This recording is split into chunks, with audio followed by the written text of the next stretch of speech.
Ship dismantling, mining, garbage collecting, boat thievery, gang hopping, and express delivery. Chu Hang, once a disheartened captain navigating a post-apocalyptic world, found himself unexpectedly aided by a system capable of summoning players from Blue Star, transforming the path of survival into an interstellar conflict. However, the atmosphere shifted dramatically. Foolish antics, deception, disregard for martial ethics, locust-like invasions, and explosive boasts. The esteemed captain has proclaimed that if we assist him in repairing the spaceship, he shall lead us to new maps and embark upon the grand journey of restoring our homeland. Shoo, there lies a wild spaceship suffering from heat stroke. Let us escort it to the riverbank. Chapter 1. Is this game truly realistic? In the 10th star ring, at the sunken ship graveyard numbered 217, Chu Hang awakened on the cold metallic floor, realizing he was sprawled within an unfamiliar cabin, surrounded by glowing cultivation pods. Figures floated within the cultivation fluid, reminiscent of a laboratory from a biohazard scenario. Chu Hang blinked in surprise before regaining his composure and rising steadily. A trivial scene indeed. It was the year 2088. He had witnessed countless peculiarities, and even in the face of his current predicament, he had meticulously prepared 42 contingency plans for such emergency. In essence, he was merely bored. Otherwise, he would not have engaged in a confrontation with a hacker, ultimately resulting in his computer pod being compromised, leaving him in a rather unfortunate state. After a brief period of contemplation, Chu Hang managed to piece together the fragments of his memories. Indeed, he had traversed dimensions. The original host was a beleaguered captain of a desolate wasteland, and had he not arrived in time, the original host would have met a most unpleasant fate. This was the mysterious wreck of the original host's spaceship, now in ruins. As for the mystery, one need only gaze upon those jars to comprehend. Within them lies not a bioweapon, but rather a series of human clones, meticulously prepared for the Spark Initiative. In simpler terms, the objective is to allow external consciousness to control these clones, thus creating super soldiers for the purpose of national restoration akin to a form of AV. Adder. The plan itself is rather unremarkable. What truly astounds is the Spark system. As the executor of this plan, it possesses the remarkable ability to transmit consciousness across the cosmos, while also endowing the clones with the potential for growth, enabling their genetic sequences to continuously evolve, effectively allowing one to amass an army. At present, Chu Hang has assumed the mantle of leadership for the Spark Initiative, bearing the heavy responsibility of national restoration upon his shoulders. Isn't this essentially a VR online game? He mused, immediately recalling the games he often played. If the clones were entrusted to players from Blue Star, transforming this realm into a game world, with a progression of genetic sequences mirroring player upgrades and objective, as presented to players in the form of quests, while utilizing the resources seized by players as reward set, would be utterly flawless. Chu Hang even envisioned the selling points. 100 realism, a fully immersive development system, a game world that evolves in reality, and a groundbreaking online game that spans the universe. This game is destined for immense popularity. At that moment, a sudden notification reverberated in his mind. Ding! Spark loading complete. Based on the host's conception, the game structure is being generated. Recruitment Task 01. Please recruit 4 players within 24 hours. Failure will result in deportation. Deportation? Chu Hang was taken aback. He needed to act swiftly to persuade others. Soon, a system panel emerged in his mind, divided into 2 sections: personal and administrator. The former encompassed Chu Hang's attributes, system functionalities, and task rewards, while the latter detailed the operations he could execute as a game administrator, such as anteing quotas, managing the forum, assigning tasks, and forcibly logging off players. Once Chu Hang comprehended its usage, he connected to a gaming group he frequented before his transmigration and promptly began to promote the game. Ms. Lanta's Exclusive Recommendation Association. Downstairs, the group leader, Little Black, chimed in, "What is this Stardust? Anyone caught promoting will be thrown directly into the black room." Ysemo responded, "No, it's not an advertisement. It's genuinely an excellent game, akin to an interstellar version of Sword Art Online. Don't you want to give it a try?" Big Head, the administrator, remarked. "So it's you, huh? Is this game truly safe to play?" Chi Kashio interjected. 100 realism? If there's no logout option, I'm definitely not playing the humorous. Ryan get expressed. I feel like the graphics are subpar, sarcastically. Seeing several previously silent members now chiming in, Chu Hang excitedly rubbed his hands together. Ah, the bait has been taken. These four individuals were the most active members of the group, all seasoned players renowned in numerous virtual online games, often taking Chu Hang under their wing in the past. Given the limited number of players he could recruit initially, Chu Hang was certainly inclined to select the most formidable ones first. Why Senmo continued. To speak frankly, this game is a colossal project developed by our company with an investment of hundreds of billions, primarily aimed at validating next-genera. Tie-in virtual reality technology. Whether it will be publicly released remains uncertain. I managed to secure 4 closed beta test slots through internal channels, and you 4 were the first to come to mind. Chi Koa Xiu. Certainly, it was worth bringing you along. Lo Xia Xiao Hui. Chinju. Interesting. Has technology truly advanced to the point of achieving a fully immersive virtual gaming experience? Dardako. If safety is assured, I would indeed be eager to give a try. Lai Yin. I have perused relevant academic papers currently. The most advanced VR technology can only replicate 56 of real-world data, leaving a significant sense of disconnection. Why some more? You speak the truth, but Stardust is a game that. 10 minutes later, Chu Hang finally alleviated the concerns of several individuals and agreed to convene online precisely 12 hours later, utilizing their own VR pods. At that appointed time, the Fire Seed would channel the consciousness signals of the group into the clones. Accomplished. A timely voice resonated in his mind. Beep. Task completed. Protocol 1. Library Protocol unlocked. Protocol 2. Scanning Protocol unlocked. Protocol 3. Subspace Protocol unlocked. The trio of protocols that had been unlocked constituted the rewards for the task. Noted that it was indeed a fitting novice gift package. The library refers to the system's database, housing an abundance of advanced knowledge, starship blueprints, and super technologies, each capable of enticing the technological Tita. NS of Blue Planet. Regrettably, only a mere one has been unlocked, slightly surpassing Baidu, but still limited. The scanning capability represents a fusion of X-ray vision and analytical prowess. Chu Hang possesses the ability to scan and analyze the internal structures of objects, receiving annotations from the system that vary in detail according to the library's level. All information is directly imaged onto his retina by the system. The subspace exists as an independent dimension of time and space. In summary, the future holds promise. Though the functionalities are relatively rudimentary, they should suffice for the time being. Chu Hang felt a slight sense of reassurance. Alas, the world he traversed into is a desolate expanse of interstellar wasteland, littered with debris and ravaged by relentless sandstorms. Calling it perilous would be an understatement.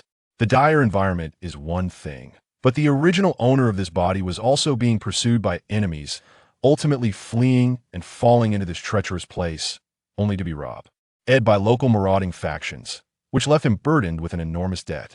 How substantial is this debt? One might wonder. According to the gang known as the Limestone Clan, it amounts to approximately 1 billion energy coins. With the purchasing power of energy coins, this sum is more than sufficient to acquire an active starfighter. Reflecting on it all, Chu Hang was astounded. Was his predicament truly worth so much? Indeed, it appears that the interstellar bandits have become quite professional. The so-called slave collar now hangs around Chu Hang's neck, and he has inherited not only the orgy, NAL owner's debts, but also the explosive collar. Glancing at the empty ship's cabin, he surmised that the original owner had merely been lying in wait here. Any preparations would be a figment of imagination. This place is nothing short of a bottomless pit. Alas, system, please come to the rescue. Chapter 2. Is this complimentary gameplay? Exceedingly vexing. With a sigh, a sense of composure settled over Chu Hang, tempered by a past replete with vexations that had instilled in him a sense of equanimity and adaptability.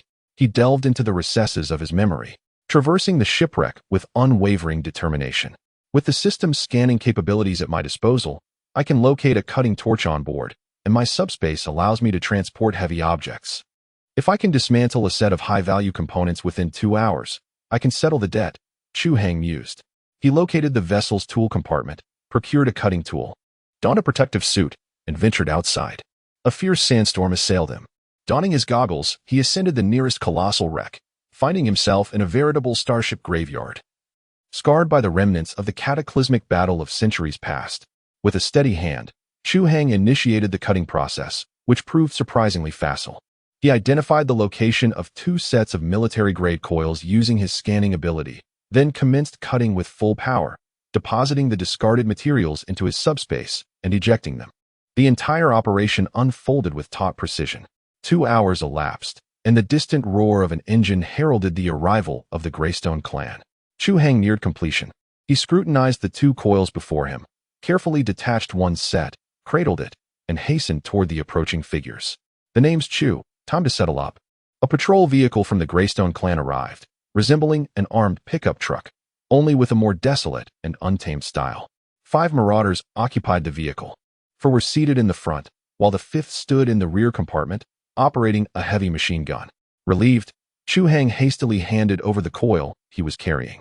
The recipient was a wasteland punk, sporting a red mohawk. Is this all? Who do you think you're fooling? Suddenly, a violent shout erupted beside Chu Hang's ear, and a whip lashed out from the car window, striking him fiercely. Son of a, he cursed inwardly, but he could only force a smile on his face. Sir, this coil is manufactured by Starforge Industries. It's rare and should be worth a considerable amount of money. Upon hearing the word Starforge Industries, the man paused, visibly taken aback. After re-examining the coil, he glanced at Chu Hang with a mocking expression and lashed out with the whip again. Damn you, you dare to strike me. Am I not capable of discernment? This is insufficient. Barely acceptable. I'll let you off the hook this time. The man grinned triumphantly, revealing a mouthful of repulsive yellow teeth. But next time, you must hand over parts worth twice as much as this, or you can prepare to die.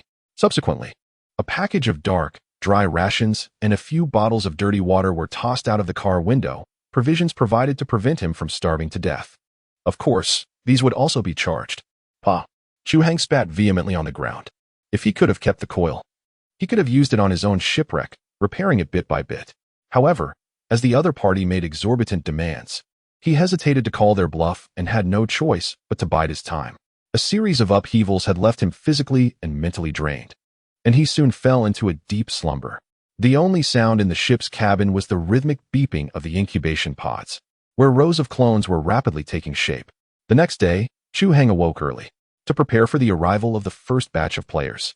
He hastily filled his stomach and then scavenged for spare parts outside. Guided by the knowledge imparted to him by the system's library, he fashioned a makeshift shotgun in the style of the wasteland. Satisfied, Chu Hang slung the shotgun over his back and glanced at himself in the mirror. While not exactly presentable, he felt that he now resembled an NPC, no longer appearing quite so destitute. In fact, the wasteland-style cloak he wore lent him an air of mystery and competence. Indeed, he mused, even if my gun is unloaded, I certainly look like I have a story to tell. The appointed time for the players to log in soon arrived. After a series of rapid beeps, the liquid in the 4 incubation pods rapidly receded, and the doors slowly creaked open. A moment later, a young man with a buzz cut sat up in one of the open pods, his eyes wide with amazement. He gazed around in disbelief, his face expressing pure delight as he tentatively ran his hand over the metal walls of the pod. This is the world of Stardust, he exclaimed. Until a minute before, he had been muttering to himself, questioning whether he was being deceived. But the moment he connected to Stardust, his consciousness had been transported through a tunnel of light, and he had found himself in this unfamiliar body.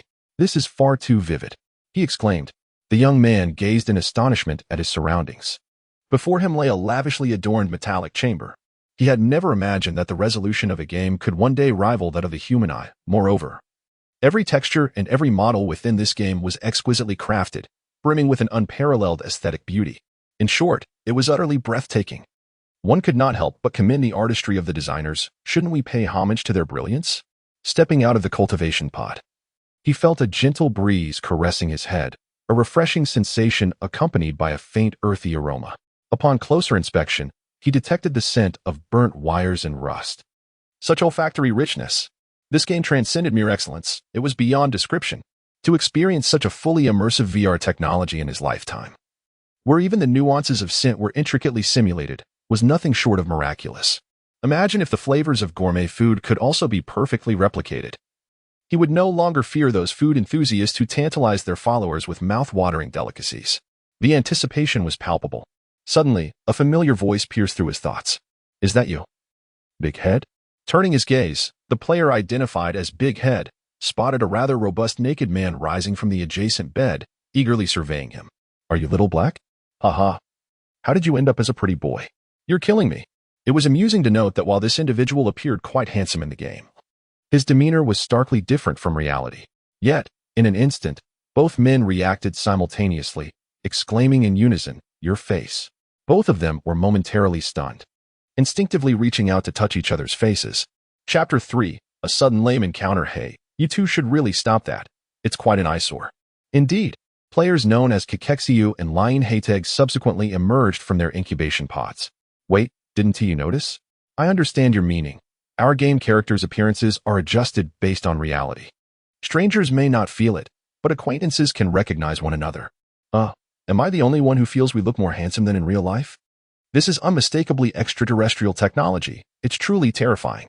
The four exchanged wide-eyed glances, completely unclothed, wandering about the room, their gazes inadvertently drifting downward. By the way, does this game forcibly utilize real-world data? Well, which company hasn't done that? It's all written in the user agreement. Did we even sign that agreement? Hey, let us set that aside for now. The main point is that this game has actually been realized. Little Black's excitement was palpable. Indeed, it even has a sense of pain. Kakexiu pinched Little Black hard, seeing him bare his teeth in response, and tears of emotion welled up in his eyes. Incredible! It's a miracle. Dreams have become reality. Wow, cool. Lion Haiteg, standing nearby, also wore a face of astonishment. But soon a look of regret surfaced on his round face. Oh dear, why must gender be predetermined? I mean, can't we create a female character? The other three were immediately taken aback, as if a gateway to a new dimension had been unlocked before them. My friend, you truly comprehend VR gaming. A chorus of playful banter erupted. Incredible! If you succeed, dear brother, grant us the privilege first. Perhaps a more petite version? Get lost, you lecherous bunch. I merely spoke in jest. The close companions exchanged a few more jests before dispersing to explore the room with meticulous care, indulging their boundless curiosity. Why has no one greeted us after all this time? Where are the NPCs? Perhaps the introductory tutorial has not commenced. As the words faded, the door swung open, revealing a tall figure whose imposing presence instantly dominated the room, silencing the players. I perceive that your spirits are high. The newcomer's voice was deep and resonant, exuding an air of composed reliability. The players remained silent, their eyes widened in unison. After a moment, one exclaimed, "Unbelievable, a living NPC, indistinguishable from a real person. His aura surpasses even that of a military training instructor, and his attire is so stylish. I desire a set for myself." Overwhelmed by their initial shock, the players were revitalized, engaging in fervent discussions that left Chu Hang exasperated. Silence. Anyone who disobeys will be immediately repatriated. The threat of repatriation instantly subdued them. Understood. They dared not defy the administrator, unwilling to abandon such an extraordinary game. Seeing their obedience, Chu Hang felt a surge of triumph. "At ease, soldiers," he pronounced with a commanding tone, clearing his throat as he began to recite the opening remarks he had meticulously prepared. "Welcome to the 10th Star Ring. I am the Supreme Commander of the Empire in this sector, your captain, Colonel Chu Hang." Chu Hang deliberately paused, and to his surprise, the four players listened intently, each holding their breath, fearful of missing any crucial plot point. He silently acknowledged their engagement. True gamers indeed. They were already pondering the narrative and unearthing hidden clues. First, I must convey some unfortunate news. The four elite players immediately responded with expressions of anger and sorrow, as though they were genuine members of the Empire. Chu Hang found amusement in their reactions, although he maintained a grave demeanor. However, the good news is that the most elite forces of our great nation have not perished. They continue to fight valiantly in every corner of the galaxy. It is now the 533rd year after the apocalyptic war. Warriors, you are all the elite of the Empire's reserves. You have willingly forsaken the chance to bid farewell to your families, awakening in a time 500 years hence, proving yourselves to be the most selfless and fearless of heroes. On behalf of the motherland, I extend my gratitude for your loyalty and sacrifice. Now, in my capacity as the Supreme Commander of the 7th Task Force of the Star Forging Empire, I command you. Prepare yourselves immediately, enter a state of readiness, and fulfill your oath under the Empire's banner and the Eternal Star emblem, to rescue our compatriots and revive our homeland. Long live the Empire. After all, this was a sentiment he had painstakingly crafted. The alluring prospects delineated by Chu Hang had thoroughly captivated several players, filling them with fervent anticipation. Capitalizing on this enthusiasm, Chu Hang distributed 4 wristbands, elucidating. These serve as your personal interfaces, facilitating mission directives and concise communications. As recruits, the accomplishment of tasks will accrue merits, unlocking elevated privileges and rewards. The mere mention of merits, privileges, and rewards ignited an immediate fervor within the group, instilling an eagerness to commence their duties without delay. I shall familiarize you with the surroundings, Chu Hang continued, elucidate crucial precautions, and most importantly, articulate the prohibitions. As soldiers of the Empire, you are to remain steadfast in your commitment to safeguarding its interests. Chu Hang then presented the group with several sets of form-fitting crew uniforms. Yes, we pledge to fulfill our duties. The players responded with alacrity, hastily donning the garments, marveling at the verisimilitude of the fabric, and following Chu Hang towards the vessel's exterior with palpable curiosity. The tactile sensation of this fabric is exquisite. Upon reaching the outside, the players were once again profoundly awestruck by the majestic panorama. The revelation that this was an open-world game further heightened their enthusiasm, as evidenced by their animated discussions regarding the exploration of boundaries and potential exploitation of glitches. Chu Hang cast a sidelong glance at the group, fully cognizant of their intentions. Drawing upon his own experiences as a player, he was acutely aware of their proclivities. Consequently, he promptly instituted a directive that severely restricted their sphere of activity. To roam freely is not permissible. Such boundless energy would be squandered if not directed towards the collection of refuse. 30 minutes later, Chu Hang observed the players diligently engaged in their labors with contentment, as his second mission materialized in his consciousness. Quest 01. Eliminate a patrol squad of the Limestone Clan. Reward: Subspace Protocol Upgrade. Unlock Basic Processing Ability. Basic Equipment Blind Box X1. Basic Energy Coins X100. Chu Hang's eyes brightened with anticipation for the next opportunity to collect debts. However, before that, he needed to repair the food synthesizer on the ship, as 4 additional mouths had suddenly appeared at home, threatening to empty the pantry. He grasped the shotgun slung across his back. What should they eat? Perhaps he could prepare some extraterrestrial cockroaches for a taste adventure? Chapter 4. A pitfall, or are you the pitfall? 3 days later. Players are truly a bunch of fools. Indeed, this was the second truth Chu Hang came to understand after his transmigration. Take the present moment for instance. 4 players stood before him, heads bowed, seemingly guilty of some misdeed. So you claim that you repaired the signal jammer to help me rid myself of this slave collar? Chu Hang's expression darkened as he dangled the grimy metal collar before them, swinging it like a hula hoop. The players chuckled awkwardly, unaware that Chu Hang could easily remove the collar from his neck. When they first encountered the NPC adorned with a slave collar, they assumed there was some hidden quest involved. Only later, through subtle inquiries, did they learn the collar's origins, prompting them to attempt a grand gesture to assist the NPC, hoping for concealed rewards in return.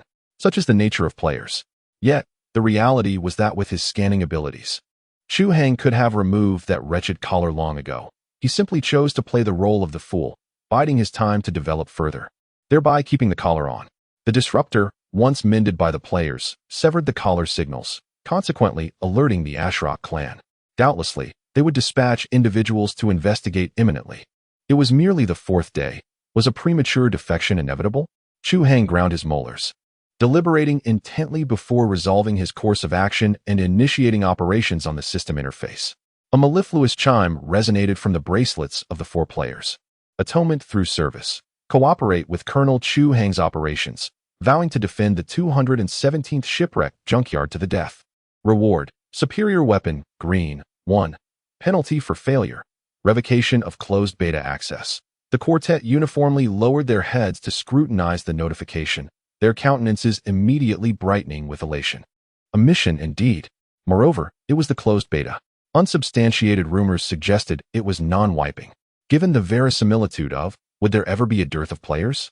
These closed beta participants were assuredly trailblazers, their influence snowballing. Several could scarcely contain their eagerness as they tapped, accept mission, dutifully awaiting Colonel Chu Hang's command. Soldiers, The Empire's hour of peril has arrived. A band of brigands is poised to assault our outpost, and we must annihilate them. Presently, I require individuals to transport equipment to the summit of the defile, dismantling the shipwrecks there. I also require personnel to prepare heavy weaponry and erect barricades. Most crucially, I require a warrior to reconnoiter, luring the enemy into an ambush. In accordance with Chu Hang's arrangement, the individuals excitedly stepped forward to receive their orders. Subsequently, they each clenched their right hand to their chest, offering a passable imitation of an imperial military salute. Chu Hang nodded subtly. There's a semblance of competence. Very well. Commence operations. The Greystone Clan reigns supreme in these parts, and even a mere patrol from them is a force to be reckoned with. Consequently, Chu Hang is preparing an ambush. With the nearest outpost situated a mere 10 kilometers away at the foot of the mountain, and considering the rugged terrain, he estimates he has only 2.5 hours to prepare. It seems scarcely believable, for such a span would seem ample time for fugitives to vanish. As for the consequences of capture, rumor has it that a camp once dared to resist, only to suffer unspeakable horrors. The women were subjected to inhuman torment before their demise. The men were forced to battle mutated beasts to their deaths, and the children were devoured. Even the corpses of the fallen were said to have been processed into canned goods and sold to mutants. It is no exaggeration to say that every member of the Greystone Clan is steeped in iniquity. Thus, Chu Hang feels no compunction. They all deserve damnation.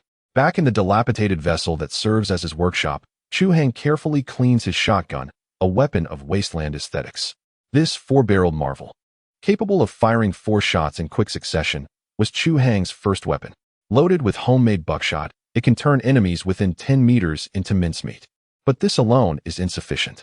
The Greystone Clan is the only faction in the vicinity capable of producing its own ammunition, and nearly all of its warriors are armed. Their firepower far outstrips Chu Hang's. Moreover, Chu Hang has witnessed their patrol vehicles. The last one he saw was clad in welded steel plates and equipped with a heavy machine gun. Furthermore, Chu Hang has observed that they seem to adhere to some peculiar religion, rendering them fanatical. If the occasion arises, they are willing to fight to the death, making them a formidable adversary. Evidently, only equally reckless players could contend with him on even terms. Although he possessed a wide range of knowledge before his transmigration, in practice, he relied on the expertise instilled by the system's database. This knowledge and skill manifested as readily as his own memories, allowing him to wield them with considerable ease. The scavenged components swiftly adorned the workbench. The seamless steel pipes and compressed gas cylinders were salvaged finds. The ammunition consisted of steel balls from bearings. The receiver, bearing welding marks, was reinforced with plumbing tape at the joints. Overall, the weapon possessed a robust and rugged appearance. After half an hour, Chu Hang completed the calibration. Though loath to admit it, the weapon's sole virtue was its silence, and perhaps its eco-friendliness, given the manual pressurization required before firing. At that moment, Little Black, on reconnaissance, transmitted a message. Captain, I've spotted dust clouds at the foot of the mountain. Just one vehicle. Understood. Continue observing. Chu Hang nodded.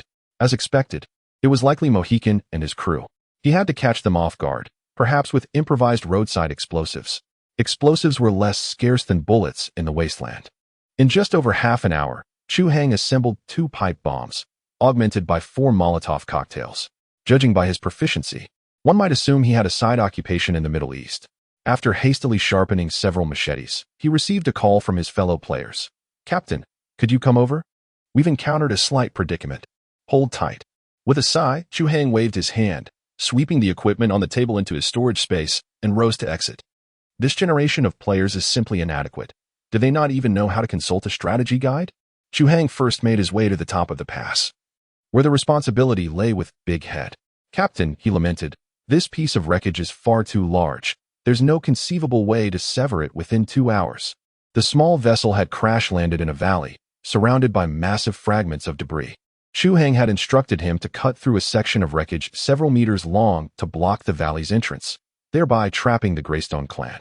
However, Big Head was armed with nothing more than a diminutive cutting tool, and after a fruitless attempt, he felt the task was insurmountable, certain that a narrative twist awaited them. Chu Hang cast him an exasperated glance. Was this not a matter of minutes? Scanning protocol activated casually. Chu Hang picked up a piece of limestone from the ground and began to sketch on the wreckage, quickly outlining extensive auxiliary lines and annotating the cutting sequence. First this way, then that way, followed by this, and finally that. Do you understand? Big Head, with a skeptical expression, nodded and commenced the cutting process. In stark contrast to his previous efforts, Big Head soon perceived a remarkable difference. By following Chu Hang's guiding lines, the wreckage effortlessly yielded to gravity, cleaving apart with astonishing ease. In mere 5 minutes, the volume of work accomplished surpassed what he had managed in the previous hour. Overcome with excitement, Big Head cheered, eager to express his gratitude. "Captain, you're incredible." Having descended from the mountain pass, Chu Hang circumvented several colossal shipwrecks and arrived at a clearing on the hillside, where Reinhardt was diligently hammering away at a metallic framework several meters in height. "What brings you here?" Reinhardt, reputed to possess an engineering certification and a doctorate in military engineering, had been engrossed in tinkering with this contraption since the day before yesterday. "Captain," he announced, "may I present to you the Thunderbolt 1.0, a fully alloyed frame, robust and enduring, with facile operation, capable of launching 80-kilogram projectiles to a range of 200 meters. Chu Hang cast a sidelong glance at the metallic structure. "A trebuchet?" Reinhardt wiped his brow and hastened to explicate. "Captain, do not let its archaic appearance deceive you. I have incorporated a novel recoil mechanism. It is capable of launching up to 8 projectiles per minute, with a dispersion of no more than 10 meters. The impact area is sufficient to blanket an entire convoy. Is it truly as formidable as you claim?" Chu Hang demurred. "Its operation does not appear seamless. Does the main body undergo violent oscillations, leading to ballistic deviation?" Reinhardt was taken aback. How did you discern that?" "The ballistic deviation is attributable to the absence of suitable projectiles. The center of mass of metallic refuse is generally skewed." Chu Hang shook his head once more, indicating a connecting rod. "That is but one factor. The underlying cause is insufficient material strength in this area. Merely welding several additional steel bars should suffice. As for homogeneous projectiles, the steel balls from colossal bearings will do. I shall procure some shortly." Reinhardt gaped, dumbfounded. The quandary that had vexed him for 2 days had been resolved so readily, and the solution was so elementary. Although trebuchets are not particularly sophisticated within the confines of the game, lacking instrumental assistance, pinpointing the precise issue in a short time is quite challenging, especially given the hyper-realistic physics engine of this game. Unaware of Chu Hang's scanning capabilities, he was immediately impressed by the NPC's prowess. "All right, see those stone bollards at the valley entrance? Let's fire off a few test shots." Ryan chuckled, rubbing his hands together, now confident in securing the mission reward. The test shots went smoothly, with excellent dispersion and power, save for a direct hit on the stone bollards. "Excellent. Fight well. The future of the Empire rests in your hands." "Good heavens, am I really that important?" Ryan's expression grew solemn, as he thumped his chest in assurance. "Yes, I will resolutely complete the mission." Chu Hang nodded in satisfaction, then proceeded to the valley entrance to collect all the fallen iron balls, ensuring no trace remained. At that moment, the third player, Chu Kushio, approached Chu Hang, eager to prove himself. "Captain, I've already set up the barricades. There's no way enemy vehicles will get through." Chu Hang followed him to inspect the area, swiftly planting the pipe bombs along the roadside and setting the fuses. Chu Kushio followed along, marveling at the process. Chu Hang, discerning Chu Kushio's thoughts, paid him no mind. "Have you seen the trigger?" Chu Kushio shook his head, indicating he had not. "Never mind. Here, take these, and lie in ambush along the roadside, acting when the opportunity arises." Chu Hang handed over a quad-barrel shotgun and Molotov cocktails, and then gave him 2 sharp machetes. "I'm counting on you here." He patted the other man on the shoulder, imparting a sense of importance. A serious expression seemed to inscribe the words, "Go forth." For the moment of loyalty to the Empire has arrived. There was no other choice. Players could resurrect, while weapons such as shotguns, machetes, and Molotov cocktails, which could only be effective at close range, rendered the combat environment perilous. Thus, it was better entrusted to the players. Not only did they not mind, but they were also grateful. As expected, they expressed their gratitude to the captain, pledging to complete the mission at all costs. Ashu bore a self-sacrificial demeanor, yet inwardly, he was ecstatic. So much equipment. Soon, he would witness their performance. "Little chickens, let me take you to new heights." The time was ripe. Chu Hang concealed himself among a pile of debris 50 meters away, setting up his air rifle, anticipating that Little Black would lure the enemies into the trap. Approximately 10 minutes later, a thunderous roar erupted outside the narrow pass, followed by the sight of a gray Rock Clan patrol vehicle speeding toward him. screeching to a halt before the newly erected barricade. Chu, get out here. There were 6 individuals in the vehicle. Among the 4 who disembarked, 3 were clad in the attire of Grey Rock soldiers, and the 4th could only be the missing Little Black. This fool. What a clever fellow. Is this how you lure enemies? Chu Hang felt a headache coming on. Yet, seeing Little Black's smug expression, it was as if he were saying, "You can say I didn't come." How he wished to obliterate this nuisance. Chu Hang's lips twitched. He was already short on manpower, and now a well-matched 5v5 had transformed into a 4v6. How could this be? He sent a message to Chikashio, hoping to salvage Little Black's life with a sense of responsibility. "Captain," I read Little Black's lips. He said to fire at him. "This lively group, very well. I shall indulge you." Just as Chu Hang was about to give an order, the mischievous Xiao He stirred up trouble once again, leading 2 soldiers into the valley. The Mohican did not follow. It appeared he was a minor leader, who, after sharing a cigarette with his companions in the vehicle, settled onto a stone stump, puffing away. If Chu Hang's observation was accurate, that stone stump seemed to be the target used during previous test firings. "Captain, it seems Xiao He intends to take them somewhere. Although they do not comprehend his words, they appear quite intrigued by your game wristband, hence their following. Is this even permissible? It seems the Grey Rock clan has grown so arrogant that they scarcely believe anyone would dare to deceive them. If that is the case, then he shall personally shatter the rules of this desolate land. All units, prepare to fire." Chu Hang wasted no time and decisively pulled the trigger at one of the soldiers escorting Xiao He. A nearly inaudible sound sliced through the air, and a vivid splash of crimson erupted upon the adversary's face. He let out a muffled groan before collapsing into an eternal slumber. Enemy attack. Chapter 6. Chaos and slaughter. As seasoned veterans of the wasteland, the other soldier instantly reacted, grasping Xiao He with his left hand while swiftly raising his submachine gun with his right, unleashing a volley of bullets towards Chu Hang's direction. Damn, what a quick response. Chu Hang cursed under his breath and quickly ducked for cover. Although he knew the shots were wild, he was still wary of the possibility of a blind cat striking a dead mouse. After all, one's life is but a singular thread. Seizing the moment, Chu Hang produced a remote control and decisively pressed a button. A muffled detonation echoed from afar, signaling the ignition of the roadside explosive device placed by Chu Hang. Despite the armored plating of the Grey Rock clan patrol vehicle, the open windows, intended for ventilation, left the occupants vulnerable. Shrapnel infiltrated the vehicle's interior, grievously wounding the 2 drivers, leaving them in a state of disoriented shock. Immediately following the detonation, Chu Hang activated the signal jammer, preempting any attempts by the occupants to summon reinforcements via radio. Mohican, without delay, sought cover behind a stone bollard, cautiously peering out while bellowing instructions to the vehicle's occupants. Man the turret. Seal the armor. These bipedal sheep lack even a semblance of effective weaponry. They couldn't pierce the armor plating. The dazed drivers, spurred by the urgency in Mohican's voice, roused themselves. One slammed the armored plates shut over the windows, while the other scrambled into the rear compartment to operate the machine gun turret.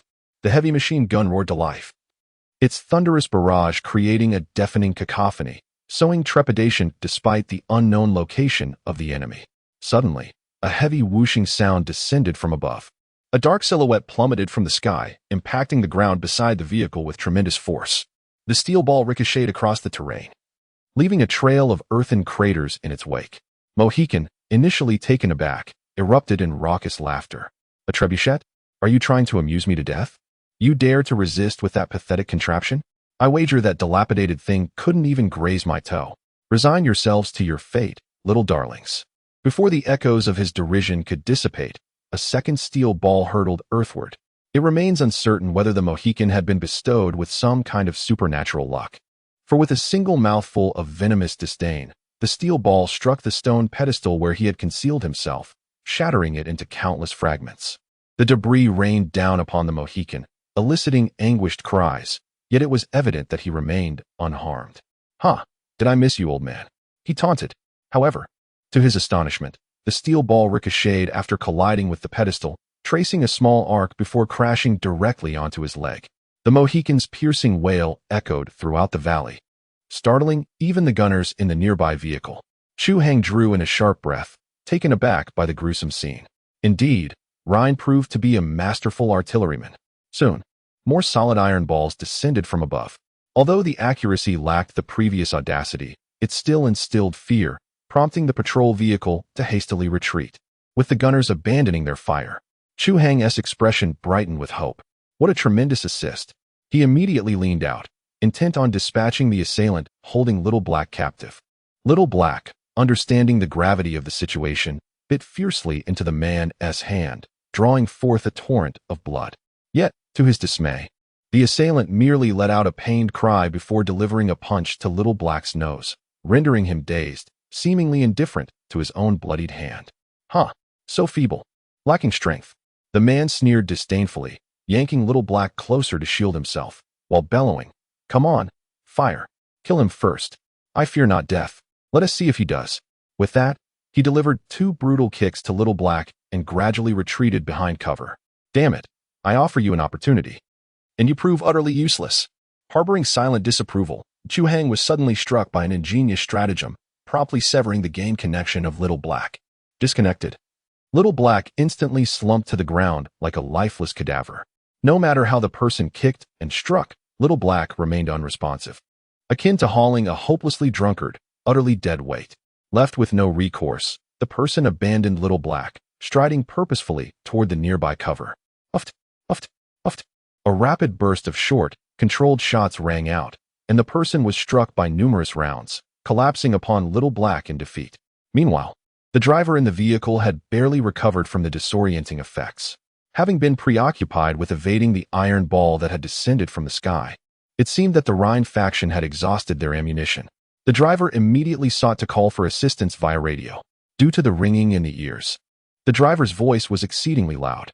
Chu Hang gathered that they were claiming to have been ambushed by the neighboring Red Flame clan, outnumbered and overwhelmed. The gall of it all. However, the channel was filled with incessant static, plunging the driver into utter despair. Realizing that reinforcements were not forthcoming, the driver decisively shifted into reverse, intending to abandon the teammates to their uncertain fates. Such was the reality of camaraderie in battle. Just then, a massive piece of debris plummeted from above, effectively blocking the exit of the valley. It was the very dragon-severing stone that Big Head had toiled over for so long. With their escape route cut off, the remaining 2 adversaries could only cower inside the vehicle, putting up a last-ditch defense. The heavy machine gun roared once more, and a cascade of scorching shell casings rained down like a waterfall, prompting Chu Hang to exclaim at the extravagance. "Come on, taste this. For Valhalla. For Valhalla." The driver, equally incensed, roared in response, ramming the patrol car into the barricade ahead, seemingly unhinged. It was at this moment that Ashur, who had been lying in wait, finally made his move. Hunched low, he emerged from a pile of debris, stealthily approaching from the enemy's blind spot, and hurled a lit Molotov cocktail at the machine gun turret atop the vehicle. "Take that." The sound of shattering glass echoed as flames spread through the armor's seams, accompanied by heart-wrenching screams from within. The gunfire ceased abruptly. "Damn, that's satisfying." Quixote's eyes gleamed with newfound excitement as he cautiously circled to the side of the vehicle, launching the remaining Molotov cocktails at the driver's compartment and engine hood. The patrol car was instantly engulfed in a raging inferno, radiating intense heat. Unbelievable craftsmanship with these flames. Quixote hastily retreated, gaining a deeper appreciation for the game's physics engine. If only the NPCs could react authentically.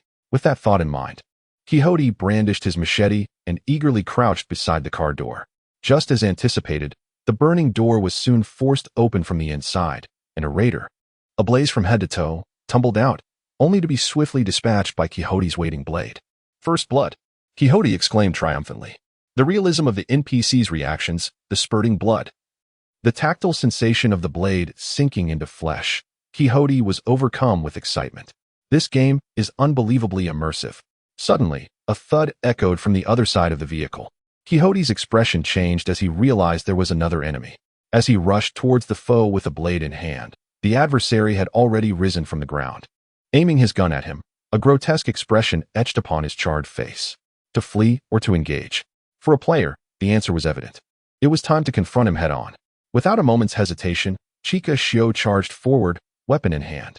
The enemy fired, but perhaps due to his grievous injuries, the bullet merely grazed Chica Xio's scalp. In the next instant, the glint of the blade was undeniable as 2 steel knives descended in swift succession. The foe managed only to raise his firearm defensively before one strike cleaved through him, followed by a second that forcefully sent him reeling backward, blood spraying and staining the yellow sands beneath. Oh my. After dispatching 2 enemies in quick succession, Chikashio's face flushed, the adrenaline's effects beginning to wane, leaving him utterly spent as he collapsed onto the ground. Gazing at the lifeless bodies mere inches away, he belatedly felt a wave of discomfort wash over him. Yet, this sensation was fleeting. A flash of white light flickered in his mind, and all unease dissipated, replaced by the exhilarating triumph of overcoming formidable foes. Chikashio exhaled deeply. My word, this game feels astonishingly real. Chapter 7, Purple Gear. A new map awaits? Domination Task 01, completed. Rewards, Subspace Protocol Upgrade, Beginner Equipment Blind Box 1. Energy Coins 100, excellent, time to draw. A sense of joy surged within Chu Hang as the system interface soon illuminated with shooting stars. Counting them, he discovered a total of 6 distinct colors. The colors gray, white, green, blue, purple, and gold denote 6 tiers of equipment quality, respectively. Green and blue are the most prevalent, whereas gold, the most supreme echelon, is exceptionally rare. The moment of truth had arrived. Whether fortune would favor him with gold hinged on this very instant. Unbeknownst to him, Chu Hang's fist clenched tightly. Swish. A violet radiance materialized before Chu Hang, revealing a mass of undulating, argent liquid. Purple equipment? Not bad at all. Chu Hang was far from disheartened, considering it was second only to gold. An absolute boon. Nanosymbiotic armor, initial grade, rarity, rare, energy level, tier 3, technological grade, B6, functions, mimicry, protection, augmentation, healing. Upon experimentation, Chu Hang was instantly elated. This artifact was exceptionally efficacious. At his mental command, the argent liquid, a swarm of nanites, animated as if imbued with life, swiftly infiltrating Chu Hang's body, forming an invisible bulwark. He tested it with an enemy's iron-barreled rifle, discovering its impenetrability. Furthermore, his muscles, bones, and neural reflexes were substantially enhanced. A crude strength assessment indicated an augmentation of at least 30. And then there was the mimicry capability. In an instant, the argent liquid ascended, detaching from Chu Hang's dermis and enshrouding his attire. After a series of undulations, his previous garments were supplanted by the uniform of a Stellar Empire officer, rendered with breathtaking verisimilitude. With this, Chu Hang could transform into a veritable superagent, possessing a myriad of guises. Stellar Empire technology was indeed formidable. Chu Hang opened his mouth for a long while, ultimately exclaiming in awe, "It must be said, his humble homeland indeed possesses remarkable things." With a weapon in hand, the heart of a killer awakens. Chu Hang had not yet determined his next course of action, but the nanomachine suit bestowed upon him the power of ambition. In light of this, why not eliminate the potential threat posed by the Limestone Clan outpost at the foot of the mountain? As this thought crossed his mind, the system promptly assigned him a mission, seemingly fearful that he might waver. Conquest Mission 02. Occupy Limestone Clan Outpost Number 217. Rewards, Library Protocol Upgrade, including Cultivation Chamber Blueprint. Basic Equipment Blind Box X1, Basic Energy Coins X100. Chu Hang stroked his chin, beginning to grasp the nature of this mission system. In summary, the tasks could be categorized into 2 types, one being essential for the spark of ambition, which were mandatory and left him no choice but to complete them. Having come to this realization, Chu Hang accepted the mission with a clear conscience. He then strode towards the lifeless body of the Mohican on the ground, only to find that the fellow had succumbed to shock, blood pooling around him, evidently beyond salvation. The medical function. Chu Hang leaned down to inject a swarm of nanomachines into the Mohican's body, briefly restoring his consciousness. He divulged some intelligence regarding the outpost before allowing him to meet his demise. Truly ruthless, an archetype of a heartless rogue. 2 minutes later, Chu Hang discarded the now incapacitated Mohican and began to clear the battlefield, simultaneously calling for players to assist in extinguishing the flames. At that moment, Little Black finally re-established the connection. "What the hell? Why was I disconnected just now?"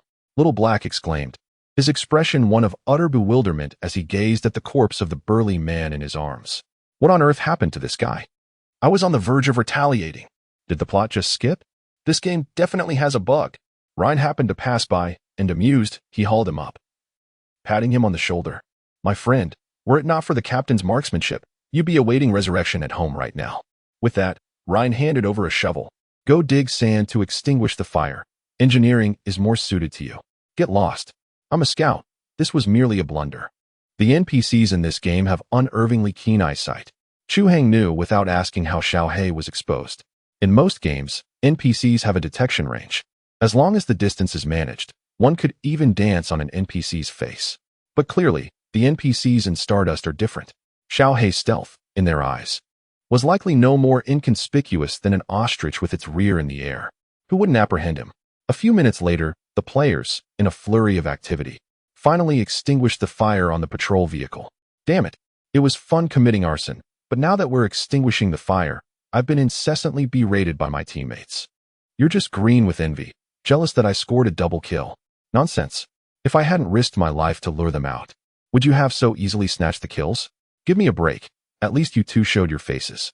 I toiled for ages on the mountain, conjured a heavenly cataclysm, only to hit a leg. All the kills were stolen. Seriously? You think you have it bad? I've been over here dismantling wreckage the whole time, with no sense of participation in the battle whatsoever. Nay, I am the most wretched. At least your efforts held strategic value. The captain will not forget your contribution. The group then commenced a competition of who had it worse. It's truly infuriating when high achievers lament their perceived shortcomings post-examination, approaching with a touch of asperity. Chu Hang cleared his throat. Assemble here. Instantly, the players ceased their clamor and eagerly scurried into formation, their faces alight with anticipation. Your performance in this engagement was commendable. Each of you will be credited with 50 valor points and awarded a piece of superior equipment. Magnificent. Delight was evident on their faces. Furthermore, this battle, a triumph against considerable odds, marks the inaugural salvo in the Empire's counteroffensive. Given the absence of casualties on our side, I, as commanding officer, have authorized an additional 50 valor points for all participants. I urge you to persevere and fight for the resurgence of the Empire. By the end of his address, the players were already erupting in cheers. Long live the captain. Damn, 100 valor points. Does that mean an immediate promotion? More than that. We're nearly at the rank of corporal. Chu Hang observed the players' enthusiastic discussion with gratification, his spirits lifting. The valor system was a progression framework he had devised for the players. All players commenced as privates, requiring 50 valor points to ascend to private first class. Subsequently, to attain the rank of corporal, they would need to accumulate 100 additional valor points, totaling 150. In recent days, the players had been undertaking gathering tasks assigned by Chu Hang, with rewards typically in the single digits, insufficient to reach 50 points. This battle represented a windfall for them, as evidenced by their elation. As for the present utility of military ranks, Chu Hang remarked, they're aesthetically pleasing. Undoubtedly, this arrangement is only provisional. Currently, equipment and provisions are being distributed through a rationing system. However, as the player base expands, the acquisition of resources will be contingent upon accumulated valor in combat. Players of higher military ranks will be entitled to redeem superior armaments and undertake more lucrative assignments. As the organization's coffers swell, remuneration for missions will incorporate tangible currency. The player profiles within the system have been updated, elevating the current cohort to the rank of Lance Corporal. The player who secured the initial victory is a mere 5 points shy of ascending to the rank of Corporal. The subsequent phase involves the allocation of equipment. Within the framework of Stardust, the quality of equipment is stratified into 6 tiers. The lowest echelon is designated as Gray Inferior, followed by the prevalent White Common, with the slightly superior Green Superior. The spoils of war were meticulously gathered by Chu Hang, comprising 4 rudimentary iron-barreled rifles, over 200 rounds of 6mm ammunition, a heavy machine gun with a mere 40 rounds remaining, and an assortment of throwable fragmentation and incendiary grenades. While the quantity appears substantial, the quality is decidedly questionable. Upon systemic analysis, all 4 iron-barreled rifles were classified as inferior. The absence of rifling is compounded by the fact that the rifle cleaved by the aforementioned player even exhibits a warped barrel. Only the heavy machine gun possesses a modicum of quality. Is this all there is? It seems that factors such as accuracy, range, and recoil are entirely disregarded, save for the mere ability to discharge projectiles. Were this to occur on Planet Blue, the designers and manufacturers, without exception, would be subject to court-martial proceedings. However, within the context of the wasteland, this constitutes a reasonably potent means of long-range deterrence, most notably for its indiscriminate acceptance of ammunition, with even the most substandard rounds rarely causing a malfunction. Desire this? The players nodded in rapid succession, amusing Chu Hang. These fellows are not particularly selective, perhaps lacking a true understanding of firearms, believing it is merely a matter of differing statistics. I shall withhold these inferior items from you, shortly. I will provide you with superior alternatives. Chu Hang lifted his gaze to the sky and continued, Now, I require you to don the gear of the raiders and drive the patrol vehicle to the foot of the mountain to await my arrival. I shall provide you with the rendezvous point shortly. We shall convene in 1 hour. Now, act swiftly. The battle is not yet concluded. And let us bring this to an end.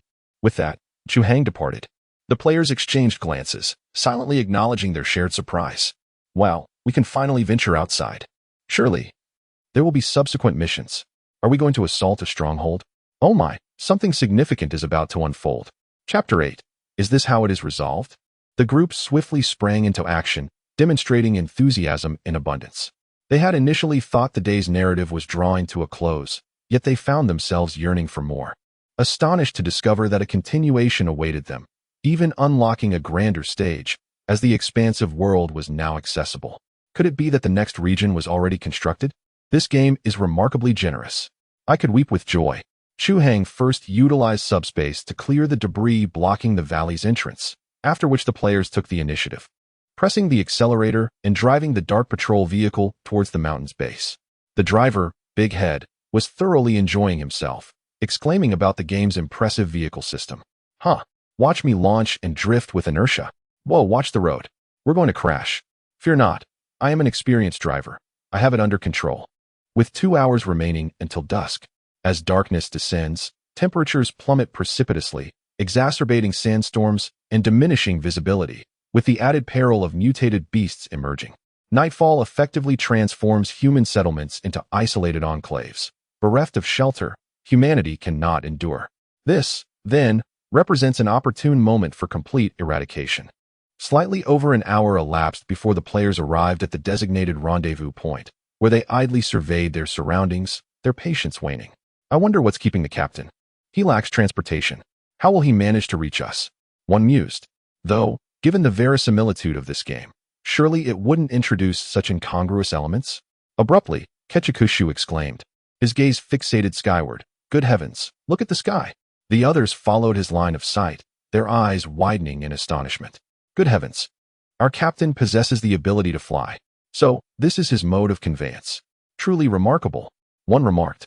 More accurately, it was gliding, yet no less wondrous. When did the captain upgrade his equipment behind our backs? I believe our endeavors have catalyzed the NPC's advancement, another posited. Do you concur that as we assist the captain in completing more missions, his equipment will progressively improve? This notion ignited a spark of excitement among them. Nurturing an NPC, you say? In the future, we can boast, pointing at Chu Hang. Behold, Captain Chu, the magnificent, whom we cultivated. The mere thought is immensely gratifying. Unbeknownst to Chu Hang, his diminutive players were plotting to patronize him. Even if he were aware, it would be of little consequence. After all, the allure of an easy life is undeniable. May it continue to abound. At this moment, he spread his arms and descended gracefully with the wind, his wingsuit fluttering audibly. Just before landing, it transformed fluidly into a parachute, ensuring a stable touchdown. Upon landing, the parachute morphed once more into a silvery liquid, which quickly enveloped Chu Hang, coalescing into an unassuming brown trench coat that bore no distinction from the attire of the wasteland. Had it not been for the vigilant gazes of several players, one might have thought they were witnessing a specter. This remarkable transformation was, of course, the effect of the nanotechnology suit. Its debut had left onlookers utterly astounded. What he wore was merely a basic model, capable of mimicking various garments, such as wingsuits, holographic camouflage, or any attire previously scanned by the system. Fortunately, its fundamental functions remained intact. In addition to significantly enhancing his physical capabilities, it also stimulated his nervous system, allowing him to acquire skills he had never learned before. Synchronizing data with the system's library. For instance, he had just glided down from the mountain to the rendezvous point. In the past, such a feat would have likely resulted in his demise. Yet, with the augmentation of the nanotechnology suit, he executed the entire maneuver with the finesse of an extreme sports athlete.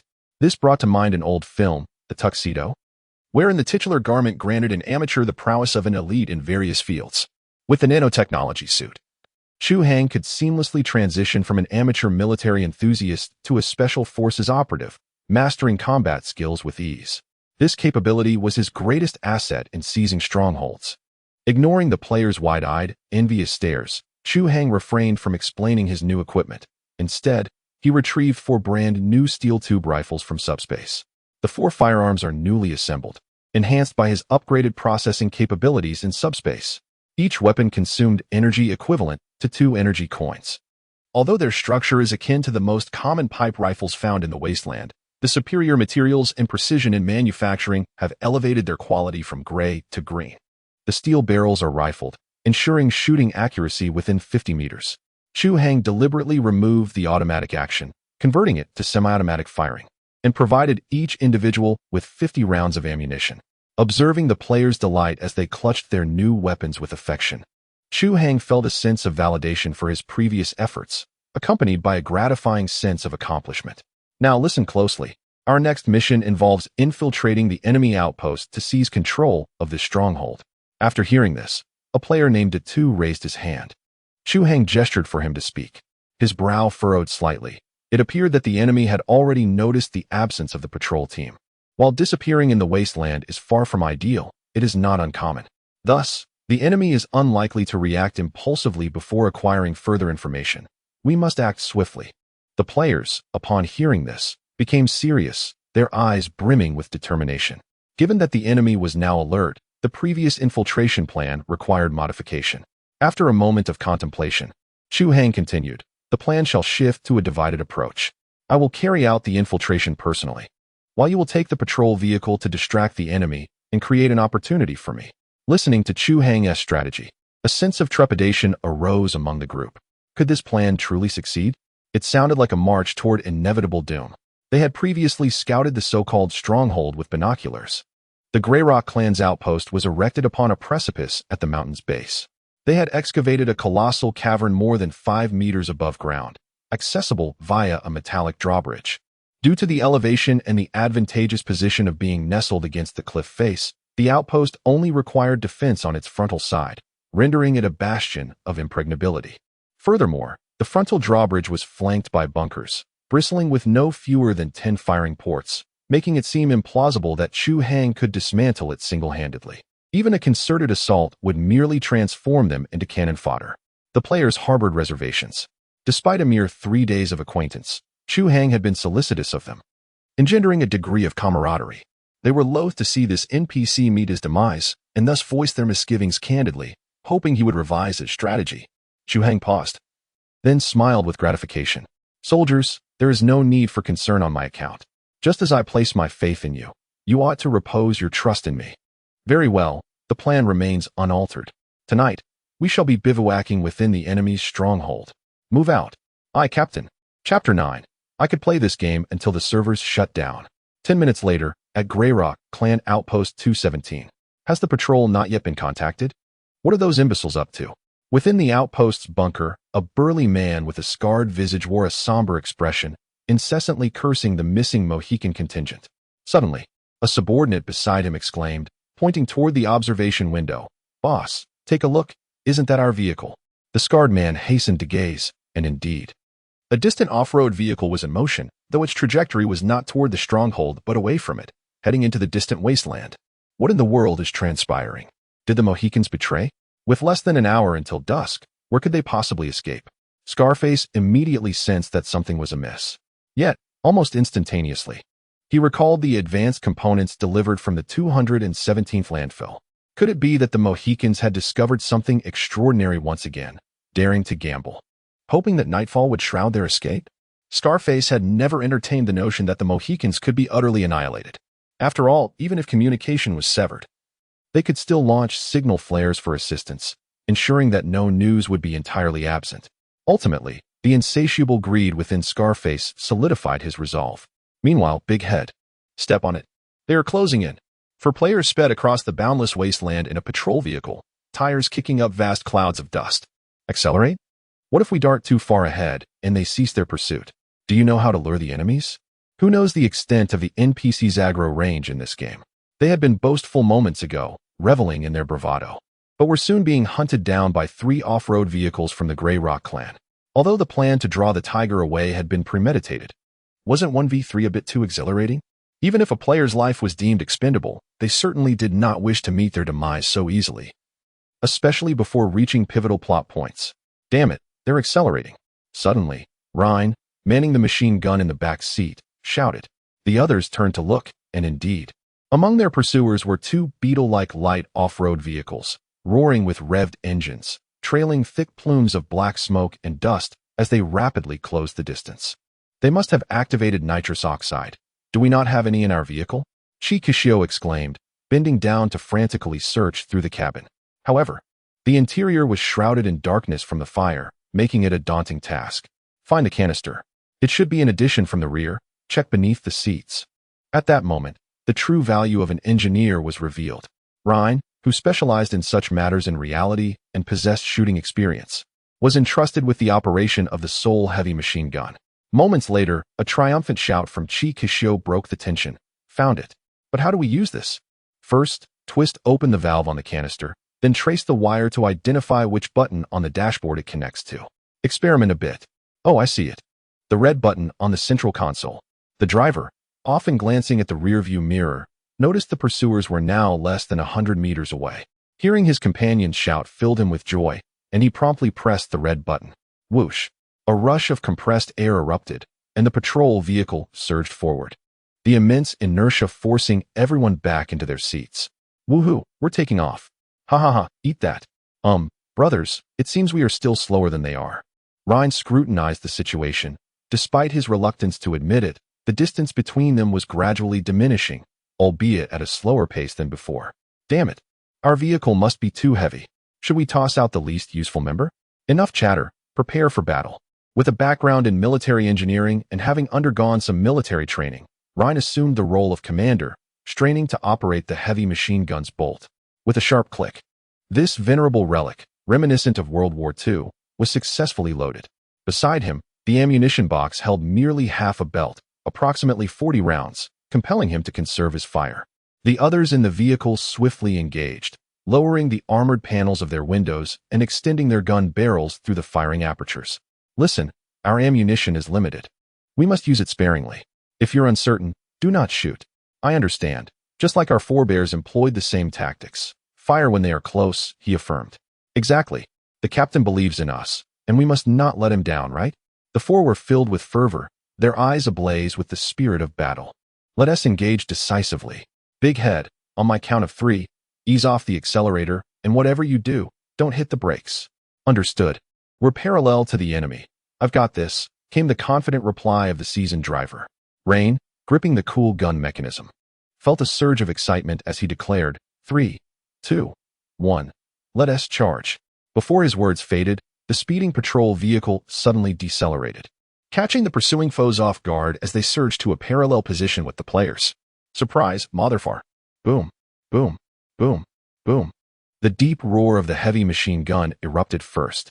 Rain directed the heavy machine gun towards the enemy vehicle on the left, firing fiercely as their vehicles converged. The gun leapt violently in his grasp, sending tremors through his arm. Yet, instead of loosening his grip, he tightened it resolutely, suppressing the recoil and keeping the muzzle trained on the enemy vehicle. Boom, boom, boom, boom. The thunderous roar, so close at hand, struck the heart of Ryan like the beat of a drum. The searing heat rising from the gun caressed his cheek, rendering his face flushed with exhilaration. He watched, transfixed, as bullets tore through the enemy's vehicle, inflicting gaping wounds upon its frame and scattering a plethora of metallic fragments. He heard, with his own ears, the agonized cries and curses of the enemy in their final moments. The sensations were strikingly vivid. Stardust offered him an unprecedented experience of realism, an intoxicating thrill in the annihilation of everything around him. Time seemed to lose its meaning. Suddenly, with a resounding explosion, the vehicle before him erupted into a massive fireball, its burning metal reduced to debris strewn across the ground. The machine gun in Ryan's hands emitted a series of clicks, signaling the depletion of ammunition. Oh my God! I destroyed a vehicle. At that moment, Ryan was no longer the epitome of calm. He erupted in ecstatic shouts, relentlessly pounding the machine gun in his grip. Did you see that? This game is absolutely phenomenal.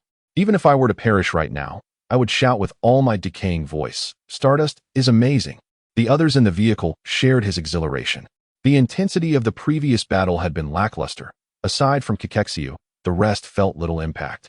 Unlike this time, the thunderous blasts and recoil of their rifles constantly stimulated the player's nerves, delivering a visceral impact that no real-life game could ever replicate. What boy does not harbor a fascination for guns? Now there exists a game that not only poses no danger, but allows for a 100% authentic experience of battlefield feedback. A space where they could unleash their inner violence and destructive urges without restraint. In that moment, they all made their decision. Provided that Stardust remains operational, they would dedicate their entire gaming lives to it. Upon returning, they would enthusiastically promote it to their acquaintances. Such an exceptional game should not be a solitary indulgence. The players, galvanized into action, unleashed a furious barrage of gunfire, momentarily discomfiting the Greystone Clan. However, in contrast to the novice players, they were seasoned veterans, reacting almost instantaneously. The vehicle on the right executed a sharp turn, ramming head-on. Although Datu was an experienced driver, he lacked experience in real-life bumper cars, resulting in a sluggish response. Bang! The speeding vehicles collided violently. The enemy's vehicle was a light interceptor, characterized by its low tonnage but equipped with numerous spikes and ramming horns designed to puncture tires. A stark contrast to the player's robust armored vehicles. The patrol car shuddered violently from the impact. Ryan, failing to maintain his balance, struck his head against the carriage, resulting in a concussion and disconnection. Similarly, Chi Kushio, also in the back seat, managed to steady himself, only to witness Ryan collapsing in the firing position, his head profusely bleeding. Overwhelmed with grief, he lamented, "Brothers, Ryan is down." Chapter 10, My Utmost Dislike for Cunning Adversaries. Greystone Clan Outpost, Main Bunker. Boss, they actually dared to open fire. One of our interceptors has been destroyed. A clan warrior hastily lowered his binoculars behind the shooting hole, turning to report to the scarred face. I'm not blind." The scar-faced man, his expression dark and brooding, seized a telescope from one of his subordinates, quickly gripping it so tightly that it creaked ominously. How dare they? That scoundrel, the Mohican. How could he dare to pilfer from the territory of the Greystone Clan? Utterly ungrateful. At that moment, the scar-faced man was convinced that the traitorous patrol vehicle was harboring some kind of treasure.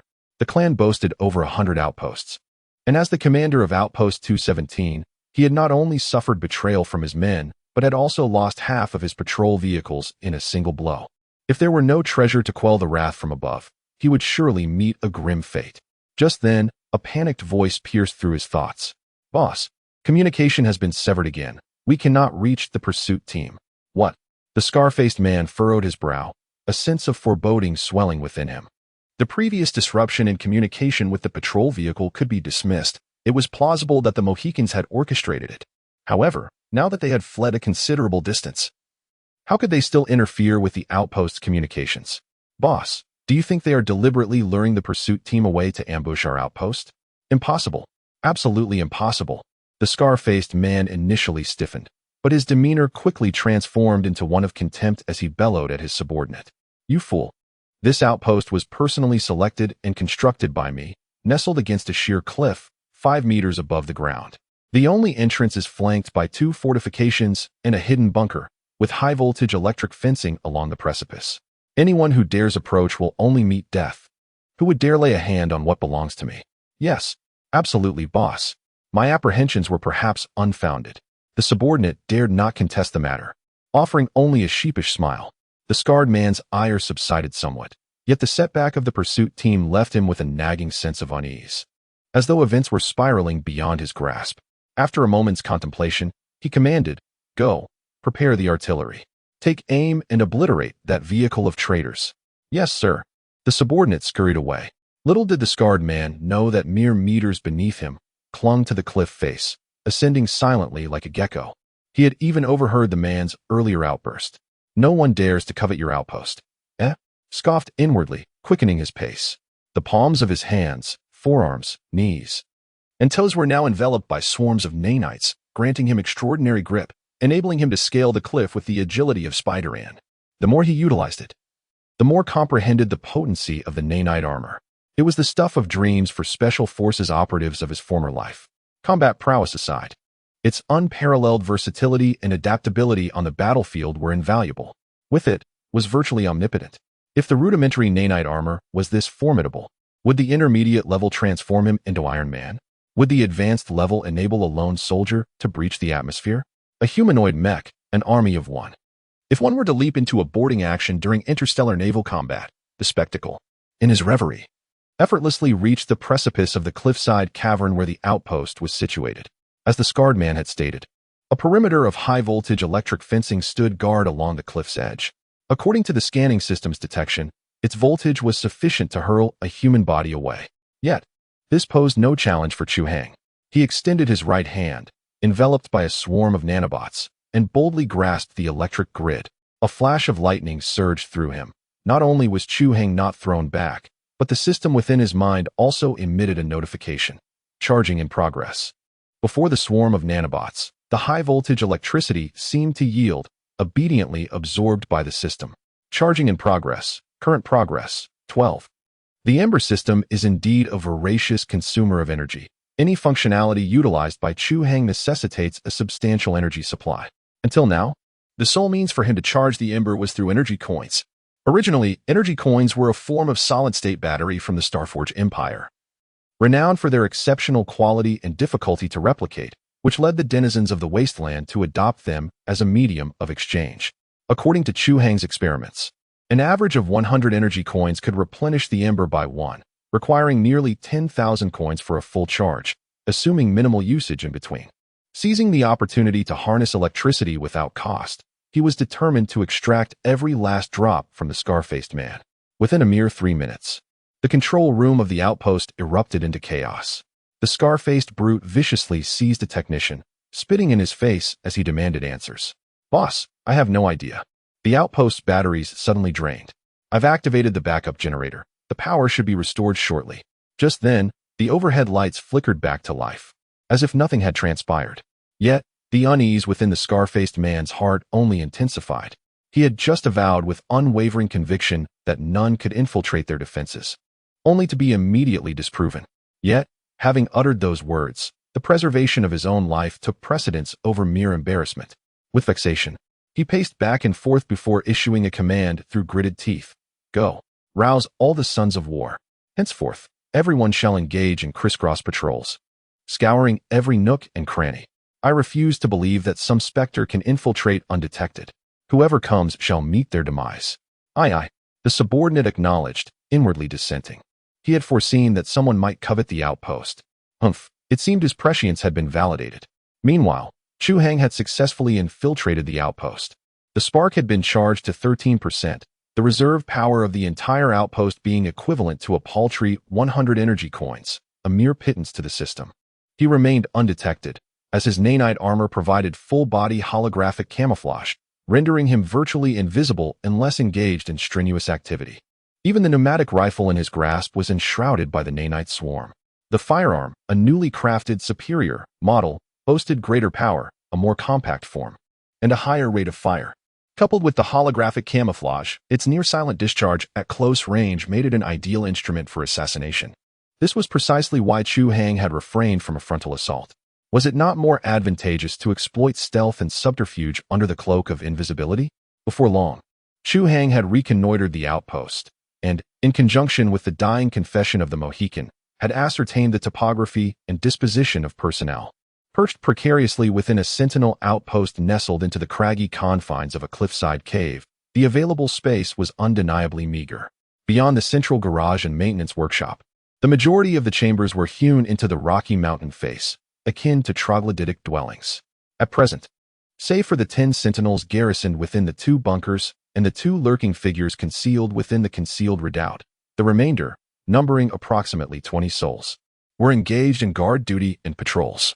Augmented with a formidable array of light and heavy weaponry, coupled with the fortified bunkers, they could readily repel an assault by 100 adversaries, which explained the bombastic pronouncements of the scarred visage. Yet, as the adage goes, fortresses are invariably breached from within. With Chu Hang now infiltrated, could the opposition possibly prevail? Now, against whom should he first strike? An idea struck him. The 2 within the concealed redoubt, perhaps. Throughout his existence, Chu Hang harbored an unparalleled loathing for those who lurked in the shadows. Chapter 11. The Art of Self-Detonation Headcase. Could you expedite your pace? The player's patrol vehicle careened erratically, or rather, was engaged in a frantic flight. Moments prior, the interceptor vehicle of the Greyrock clan had obliterated the player's front right wheel, precipitating a drastic reduction in velocity. Consequently, not only could they not shake the vehicle alongside them, but the one trailing behind had also surged forward. It was an armored vehicle of identical make to the player's, similarly equipped with a heavy machine gun. The armor plating of the player's vehicle was exceedingly thin, sufficient perhaps to deflect the projectiles of a rudimentary pipe rifle, but wholly inadequate against the withering fire of a heavy machine gun. The occupants of their vehicle were destined to be riddled with bullets. Ash, has Ryan not yet regained consciousness? In the front, the dark-skinned man ceaselessly discharged his weapon out the window, but owing to the vehicle's contorted and fiercely intertwined trajectories, the projectiles were scattered indiscriminately, barely impeding the enemy's advance. Regrettably, that unfortunate child likely suffered a concussion. It's anyone's guess when he'll regain consciousness. Blast! I'm out of ammunition. Suddenly, a cry of alarm emanated from Little Black in the front, who frantically searched, discovering the floor littered with spent casings, yet devoid of any bullets. Big Head, may I borrow your firearm for a moment? Hold your fire. I haven't even had a chance to enjoy it yet, retorted Big Head. Instead, you should take over the driving. Evidently, swapping drivers in a speeding vehicle was unfeasible. Big Head grumbled in frustration. Were it not for the need to stall for time, he would have undoubtedly rammed the opposing vehicle head-on, fearing no one. The pursuing vehicle is gaining on us. Take cover. From the rear, a curse resounded. Instinctively, Big Head swerved violently as bullets whizzed past the vehicle's exterior, stirring up a trail of dust on the sandy terrain. Within the pursuing vehicle, an exasperated voice exclaimed, "Who authorized you to open fire? The boss wants them alive." Unbeknownst to them, the leader had already altered his directive. The squad leader in the vehicle delivered a forceful kick to the machine gunner, bellowing at the driver, "Ram them. Box them in." With that, the engine roared to life, and the vehicle's ram struck the player's car forcefully, mangling the rear end. A sizable metal panel was torn away by the impact, exposing the panicked players within. Though disoriented by the collision, the player known as Cursed understood the imperative of preventing the enemy from boarding their vehicle. Consequently, he resolutely fired rearward, while simultaneously tossing 2 Molotov cocktails, which, regrettably, were deftly evaded by their adversaries. The pursuers executed a nimble maneuver, flanking from the left to converge with the intercepting vehicle on the right, effectively sandwiching the player's car and immobilizing it. "Decelerate, won't you?" The firing aperture on the window was now obstructed by the enemy vehicle's body, forcing Xiaohei to cease firing. "It's no good. The car is wedged too tightly. Decelerating would result in a rollover for all of us. Surely you don't fancy engaging those maniacs in hand-to-hand combat?" A sudden, violent tremor shook the vehicle as if something had exploded on the roof. What in the world? Chi Kushio moved to stand where Ryan had been, just in time to witness figures emerging from the adjacent vehicles, hurling javelins laden with explosives. Damn it, spike grenades. The Wastelanders referred to these contraptions as spike grenades, specifically designed for vehicular destruction, akin to rudimentary rifle grenades. Another impact. While the explosive charge of a spike grenade was not substantial, a few more hits would likely compromise the patrol car's roof armor, allowing the adversaries to leap aboard directly. "Ha ha ha, you incompetents, retaliate. All who forsake the halls of Valhalla must atone to the glorious Immortan Joe."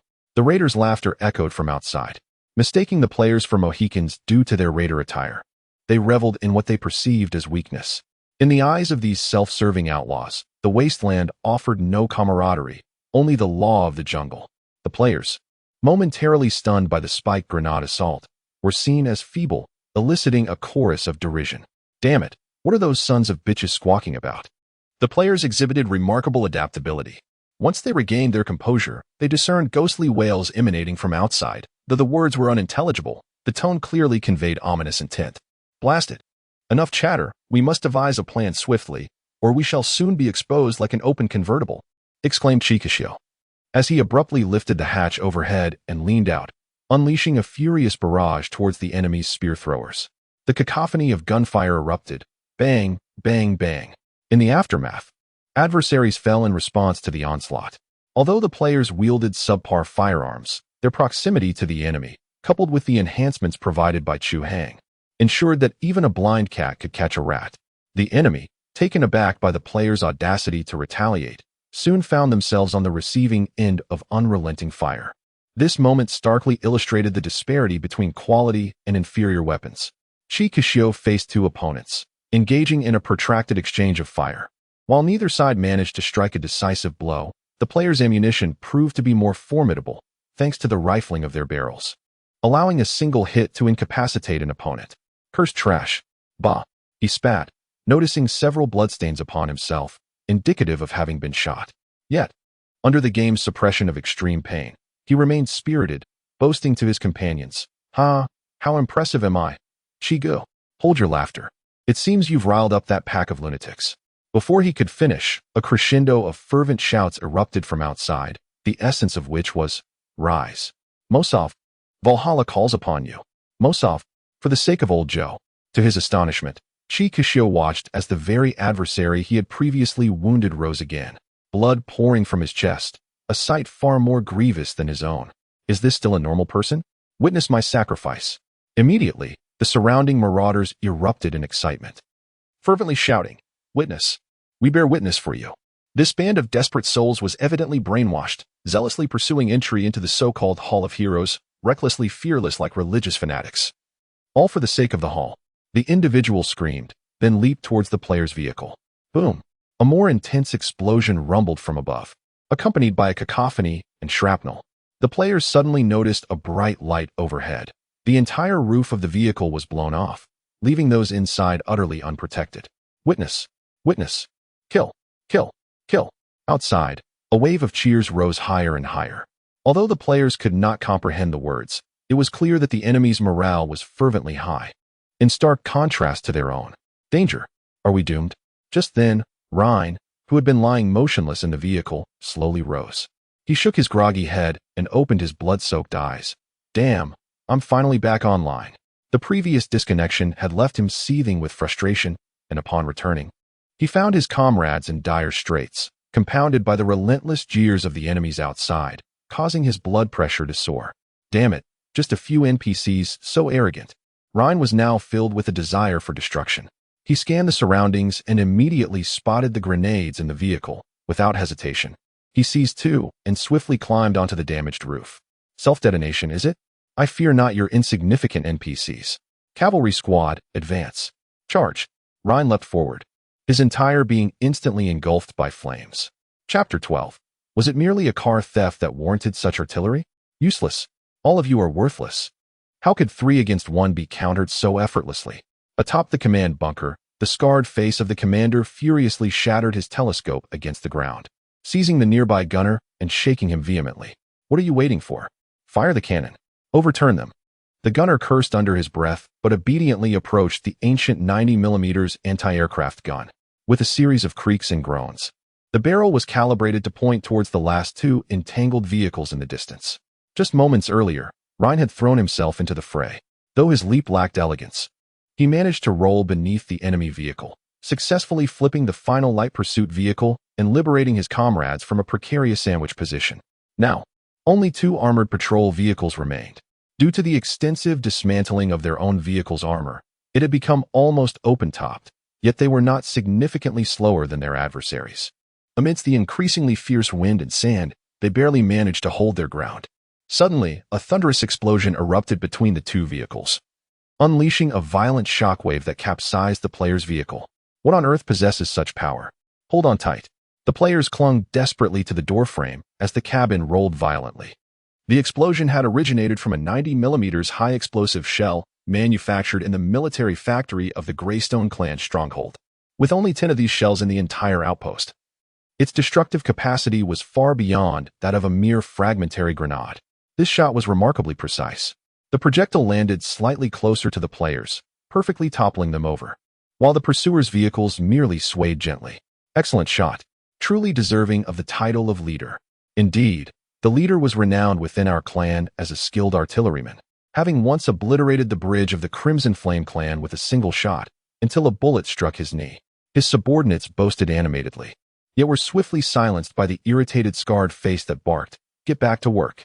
Dispatch the transport vehicles and clear the battlefield." The memory of his severed leg remained a profound anguish in his heart. Otherwise, he would not have been exiled to this watchtower. He had once held the opportunity to serve as the chief gunner aboard the clan's land cruiser. However, This misfortune could also bring unexpected fortune. If he could deliver the treasures taken from the traders, he might still earn the chance for mechanical ascension, allowing him to return to the clan's main forces. This was certainly a positive prospect, yet why did he feel so restless? Guards, have you not located the intruders yet? Guards. The scarred face was suddenly gripped by dread. He realized that, at some point, the entire bunker had fallen eerily silent, the coarse voices of his subordinates no longer audible. The intruders had infiltrated. How could this be possible? Panic-stricken, he lunged behind cover, drawing his pistol with his right hand while retrieving a grenade from his waistband with his left. Without hesitation, he hurled the grenade into the room. It did not explode, but instead emitted a powerful electromagnetic pulse. The scarred face was no simpleton. He was aware of the existence of holographic camouflage equipment. Thus, this EMP grenade served as a contingency. As anticipated, the wall near the doorway rippled like water, revealing a figure. Without uttering a single word, the scarred visage opened fire upon the individual, who, riddled with bullets, stumbled haphazardly into a nearby storage room. A surge of elation coursed through the scarred face, the disfigurement contorting in sync with his expression. The storage room was a cul-de-sac. He would imminently seize an adversary clad in holographic camouflage. Furthermore, based on his years of intuition, this person undoubtedly originated from a hitherto unknown faction. Otherwise, why adopt such furtive tactics when raiding a mere outpost?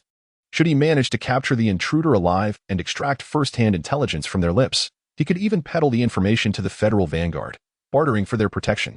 The Limestone Clan was inconsequential, merely rural landowners. It was rumored that the Federation had reclaimed urban ruins and possessed their own organic farms.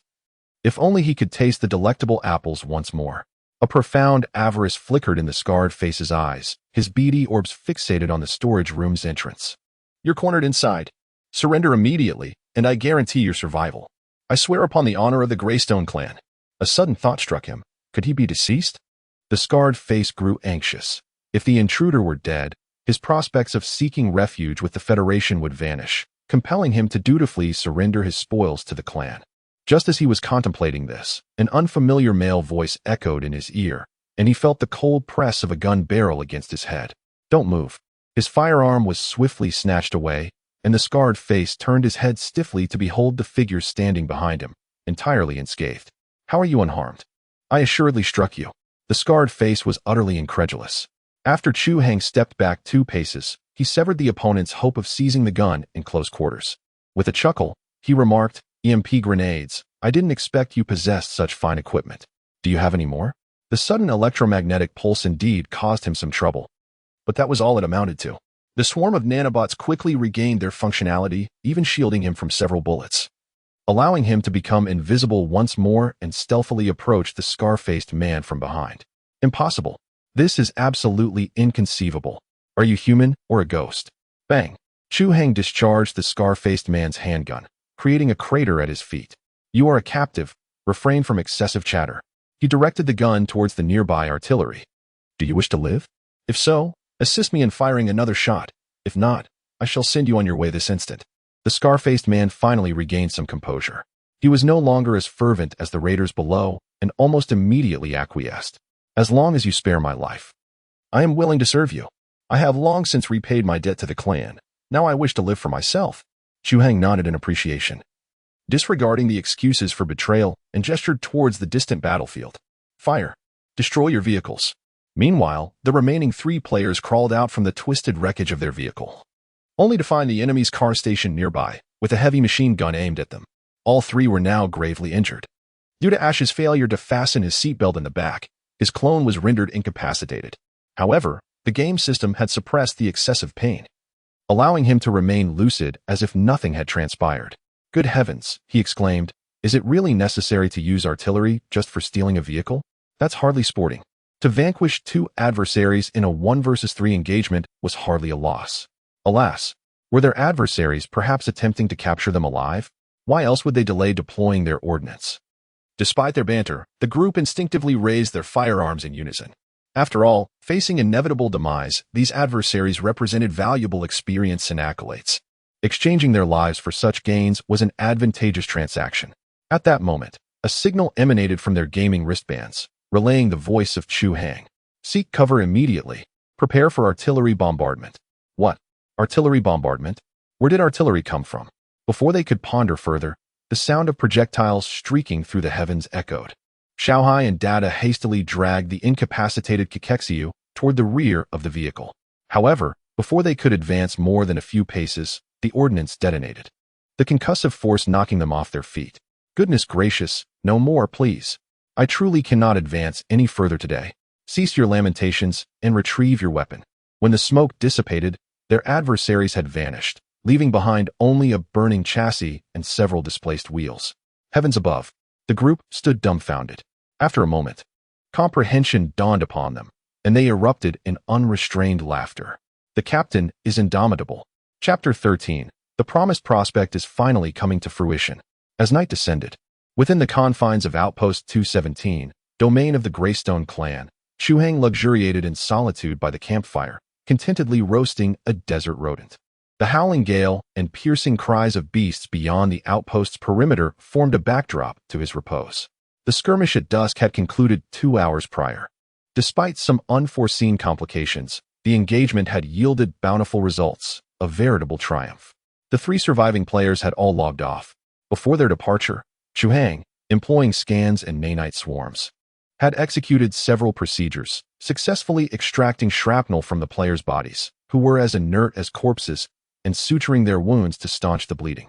Thus, these 3 near-obliterated clone bodies were preserved, spared the 2-day revival cooldown that Rhine had to endure. The outpost now bore Chu Hang's mark. The enemy contingent was reduced to the sole survivor, Scarface, the rest having perished in the fray. Chu Hang had shown no mercy, each shot a fatal blow, ensuring none remained to squander his provisions. Why retain these brainwashed war children? It would be more worthwhile to summon additional players, who are more useful and obedient. However, with so many lives extinguished, one might expect some semblance of remorse. Yet, conversely, Chu Hang felt no such discomfort. Instead, he executed his lethal task with even greater efficiency. While these marauders were undoubtedly reprehensible, was he becoming excessively callous and bloodthirsty? Was he still himself?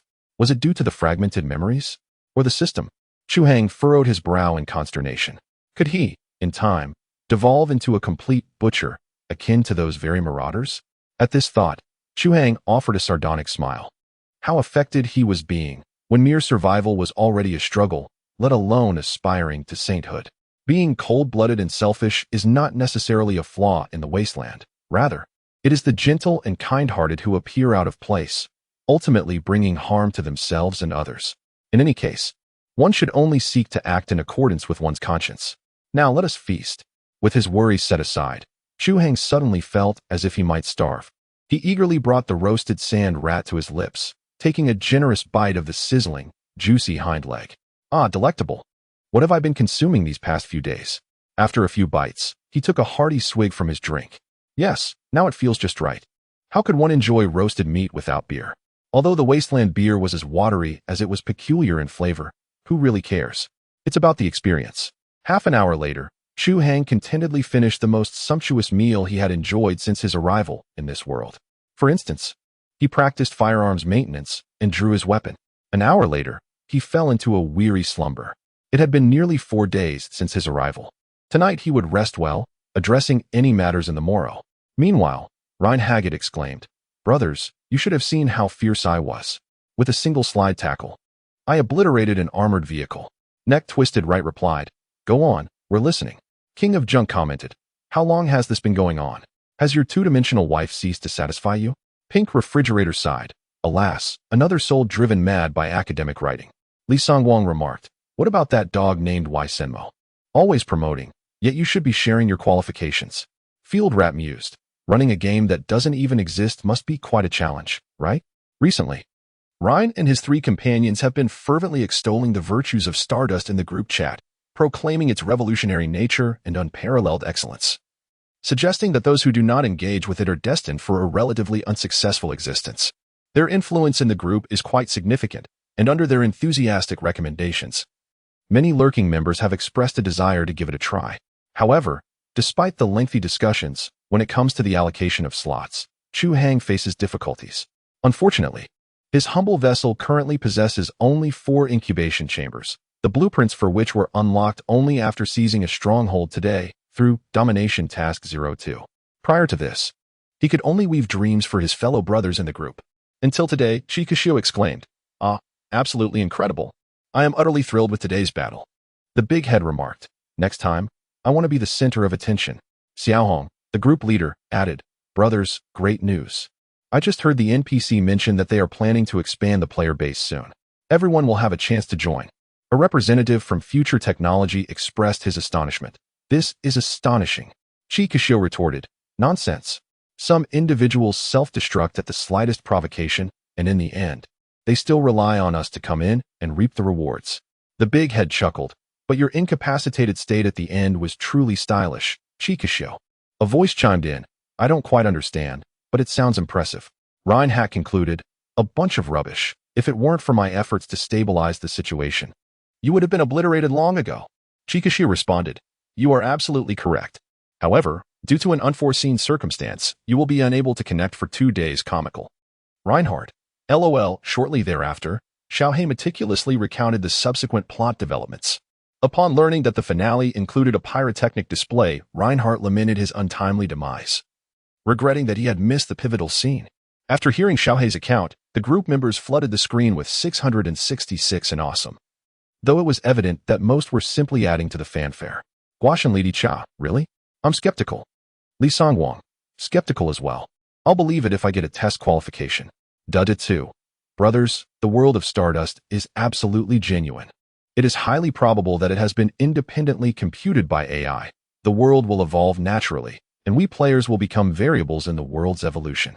In other words, we can alter the destinies of NPCs and determine the future of the world. Isn't that incredible?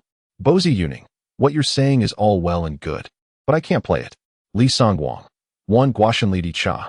Anyone can fantasize. Without proof, you're just spouting nonsense. Guashan Lidi Cha has been muted by an administrator for 30 minutes. Li Songwang. The group owner is awesome. Bozi Yuning. I concur. Did it too. What did you guys do before? Plazy. Heh. Retired military personnel. Just looking for a hardcore game to reminisce about the past. Kakexiu, my respects. I guarantee that Stardust will absolutely satisfy you, and we happen to be short on a few instructors. This game is excessively hardcore. Retired veterans? Xiao Hei's eyes lit up, and he privately sent a screenshot of the group chat to Wai Senmo. Since they were so familiar, why not pull some strings? Chapter 14. Skill books in this game? The following day, Chu Hang awoke feeling invigorated. He began by surveying the outpost, a means of stretching his limbs. Before checking on Scarface, he discovered the man glaring resentfully at him, a sizable lump adorning his head, evidence of Chu Hang's forceful actions the previous night. Unperturbed, Chu Hang untied him, tossing him half a flask of water and a stale ration, while he himself consumed the leftover roasted meat from the night before. Scarface now sported a slave collar around his neck, the very same one that had previously confined Chu Hang, a poetic return to its original owner. You remember what to say? Yes, Scarface grumbled reluctantly, nodding his head and taking a ferocious bite of the ration, nearly choking in the process. Chu Hang found the sight amusing. This ration was the same type that the Mohican had thrown to him during the debt collection, typically reserved for pack animals. With a texture akin to swallowing shards of glass, derisively known as tempered glass. Better to live poorly than to die, wouldn't you agree? At that moment, Chu Hang's subdued voice extinguished the flames of anger within Scarface's heart. He managed another grunt of agreement, falling silent. Whether Scarface was a double agent was of no consequence. Chu Hang simply required him to deceive the Greyrock clan, to lead the main camp to believe that Outpost 217 was operating as usual, thereby securing more time for stable development. After finishing breakfast, Chu Hang escorted Scarface to the Outpost communication room to conduct the routine communication with the main camp. Precisely, Chu Hang was situated within the 4th sector of the 10th star ring. This colossal megastructure, the 10th star ring, spanned a diameter of 10,000 kilometers, encompassing an artificial ring with an astounding inner area of several million square kilometers, complete with mountains, rivers, oceans, and an atmosphere. The 4th sector, one of the 6 principal divisions, was predominantly characterized by hills, rendering it the highest terrain within the entire star ring world, thus bestowing upon it a natural defensive advantage. Coupled with the extensive debris left over from the war, this location would serve as an excellent base of operations until the dilapidated vessel was space-worthy once more. Chu Hang intended to transform it into the primary respawn point for players upon their arrival, with plans to relocate to the ship once it was upgraded. However, the staggering resources required for ship repairs invariably induced a throbbing headache. The Fire Seed was proving to be an insatiable money pit. Well, easy does it. 5 minutes elapsed, and the communication concluded without incident. Scarface, ever the seasoned turncoat, had managed to avert any suspicion from the other party. The atmospheric control system in the 4th sector was defunct, leading to escalating drought, sandstorms, and diurnal temperature variations. Furthermore, residual interference from the war roamed freely with the wind, wreaking havoc on the rudimentary communication infrastructure of the wasteland. Long-range communication, in particular, was mostly inoperable. Consequently, peripheral outposts such as Outpost 217 typically contacted headquarters whenever signal conditions permitted within a 3-day window, which was not considered a lapse in communication. In some cases, even a 4 or 5-day period of disconnection was not uncommon. After having successfully deceived his family, Scarface would enjoy a period of tranquility. Very well, for the time being. You need not concern yourself with anything. Simply rest here. Do not fidget, lest you inadvertently embroil yourself in further trouble. Chu Hang refrained from offering excessive admonitions. He ushered Scarface into a dormitory, secured the door, and set up 2 cunning traps outside before departing. He proceeded to another dormitory, where 3 lifeless bodies lay. Upon unlocking the player's access with his system, the corpses instantly reanimated, rising to their feet with a swift motion. Remarkably, these individuals appeared to have been awaiting their return with great anticipation. In the realm of Stardust, time flowed at a 1:1 ratio with Blue Star. Thus, the daytime within the game corresponded with nighttime in reality. Following a player's demise, a 48-hour period was required to cultivate a new clone, establishing a resurrection cooldown of the same duration. The unfortunate Rhine, having just perished, was on the verge of madness. As the 3 players regained consciousness, their eyes lit up at the sight of Chu Hang standing at the entrance, and they eagerly approached him. Having not issued any rewards for the previous day's mission, the stakes for this assault on the stronghold were significantly higher, and thus the rewards would be commensurately greater. Brave warriors, I am delighted to see you unscathed. Chu Hang proclaimed with an air of authority, nodding approvingly at the players. Your performance in this mission has been commendable. The Empire takes great pride in you. The 2 players stood at attention, while the incapacitated Chi made an effort to straighten himself in his chair. Captain, this is merely our duty. All is for the Empire, Rhine added, to which Chu Hang offered a slight nod in acknowledgement. Do not rush. I am already aware of Rhine's contributions. His sacrifice has laid the foundation for the Empire's victory, and the Empire shall honor him upon his resurrection.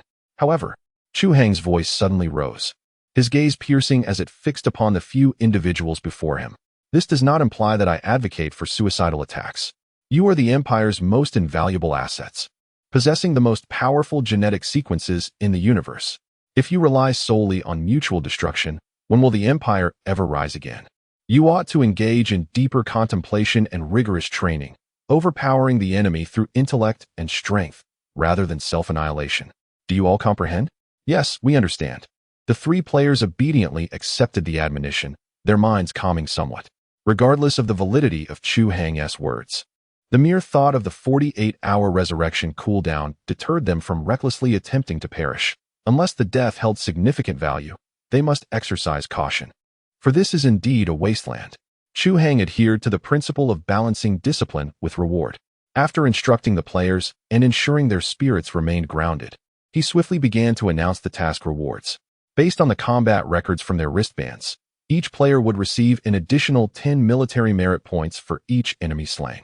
The 2, serving as the team's logistics, would receive an extra 50 military merit points. Rhine, having destroyed 2 enemy vehicles, would garner an additional 100 military merit points. Furthermore, each of you may learn a basic skill from me, with the list sent to your wristbands. Once you have made your decisions, feel free to approach me. Chu Hang endeavored to distribute military merits fairly among all participants. Even De Tu, who had not fired many shots, received 50 points, ensuring that the players' enthusiasm remained intact, thereby preventing a scenario where all players scrambled to claim kills. As for the acquisition of skills, this marked a new capability following the upgrade of his library. He could extract specific knowledge from the library and store it in a device known as the Neural Adjuster, which could then be presented to players for their use.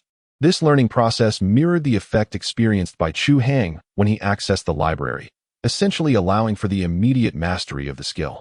Consequently, in addition to issuing tasks and trading items, Chu Hang now possessed the ability to act as a mentor, teaching players various skills, thereby enhancing his role as an NPC. This inevitably reminded him of an old game, Civilization, and the humorous saying, "The villagers shared the secrets of nuclear fission with you." Merely contemplating it was amusing. Chapter 15, Lightsabers and Loot Captain, you are incredible. Gue, we can finally learn skills. Cheers erupted among the players, who soon received the exchange list prepared by Chu Hang. There were a total of 6 skills available: Wasteland General Knowledge, Basic Combat Techniques, Basic Shooting Techniques, Basic Engineering Techniques, Basic Information Technology, and Basic Medical Techniques. The content of these skills was straightforward. The General Knowledge skill served as an encyclopedia of the Wasteland, aiding players in better understanding the world of Stardust. The subsequent skills would influence early gameplay, but since they were all introductory level knowledge, learning multiple skills posed no issue. Each skill required only 100 military merits, which was quite affordable, easily accumulated through a single narrative battle. Chu Hang glanced at the players, anticipating they would take some time to make their selections. So he decided to organize the supplies at the outpost. Once he departed, the 3 players immediately huddled together. I knew it. Though set against a backdrop of desolation, Stardust undeniably embodies the spirit of a cosmic age. If one cannot acquire skills, navigating spacecraft and mechs would become an insurmountable challenge.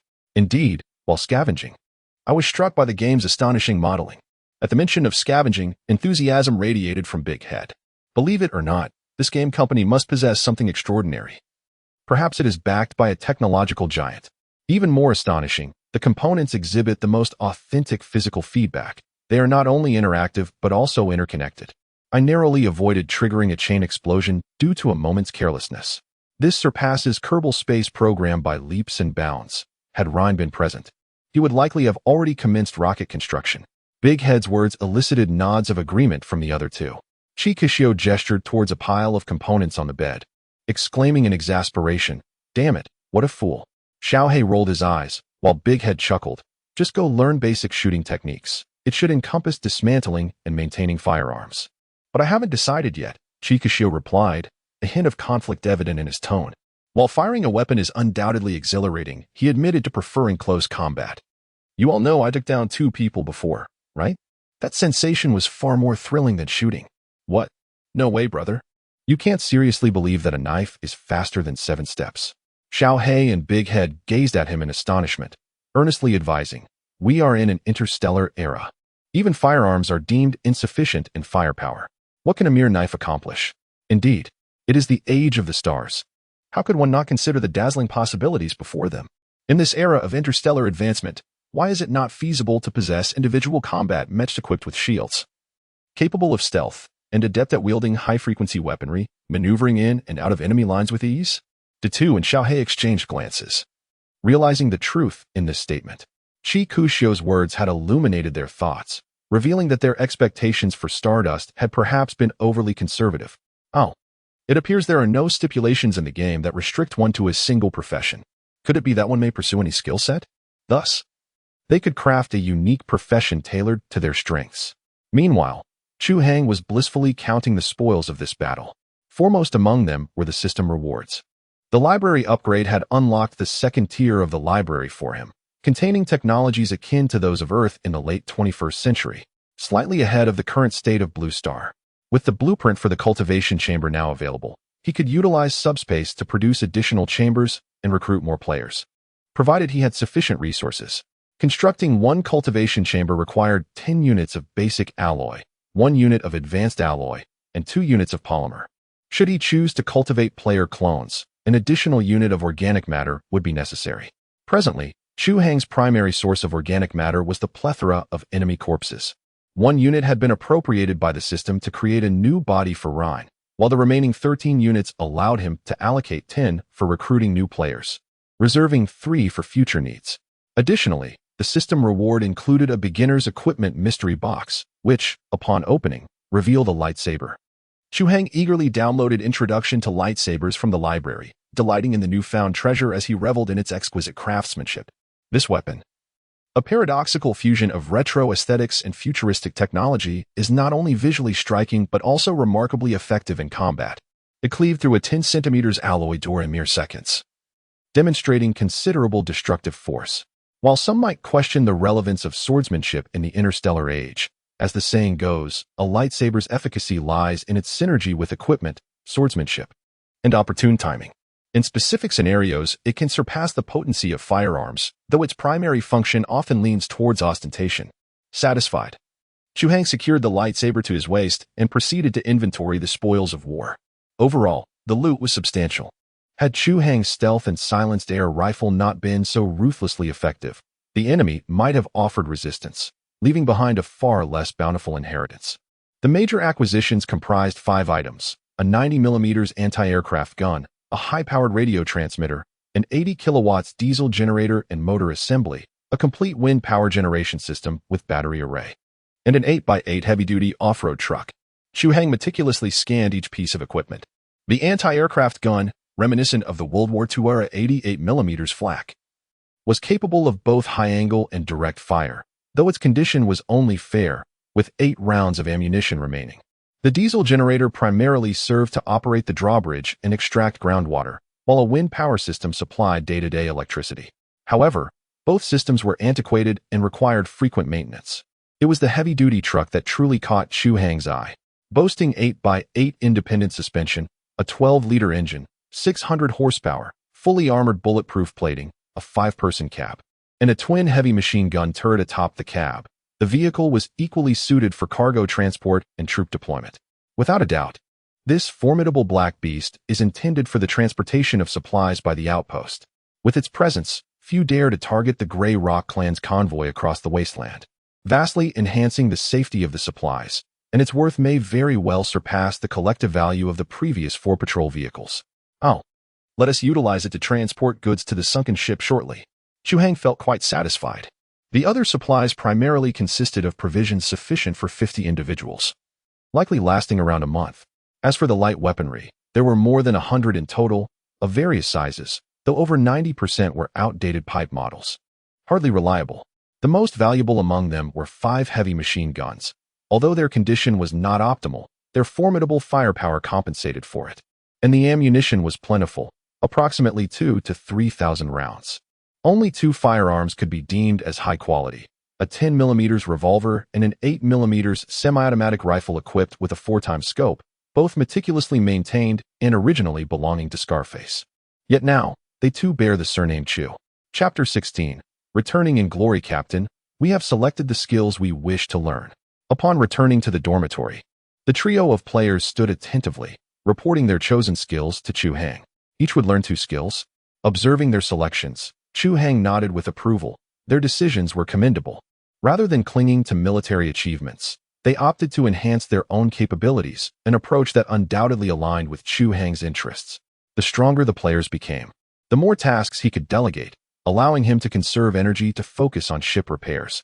Ultimately, Chi chose to specialize in both melee combat and firearms. Xiaohei positioned himself as a scout, thus opting for firearms and the Wasteland Encyclopedia. De Tu, on the other hand, chose firearms and information technology. He had been a mediocre hacker on Blue Star, believing that the future of hacking would hold great promise and was worth pursuing. Now, Chu Hang could effortlessly publish tasks. He spoke while his consciousness operated the system, synchronizing the task details to the players, who instantly felt a surge of motivation and gradually became accustomed to this routine. In fact, in an effort to enhance Chu Hang's favorability, they would even strive to excel. He entrusted the transportation tasks to the players, while he himself made a trip to the armory, absconding with all the ammunition. Equipped with tools, he ascended to the highest point of the outpost, dismantling the entire communications antenna to facilitate future communication with the headquarters of the Greystone Clan. For the time being, Chu Hang decided against tampering with other electrical systems. As the location of this outpost was rather advantageous, it could serve as a forward base for player activities. Given the current shortage of personnel, a temporary closure would suffice. The water pump would also remain in use, with plans to periodically send players to collect water. Chu Hang intended to transport all supplies and equipment, easily accomplishable in a single trip with the transport vehicle. Upon returning, he planned to meticulously arrange his valley, transforming the entire 217th garbage dump into his private garden. Once a safe environment was established, he could commence large-scale recruitment of players to gather resources for the repair of the small, dilapidated ship. After a busy morning, with only the incapacitated vessel left unattended, Chu Hang and his companions finally managed to pack all the supplies and load them onto the vehicle, temporarily departing from the outpost. Scarface was also aboard, his mood fluctuating throughout the journey, leaving one to wonder what thoughts occupied his mind. The players, on the other hand, were quite intrigued by him, always seeking to unearth hidden quests or the like. Unfortunately, a language barrier existed, and Chu Hang had no immediate plans to teach them the common tongue. For who knows what mischief the players might concoct. At 2 in the afternoon, a colossal transport truck roared into Sunken Ship Valley. The obstacles at the entrance had been cleared away by Chu Hang, and the truck came to a screeching halt in front of the dilapidated ship. Gazing at the small, broken vessel he hadn't seen in a day, Chu Hang felt a sense of kinship, as if this were truly his home. Just then, the rampaging sandstorm temporarily subsided, revealing a rare, clear sky that dramatically transformed the scenery overhead. "Holy moly, what is that?" exclaimed Xiao He, the first to notice the anomaly above. Nearly dropping the kichika he was holding in his shock. "A magnificent spectacle unfolds before us. Good heavens, is that a halo?" The two stared incredulously at the breathtaking view on the horizon. Beneath the limpid blue sky, along the distant mountain peaks, a gradually narrowing, arc-shaped celestial staircase ascended, stretching upwards to the zenith, where the radiant sun hung. Turning to look behind, a similar symmetrical scene unfolded, though the hues of the staircase shifted from interwoven green and white to a tapestry of yellow and black. The players were utterly dumbfounded. That darned operation never mentioned this wasn't a planet. After all, there was an atmosphere, gravity, and even climate with diurnal and nocturnal variations. Little did they know that after 4 days in the game, the Stardust production team would present them with such a delightful surprise. Likely a newly rendered texture. Quite magnificent, isn't it? The voice of Chu Hang drifted through the air as he turned his head, revealing a hint of nostalgic sentiment to the gathered crowd. "Here lies the 10th ring, a man-made celestial body constructed by our empire, shaped like an immense torus. Indeed, it is a halo." The excitement surged within the crowd, only for Dado to feel a pang of embarrassment as he caught Chu Hang's piercing gaze, quickly covering his mouth. Chu Hang proceeded with his monologue. "The entire ring boasts a diameter of 10,000 kilometers, a width of 100 kilometers, and a thickness of 22.3 kilometers, primarily composed of metal, rock, and soil. The exterior is fortified with mechanical structures, while the interior houses a nitrogen-oxygen atmosphere and a biosphere, maintained by a formidable artificial gravity field that generates weight and regulates the rotation of the ring. At the center of the ring is deployed a miniature artificial sun, its surface adorned with a hollow Dyson sphere apparatus. Half of its radiant light permeates through the lattice-like structure, casting a gentle illumination upon the inner ecological zone, while the other half is shielded, transformed into boundless energy through the Dyson cloud, which is then transmitted wirelessly to power the entire ring. In its prime, the ring could accommodate hundreds of millions of inhabitants, but in this post-catastrophe era, it is uncertain if even 1 million souls remain. The 10th ring has been divided into 6 major sectors. We reside in Sector 4, where the wreckage of spacecraft and metallic refuse abound, making it the second most populated area within the ring. From a developmental standpoint, it is considered a promising locale. In the future, this will serve as the genesis of the Empire's resurgence. We shall awaken more valiant warriors of the Empire. I will forge our flagship. And after passing judgment on the traitors here, we shall reclaim this celestial expanse. And for this, it requires the collective effort of all." Originally, Chu Hang intended to introduce the game's background, but as he spoke, it transformed into a speech filled with grand visions. However, observing the response, he felt quite satisfied, secretly awarding himself an 8 out of 10. At that moment, the 3 players present were as invigorated as if they had been injected with enthusiasm. They were unaware of which aspect of his grand vision resonated most with them, yet he was confident that all of these were his objectives, goals he would surely achieve. The players were elated. After all, the wealth of information Chu Hang shared during his speech was nothing short of explosive, rivaling the opening lines upon entering the game, permeated with an alluring charm that was irresistible. Seizing this opportunity, Chu Hang took a stroll around the small vessel. Everything appeared unchanged. allowing him to comfortably unload his spoils into the ship's storage. The ship contained a significant amount of resources accumulated with the players over the past few days, nearly sufficient to construct 10 cultivation pods. Chu Hang assigned the construction tasks, along with the order for the neural adjustment device, to the system for processing, while he himself opened the chat group of Blue Star. Let me see, who shall receive the next 10 slots? Chapter 17.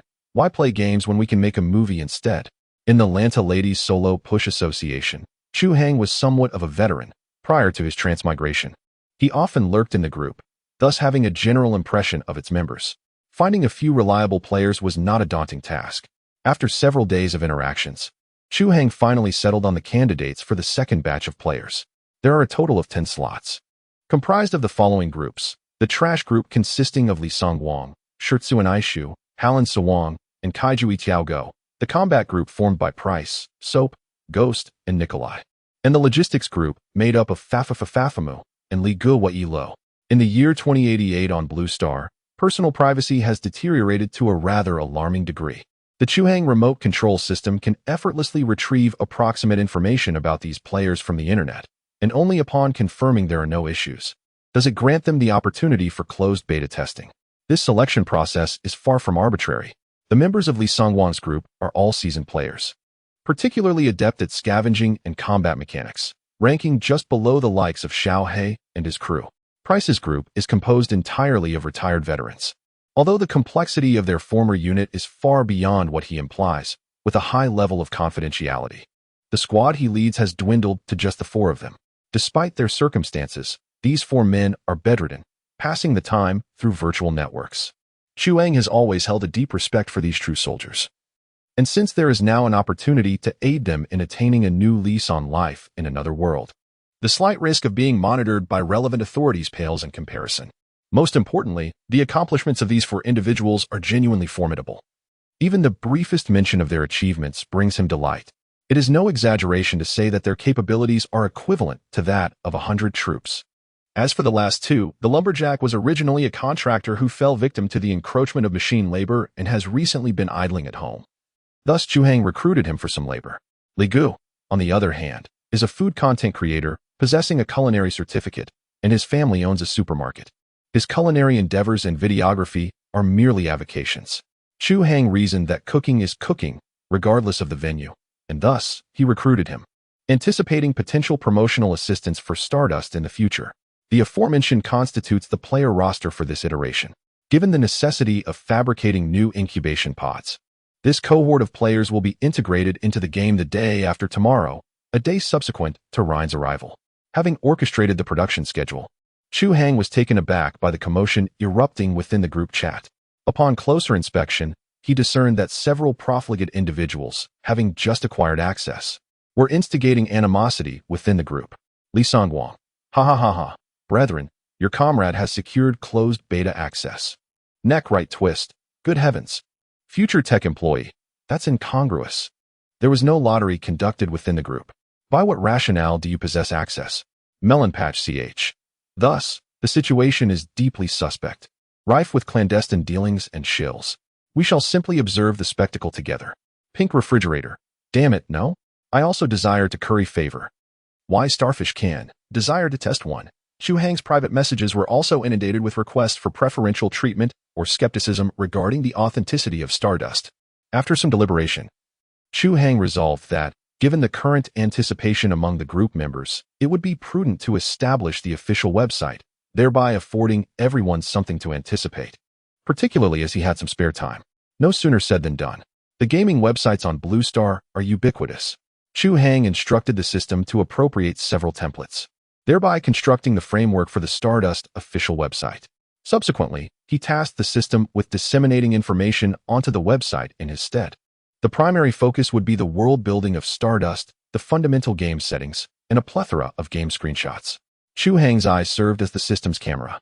He commenced filming from the incubation pods where the players descended, proceeding outwards, in the opulent decay of the sunken corridor, amidst towering heaps of refuse. A surreal interplay of clear skies and sandstorms unfolds. The horizon reveals an arched ladder of the heavens, while modified heavy trucks of the wasteland wind. Battered iron pipes serve as rifles, and the trebuchet crafted by Rhine stands in stark contrast. A multitude of high-definition images captures these scenes, all meticulously uploaded. The video, enhanced by virtual technology, allows viewers to don VR headsets and immerse themselves in a first-person perspective, showcasing Chu Hang's audacious infiltration of Station 217. The experience is both exhilarating and imbued with a tinge of clandestine thrill, emphasizing a truly immersive encounter. Once completed, Chu Hang shared the official website link in the group. Everyone, please remain calm. We are urgently expanding our computational capacity. I assure you that more spots will be available in a few days. In the meantime, feel free to explore our official website and get a preview of Stardust, commented Wyson Mook. Terrible management. Watch me throw my master ball. Retorted Pink Refrigerator. Is that true? I don't believe it. When has the official announcement ever been different? Quipped Guayan Li Chao. Everyone, check out the official website. There are images that reveal the truth. And I even made it on camera, haha, exclaimed Reinhard. Wow, wow, wow. You all must see that promotional video. It's me, shouted Neck, right twisted. Look at the kids getting so excited. They're mixing up their words, joked the future tech employee. With these remarks, the group quickly fell silent. Though they voiced their skepticism, their actions betrayed them as they eagerly clicked on the Stardust website. Moments later, the group chat erupted with a flurry of messages. Wow, 666. Absolutely astonishing. Which game dares to venture this far? Is this truly a promotional video? And executed in a single continuous shot? Even old Zhang would shake his head in disbelief. Goodness. If this is indeed a live gameplay capture, then the physics engine is nothing short of miraculous. I would believe it if you told me the game developers had actually taken out a checkpoint. Is this for real? Everything looks so fabricated. The NPCs appear utterly oblivious, standing idly by while the protagonist slaughters them. How ridiculous. Is there even a possibility that they are unable to see the protagonist? Surely, no one could miss the protagonist's hands and the gun, both seemingly invisible, right? Holographic camouflage, coupled with a whisper-quiet air rifle, would leave the opponents completely unaware of their demise. If I were to suggest, why bother creating a game at all? With such technology, they might as well produce a film, focusing exclusively on this continuous shot. Amusing, high-priced acquisition of closed beta qualifications. Chu Hang secretly indulges in the gossip within the group. Thoroughly entertained. Suddenly, the conversation shifts to him. Upon closer inspection, it turns out that Xiao He and the others have chimed in. Repairing the clone will forcibly disconnect the player. Chi Ku exclaims. Whoa, so it turns out the captain's side wasn't just a plot twist. They actually showcased the process. This game is remarkably conscientious. Due to their divided actions, from the player's perspective, they did not witness how Chu Hang captured the checkpoint. Initially assuming it was merely a narrative device, as their peers typically conducted themselves in such a manner. They clearly did not anticipate that the official team of Stardust would create a separate promotional video, fully illustrating an alternate NPC storyline. Truly commendable in an industry often lacking integrity. Chu Hang, what does it matter? Whether one is virtuous or not is of little consequence. The primary aim is to showcase the gallant demeanor of your captain. Chapter 18. What peril could a sunken ship possibly harbor? Without the game Stardust, I feel as though I shall perish. Ryan lamented in the chat group, incessantly fretting over how much longer he must endure until his restrictions are lifted. Such ostentatious displays of despair evidently failed to elicit sympathy from the others. Even the second batch of players who had secured access to the beta test distanced themselves from him, joining in to ridicule his plight alongside those who had not received an invitation. Within the game, Chu Hang, accompanied by 3 invigorated players, circumvented the beleaguered Scarface who was laboriously excavating the foundation, arriving at the colossal wreck of a ship. Before them lay the remains of a vessel extending over 100 meters in length. Warriors, we have merely sounded the first note of our counteroffensive. Yet this is but a fraction of what lies ahead. We have numerous tasks to accomplish: repairing the mothership, transporting additional forces, and establishing an imperial outpost in the valley. Time is of the essence. We cannot afford to squander a single moment. The interior of the sunken ship teems with danger. This time, I shall lead our expedition. But you must adhere to my commands and remain ever vigilant. I wish to avoid any casualties. Understood. The 3 responded eagerly. Prior to their departure, each had received a neural adjustment device from Chu Hang. Before their arrival, he had conducted a thorough scan of this half-submerged ship. The entrance he chose was the 11th airlock, situated over a meter above the ground. This airlock led directly to the engineering deck. primarily designed for the ingress and egress of machinery, which were among Chu Hang's objectives for this venture. The access control for the 11th airlock had long since been rendered inoperative, intending to utilize the scanning function to locate any concealed emergency mechanical switches. Chu Hang discovered that the gate was severely deformed, rendering any such switches likely to be jammed. Consequently, Chu Hang opted for the most straightforward and direct method, activating his lightsaber. Swoosh! A blue and white blade of light erupted from the hilt, immediately eliciting gasps of awe. The players, having never before witnessed a lightsaber, were filled with curiosity. The Kachuxiu, in particular, displayed fervent enthusiasm, his desire practically etched upon his face. Chu Hang casually flourished the blade before driving it into the gate. This device is remarkably effective. In less than 2 minutes, a 2-meter diameter hole was carved through the gate. Chu Hang retracted the lightsaber, activated the tactical flashlight on his firearm, and stepped through. He wielded an 8mm light machine gun, a classic model from the wasteland. Employing a traditional firing mechanism, it was simple to maintain and possessed adequate power. After Chu Hang replaced its components with high-precision parts, it experienced a resurgence. The primary reason for using this weapon was the inferior craftsmanship of the Greyrock clan, whose 6mm bullets were woefully inadequate. The fact that Kachuxiu endured so many shots and merely became paralyzed served as a stark illustration. Chu Hang had considered equipping the players with 8mm firearms as well, but, mindful of the need to avoid gratuitous handouts and the limited supply of 8mm ammunition, he decided to postpone the idea. Upon entering the sunken vessel, Chu Hang took the lead, clearing the path ahead. The players, content to remain in the rear, shone their flashlights around, whispering about the remarkably realistic furnishings within the wreck. Good heavens, the environment is incredibly realistic. The production team must have meticulously prepared this shipwreck, waiting for this very day to allow us to experience it. It should be noted that I am curious just how many more exquisite scenes remain, I remarked. Have you not noticed? We entered without loading a map. To my astonishment, it was indeed true. This was still a free game, after all. A group of individuals clearly unacquainted with the world around them. Listening to the trio's hushed discussions, Chu Hang found it somewhat amusing, yet he could empathize, as he too had once been a player, unfamiliar with such wonders. Disregarding their chatter, Chu Hang continued to lead the group deeper into the setting, discovering various odds and ends along the way. The moment the trio spotted a chest, their excitement surged, each eager to pry it open, only to be halted by Chu Hang's firm admonition. After all, they were not here for trifling gains. The blueprints for this class of ship had yet to be unlocked at level 2. Thus, Chu Hang relied on the experience inherited from the original owner, navigating toward the engineering bridge. Fortunately, the vessel was not overly complicated. After circumventing several obstructed passages, the quartet finally arrived at their destination after an hour. Outside the engineering bridge lay a T-intersection. Chu Hang approached and broke the door, while the 3 players lingered behind, growing somewhat bored and murmuring complaints. This mission is rather dull. We can't stray from the group, and there are no enemies to engage. Just hold on. Once the narrative concludes, we should be free to explore. The captain is merely guiding us. Oh, how tedious. I wish for an enemy to slay. No sooner had the words left their lips than the fire seed system abruptly issued a warning to Chu Hang. Unknown energy accumulation detected. Direction 102. Reacting instantly, Chu Hang shouted to the players, "Get down." The trio of players were taken aback and promptly dove to the ground. A crimson beam swept over them, leaving a scorched mark on the metallic wall behind. "Unleash hell towards 4 o'clock," barked Chu Hang, his machine gun erupting in a fiery roar that illuminated the tenebrous corridor. The players, catching only a glimpse of a shadowy figure in the distance, joined in the frenzied barrage. After what felt like an eternity, Chu Hang's voice cut through the cacophony. "Ceasefire! Ceasefire!" The gunfire gradually subsided, and beams of light revealed their assailant, an antiquated tracked robot, riddled with holes and strewn with metallic debris. "So much for no enemies," one of the players quipped. "Who jinxed us?"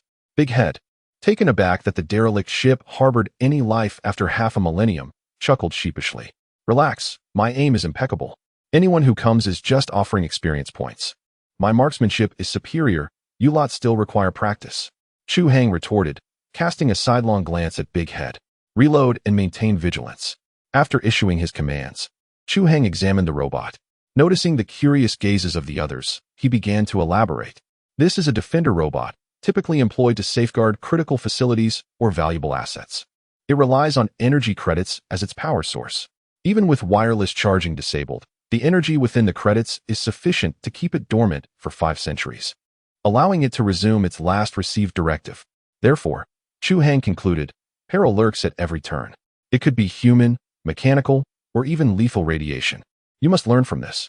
The 3 players nodded in solemn agreement. Captain, this energy coin is remarkably impressive. Where is it produced? Xiaohei suddenly inquired, momentarily taken aback. The Star Forging Empire? Isn't that the faction to which the players belong? His question seemed to stem from a profound ignorance, one that could only be attributed to centuries of illiteracy. Fortunately, the NPC should not mind, right? Chapter 19. The grave digging is a quick way to wealth. After defeating the Defender robot, no enemies remained outside the engineering bridge. The 4 of them entered the control room unscathed, discovering that aside from a bit of disarray, there had been no explosions or fires, much to their relief. Chu Hang had no intention of repairing this place. His focus lay on the control consoles, pipelines, electrical cabinets, and all areas capable of yielding high-tier resources. The fire seed system was also upgradable. Its level corresponded to that of the small ship, currently at 0 tier. Upon advancement, the fire seed would unleash a multitude of nanobots, thoroughly refurbishing the small vessel, which not only saved Chu Hang the effort of repairs, but also significantly enhanced the mothership. However, this was contingent upon Chu Hang providing sufficient resources, excluding the several thousand units of low to mid-grade alloy. He still needed to prepare 10 units of high-grade alloy and high-grade polymer, along with 1 unit of Stardust. What do these high-tier resources signify? Generally, even interstellar cruisers would not require such extravagant materials, let alone the fact that Stardust is one of the most precious strategic resources in the galaxy. As for energy, unless he could repair the ship's fusion reactor, he would need to prepare energy equivalent to 10,000 units of basic energy coins. It is noteworthy that a single energy coin suffices to power a common electromagnetic rifle, while even a large Defender robot typically requires only 5. Thus, the immediate danger has subsided, and I now entrust you with a task. As Chu Hang scanned the area, he meticulously marked various locations on the equipment cabinets, ceiling, and control panel. He relayed his instructions to the 3 individuals, who perked up with excitement. What? A substantial reward? Why waste time talking? They instantly grasped the crux of the matter and, without needing further persuasion from Chu Hang, eagerly brandished their cutting guns, filled with enthusiasm. Chu Hang shook his head in bemusement. These individuals, who would hardly lift a finger to wash a dish in reality, transformed into unstoppable forces when it came to scavenging in the game. Could this be the allure of trash collection? Perhaps he should consider acquiring a rare title of King of Trash to rally the scavengers. Suddenly, Chu Hang felt an unexpected inclination towards hanging street lamps. With a smile, he departed from the control room. If all else fails, securing some fuel rods would be splendid. Unfortunately, luck did not favor him this time. He decided to bypass this resource point and headed straight for the engineering warehouse. This location typically housed engineering vehicles, repair supplies, and emergency energy coins, making it the most promising site for potential fortune in this expedition. The entrance to the warehouse was not difficult to locate. After a brief search, Chu Hang decisively crawled into the ventilation duct above, maneuvering through its twists and turns. Ultimately, he utilized his scanning ability to peer into the warehouse. With a resounding clang, a brilliant white beam illuminated a massive metallic structure. He had found it. Chu Hang's eyes sparkled with delight. Before him lay an overturned space engineering vehicle, crushed beneath the weight of shelving due to the ship's catastrophic descent. Scattered around were numerous maintenance parts, and with a keen eye, Chu Hang discovered a large, unopened crate of energy coins, an extraordinary find. He swiftly dragged the energy crate closer. This type of energy crate was of standard specifications set by the Star Casting Empire, capable of being used as a complete energy battery for large facilities or disassembled for individual use, which made it exceedingly convenient. The crate was protected by a mechanical lock designed by the Empire, notorious for its difficulty to open, particularly for the wasteland dwellers of 5 centuries hence. However, for Chu Hang, a legitimate heir of the Empire, it posed little challenge. Upon unlocking the protective shell, he revealed 50 neatly arranged sets of energy rods inside. The rods emitted a soft azure glow, each measuring 3 centimeters in diameter, and each set contained 20 primary energy coins, totaling a remarkable 1,000 coins. While this amount might seem trivial for a colossal starship, In the wasteland of 5 centuries later, it represented a fortune. For instance, the armored heavy truck that Chu Hang had confiscated from the outpost was worth merely 20 energy coins, highlighting the immense purchasing power of these coins. After all, such items could only be produced by the star-casting empire, and with its demise, they had become relics of the past. He retrieved one energy rod, its vibrant glow radiating an ethereal beauty. With the remaining wealth securely stowed away, he ascended the massive structure before him, locating the energy compartment to insert the energy rod. He then groped around until he found the cockpit and eagerly took a seat. The instruction manual indicated the start button. There it was. The system commenced its self-diagnosis. Chu Hang fiddled for a while, and soon the cockpit's screen illuminated. Initially, a colossal emblem of the empire was projected, followed by the words Zhuxing Heavy Industries in bold letters. Subsequently, a multitude of self-check procedures appeared, before finally revealing external images. A surge of excitement coursed through Chu Hang as he rubbed his hands together and gradually pulled the control stick. Lift off. With a thunderous roar, the engine began to bellow, and the massive steel frame slowly ascended, pushing aside the shelves that constrained it. Dubbed an engineering vehicle, this contraption was, in fact, an enormous engineering robot. Its chassis moved on 2 sets of tracks, with a plasma thruster mounted at the rear. Its arms were equipped with mechanical claws, cutting torches, welding guns, drill bits, and various functional modules. Although devoid of weaponry, its size was formidable. Standing nearly 5 meters tall, its engine power was astonishing, capable of overturning a heavy truck with ease. With this marvel at his disposal, not only could the construction of the base be expedited significantly, but even if one were to affix some weapons onto it, it would serve admirably as a guardian sentinel. Wow! Chu Hang sat in the cockpit, his face brimming with exhilaration. After all, which man could resist the temptation of piloting a giant mech? His maneuvers were not particularly adept, primarily due to his insufficient library level, which prevented him from unlocking the skill tree pertinent to the interstellar era. Thus, he relied on his innate ability to self-learn. However, it was evident that Chu Hang was of the astute kind, with remarkable physical coordination. Within just half an hour of familiarization, he was able to maneuver the engineering mech fluidly through the warehouse. All right, my dear, let us step outside for some fresh air. Chapter 20. Wow SCV. The cockpit is a confined space, and Chu Hang no longer needs to disguise himself as an NPC, allowing him a brief moment of liberation. He maneuvered the mech to raise its arm, aiming a colossal cutting gun at the warehouse's entrance. In the next instant, blue light and sparks erupted simultaneously, and a large hole was swiftly carved into the door. He intended to dismantle a reactor for practice. It must be said that this mech is truly the pinnacle of Imperial ingenuity. Although it lacks a neural operating system, its usability is surprisingly convenient, with various designs being exceptionally reasonable. If he were to rely solely on a lightsaber to dismantle it piece by piece, not only would the lightsaber risk overheating, but he would also exhaust himself in the process. However, with this formidable apparatus at his disposal, productivity would soar. Metal debris was effortlessly sliced away and ultimately consumed by the subspace. The other side of the subspace was connected to the fire seed. Once the waste was ingested, the fire seed would automatically decompose it into valuable resources, storing them for his future use. Even Chu Hang was unaware of the vastness of the fire seed subspace. For now, it merely allocated a 1M corner for Chu Hang to stow his items. After a busy day, Chu Hang estimated that the transport vessel, when intact, should exceed 500 meters in length, with the amount of advanced materials approximately 12 units. In contrast, an average cruiser typically requires only a few units, not even reaching the 10 units necessary for the fire seed's advancement. This underscores the preciousness of advanced materials and the opulence of the fire seed mothership. Well, after all, the more formidable the fire seed, the more confident he becomes in facing the world. It's merely a matter of consuming more. Could he not also starve it if necessary? Thus, he would diligently scavenge for refuse. Having salvaged the reactor, Chu Hang piloted the engineering mech toward the stern of the sunken vessel. The commotion had unsurprisingly, stirred a hornet's nest among the other players. What in the world is going on? Is that an adversary? I surmise not. Judging by the trajectory, it's likely our esteemed captain's handiwork. Regardless, are you not consumed by curiosity? The trio exchanged knowing glances, and with a tacit understanding, they armed themselves and ventured deeper into the ship's bowels. 10 minutes elapsed. Good heavens, it's an SCV. Admittedly, Chu Hang's new acquisition bore a striking resemblance to an SCV, albeit with superior craftsmanship and enhanced capabilities courtesy of Starforge Industries. At that moment, was severing the primary energy conduit linked to the engine. The onboard sensors detected the presence of the three players and promptly alerted to avert any potential mishaps. A subtle smile played on's lips.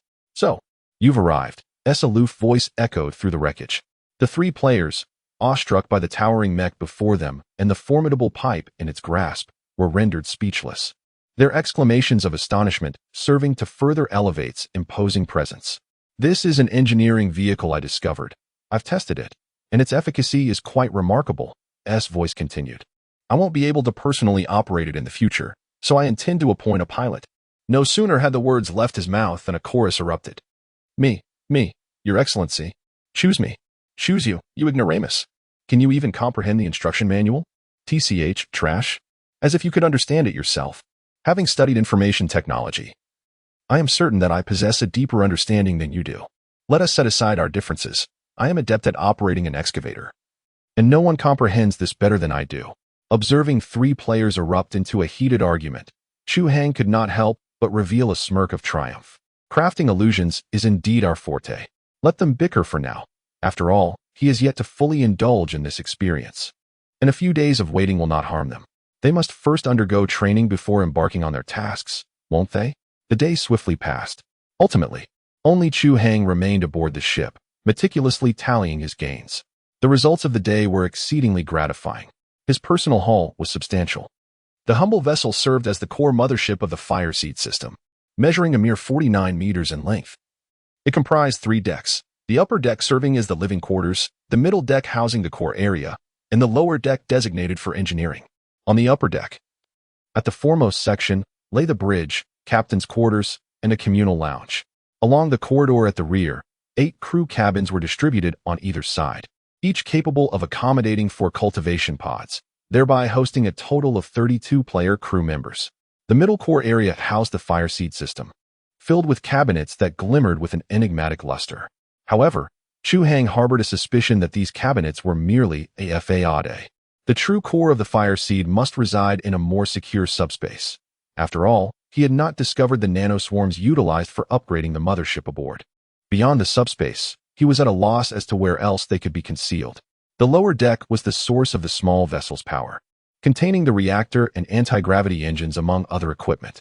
Yet, due to the violent impact when the ship landed, the entire lower deck lay in ruins, marking it as the most severely damaged area on the vessel. In order for Chu Hang to restore his small vessel to the azure skies, it is imperative to not only repair the reactor and engine, but also to seal the hull's breaches. Otherwise, he would have no choice but to await the extensive overhaul during the upgrade of the Fire Seed system. Coincidentally, a new mission has emerged within the Fire Seed system today.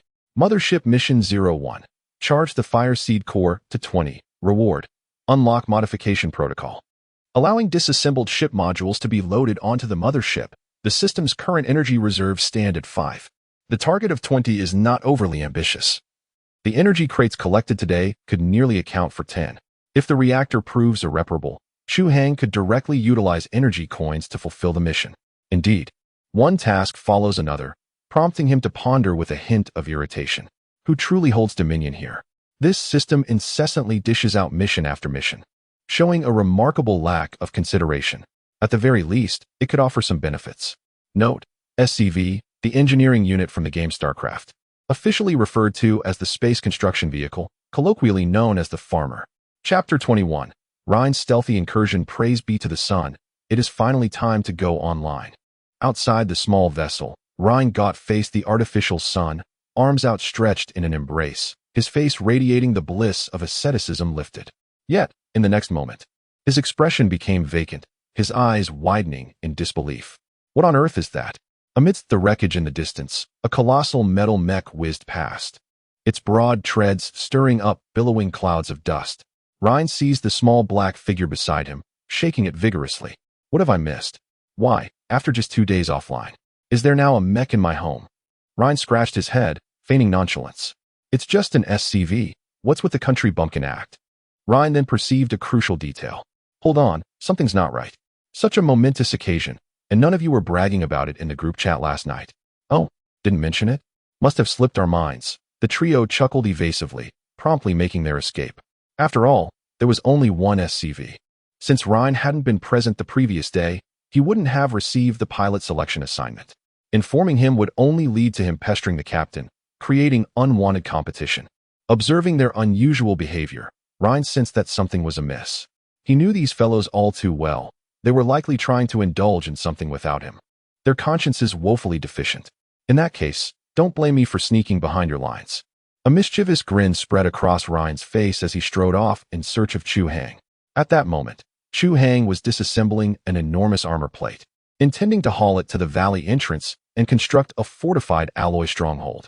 While scavenging was enjoyable, prudence was paramount.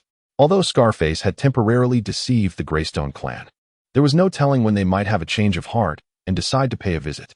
A lack of preparation could jeopardize everything. Captain, I wish to acquire some skills. Ryan waited patiently for a moment, and upon seeing Chu Hang successfully detach the armor plate, he promptly approached and exclaimed loudly, "We'll discuss it tonight." Chu Hang replied with a hint of impatience, preoccupied with his current task. Anticipating this response, Ryan quickly added, "It's urgent.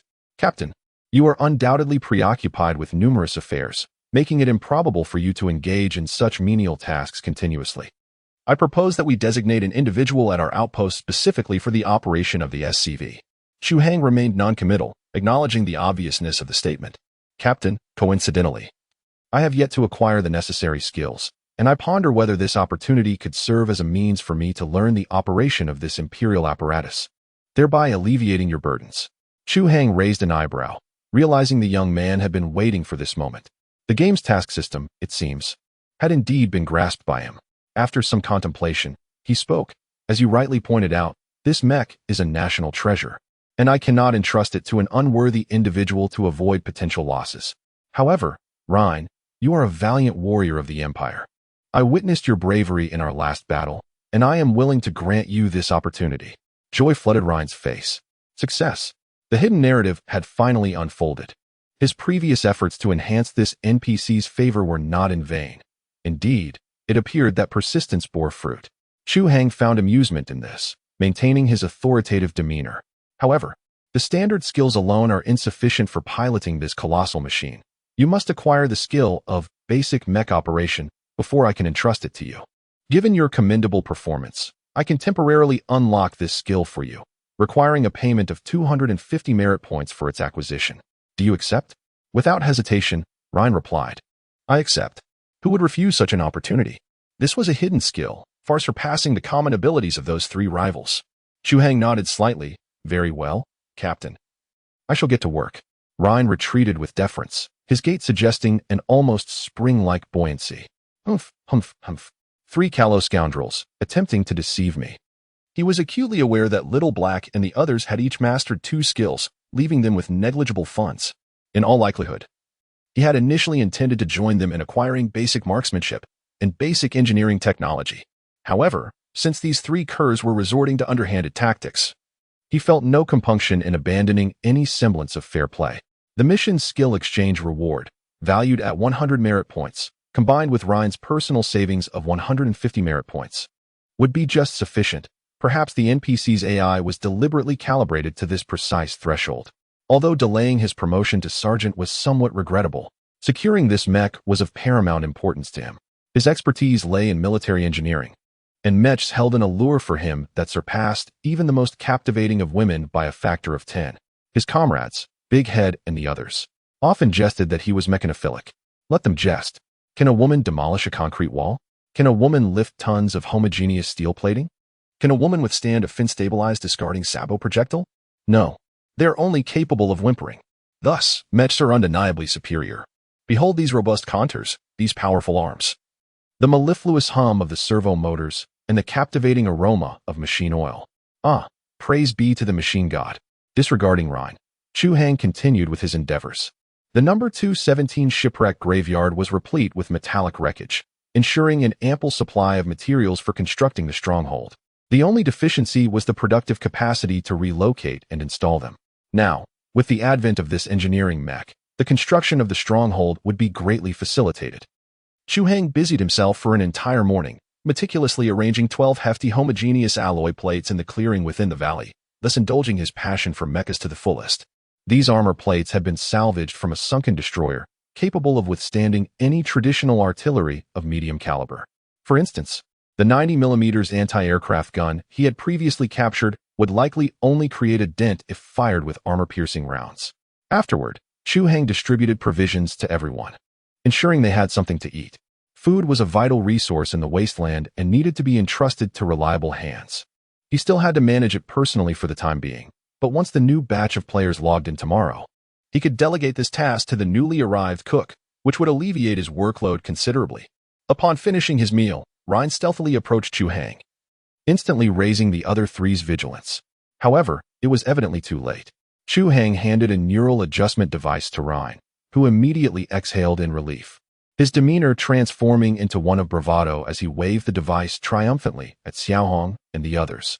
The trio quickly surrounded him, with Xiaohong throwing an arm around Ryan's neck. "Quickly explain what this is." Ryan grinned sheepishly. "It's nothing much, just a skill book for piloting mechas. Ha ha ha." Upon hearing this, the trio's expressions morphed into fierce scowls as they lunged forward, teeth gritted. "So you've been hoarding it all for yourself, huh? How despicable. Brothers, let us go after him together." Chu Hang strictly prohibited players from engaging in PvP, so their scuffle remained playful, devoid of any real intent to seize Ryan's possession. Observing from the sidelines with amusement, Chu Hang felt a pang of envy. Alas, he lamented, such genuine camaraderie might forever elude him. As for love, he abruptly shook his head, dismissing the notion. Nay, entangling oneself with admirers is ill-advised. Chapter 22. A new player enters the fray on this particular day. Li Ming, having meticulously tidied his opulent kitchen, eagerly reclined within the virtual pod. He first disseminated a message on Bilibili. "Your esteemed Li is venturing into a brand new online game today. Should it prove engaging, I shall personally oversee its management and invite everyone to partake." Boasting several million followers, within mere seconds, comments began to proliferate beneath his post. First, "Brotherly, will there be no culinary live stream tonight? What online game is Brotherly engaging in? I am a seasoned player. Allow me to guide you to victory." The commenter above is undoubtedly a primary school student. Confirmed. Li Gu chuckled heartily and initiated the Stardust program that had materialized within the virtual pod. In an instant, he sensed his consciousness traversing a luminous tunnel, and upon awakening, he found himself reclining within a sizable glass canister, the verdant nutrient fluid rapidly receding. "Good heavens! Is this genuine?" he exclaimed, utterly astonished. "This is simply extraordinary." Li Ming incredulously palpated his surroundings, meticulously savoring the authentic sensory input, unable to conceal his inner astonishment. This sensation was absolutely remarkable. He had never before experienced such an awe-inspiring game. His acceptance of Chu Hang's invitation had been a mere whim, yet it had unexpectedly unveiled a gateway to a novel realm. Anticipatingly emerging from the incubation pod, he observed 3 other nude males within the same chamber, all exchanging bewildered glances. Heavens, the group administrator's pronouncement has proven to be factual. This is unequivocally full dive technology. Which corporation has conceived this arcane marvel? It is truly a phenomenon to witness within our lifetimes. Alas, why is facial customization precluded? I entertain the notion of experiencing a female avatar. Cease your lamentations, comrade. Be grateful you were not assigned a diminutive stature. What designations have you all adopted? I am a lumberjack. Henceforth, we shall be fellow laborers. A pleasure to make your acquaintance. Possessing shared predilections, the youths swiftly coalesced into a harmonious collective. Within mere moments, these individuals had cultivated a profound camaraderie. With an air of novelty, they donned the jumpsuits adjacent to the incubation pods and emerged from their respective chambers. Beyond the portal lay an opulently adorned corridor. Intricate patterns adorned the surfaces of an unidentified metal, exhibiting a design aesthetic hitherto unseen on terrestrial landscapes, grand in scale and meticulously crafted. Incessantly, denizens emerged from adjacent compartments. Observing their flustered countenances and restless demeanors, one could readily discern that they, too, were neophyte participants.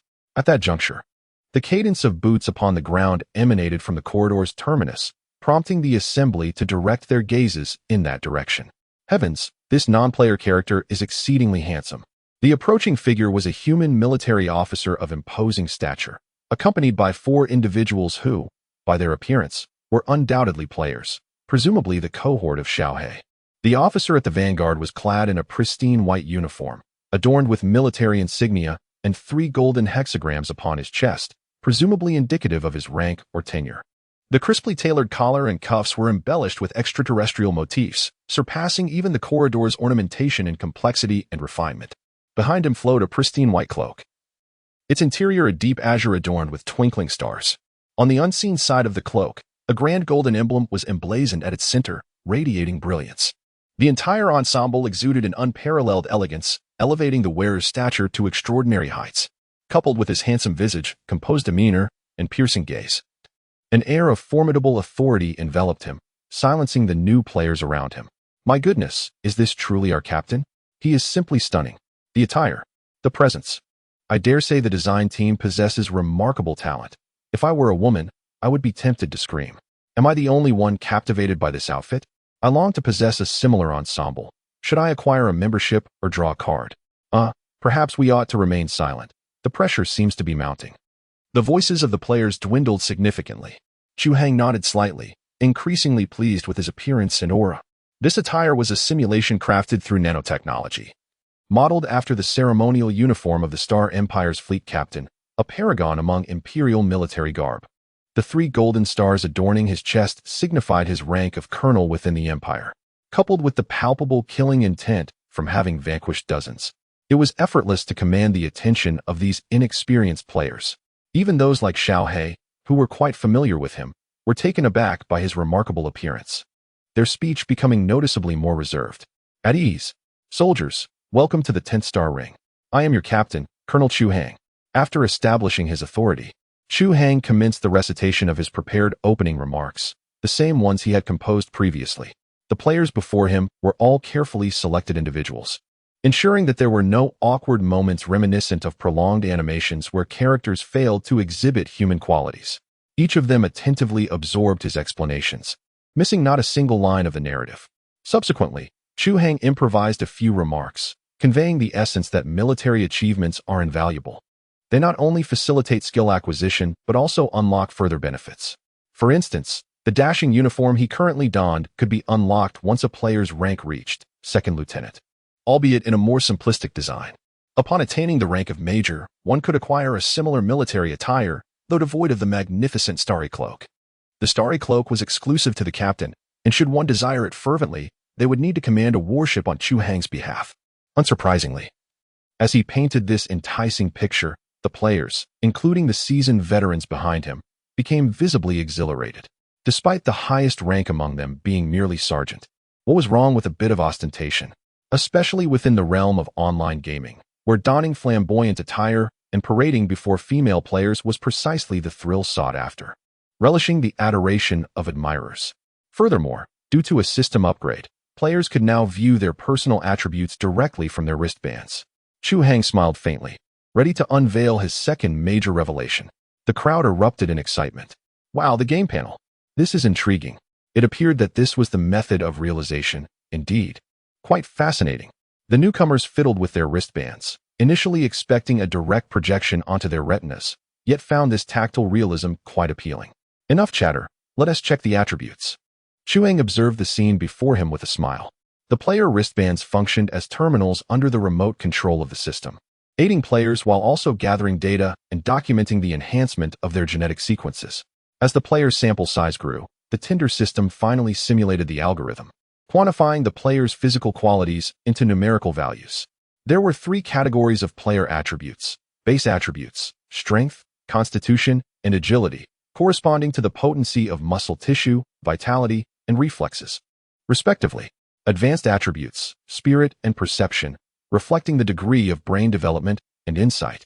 Specifically, these influence the strength of neural interfacing, danger perception, and similar aspects. Awakened attribute, only anima, which, upon awakening, transforms one into a distinguished magic user capable of wielding a range of supernatural abilities. Everyone possessed the base attributes, with a baseline value of 5. Advanced attributes were relatively scarce.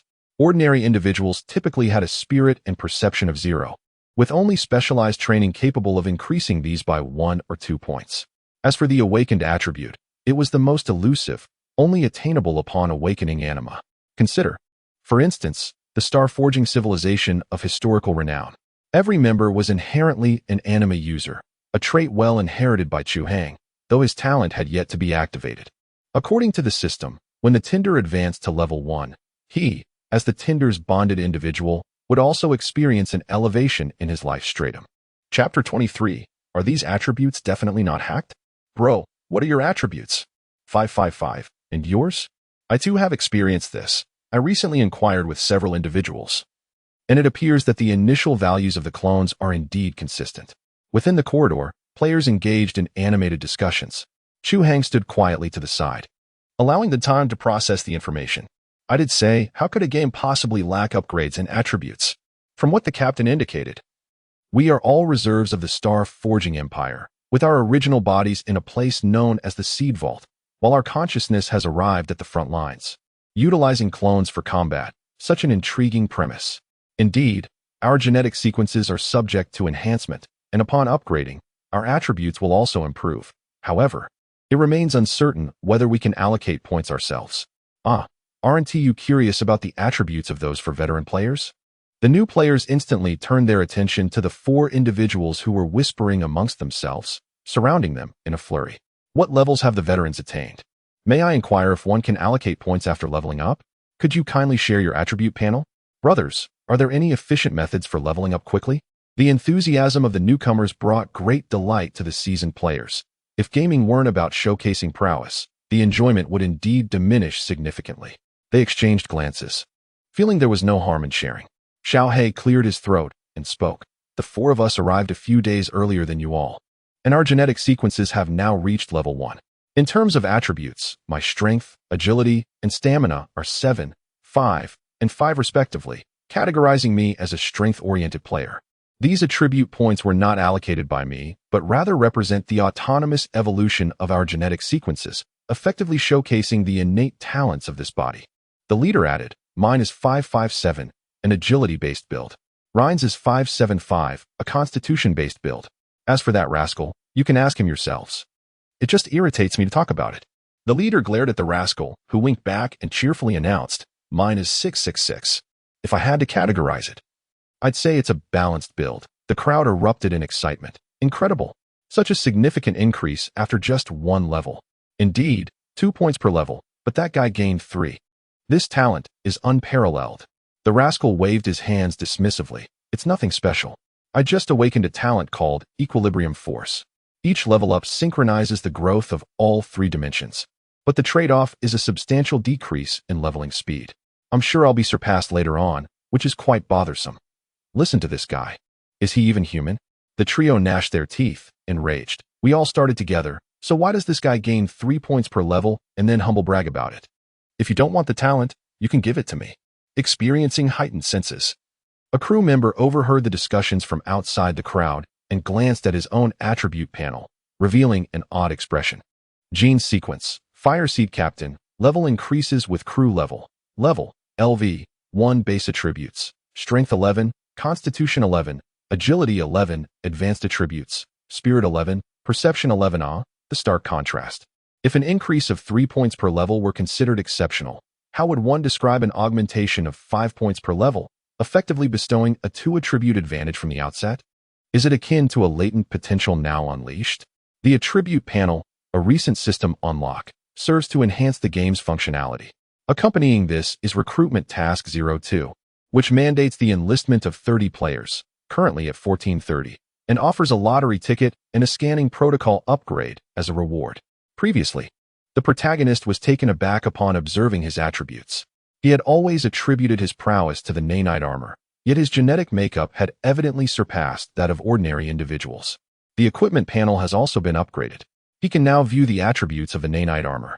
This purple, rare equipment amplifies the wearer's base attributes by 30, thereby augmenting the strong and proving less effective for the weak, for whom mechanical exoskeletons would be more advantageous.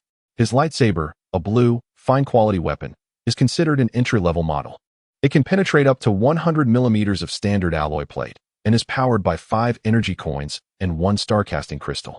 Other firearms are merely of green, high-quality grade, indistinguishable from those of other players, as they are mass-produced in subspace. As time drew near, The protagonist cleared his throat and spoke with authority. Very well, soldiers. We have no more time for idle discourse. The enemies of the Empire lurk in every corner of the world. We must accelerate our war preparations and stand ready to engage. Yes, sir. For seasoned veterans promptly responded, rendering a standard imperial salute. The other players were quick to follow suit, as the elders had just imparted their wisdom, ensuring that no opportunity to enhance the captain's favor would be overlooked. To be a fervent supporter was the order of the day. One must ardently strive until the end, for the hidden quests were indeed plentiful. The example of that fellow Rhine was a testament to this. I have several tasks at hand. The construction of a checkpoint at the valley entrance. The establishment of a temporary observation post atop the mountain, addressing the significant shortage of maintenance resources and managing the supplies aboard the ship. Soon, after assigning the tasks, the players set off with renewed vigor. The establishment of the observation post was entrusted to the professionals, namely the 4 members of Price's team. The construction of the checkpoint would be handled by lumberjacks, with all 8 players, aside from Brotherly, being his colleagues who typically engaged in scavenging. A chef was still needed for the outpost, a role that could only be filled by Brotherly, who also took pleasure in hunting during his leisure time. Once the tasks were allocated, Chu Hang beckoned Brotherly. I'm feeling hungry. Come with me to familiarize ourselves with the ship's supplies and the cooking area. What a ridiculous name. Li Ming hurried forward, scratching his head with a sheepish grin. Just call me Shaoli, sir. Chu Hang nodded in approval. That's more like it. The two quickly arrived at the pantry outside the captain's quarters. Despite being referred to as a pantry, the facilities were quite adequate, featuring a coffee machine capable of filtering wastewater, though it lacked coffee. There was also a food synthesizer from the interstellar era, which had been repaired by Chu Hang and was now used to process the ingredients they had acquired. Due to the harsh conditions of the wasteland and the extravagant energy consumption of refrigerators, the supplies of the Limestone Clan are far from satisfactory, primarily consisting of hard, dried meats and compressed rations with no hope of fine rice or flour. The raiders often resort to boiling these rations into gruel, which is easier to swallow on frigid nights. As for roasted meat, one must first capture prey to enjoy such a luxury. Even catching sand rats in the wasteland proves to be a daunting task. However, the heaps of refuse near Chu Hang's vicinity are abundant with alien cockroaches. Perhaps Little Black and the others remain unaware that the sumptuous feast Chu Hang had prepared for them included these precious sources of protein. When asked if he indulges in such fare himself, Chu Hang would scoff at the notion. After all, it is not fit for human consumption. Chapter 24. Reactor and Gastronomy. Within the storeroom of the sunken ship, Chu Hang gestured towards the various bags inside. Li Ming found himself in quite a predicament. His usual inclination is towards preparing copious amounts of food, favoring a cooking style that prioritizes quantity and satiation. It would indeed be a challenge for him to adopt a more frugal approach. Chu Hang waved his hand dismissively, leaving Li Ming to ponder alone. This situation was unavoidable, as the player clones possess an insatiable appetite, a trait he too shares, a necessary burden of their formidable physiques. Fortunately, they had the support of the Limestone Clan's water pumping station for hydration, while sustenance would have to be devised through their own ingenuity. Chu Hang stepped out of the sunken vessel, only to be greeted by a throng of players eagerly inspecting the SCV, filled with curiosity. In no time, Rhine lifted the tempered glass of the cockpit and beckoned to the crowd. Come aboard, I'll give you all a lift. Suddenly, a chorus of cheers erupted from the crowd, as they scrambled onto the mechas like passengers boarding a train in some intergalactic superpower. Shortly thereafter, Rhine piloted the SCV, roaring into the distance, while the valley resonated with the jubilant shouts and boastful banter of the players. Chu Hang could only shake his head, lamenting the reckless driving that could lead to tears among loved ones. However, he resigned himself to the fact that the players in this world were all orphans. Their resilient clone bodies could withstand much, and having a mecha for transportation could indeed lift their spirits. Disregarding the players, Chu Hang delved back into the towering piles of refuse. Here, he was the sole possessor of scanning capabilities. If he did not venture forth, who would? The previous afternoon, he had roughly pinpointed the location of a fusion reactor and now sought to examine its condition closely, for whether it would be dismantled or repaired. A conclusion was necessary. Armed with a lightsaber, he navigated expertly into the depths of the sunken vessel, aware that even though the former captain had imparted a wealth of knowledge to him, managing a sophisticated shipboard reactor single-handedly remained a formidable and colossal task. Along the way, Chu Hang discovered 3 deactivated defender robots. These defenders were nearly intact. Their only flaw was the absence of energy, as this particular model had not utilized energy coins as a backup power source. The ordinary energy cells had long since deteriorated over the centuries, rendering the entire energy compartment a chaotic mess in dire need of repair before it could be reactivated. Chu Hang activated his scanning function. Guardian 35, Self-Disciplined Defender. Quality, Superior. Technical level, C5. Energy level, Grade 2. Armament, triple-mounted 20mm cannon X1, 40mm smart grenade launcher X1. Smoke dispersal device X8, integrated sensor array. The mere data on paper dazzled Chu Hang. This device is quite remarkable. While it may not hold much significance in the cosmic era in the wasteland, it stands as a formidable weapon. If it can be repaired, it would far surpass their current equipment. With this promising start, Chu Hang's spirits soared as he ventured deeper. The blue lightsaber danced through the dark corridor, effortlessly severing numerous chaotic cables that hung down. At last, Chu Hang arrived before a grand door adorned with a unique insignia, leading into the reactor chamber. After exerting some effort to breach the door, he was greeted by a pristine and orderly interior. The entire compartment preserved in the state it was in at the moment of the ship's crash, akin to a cherished relic sealed in time. This is promising. Eagerly, Chu Hang commenced his scanning, and the results filled him with uncontainable joy. Unknown model. First-generation fusion reactor. Quality, Superior. Technical level, C7. Energy level, Grade 3. Integrity, 97. Fuel, 0. An almost intact fusion reactor. The only regret is the failure of the fuel rods, but in such a vast shipwreck graveyard, Chu Hang is certain he will find usable fuel rods. The objective has been identified, and the subsequent task is to meticulously dismantle it before installing it onto our humble vessel, while also attending to the damaged hull. This endeavor cannot be accomplished hastily. Half an hour later, Li Ming lived up to expectations, skillfully crafting a creamy porridge using only tubers, jerky, and the processing capabilities of the synthesizer. Although it remained a porridge, it was decidedly more palatable than Chu Hang's protein blocks, devoid of any bizarre ingredients or lingering fishy odor. Chu Hang sampled some of the porridge and, in a rare moment, remarked, "Not bad." This elicited surprise from the 4 seasoned veterans. Previously, Chu Hang refrained from dining with them, leading them to believe it was a means for the captain to maintain an air of mystery and authority. The reality, however, was quite the opposite. Chu Hang simply had no desire to consume cockroaches. As the afternoon progressed, work continued, and Li Ming remained troubled by the substantial amount of supplies yet to be acquired. Seeking assistance, he approached Xiao He, the only one who had exchanged for the Wasteland Encyclopedia. After much whispered deliberation, they reached a consensus and vanished from the construction site.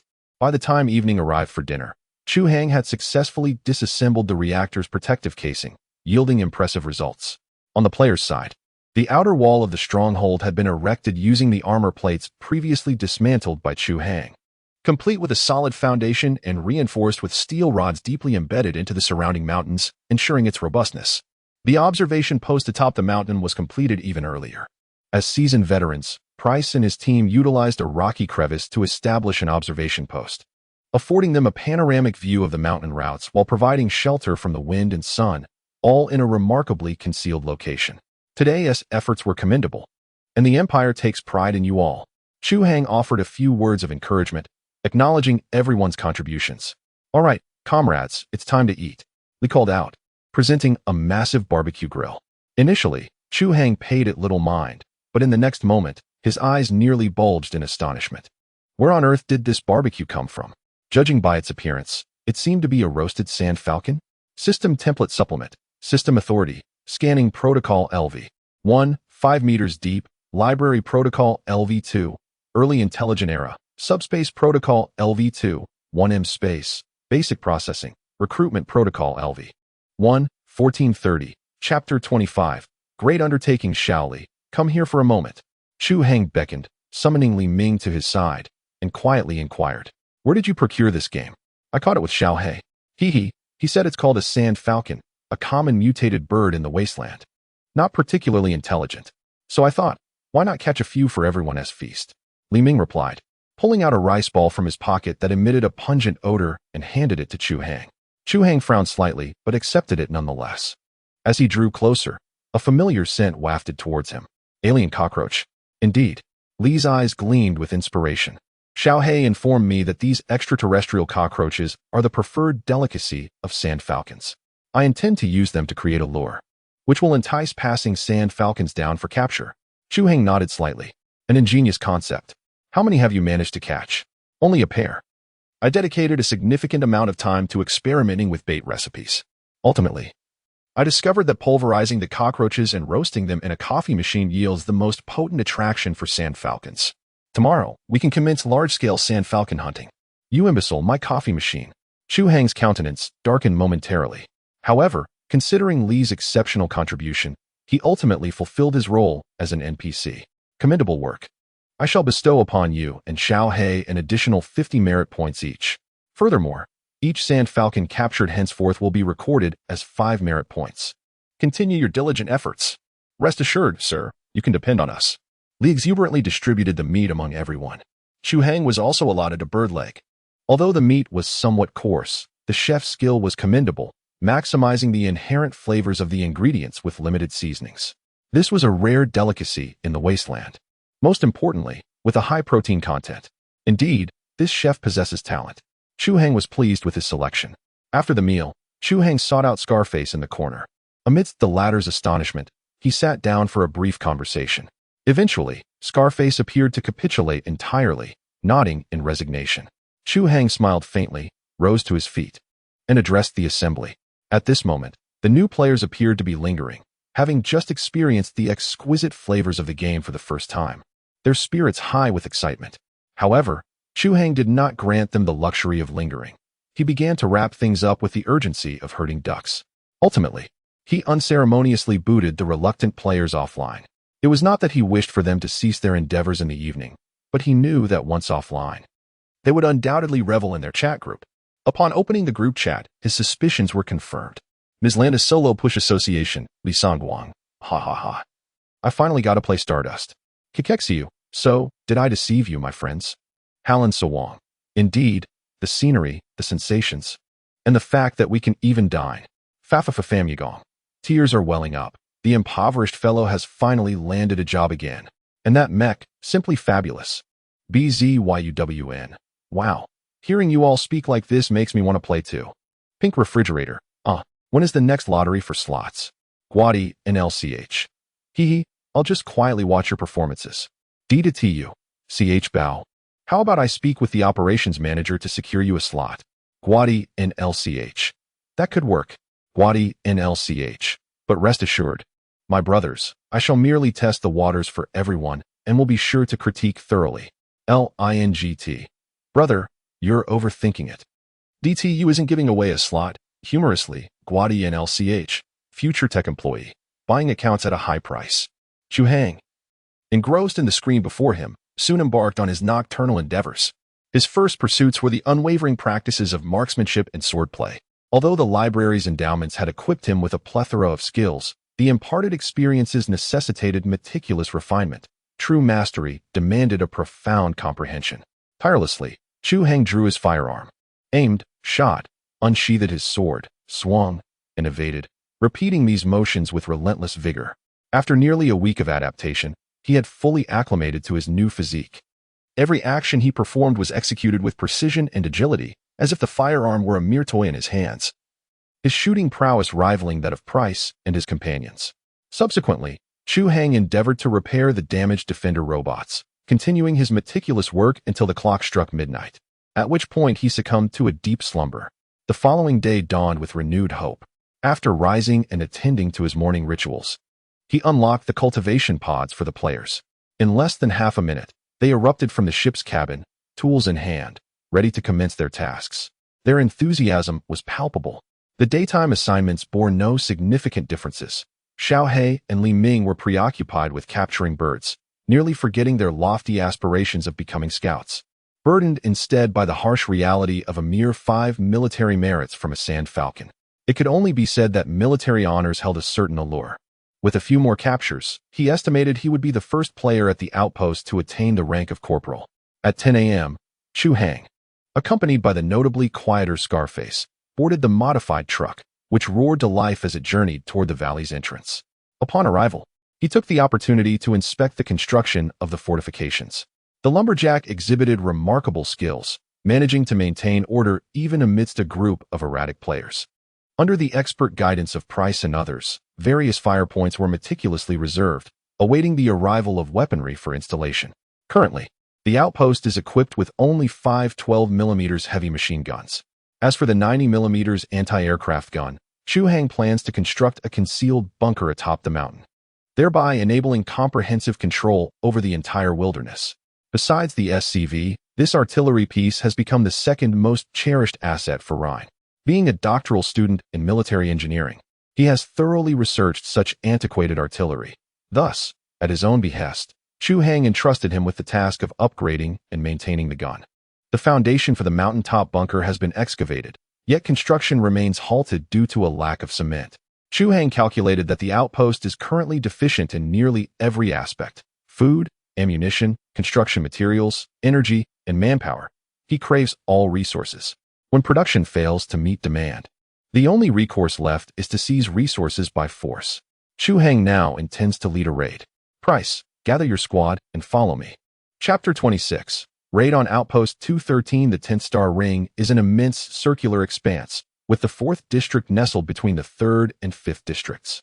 It is said that the land there still retains vitality, its vast plains lush and verdant, now occupied by the federal pioneers, outsiders who have arrived in recent years. The 4th district is a realm of savagery. Here lies vitality, albeit in limited measure. It now serves as a foundation for a multitude of post-war survivors, with numerous barbaric tribes akin to the Limestone Clan. As for the 5th district, it is a desolate expanse steeped in death. Originally designated as a military zone by the Empire, it was utterly devastated by the war over 5 centuries ago, now rife with radiation and remnants of the past, alongside an indeterminate number of the insectoid species. Insectoids? Are not the traitors of our empire the true adversaries? Within the speeding armored truck, Chu Hang was imparting historical knowledge to 4 seasoned veterans. It was only upon the mention of the insectoids that Price could no longer contain his inquiry. Chu Hang sighed. The insectoids are the enemies of the entire universe. However, the traitors foolishly disregarded this truth, betraying the Empire while it fought against the insectoids.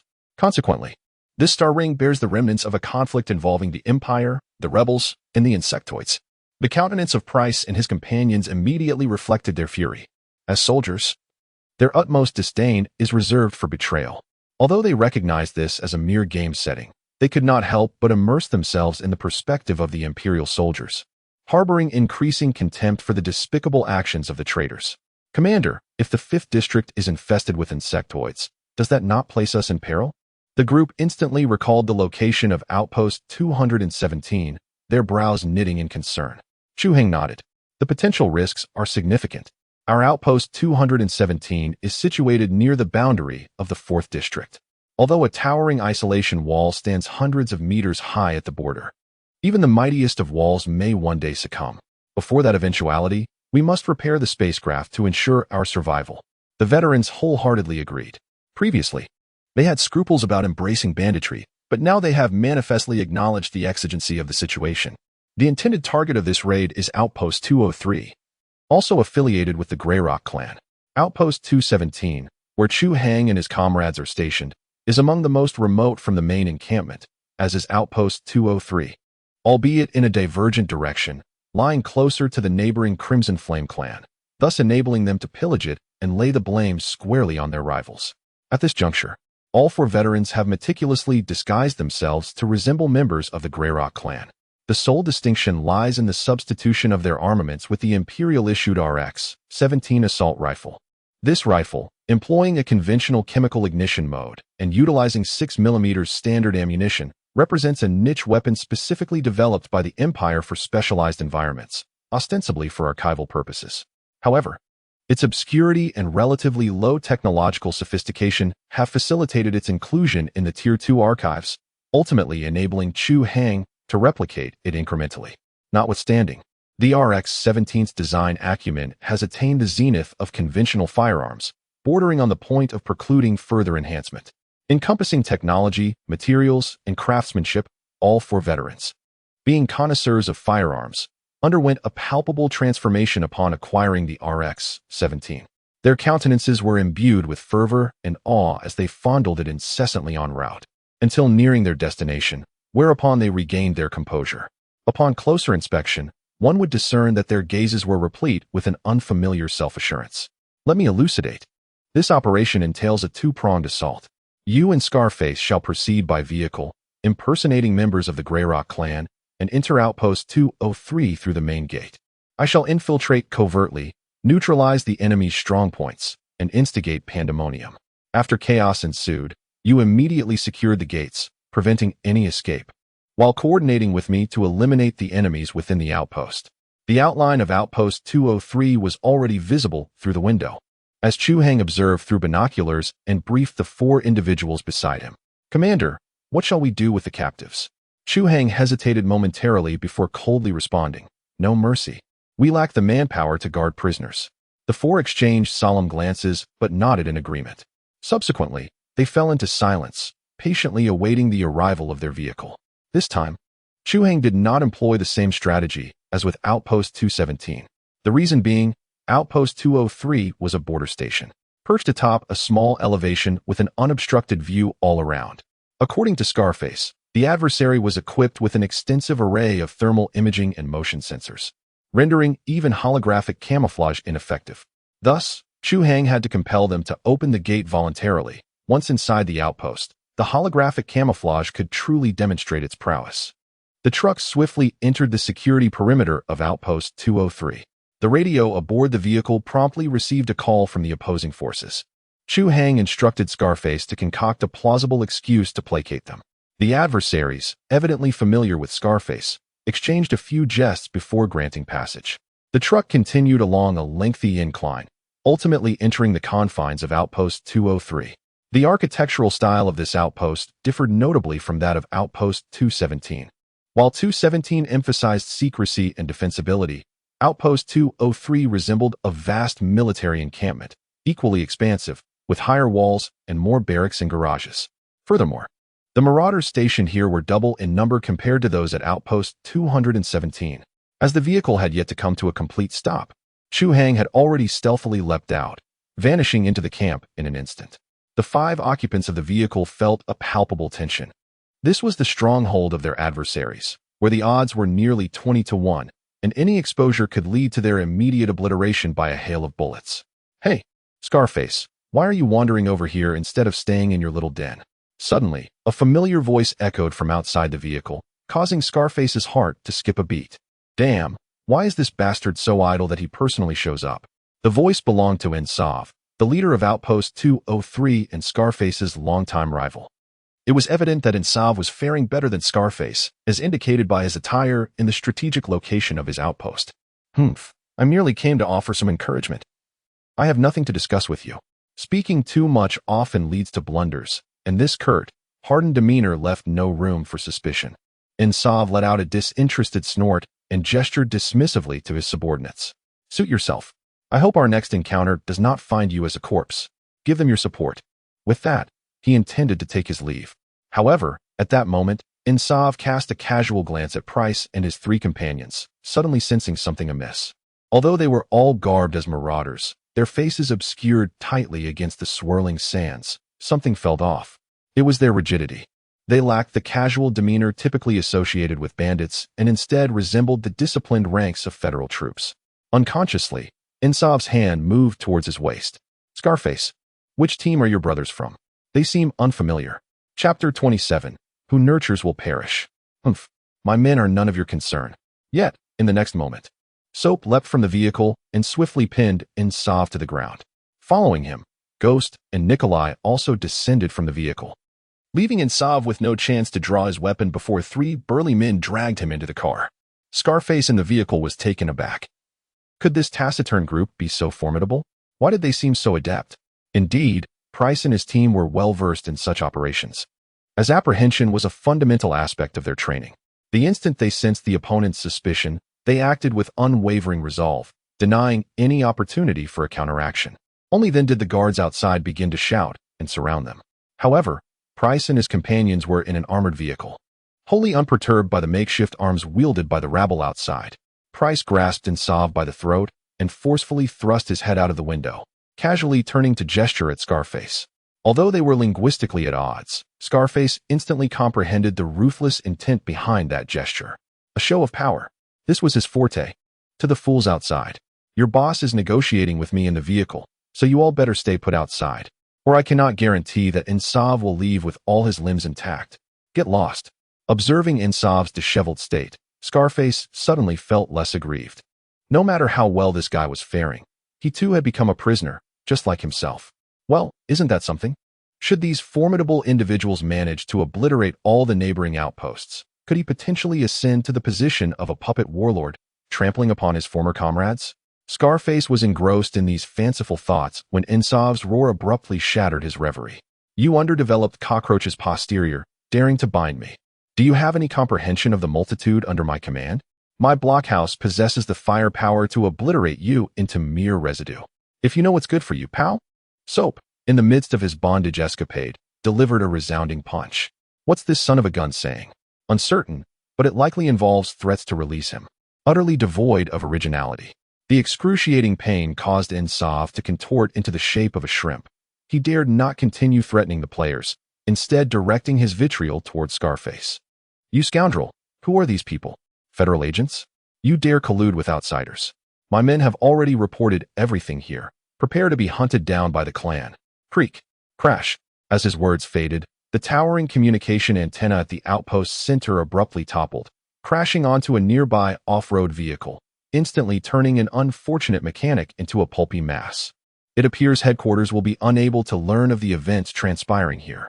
Scarface, previously somewhat apprehensive, now wore an expression of utter mockery. Insav's face turned ashen. He was utterly baffled as to why the communication tower had suddenly collapsed and could only continue his bluster. Humph, merely equipment failure. Even without communication. Do you believe you can escape? Have you observed the pillboxes flanking the gate? They are replete with light and heavy machine guns, mortars, everything. Any one of them could obliterate you. Boom. Before the words had left his lips, a thunderous roar erupted, and dust and smoke filled the watchtower. Insav, filled with a mix of fury and astonishment, gazed outside to witness the rapid collapse of the two guard towers at his doorstep. What on earth? Had his words somehow summoned this chaos? Beside him, a scarred-faced man could not suppress his laughter, teasingly remarking, "Where are these guard towers? I see no towers at all." Insav, exasperated, finally roared in desperation, "I possess hundreds of elite soldiers. You are surrounded and have no means of escape." Suddenly, the four members of Price's team heard Chu Hang's signal to engage and unleashed a barrage of fire. The RX-17's projectiles, under their deft control, accurately struck the surrounding foes. Those closest to the truck fell instantly, while the soldiers behind them toppled like wheat before a scythe. Take cover. Conceal yourselves. You inept fools. Insav, witnessing the immediate loss of several comrades, was engulfed in regret. Why had he chosen to mock the scarred man? He felt utterly foolish. Had he refrained from his taunts, his men would not have perished, and he would not be reduced to this pitiful state. Yet, no amount of his agitation could halt the relentless pace at which the four players harvested lives. Each of them was precise in their shots, firing rapidly enough to drop a foe with just 2 or 3 bullets. Even though the defenders of the watchtower attempted to seek refuge behind cover, the moment they dared to expose even the slightest part of themselves, a lethal bullet would swiftly claim their life. The garrison was not devoid of thoughts of retaliation. They were, however, suppressed by the armored vehicle's firepower, unable to approach. At such a distance, the trajectory of their iron pipe rifles became highly unpredictable, with bullets pinging harmlessly off the armor. A gaggle of incompetence. Why didn't you bring your own armored vehicles? Insav was enraged, wishing he could personally demonstrate how to wage war. After suffering over 20 casualties, the garrison troops finally regained their composure and scurried towards the garage. Soon, the vehicle's engines roared to life. Without hesitation, Nikolai swiftly ascended to the turret atop the driver's cab and unleashed a barrage of heavy machine gun fire upon the enemy. The first to appear was a light patrol vehicle. Though it had a machine gun welded onto its truck bed, it was quickly riddled with bullets by Nikolai's assault. The thin steel plates were no match for the twin-barrel machine gun's sweeping fire. Damn it! Which imbecile is driving? Where's my behemoth? Bring out my behemoth and obliterate these bastards. Insav continued to bellow. However, the The scarred man beside him wore a strange expression. "Brother, have you forgotten that you're also in our vehicle?" Insav froze momentarily. He had been consumed by rage. Once he calmed down, he realized that if his subordinates actually brought the behemoth, he would be blown to smithereens along with it. I'll advise them against it." Insav instantly backed down.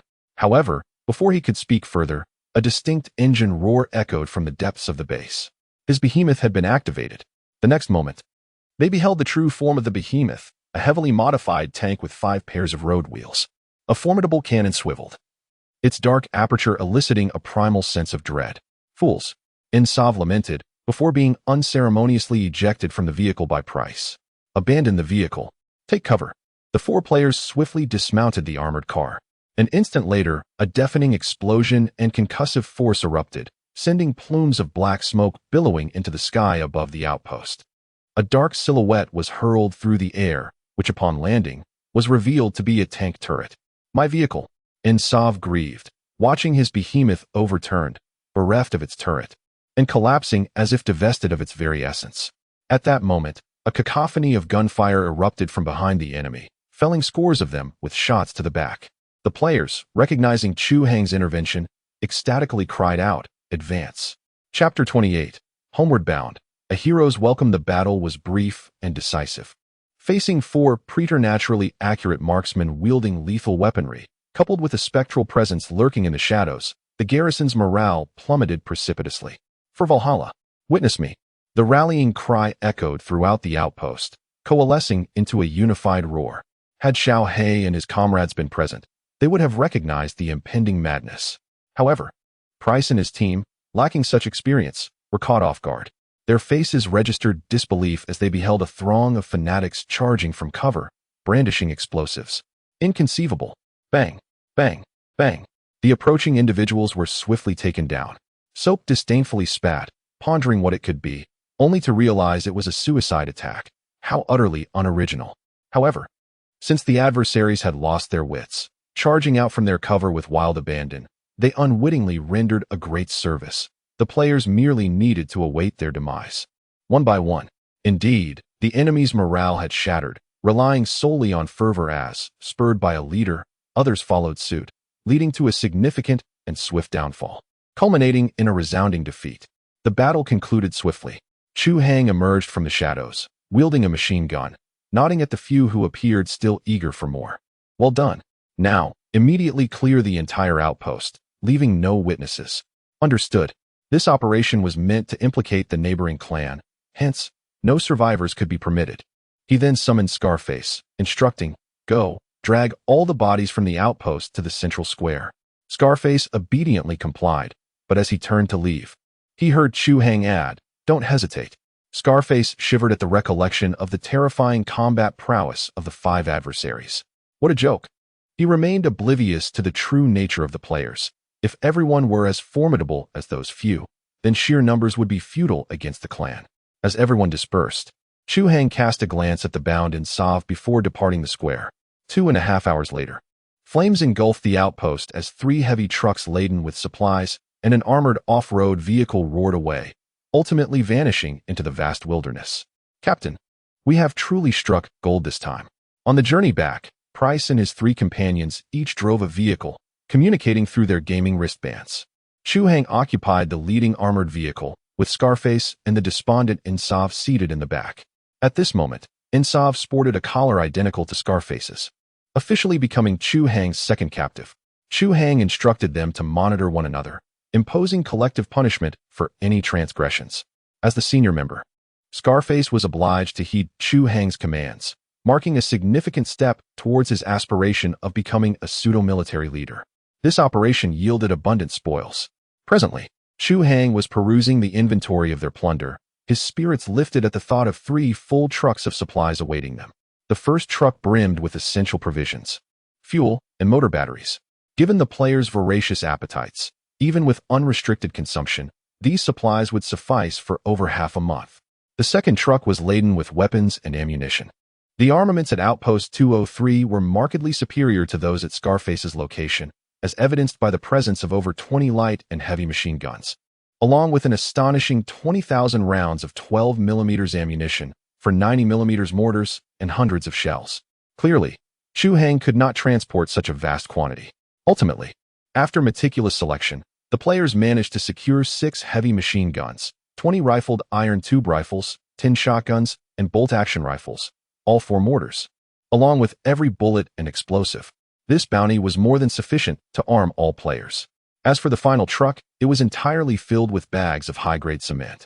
Insorf is undoubtedly a bunker fanatic, indulging in constructing bunkers and pillboxes at his abode, even hoarding such a vast quantity of cement. Had Chu Hang not stealthily detonated all his pillboxes, Price and his comrades would have certainly met their demise. Now, this cement conveniently resolves Chu Hang's pressing need. Half will be allocated to fortifying the pass's foundation, while the other half will be used to construct concealed bunkers atop the mountain, concealing all artillery within, ready to bombard any approaching foe. Utterly flawless. Exceptionally delightful. Ultimately, Chu Hang also unearthed over 100 energy coins, marking a satisfactory conclusion to this plunder. The convoy sped along, causing Chu Hang to furrow his brow, yet also feel a surge of warmth. Chu Hang swiftly composed his expression, descending from the vehicle with an air of authority. Faced with Chu Hang's interrogation, the players exchanged glances. Eventually, Xiaohei stepped forward to elucidate.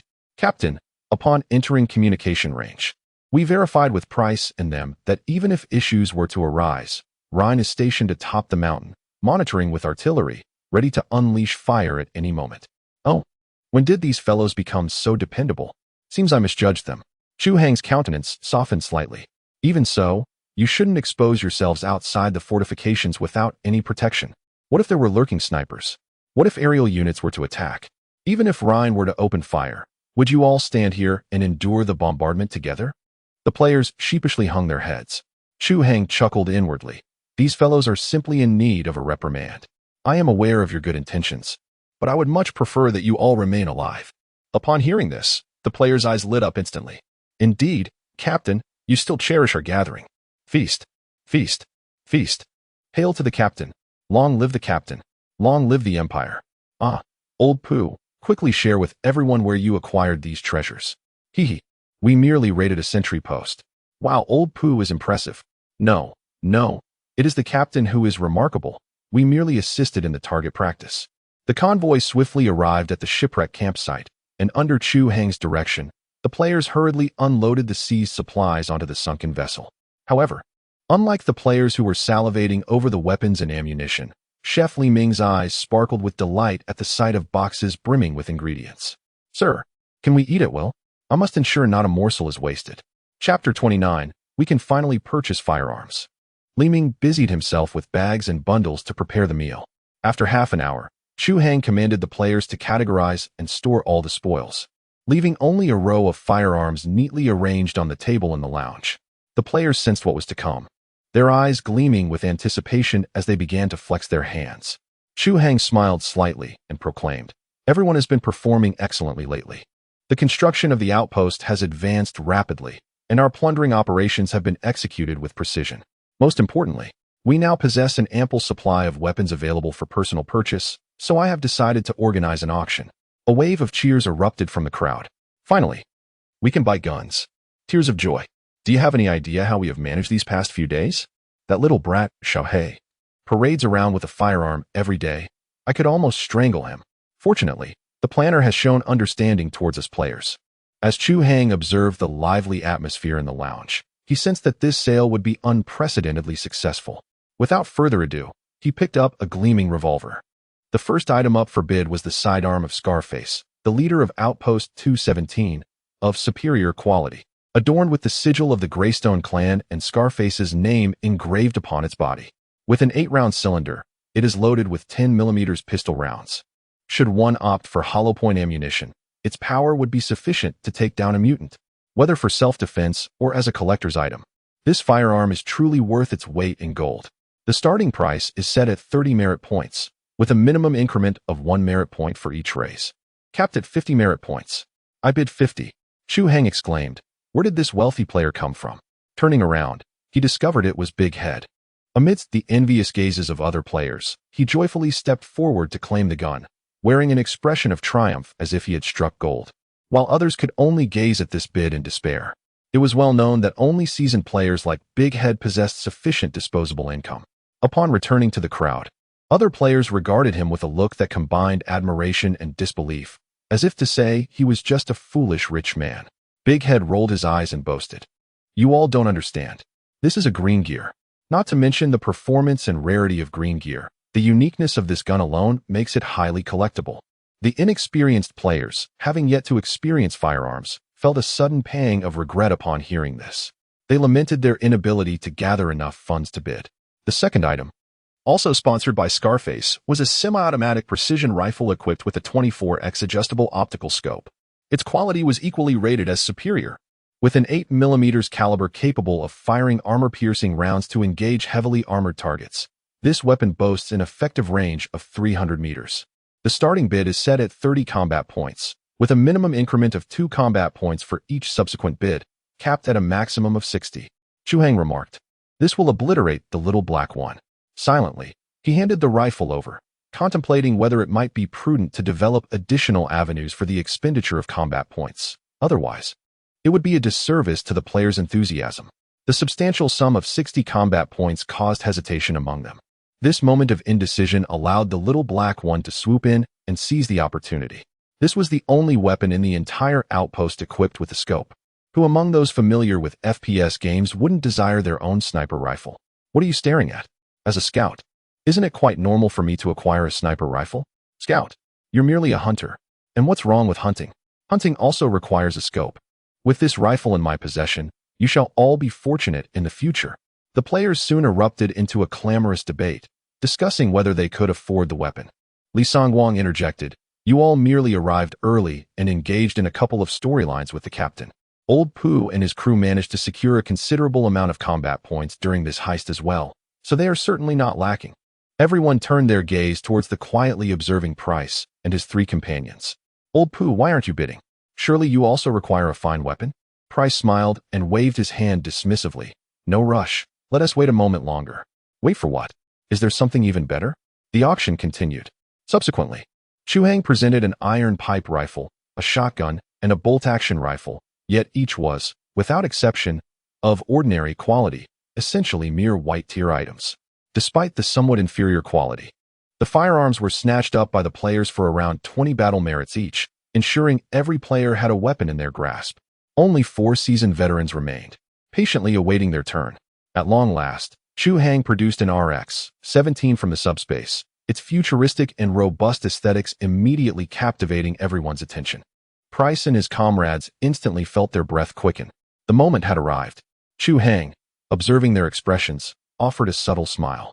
The RX-17, designed specifically for our vanguard, is an accurate, dependable, and easily maintained automatic weapon, perfect for the wasteland environment, firing standard 6mm ammunition, and of superior quality. The players erupted in a frenzy. "Holy crap! It's a blue item. The first blue item in the game. Don't even think about competing with me for it. Ah, damn it all. Why did I have to spend all my battle merits?" The RX-17 was clearly distinct from the previous mediocre items, exuding a sense of nobility from every angle. Arguably the most futuristic firearm in. Most importantly, it was cool. Aesthetics are a form of combat power, you know. However, Chu Hang's next statement immediately dampened the enthusiasm of everyone present. "The RX-17 is available in limited quantities, and I will issue it to sergeants during wartime. If you desire private ownership, simply advance to second lieutenant. The Empire provides free equipment to second lieutenants." Hee. The players were immediately dumbfounded. What the heck? It actually requires a military rank? So that's what the military rank is for. At this point, the players generally only had the rank of corporal, and Chu Hang had already emptied their battle merits, so they would have to start from scratch to advance. As for the required amount, it is not excessive.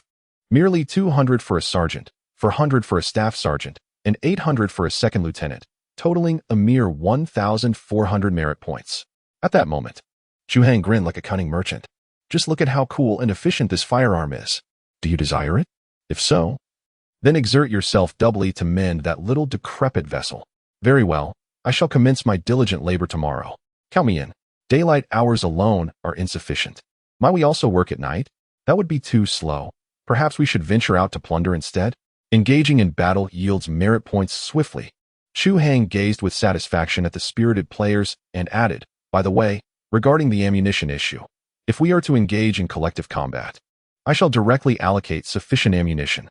However, should you wish to procure it for personal use, you will need to spend merit points to purchase it. 1 merit point can be exchanged for 10 inferior bullets, 5 standard bullets, or 1 superior bullet.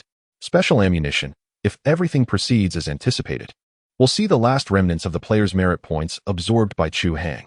Observing the player's expressions of excitement mingled with regret, he chuckled inwardly, feeling akin to a shrewd farmer.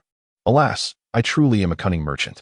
Chapter 30. The trench is full. The team of 30. Half an hour later, the meal was finally laid out on the table. Gazing at the bountiful spread, Chu Hang was momentarily taken aback. Was it truly necessary to prepare so much? And all within just an hour? Li Ming, donned in a pristine white outfit resembling a chef, stood behind the dining table with a metal ladle, enthusiastically beckoning everyone to come and serve themselves. Amidst the throng of players, Chu Hang was naturally the first to fill his plate. What is all this abundance? Spare me the trivialities. Bring forth the dishes. With a grin, Li Ming snatched the mess kit from Chu Hang's grasp, commencing his culinary presentation. Sir, sample our main course. Char-grilled extraterrestrial ribs, exquisitely marinated. Our specialty is undeniably delectable. The ribs were indeed tempting, their surfaces of burnished gold, glistening with savory oils, and emitting an intoxicating aroma that made Chu Hang's fingers itch with anticipation. A generous portion of ribs was placed upon his plate, its weight substantial, and some extraterrestrial mashed potatoes, seasoned with cured meat, incredibly fragrant. Also, stir-fried insect legs, delightfully crispy. The more you chew, the more flavorful. And this, braised extraterrestrial kidneys. An excellent tonic for you, sir. And a vegetable dish, extraterrestrial squash stewed with sand rat. Chu Hang was astonished. This is far too lavish. Gazing down at his overflowing plate, he pointed to the final vegetable dish and inquired, "This is the vegetarian option? Where's the squash? This is entirely meat. What about dessert?" "Of course. Sweet and sour hyena tenderloin. The sweet and sour flavor is derived from crabapple jam, purely natural. But this is excessive. This is nothing. You exert yourselves during the day. You must replenish your strength. Don't worry, there's more in the pot." Chu Hang was both amused and exasperated. Fine, but what a waste. He seized a rib and took a large bite. Spicy, fragrant, a delightful tingle. But the extravagance still bothered him. He scooped a generous portion of mashed potatoes into his mouth. Savory, creamy, the taste is superb. Yet, the wastefulness gnawed at him. He picked up a stir-fried insect leg and chewed it. Crispy on the outside, tender on the inside. The texture is remarkable. But there were no more reservations. Chu Hang decisively succumbed to the culinary delights. He traversed into this realm, already burdened by the relentless struggles of each passing day. If even the act of dining became a source of anxiety, it would be excessively stifling and unbecoming of the esteemed class of time travelers.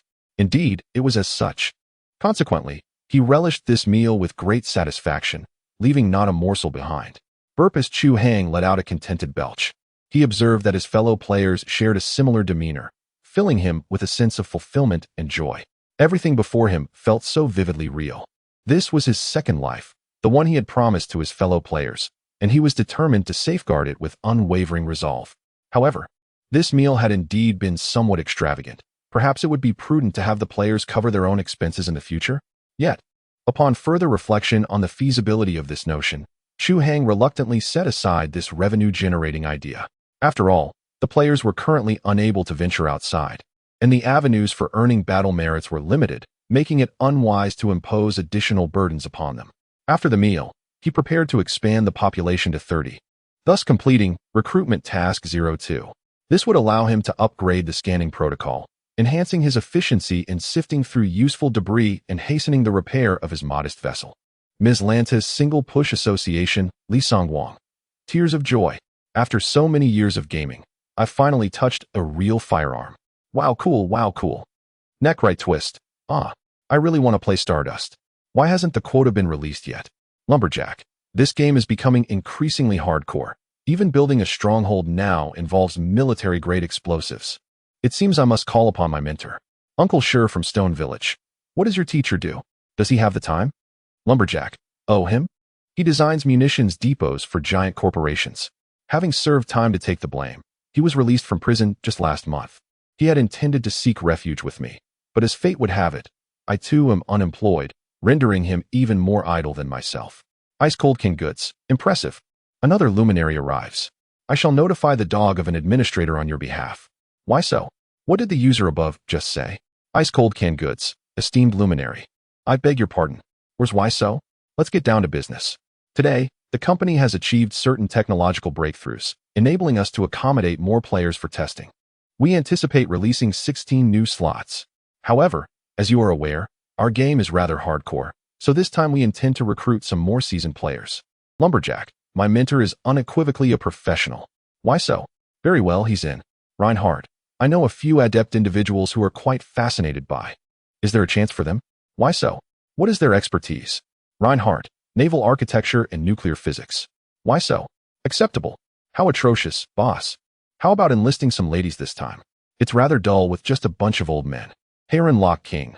1. Basement Blackie. 10,086. Neck right twist. If I undergo surgery now, will the odds of being selected increase? Melon Patch Char. Are you seeking experts to test bugs for you gratis? Big Head. Oh, Char has come out to pilfer melons again? The following morning, the players logged in punctually. This time, everyone was even more proactive, heading straight to the construction site to lay bricks without even having breakfast. After all, achievements in battle are truly scarce. Last night, Chu Hang finalized the selection for the third batch of players, comprising both friends from the group and casual players who made reservations on the official website, all of whom were confirmed after a preliminary investigation by Chu Hang. The most crucial requirement is simply to have ample free time. Given that Stardust does not offer accelerated time, he plans to enable nighttime access soon, which will leave players with daytime jobs in a predicament. As for whether players will remain online for 24 hours, Chu Hang can only assert that it is technically feasible. After all, when players connect to the game, their bodies enter a state of deep slumber, as long as they are unconcerned about the discomfort of urinating themselves. Remaining offline is not an issue. However, the complications arising from this scenario are something Chu Hang wishes to avoid. Therefore, for the sake of the player's health, he reluctantly set the continuous online duration to 23 hours, allowing them to log back in only after an hour. What a tremendous loss this will be. He truly considers himself a benefactor. Currently, 16 clones are developing in brand new incubation tanks. It is worth mentioning that among the players, there are indeed 2 female participants. And after reviewing their profiles, Chu Hang finds them exceptionally promising. They are notably fair and straightforward. Primarily, neither of them exhibits any overly cutesy tendencies. Not only do they possess rich gaming experience, but they also have the requisite professional qualities, making them well suited to contribute to the grand cause of the Empire. One might as well take it seriously. Chapter 31 is finally about to be revealed. Time flies, and it is now the afternoon of the 3rd day. In recent days, Chu Hang and his companions have diligently settled in the valley to undertake significant construction efforts. The clones of new players are on the verge of maturation, and concurrently, news of the completion of the pass has arrived, heralding a double celebration. Chu Hang set aside his current tasks and hastened to the valley's entrance. Captain, the fortification has been completed. Please conduct your inspection. In the open space behind the fort, aside from the Soap and Phantom still on duty at the summit, everyone else eagerly awaited Chu Hang's arrival. He nodded slightly, and the group entered the fortress. Upon entering, the interior was not as dark as anticipated. The illumination illuminated the first-level storage area, revealing neatly stacked boxes of ammunition and emergency supplies. Captain, the fort's power is supplied by 120 solar panels mounted on the valley's inner wall. In addition to internal lighting, it also powers 3 searchlights, sensor modules, and the operation of the main gate. Introduced Uncle AI from Stone Village, who specializes in electrical engineering and is responsible for the power system. Very well. Chu Hang responded approvingly. It was evident that the electrical equipment utilized here comprised mostly salvaged scrap, embodying a post-apocalyptic essence. The most significant aspect was that it spared him from excessive worry. This is excellent. It demonstrates a well-developed player. The group then ascended to the 2nd level of the fortress. This area was partitioned into small rooms, serving as barracks and activity spaces for the station troops. It could comfortably accommodate a dozen individuals, and there are considerations to relocate some cultivation pods here in the future. Ascending further, the 3rd level housed the combat room, similarly divided by steel panels, with each compartment equipped with a heavy machine gun, allowing for the safe unleashing of firepower outward. It is my turn. Here. The designers are A Dog at the Beginning and Harlan Lock King. They are said to be enthusiasts of tower defense, although the connection to fortress construction remains elusive. Nonetheless, as you can observe, the entire combat level has eschewed a direct deck in favor of a design reminiscent of battleship gun compartments, aimed at preventing a single shell from devastating the entire floor. A commendable idea indeed. Ascending further leads to the fortress terrace, which has been crafted to resemble ancient city walls, complete with awnings overhead, allowing players to fire downwards at zombies. Undoubtedly an exhilarating experience. Overall, it is quite impressive. Chu Hang ultimately provided a fair evaluation. He had meticulously inspected the entire fortress through the scanning function, noting that the materials were robust and the design reasonable. Although it may lack aesthetic appeal, it should withstand the firepower of 200 to 300 caliber cannons without issue. It is evident that the players invested considerable effort in its construction. In light of this, Chu Hang was not stingy with his praise. 100 battle merits, equivalent to 2 skill books. Moreover, it does not conflict with daily rewards. The players erupted into cheers, their praises ringing out. It's here. How wonderful. This effort was not in vain. The Empire endures. The captain is formidable. The captain is steadfast. The captain is a nationwide treasure. The captain is a new groom every night. It seems something peculiar has slipped in. Chu Hang chuckled softly, shaking his head as he led the group on a tour around the mountaintop. The progression here was somewhat impeded, primarily due to the difficulty in deploying SCVs, necessitating manual labor for the construction of the bunkers. Nevertheless, the foundations for all 5 gun emplacements have been laid with concrete, and 1 anti-aircraft gun and 4 mortars have been fully deployed, now concealed beneath thick protective covers and camouflage netting. Price approached and rendered a salute, then proceeded to elaborate. Sir, the main gun emplacement, situated along the ridgeline, is capable of unobstructed omnidirectional fire. The 4 secondary emplacements are strategically positioned on the reverse slope within the valley, enabling us to exploit the curvature advantage of our mortars, thus obviating the need for additional bunkers. With Rhine's assistance, these artillery pieces are all in optimal condition, ready to engage at a moment's notice. However, the main emplacement's protection is somewhat compromised due to the absence of a roof. Chu Hang acknowledged this with understanding. Yes, well done. Our construction efforts will soon shift focus to this area, and the main bunker will be capped promptly, so there's no need for concern. After a moment of contemplation, Chu Hang added, the task of defending the summit and calibrating the artillery is exceptionally demanding. To recognize your dedication, I will award an additional 50 battle merits to each member of your squad, as well as Rhine. I trust you will continue to excel. Yes, sir. We will fulfill our mission. Price and his team had endured prolonged exposure to the elements on the summit, making their labor more arduous than that of other players. Chu Hang's rewards were intended to encourage players not to shy away from such challenging roles. With this latest commendation, Price and his squad have all been promoted to Staff Sergeant, successfully catching up with the leading group, exemplifying a remarkable instance of latecomers surpassing their predecessors. At that juncture, the eagle-eyed Chu Hang discerned the uprising of dust clouds in the distant wilderness.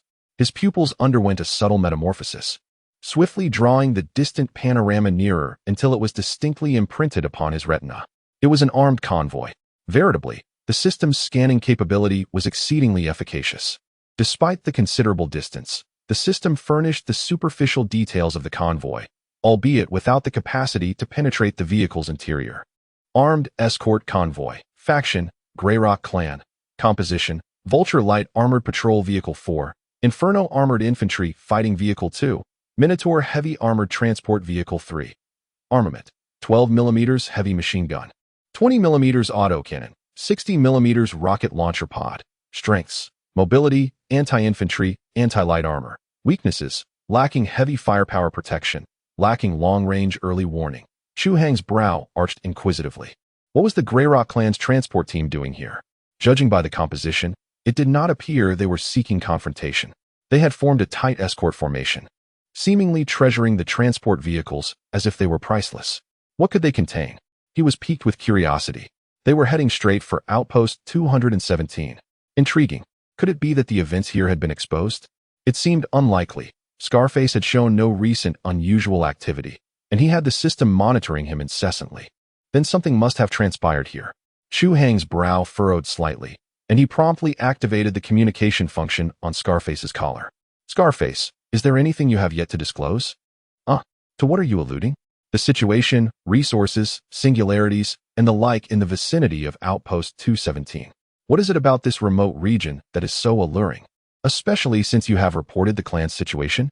The scarred face pondered for a moment, expressing some uncertainty. Speaking of resources, the patrol team did come across a few pieces of crimson flame or nearby. Additionally, there is the military coil that you, the chief, have procured. After all, it belongs to the Astra Heavy Industries. Chu Hang nodded slightly. Chapter 32. Come over here. Chief, we have received a distress signal from the 217 outpost.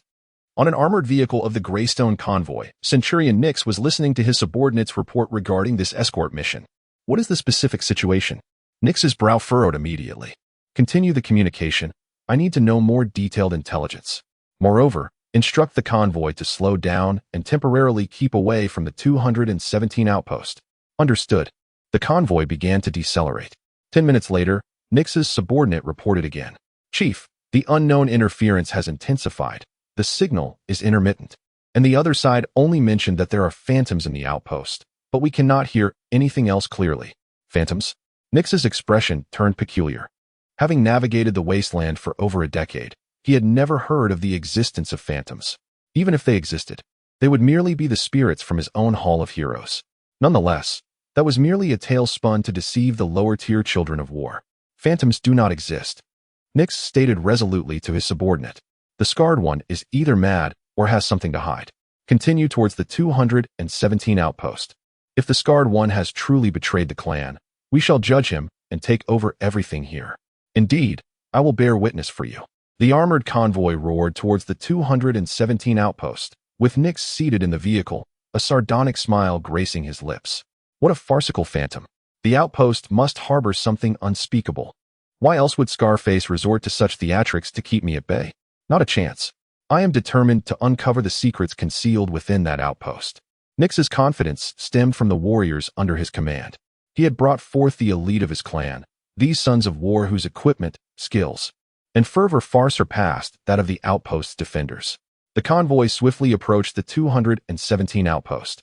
Unbeknownst to Nix, a row of small heads on a distant mountaintop was peering down at him. Have we arrived yet? Have we arrived yet?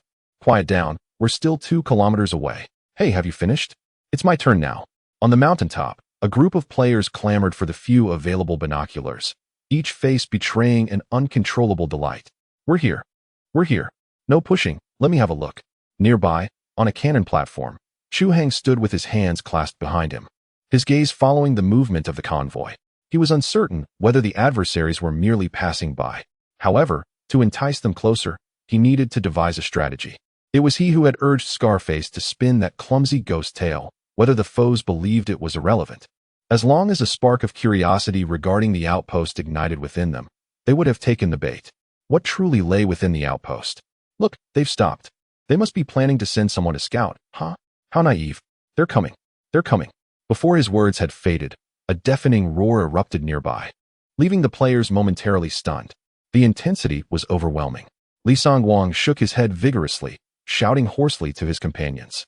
Meanwhile, Chu Hang remained the epitome of grace and composure, for his eardrums were shielded by nano-implants. He observed a shadow darting towards the base of the mountain, striking an armored vehicle with pinpoint accuracy. A thunderous explosion reverberated from below as a colossal fireball ascended, steel engulfed in flames. Well done, Scar. At that moment, Scar maintained his stance, preparing to fire again, while Insov deftly loaded a second shell into the cannon. It must be said that this pair of misfits had been well trained. This marked Scar's second artillery strike on his own team, and he had resigned himself to the chaos. If destruction was inevitable, so be it. Insov, gradually accepting the reality, shared a similar sentiment. The second shell could afford to be a little off target. They did not want to frighten the adversary away. Chu Hang had no intention of annihilating the enemy at the mountain's foot. Rather, he yearned for them to assault the stronghold so that he could unleash the players. Of course, the enemy had another option: to take refuge in the 217 outpost, shielded by rocky terrain, making them impervious to direct artillery strikes. However, this would confine them to the outpost for the night. Consequently, Chu Hang would inevitably engage in another wingsuit flight. demonstrating to them whether or not the outpost was truly haunted. Soon, the second shell descended. The initial artillery round fell short, failing to even graze the enemy vehicles. The subsequent shot fared slightly better, merely shattering the glass of a single vehicle. After these 3 attempts, Chu Hang instructed Scarface to cease firing, mindful of the remaining 6 shells and the need for conservation. Predictably, the 2 errant shots emboldened the opposition, who, instead of retreating, accelerated their advance toward the mountain. Their audacity was remarkable. Given the hour-long journey up the mountain, Chu Hang resolved to dispatch personnel to meet them, viewing their approach as a form of self-destruction. With a fresh wave of players arriving soon, this presented an opportune moment to introduce the newcomers to a taste of the Stardust experience. Meanwhile, within the Greystone convoy, frustration mounted. Damn it, where did that artillery fire come from? Has Scarface relocated the outpost to the mountains? Who is assisting him? Nikos's countenance darkened, and his fellow war children seethed with rage, eager for a bloodbath. Scarface had only been partially correct. Nikos's mission encompassed not only the Crimson Flame mine and the Starforge wreck, but also, and perhaps most importantly, the coordination of the Greystone clan's new strategy in the border regions. Therefore, Nikos's actions were not solely driven by arrogance. He had always intended to ascend the mountain. Chu Hang's provocation merely accelerated his plans, leading him to commit fully to seizing the entire 217 area in one fell swoop. However, after half an hour, Nikos began to harbor regrets. Damn, this mountain looked deceptively short, but the ascent is proving to be arduous. The challenge was compounded by the need to navigate 3 heavy transport vehicles along the mountain path, an experience that was far from pleasant. As the adage goes, one's vigor diminishes with repetition.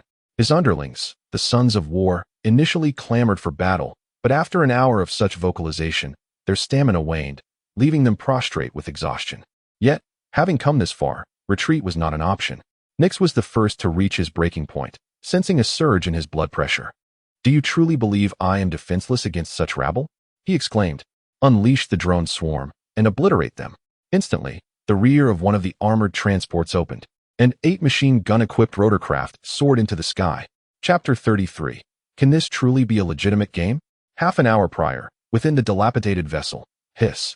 Wow, this game is incredibly realistic. An exclamation of crisp surprise echoed from a cultivation pod, brimming with astonishment and excitement. However, it was immediately followed by a shriek of mortification. Why is this wretched game devoid of clothing? Can this truly be considered a reputable game? A girl's giggling resounded from an adjacent cultivation pod. Ha ha ha, little fish snack sister, this is a distinctive feature of the game. It enhances the realism. Behold, the attire is located in the cabinet by the door. You may adorn yourself. Is there no function for instantaneous attire? A small head emerged from the initially opened cultivation pod. Beneath raven tresses were a pair of lively, black, gem-like eyes. Long eyelashes fluttered gently, and her limpid gaze was filled with both curiosity and wariness. Her fair, delicate oval face was flawless, now flushed with a rosy hue of indignation. Her luscious, roseate lips were pressed together tightly, causing her rosy cheeks to puff out slightly, resembling an adorable hamster in a fit of pique. She cast a furtive glance around, and upon ascertaining that she was alone, the fair maiden heaved a sigh of relief. With vexation, she called out to the adjacent chamber, "You go first, and then bring me one." The girl next door had already risen with a smile. She strode confidently to the wardrobe, selected 2 matching crew jumpsuits, tossed one to the bashful lass, and donned the other herself. The snug-fitting crew uniform nearly failed to contain her voluptuous figure. The only minor imperfection was her slightly diminutive stature. However, paired with her cherubic, ever-smiling face, it immediately activated the childlike face with enormous breasts bonus, making her a solid 9 out of 10. The petite maiden swiftly changed into her attire. Turning to see her companion still dawdling, she mischievously pounced upon her. "Oh, why be so shy? It's just a game. The body data is all fabricated, but it's precisely because it feels so real that it's so awkward." The rustling sounds from within the cultivation pod paused momentarily, followed by the maiden's mortified shriek. Sugarplum, don't you dare grope me." After 5 minutes of playful antics, the young lady emerged from the cultivation pod in a huff. Her snowy, delicate feet touched the frigid metal floor, causing her to recoil slightly. She hastily slipped on her shoes, and her slender, graceful figure finally straightened. Her height of 1.7 meters accentuated her curves, and her flawless features were capable of captivating kingdoms. Her spirited eyebrows, combined with the crisp uniform, lent her the air of a female captain. Wow, little dried fish. You look absolutely stunning. The petite young girl lunged forward, only to be met with a swift strike to the face. Get away, and quickly seek out the NPC for your quest. The two players, known by their game IDs, Sugar Frost Slime and I Love Dried Fish, were friends in reality, having decided to embark on this adventure together. They were the only two female players among the newcomers. This cabin was exclusively reserved for female participants, and they occupied the 29th and 30th cultivation pods. Upon entering the corridor, they found all 16 new players gathered there. As soon as the male players spotted them, they swiftly surrounded the duo, showering them with offers to team up, requests to add them as friends, and invitations to join their adventures. While the girls understood the attention, they could only helplessly decline all the advances, preferring to explore the game at their own pace. It wasn't until the appearance of Chu Hang that they were liberated from the fervor of the male players, their curiosity piqued by this NPC. Dressed in an impeccably stylish military uniform, complemented by his handsome visage and composed demeanor, Chu Hang elicited exclamations of admiration from the players. The male players thought, "That outfit is incredibly cool. I want one." Sugar Frost marveled, "What a dashing NPC. Finally, he has not just another trendy face." Meanwhile, Dried Fish mused, "This NPC seems to have a story. I must engage him in conversation to uncover potential hidden quests." Chu Hang was accustomed to the players' reactions, but upon seeing the two female players, he felt a spark of intrigue, momentarily captivated by their presence. It is imperative to understand that the fire seed has been implanted with the player's own genes within the clones, optimized for their essence. The two young ladies, already breathtakingly beautiful on Blue Star, have become even more enchanting within the game, posing a potential threat to the very fabric of society. One glance at the male players reveals their distracted state. These seasoned lechers are hardly paying attention to the unfolding narrative. This was a miscalculation. Initially, the intention was to provide a visual delight, yet it has inadvertently gratified these old lechers, and, worse still, they now overshadow the captain. Moreover, during battles, these individuals flaunt themselves like peacocks, making them rather challenging to manage. This situation is untenable. Suddenly, an idea struck Chu Hang. He ingeniously utilized subspace to modify the player's wristbands into a style reminiscent of eye masks. The masks are one-way transparent, allowing for unobstructed vision while simultaneously projecting the player's panels before them. Though appearing sophisticated, their functionality remains identical to that of the game wristbands, thus preserving game balance. At most, they can serve as sunglasses to shield against dust and wind. Chu Hang calmly distributed the wristbands and eye masks to the male and female players respectively. When Tang Shuang received her eye mask, she audaciously touched Chu Hang's hand, leaving him momentarily flustered. These players are indeed quite daring. Upon receiving their gaming terminals, the players swiftly embraced the dissimilar designs for male and female, eagerly delving into the exploration of the terminal's features. After a brief pause, Chu Hang spoke with clarity. "Time is of the essence. There are battles ahead. Everyone, follow me immediately." At the mention of action, the players promptly cast aside thoughts of the wristbands, their spirits soaring as they enthusiastically followed Chu Hang away from the sunken ship. Upon exiting, the players were once again captivated by the scenic splendor of the outside world, eventually being led by Chu Hang to the forefront of the fortress amidst excitement and disbelief. Chu Hang parked the truck in the open space behind the stronghold. The fortress, towering at a height of 8 meters, was constructed entirely of silver alloy of varying hues, its rugged, post-apocalyptic aesthetic immediately winning over the newcomers, who were effusive with praise and eager to dash toward the ramparts. "This is a bit too unruly." Chu Hang frowned slightly and promptly called out to the group, "Assemble.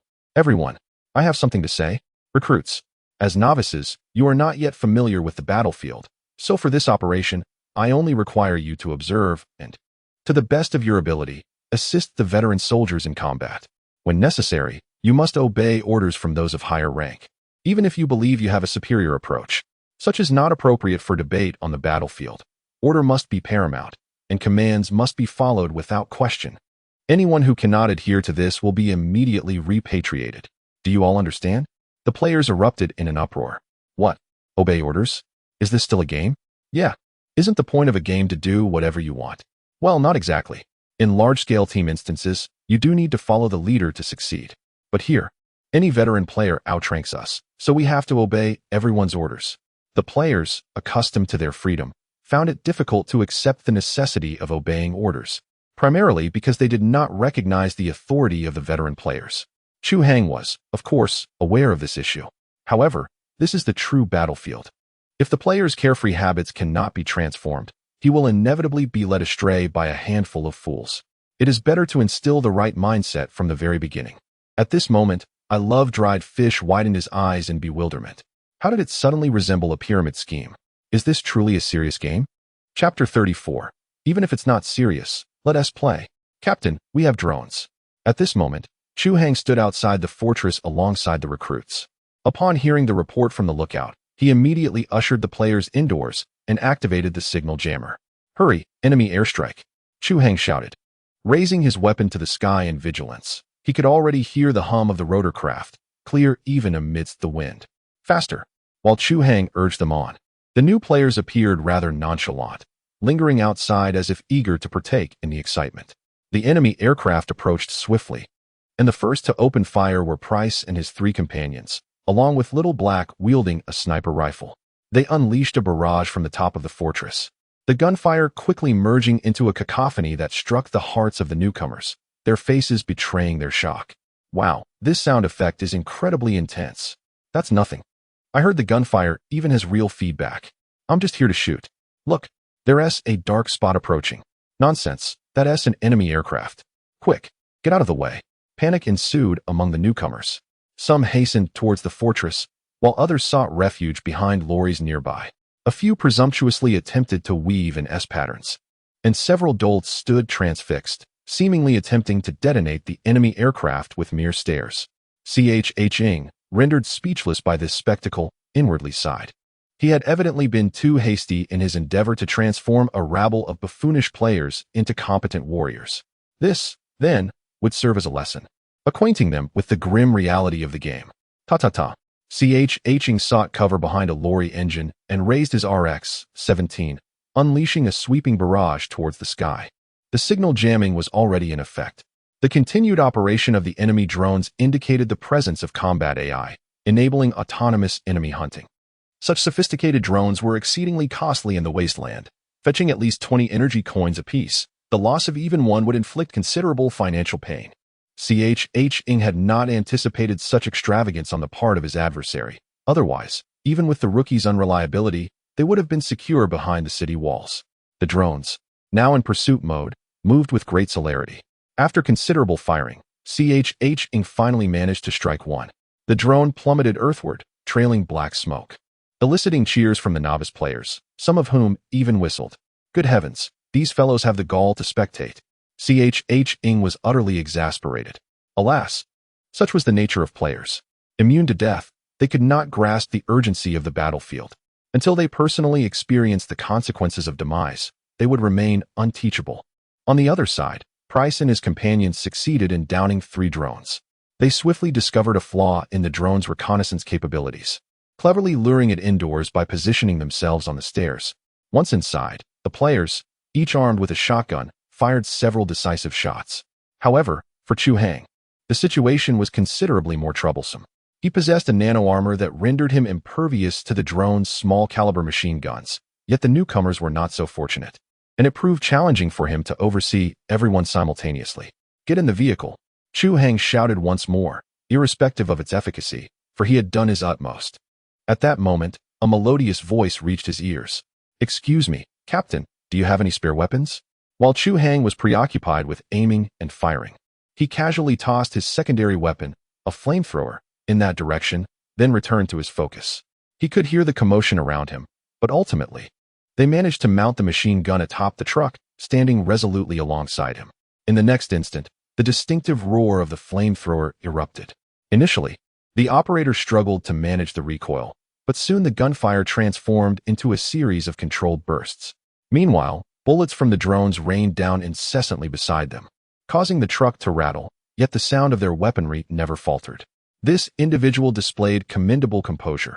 Chu Hang knows this peculiar predilection leaves much to be desired. Resume firing.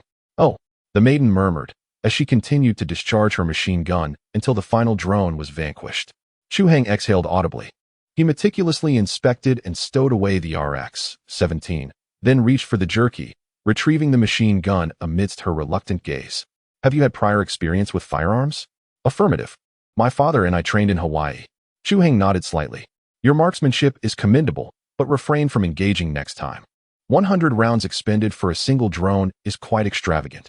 Zhao countenance, previously radiant with anticipation of praise, faltered. She stammered, rendered momentarily speechless. Immediately, she defiantly stuck out her tongue at Chu Hang, then eagerly sought out Tang Shuang to boast of her triumph. Chu Hang emerged from behind the truck, his countenance darkening as he surveyed the heads cautiously emerging from behind cover. Assured that there were no grave injuries, he erupted in a thunderous roar. All those who disobeyed orders and lingered outside the fortress will be penalized 10 merit points. A formal reprimand will be issued. Any recurrence will result in immediate repatriation. The previously jubilant recruits wore expressions of dismay, daring only to mutter under their breath. Heavens, this game's NPC possesses quite a temper. We're doomed. Our subpar performance must have diminished our favor. Alas, I couldn't restrain my impetuousness. I shall never be so frivolous again. Chu Hang strode purposefully towards the fortress, passing by Little Dried Fish, who wore a face of despair. With an air of authority, he spoke. Your performance just now was acceptable. You need not be penalized. Instantly, Little Dried Fish's expression transformed from overcast to radiant, prompting her to eagerly inquire. But what about the battle merits? You didn't mention it, and I almost forgot. For 100 rounds of 8mm ammunition, let us say you receive 10 merit points, and I shall deduct 20 from you. Having said that, she quickly slipped away, fearing that she might burst into laughter. Chu Hang. Once he departed, Little Dried Fish furiously stomped her little feet, eliciting peals of laughter from Sugar Frost. Sister Little Dried Fish, weren't you just saying this game was frivolous? I quite agree. Come, let me accompany you in quitting the game. Let us not stew in this frustration. Get lost. Who said I'm quitting? Little Dried Fish shot Sugar Frost in exasperated glare. If I quit, where would I find such exhilarating games where I can shoot at will? I've only fired 100 rounds. I wish to unleash 1,000, even 10,000. I still intend to pilot a Gundam in the future. Sugar Frost's mouth dropped open in astonishment. Goodness, I never realized you were such a fierce one. Roll away. You're too vulgar. Chapter 35. This is a trap. Can anyone tell me where my drones are? With so many drones at my disposal, how incompetent must you be to lose control of them? Inside the armored vehicle, Nix was unleashing his wrath upon the subordinate responsible for operating the drones. After enduring a reprimand, the subordinate, with a face full of grievance, explained, the signal interference here is excessively strong, and the antenna on our vehicle lacks sufficient strength. Consequently, we can only allow the drones to enter hunting mode. However, rest assured, Captain, our drones are exceptionally powerful and fully capable of dealing with a few miscreants. This has been validated in previous battles. It better be so. Upon hearing this, Nixus's anger was somewhat assuaged. His subordinate spoke the truth. The 8 drones he had procured at great expense were indeed the finest among the clan's domestically produced models, which he cherished dearly. Given that he had brought them all out today, there was no room for failure. All right, let the convoy accelerate. The enemy is undoubtedly entangled with the drones. We shall catch them off guard and utterly crush them. Yes, the captain is wise. With the Centurion leading the charge, the enemy shall be terrified. I say, once we reach the mountain, it will suffice to collect their corpses. The once dismayed warriors instantly regained their spirits, lavishing praise upon Nixus before they began to discuss the revelry of the night, fantasizing about how to torment the captives of this battle. The armored convoy suddenly surged forward. Accompanied by a cacophony of roaring engines, a serpentine trail of dust wound its way along the mountain road, ultimately heading straight for the fortress pass. All units, prepare for battle, and do not let the new recruits pause. Continue the drills. Chu Hang commanded beside the artillery platform at the mountain's peak. As the sound of gunfire echoed up from below, rest assured, Captain, the chief proclaimed with a grin, they're quite subdued now and won't be causing any trouble. Each new recruit was furnished with a dilapidated iron-barreled rifle and a meager 50 rounds of substandard ammunition, accompanied by the issuance of a mission. Redeem yourselves. Your performance has been disheartening. Now, you have an opportunity to prove your worth. Complete your marksmanship training in battle and successfully eliminate an adversary. Reward: nullifies 10 points of valor penalty. Upon receiving the mission, the dispirited players were immediately reinvigorated. Their spirits buoyed, embodying a carefree attitude. Currently, these players are practicing target shooting behind the fortress, the sound of which serves as excellent camouflage, misleading the enemy into believing that the garrison is still resisting, thus encouraging them to underestimate their opponents and advance rashly. Predictably, the opposing convoy, upon sighting the towering fortress from afar, not only failed to halt, but instead accelerated towards it. Inside the war chariot, Nyx was delivering a fervent pre-battle exhortation. Sons of war, you are all valiant warriors of the tribe. Your valor is unmatched by your adversaries. Hark! Those vermin cowering behind the city walls continue to wield the most inferior weapons, presuming that the walls can shield them. My warriors, with your blades, demonstrate to them who reigns supreme over this wasteland. I shall bear witness to your deeds. For Valhalla, witness me, witness me. Under the sway of Nyx's indoctrination, the war boys had all succumbed to a state of fervent zealotry. They each sprayed a bright, chrome-laden mist into their mouths, convinced that it would bring them closer to Valhalla, thus rendering them fearless and divinely empowered. At long last, the convoy reached the fortress gates. Upon arrival, Nyx realized he had been somewhat over-optimistic. The city walls appeared short from a distance, but that was in comparison to the towering mountains on either side. Standing before them, one couldn't help but feel insignificant. However, retreat was out of the question. Nyx immediately roared at the driver, "Turret, fire!" Thump, thump, thump, thump. Nyx's Hellfire IFV was equipped with a 20mm autocannon, the shells of which were nearly the size of a forearm. Dealing with conventional wasteland targets was usually a cinch. However, each shell struck the silver fortress gate with a resounding clang, ricocheting harmlessly. Ricochet, ricochet, still ricocheting.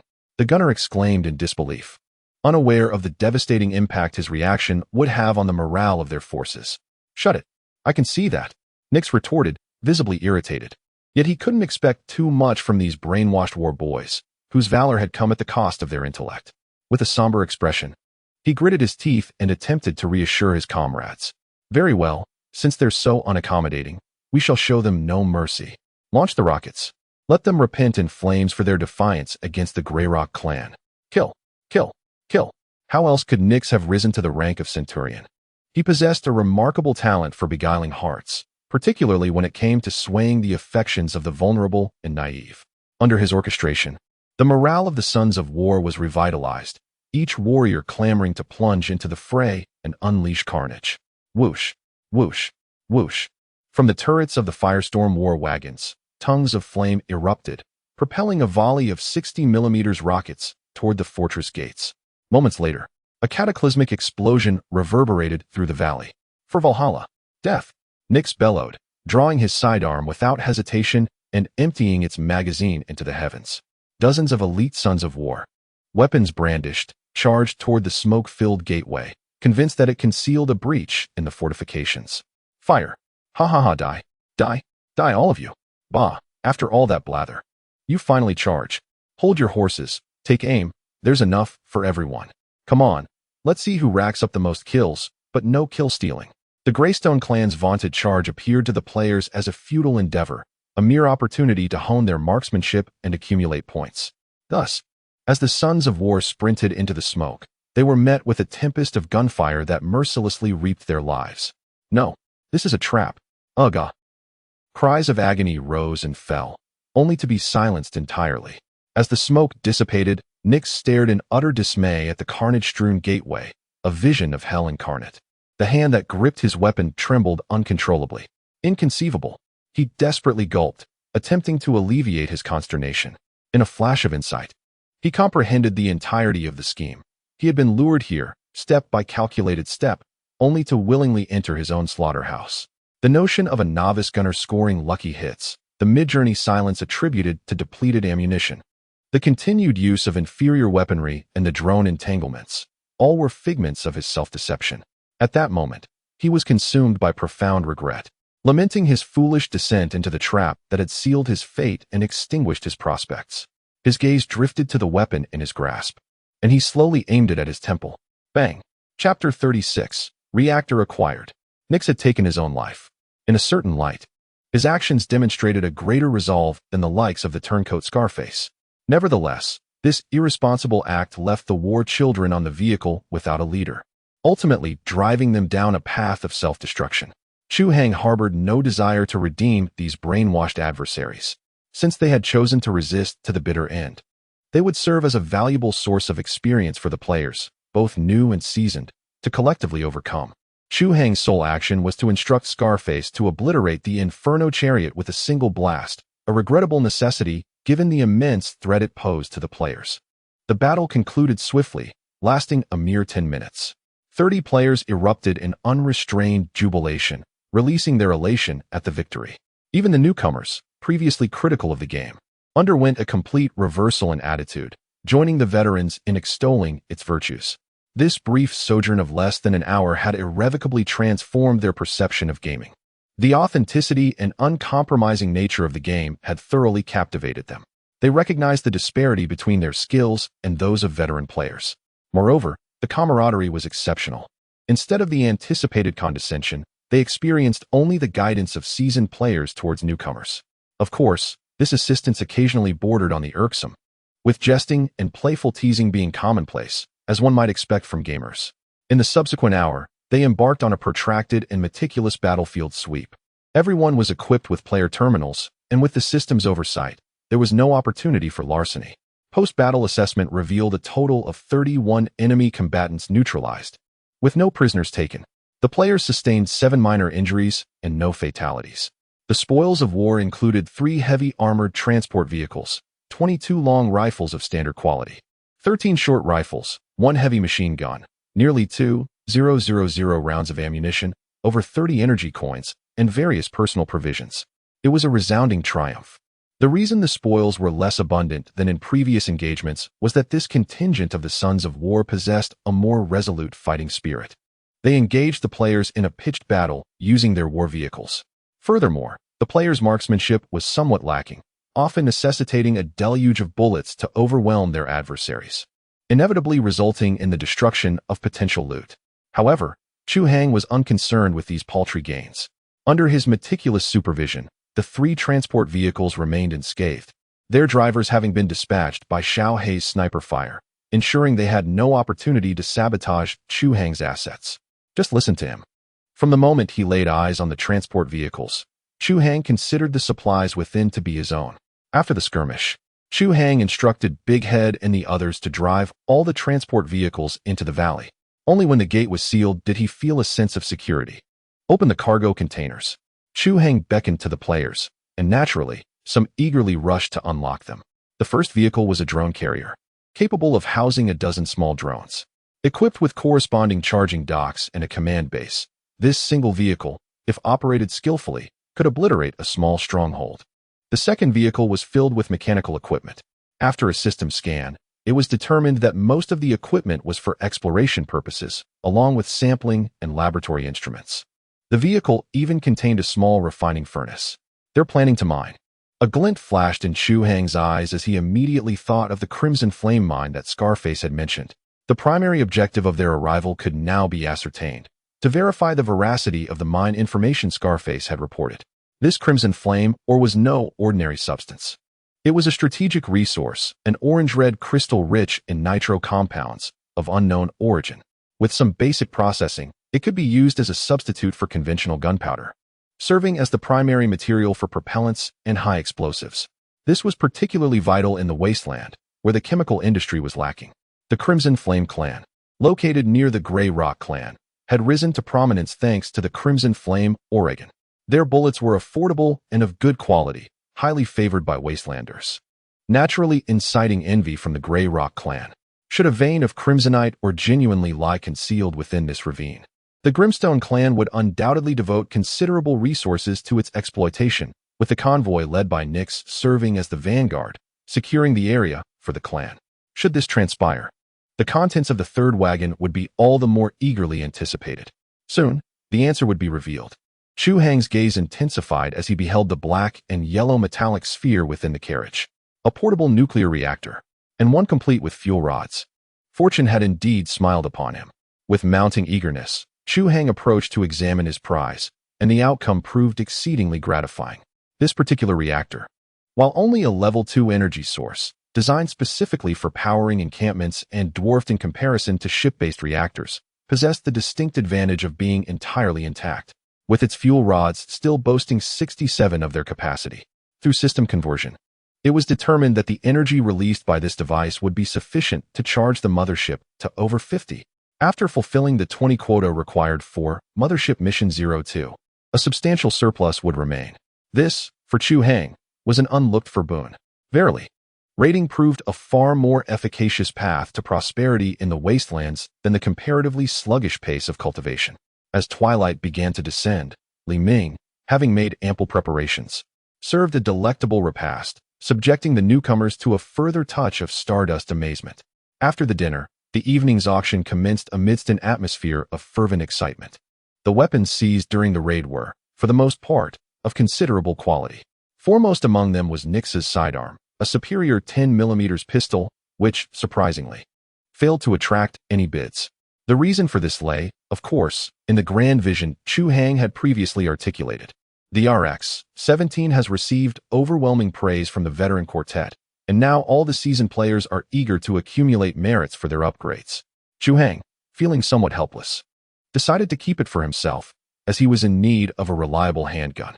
Most of the ordinary wares had already been purchased by newcomers, so Chu Hang opted to extend credit to them, knowing that once they received their rewards, they would have merits to repay their debts. In total, he managed to accrue nearly 300 points of merit from this endeavor.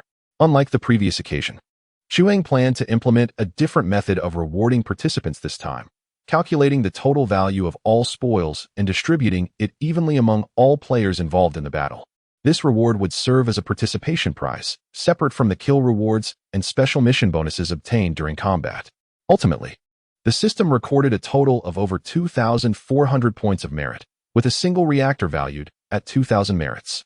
Including the proceeds from the auction, the total prize pool amounted to 2,700 points. After equitable distribution, each player would receive 90 points of merit, a substantial boon for all. Both veteran and novice players were elated, with a new batch of sergeants emerging among the veterans, while the newcomers had all settled their debts. Only Little Dried Fish felt a tinge of disappointment, as she had not secured the final kill during the battle and thus faced a deduction of 20 merits. With this thought in mind, she glared at Chu Hang's retreating figure in frustration. However, upon feeling the newly acquired rifle nestled within her possession, her anger dissipated. After a brief inspection, it appeared that her weapon was marginally superior to those of her fellow newcomers. Was it mere luck? Chapter 37, Stardust. After distributing the rewards, Chu Hang intended to log off the players as usual. At that moment, someone joyfully exclaimed, "Wow, I've leveled up. Am I the first to reach level 3? The crowd erupted in excitement. Astonishing. What a remarkable feat. I am merely at level 2, and you have advanced so swiftly. Have you secretly undertaken some hidden quest? Quickly, confess." Upon hearing this, Chu Hang turned to find it was merely Xiao He showing off. After a moment of contemplation, he deduced the truth. Today, Xiao He had eliminated numerous foes with his sniper rifle during combat, and this experience had equivalently contributed to the progression of his genetic sequence, making his upgrade inevitable. Strangely, after Xiao He's advancement, Chu Hang felt a surge of strength within himself as well. Upon inspecting his panel, he found it to be true. Chu Hang, genetic sequence, Captain of the Fire Seed, level increases with crew level. Level, LV, 3, base attributes, Strength 13, Constitution 13, Agility 13, Advanced attributes, Spirit 13. Perception 13, awaiting collection, Basic equipment blind box 1. The exhilaration of gaining 5 points with each level is truly delightful. Could it be that I am destined to become the legendary pentagonal warrior? Wait, what is this blind box? Chu Hang was momentarily taken aback, then recalled that he had a recruitment task 02, which would automatically complete once the player count reached 30. The joy from acquiring the reactor had been so overwhelming that he had momentarily forgotten. There is no time like the present. He decided to open it immediately. The familiar 6-colored flow flashed before his eyes, a sight he had long since become accustomed to. However, in the next instant, a golden meteor came crashing towards him, and he was instantly thrown into a state of alarm. Oh my, did I just get a gold item? Abruptly, Chu Hang leaped from his seat, only to find 2 pairs of luminous eyes fixed upon him. He hastily composed himself, feigning an air of authority as he strode towards the exit. Sugar frosting, Did you observe that? Captain Chu Hang was acting rather peculiar just now.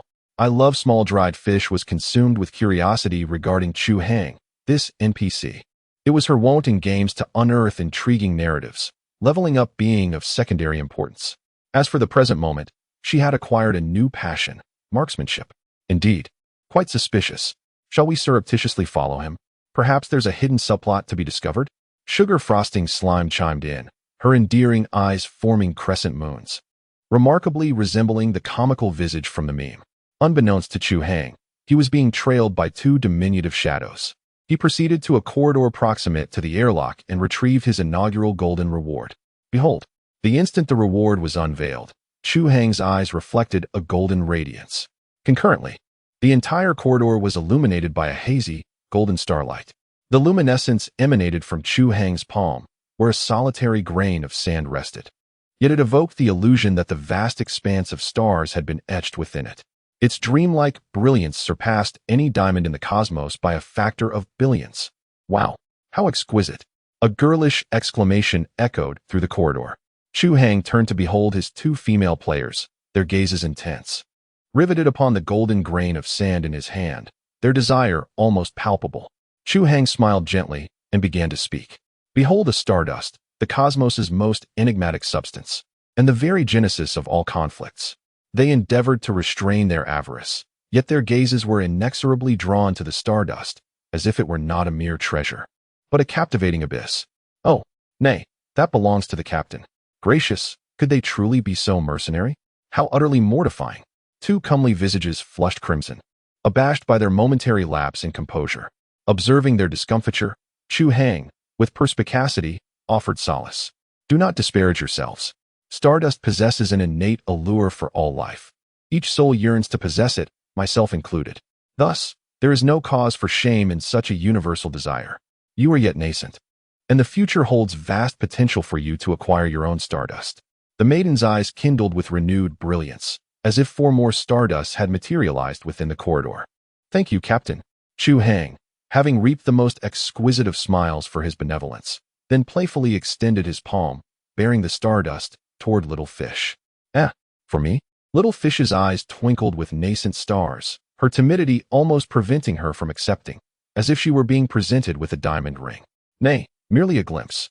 Before him stood a beautiful girl, and as Chu Hang gazed at her, his initial astonishment transformed into a whimsical delight as he imagined her as a pouting little hamster. Enough. Stardust is still too distant for you. It is time for you to rest. With a joyful gesture, he tucked away the stardust and resumed his former authority. Turning to leave, Little Fish dried and Sugar Frost exchanged wide-eyed glances.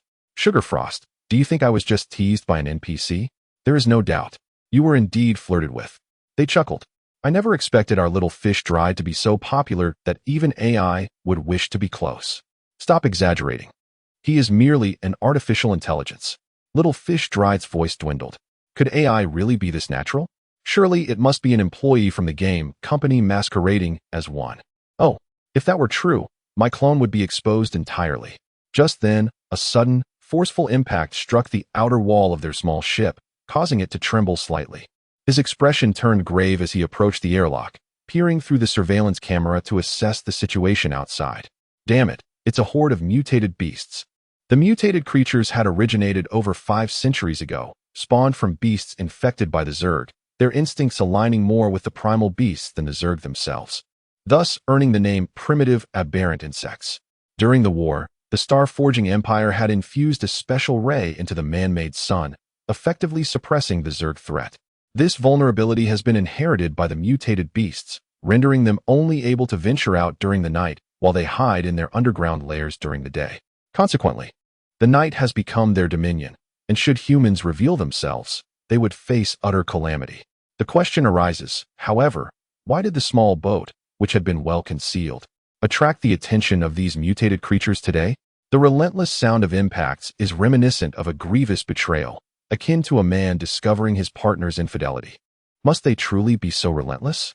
At that moment, the starlit Little Fish appeared beside Chu Hang, tugging at his windbreaker and softly whispering a reminder. Beasts also yearn for stardust, don't they? Chapter 38.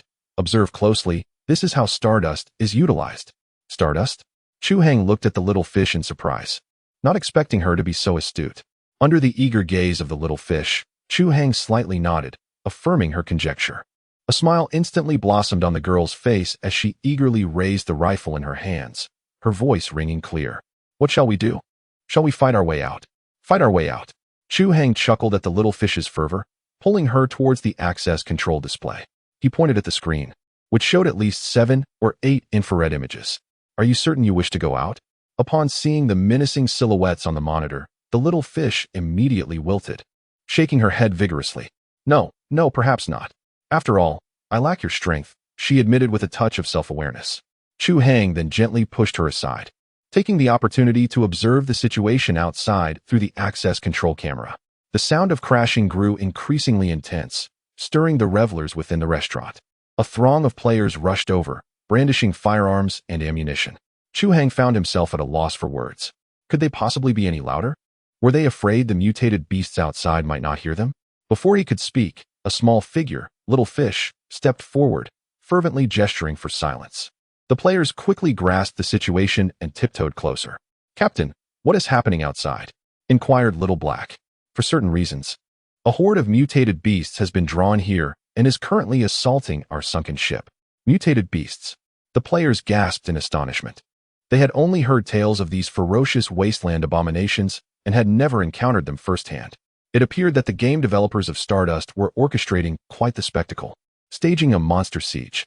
They had scarcely concluded one battle, and yet the programmers seemed relentless, unleashing consecutive events without any transitional phases.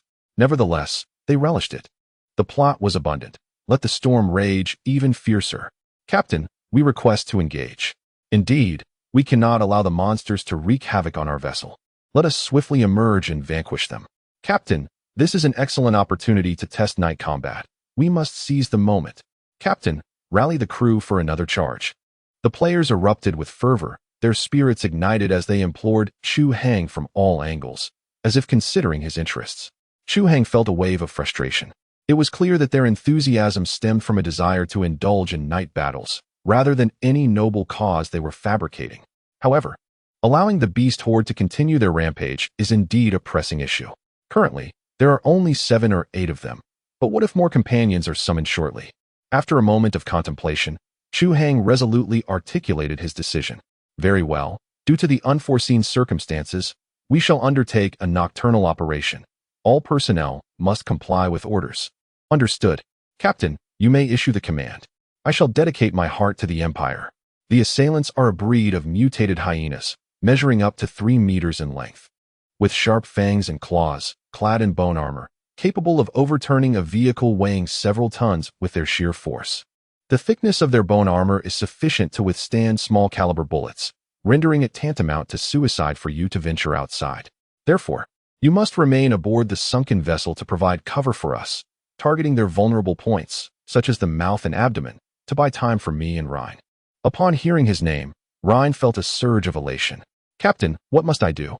I shall accomplish it. Chu Hang turned to him. I need you to activate the SCV. Those beasts cannot penetrate its armor. As long as you can access the cockpit, you will be free to retaliate at will. Ryan's ecstatic expression faltered, and he timidly inquired, I understand the reasoning, but how do I reach the SCV? Those abominations. Chu Hang placed a reassuring hand on his shoulder. Do not worry. I will cover you. When the door opens, you must dash straight for the SCV without hesitating. Do not concern yourself with anything else. All right then. Though anxiety gnawed at him, Ryan solemnly accepted the task.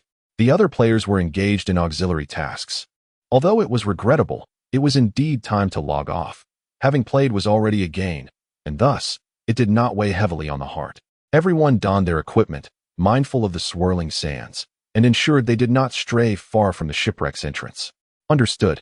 The players hastily adjusted their goggles and scarves. For the nocturnal sandstorm was no trifling matter. The grit in the wind was as sharp as blades, leaving no skin exposed. Chu Hang stood at the airlock, with Ryan behind him and armed players further back. Instead of a firearm, he held the hilt of a lightsaber. Ready. Bam! The floodlights at the shipwreck's entrance illuminated the area, the blinding white light instantly rousing the lurking monstrosities outside. Their deafening roars mingled with the howling wind, flooding the players' ears the moment the airlock opened. Attack! Chu Hang charged forth, the hilt in his grasp releasing a brilliant blue blade of light. The humming blade sliced through the swirling sands with precision, cleaving through the grotesque monstrosity blocking the entrance, its hideous head severed and tumbling to the ground with a thud. Goodness, a one-hit kill. Such a massive creature. It seemed capable of swallowing me whole, and the captain simply commanded to slay it? The captain is remarkable. How incredibly cool. I too wish to wield a lightsaber. Enough chatter, cover fire now. The sound of gunfire erupted swiftly, bullets raining down upon the remaining monstrosities. Though the rounds could not penetrate their armored exoskeletons, the kinetic force was sufficient to impede their movements. Ryan, advance. All right away. With a resolute heart, Ryan charged towards the SCV 10 meters away. Chu Hang did not follow. Instead, he turned and sprinted in a different direction, his speed akin to lightning, surpassing even the nearby aberrations, causing them to miss their mark entirely. In a swift motion, the glint of his sword flashed, and one of the aberrations fell heavily to the ground, its body severed. However, two more aberrations soon broke through the hail of gunfire, rushing towards Chu Hang, while another pursued Ryan, poised to sink its fangs into him. Captain, be careful. Little Dried Fish had been attentively monitoring Chu Hang's situation and instinctively wanted to rush in to assist upon noticing he was being flanked by two aberrations. At that moment, Chu Hang retrieved a piece of Stardust and pressed it against the hilt of his sword. With a hum, the lightsaber erupted in a brilliant glow. The blue blade was instantly replaced by a golden one, its length expanding from over a meter to 2 meters, transforming into a radiant spear. Chu Hang skillfully wielded the spear, sweeping and cleaving, swiftly dispatching the two aberrations nearby, while the one chasing Ryan was drawn towards the Stardust, only to meet its demise upon colliding with the spear. Oh my goodness. Captain has made a triple kill. That was incredibly cool. Captain, I want to learn. Fall back. His lightsaber has run out of energy. Chapter 39. The 5 Great Flame Seeds Agreement. Chu Hang's massacre was a spectacle that left the players exhilarated. Yet, before the excitement could settle, it abruptly ended, leaving everyone in a state of disarray. There is no alternative. While Stardust bestows immense power upon the lightsaber, it simultaneously accelerates the consumption of energy at an exponential rate. Despite Chu Hang's exhilaration in wielding it, the lightsaber swiftly depleted a staggering 5 energy coins within mere seconds. Subsequently, Chu Hang projected an external image, revealing to the players a blurred, yet towering silhouette amidst the sandstorm. Our mission had been accomplished. The next step lay with Ryan. Only then did the crowd realize that Ryan had successfully infiltrated the SCV cockpit under Chu Hang's cover. I, too, was filled with excitement. How utterly reminiscent of Pacific Rim. The developers truly possess an extraordinary flair for creativity. Damn, how I long to pilot a Gundam. As I spoke, the colossal engineering mech roared to life. The remaining 4 aberrations, sensing a threat, lunged forward, frantically gnawing at the mech's treads and arms. Yet, their claws proved insufficiently sharp, merely scratching the paint after all their efforts. I felt invigorated. Ryan, unbeknownst to Win, activated the mech's loudspeaker, and before the audience, he cackled with unrestrained glee, using the enormous mechanical claw to seize one of the aberrations and crush it effortlessly. Ha ha ha, utterly feeble. Ryan boomed, raising his hand to hurl the attacking aberrations away, then wielding his iron fist to pummel the one at his feet into a pulp. Pathetic. Bring it on. Just as Ryan was about to continue his taunts, the last aberration leaped from a mound of debris, springing onto the back of the mech, evading Ryan's grasp entirely. At that moment, a series of rapid gunfire echoed, with bullets accurately striking the creature, toppling it from behind the mech. Seizing the opportunity, Ryan swiftly reversed, the massive treads crushing the creature beneath them, ultimately eliminating the cunning beast. Wow, that was exhilarating. The players finally realized what had transpired, unaware of when Chu Hang had opened the airlock. It was he who had saved Ryan just moments ago, or else Ryan might have been dragged from the cockpit by the creature. Impressive indeed. It's all thanks to the captain. Goodness, this mech is astonishing. Hey, Planner, did you see that? It can still perform without a scratch. My word, the explosive effects. It's like dancing on Shun Hie's face, accompanied by the roar of machinery. Did you see that? Did you see that? R&TI impressive? 666. Uft. That mech is amazing, but what is it to you? Exactly, your skills are lacking, and in the end, you still had to rely on the captain's assistance. If it were me, Chu Hang paid no mind to the players' commotion and rushed out to collect all the creatures' corpses. If he didn't not to mention how much meat would remain after a night of erosion, attracting other creatures would be problematic. 5 minutes later, the exterior of the small ship returned to silence, the only difference being that the SCV was parked by the ship's side, its cockpit facing the airlock. Well then, everyone performed admirably tonight. Ryan is rewarded with 50 points of merit, and the rest will each receive 30. In light of the events that transpired this evening, I deem it necessary to recruit a contingent of sentinels for routine patrols and nocturnal vigilance. Each night, they shall receive an additional allowance of 20 battle merits. Before Chu Hang could finish his statement, the crowd erupted. What? We can log in at night too? Aye. Captain, I am ready. You? Nonsense. No more daytime work. I am a full-time writer. I have the time. But how will that work? Don't you need to update daily? Update? Nonsense. I've been on hiatus. From now on, you may call me Old Man Goo.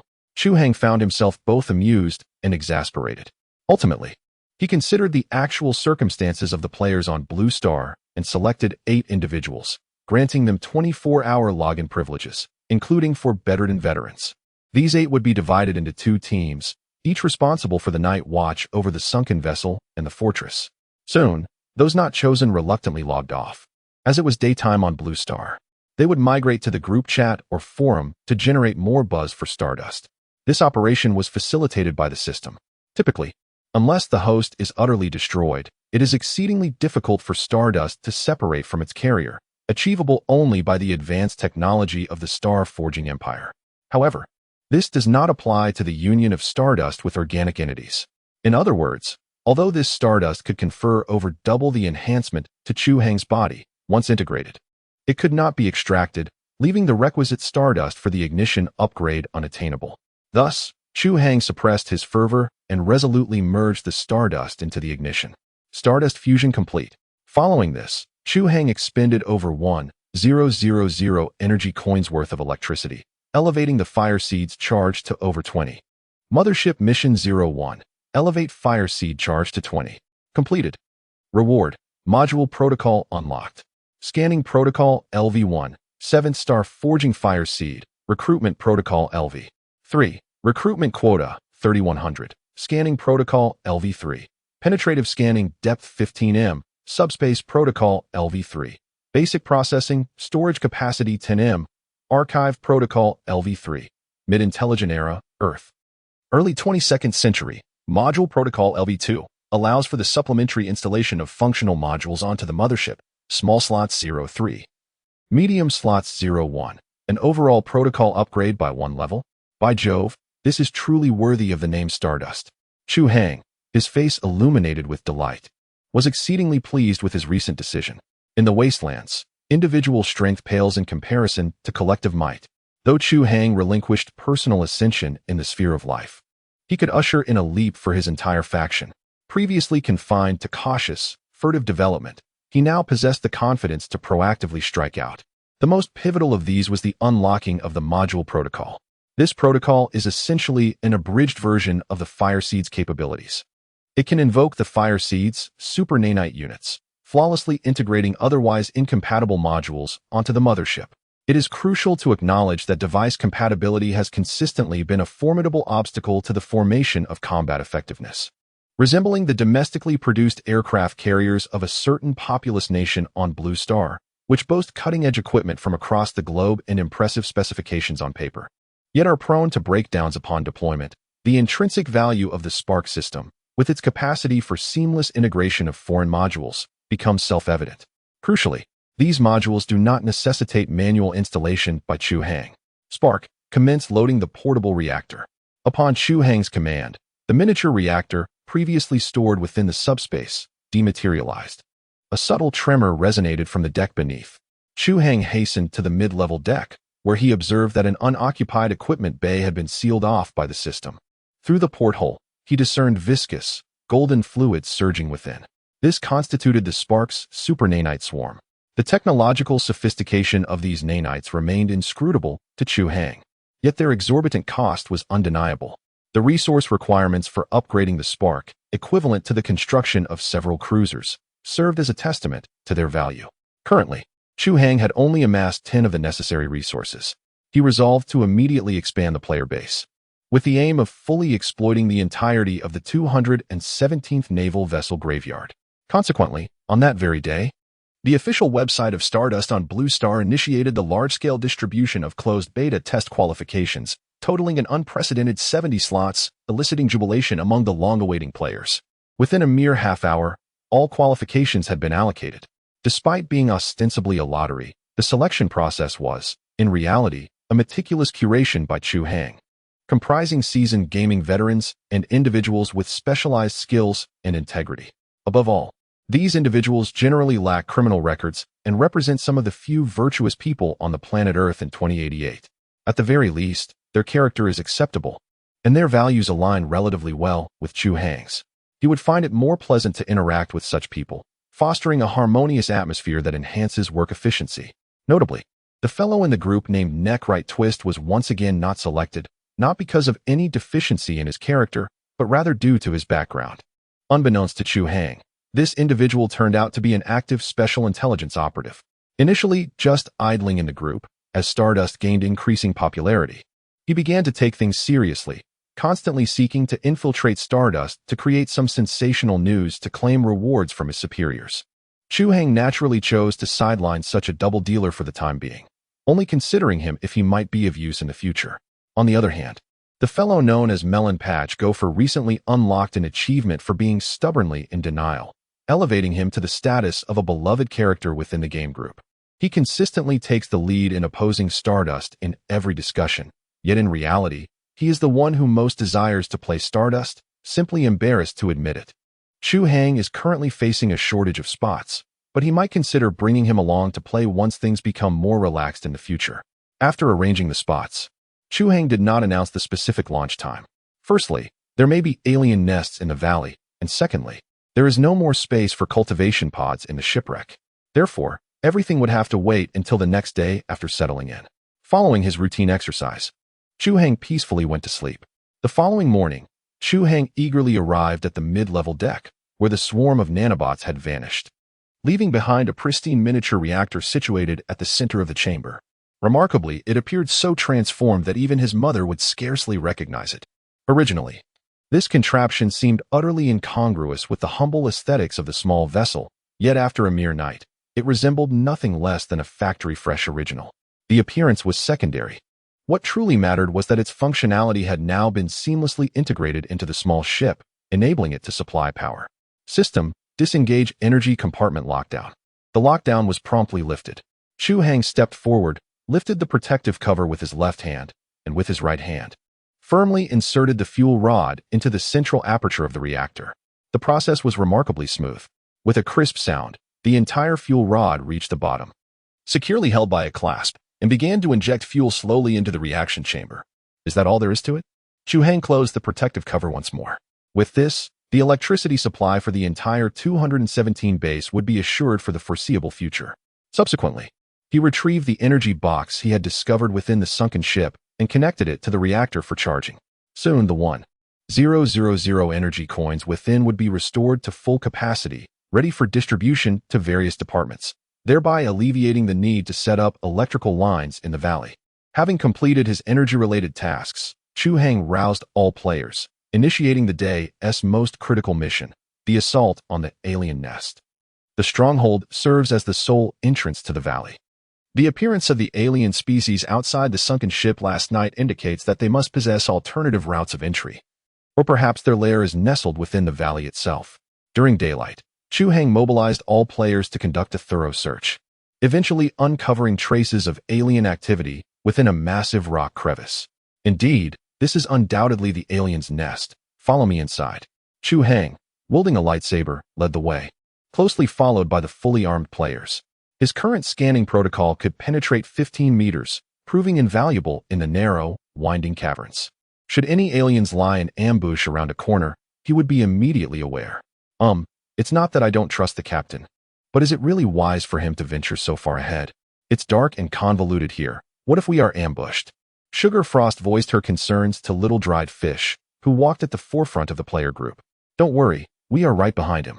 If he faces an ambush, we will leap to his defense. The captain is sure to reward us. Little dried fish's mind raced with thoughts of seizing the opportunity to significantly enhance her favor with Chu Hang. However, her hopes were soon dashed. As Chu Hang rounded a corner, he unexpectedly swung his sword upwards, only to have a small alien creature leap out and impale itself on the blade. The two nearby girls were startled. Ah, this is absolutely cheating. It's as if it collided with him on its own. Can the captain truly foresee such events? They both felt somewhat disheartened. Bah, why doesn't the captain ever give us a chance to rescue a damsel in distress? Indeed. I now wish he would get lost. I made sure to mark all the forks in the road when we came. Chu Hang, who was walking in front, listened silently, amused in his heart. With his clairvoyance and system, how could he possibly get lost? Half an hour later, Chu Hang effortlessly and overwhelmingly slaughtered more than a dozen alien young beasts. And the group finally arrived at the deepest part of the cave. It was a huge cave adorned with red crystals, containing not only pure water but also countless crimson flame ores. My God, we've struck it rich. The players cheered immediately, and Chu Hang was also very pleasantly surprised. The Grey Rock Clan didn't even know where this mine was. Originally, they could only try their luck outside and slowly find it with exploration equipment. But they never expected to stumble upon it along the way. What's even more amazing is that there is another passage connected to the other end of the cave, which is likely to lead to the outside of the valley. Otherwise, the crimson flame ore would not have been accidentally brought out by the alien species and eventually picked up by Scarface's men. In this way, Chu Hang obtained an extremely hidden escape route. In the future, anyone preparing to attack the valley will have to watch out. Chapter 41. Ryan's Entrepreneurship. Alright. The cave exploration ends here. From now on, this place will become the Empire's second resource point, confirming that there were no more alien species in the cave. Chu Hang announced the good news to the players in a loud voice, immediately eliciting cheers from the players. Yeah, now we can finally mine. The team is heading into the mine, and I, with my diamond pickaxe rated at 6, count myself in. I have achieved all accomplishments in the Deep Rock Galaxy. Ryan, could you possibly bring in the SCV? You all seem excessively aggressive. These ores are meant for crafting explosives. No worries. I am an experienced miner, quite steady, and I won't cause any explosions.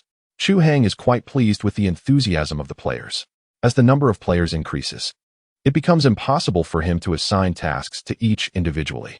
Upon returning to the wreck, Chu Hang swiftly organized everything and dispatched it to all players, causing their wristbands and visors to beep in unison. Look, the captain has fresh tasks for us, exclaimed one player. Wow, the price of scrap metal has surged. It turns out that 10 kilograms of intermediate alloy now earns 1 point of military merit, and additionally, there's a reward of 1 energy coin. Mining tasks are also available now. Extracting 50 kilograms of crimson ore yields 1 point of military merit and 1 energy coin. What a disparity. Furthermore, there are hunting tasks. 10 kilograms of edible prey can be exchanged for 1 point of military merit and an energy coin. Alas, this is quite difficult. I have no idea where to find any prey. Players began discussing among themselves when suddenly, Chi Kashio noticed Ryan squatting to the side, sighing heavily, and curiously inquired, Ryan, shouldn't you be the happiest? You possess the SCV, so isn't the military merit essentially yours for the taking? Ryan lifted his gaze to Chi Kashio and sighed. Don't even mention it. Such a balance-disrupting bug. How could the captain possibly allow it? I have already inquired. The SCV is considered imperial property, and all resources earned belong to the Empire. I am merely a humble worker, earning a meager salary driving an SCV. Upon hearing this, Chi-Chi could not help but burst into laughter, promptly calling over Xiaohong and Dadu to join in ridiculing their good friend. Ha ha ha, this is too funny. You deserve to be mocked for your pitiful salary. While we scavenge, we might strike it rich overnight, yet you shall remain tethered to your stagnant income. Lion cast a glance at the three and calmly replied, I am aware that operating an SCV has its limitations, which is precisely why I have relinquished that opportunity. At this proclamation, the three stared at Lion in astonishment. The captain has already consented, he continued, stating that he would open the qualifications for learning mecha piloting skills, granting others the chance to operate SCVs as well. So what will you do? Join us in scavenging? Lion shook his head and offered a mysterious smile. Working offers no future, and scavenging is merely a game of chance. Therefore, I intend to venture into some industry. Would you care to join me as partners? Engaging in industry in a wasteland? Have you lost your mind? The three regarded him with incredulity. Nevertheless, Lion proceeded to explain earnestly. What is paramount in gaming? Resources. As long as you possess resources, even if your skills are lacking, can your opponent's rifle surpass your powered armor? This principle holds true in Stardust as well. Recall the battle from last night. Despite the captain's formidable prowess, his physical capabilities were no match for the towering aberrations. Victory was secured through the captain's lightsaber and my SCV. In the future, the same will apply, no matter how strong your body. Can it rival the firepower of a starship? Do you believe this is a fantastical online game where one can traverse the cosmos in physical form? Thus, Ryan's assertion holds true. The enhancement of combat power through equipment is significantly pronounced, particularly in the early stages. Seeing that the three concurred with his ideology, Ryan eagerly continued his exposition.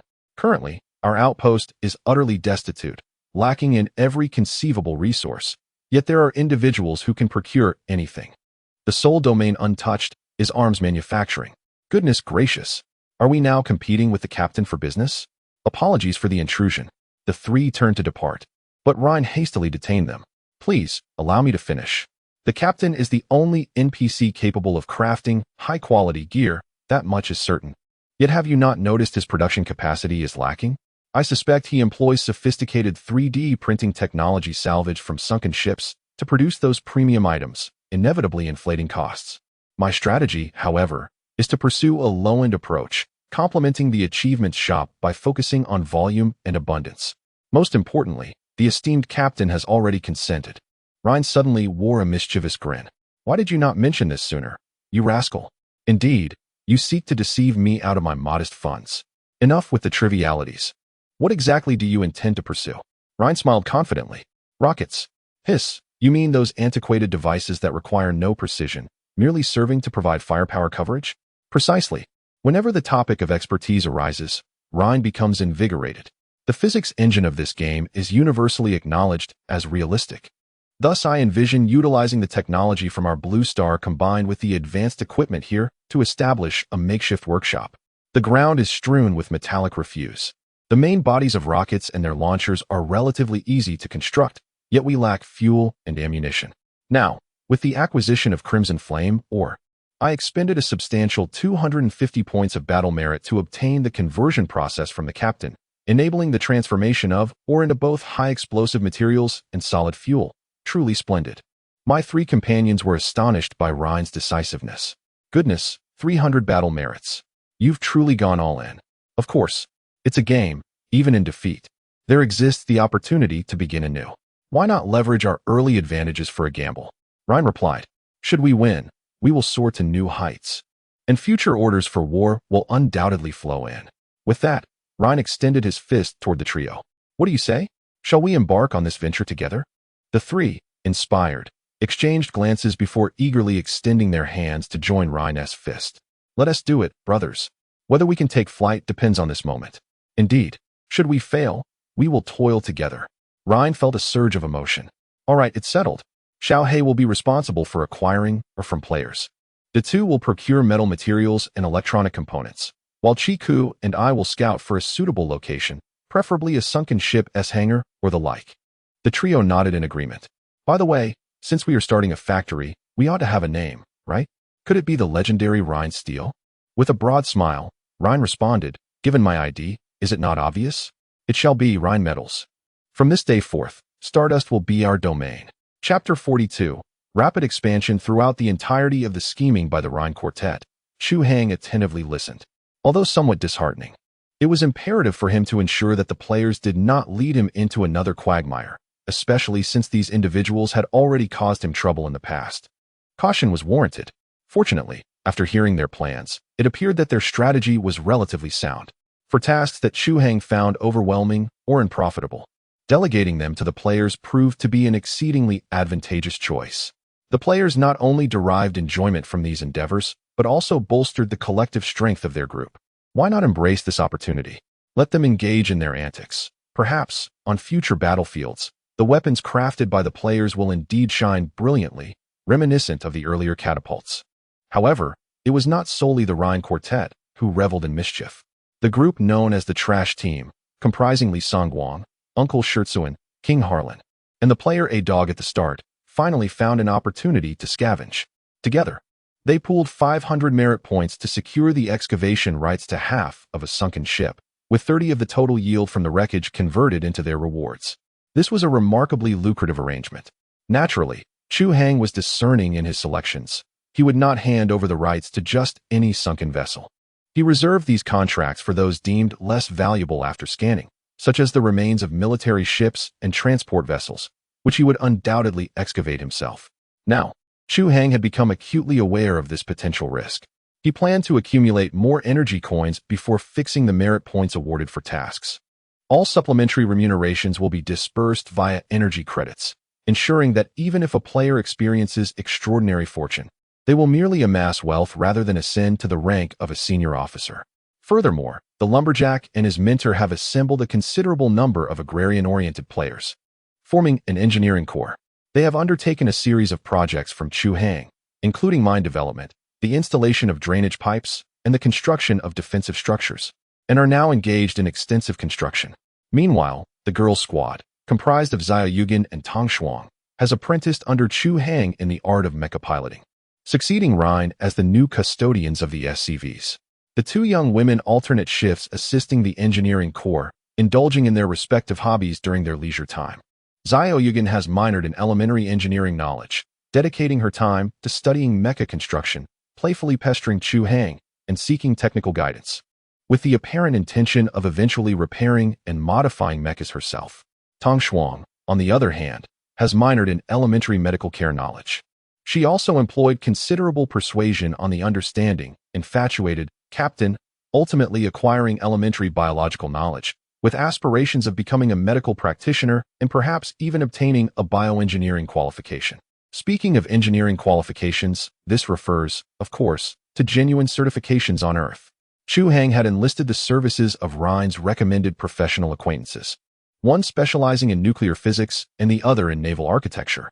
Recently, these two individuals formed a research team and have been diligently assisting Chu Hang in repairing the spacecraft. Their efforts have yielded astonishing results. Through their collaborative validation, they have concluded that the technology featured in Stardust is entirely replicable on Earth. Leaving aside the pre-existing technologies of Earth, the novel advancements are unequivocally cutting-edge, each potentially patentable and highly lucrative. This revelation incited fervent enthusiasm among the players. Externally, individuals desperately sought beta access, while within the game, players diligently leveled up, aspiring to unlock additional skill books from Chu Hang. The direct neural imbuement was considerably more expedient than gradual learning, enabling players to master skills within the game and apply them on Earth, a defining characteristic of. Regarding Chu Hang's preferential treatment of Tang Shuang, his rationale was as follows. The game necessitated a healer, and Tang Shuang, as the sole aspiring combat medic, would benefit from advanced biological knowledge to fulfill her sacred duties as a ship's physician.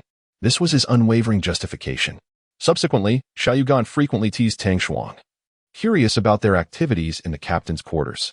Before logging off, Xiao Yugan cornered Tang Shuang, playfully tackling her onto a culture pod. Tang Shuang, did you genuinely spend 3 hours playing Ludo in the captain's quarters? Indeed, Tang Shuang replied, appearing somewhat discomposed. I disbelieve you. Your countenance betrays you. Confess. Xiao Yugan playfully tickled Tang Shuang, who, overcome with laughter, ultimately surrendered, exposing her abdomen and raising her limbs in defeat. Very well, I shall confess. I was merely administering a massage to the captain. You are aware of my skills, so I offered to give it a try. He conveyed his validation of my aptitude through his actions. What did he do? Did he exclaim in delightful comfort? Or did he seize the opportunity to make unwanted advances? The thought seemed to ignite a flush of crimson across little Fishbone's delicate features. Nay, he simply drifted off to sleep, Sugarfrost replied with a hint of helplessness. The captain succumbed to slumber within a mere 5 minutes, completely disregarding my presence as a captivating beauty offering my embrace. Poof. Ha ha ha. Little Fishbone doubled over with laughter. You wouldn't genuinely contemplate engaging in something intimate with a mere NPC, would you? Sugarfrost shrugged. Whatever happens, happens. It's not as if I harbor any profound intentions. But should something transpire, I wouldn't necessarily object. Pshaw, you little flirt. Little Fishbone playfully pinched Sugarfrost. It's your first time, you mustn't be reckless. Oh, but it's merely a game, after all. The body is but a collection of data. I wouldn't engage in such frivolities in reality. Even so, it's not right. Consummating with an NPC is simply too bizarre. Little Fishbone's face grew increasingly flushed with each passing thought. She vigorously shook her head, ultimately declaring with conviction, while the captain is undeniably handsome and possesses a certain allure, engaging in such an act without genuine affection, even within the confines of a game, is something I vehemently oppose. Agreed. You find him dashing as well, don't you? Ah, stop pinching. I understand. I'll exercise restraint. The conversation concluded with Sugar Frost's concession. Concurrently, within the captain's quarters, Chu Hang was taking a refreshing shower when memories of the past flooded his mind, prompting him to shake his head vigorously. How terrifying the female ruffians are. Indeed, the girls of 2088 are rather too liberated. Fortunately, I am clever enough to have evaded danger through a strategic retreat. A boy alone must learn to safeguard himself. Chapter 43. A favor returned. 3 days swiftly passed. Ha ha, I have finally ascended. Praise be to Stardust and the Stargate. On the open grounds beside the small, battered ship, a group of novice players danced exuberantly, some even kissing the wreckage passionately, rolling about in the sand. In some, it was quite a sight for sore eyes. Not far off, seasoned players were teasing these newcomers in small groups. TSK, they truly lack experience. When we first logged in, we certainly did not behave so poorly. Oh, spare me. I recall you wanted to remove your trousers back then, only to be punished by the captain with an hour of standing. Humph, heroes do not speak of their past glories. How was I to know that the NPCs in this game were so astute? Enough of that. There are cute girls this time, not just one, but two. Among this cohort of 20 new players, the most striking were undoubtedly the two charming figures at the center of the crowd. Where? Good heavens, what stunning beauty. They seem to rival even the likes of little dried fish. Alas, it is once again a situation where wolves outnumber the prey. Why don't little dried fish and Sugar Frost ever team up? They find themselves in the same game, after all.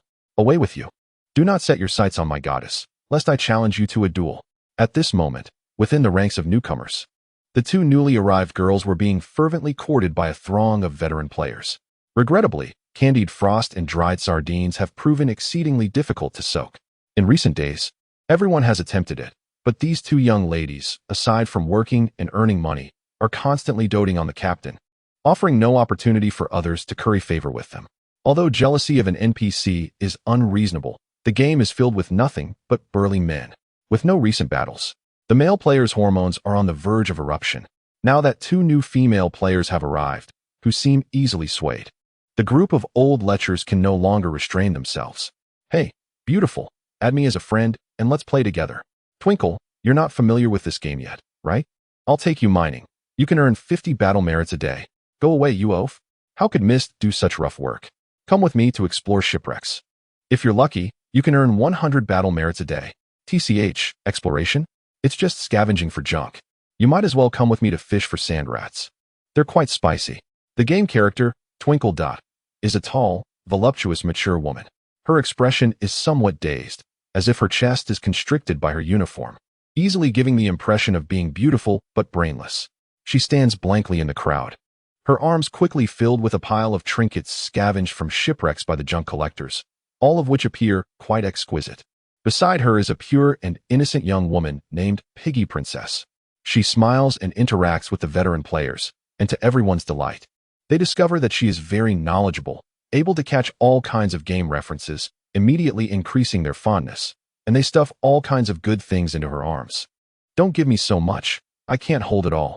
The Princess Piglet found herself somewhat overwhelmed by the enthusiasm of those around her and quickly voiced her refusal.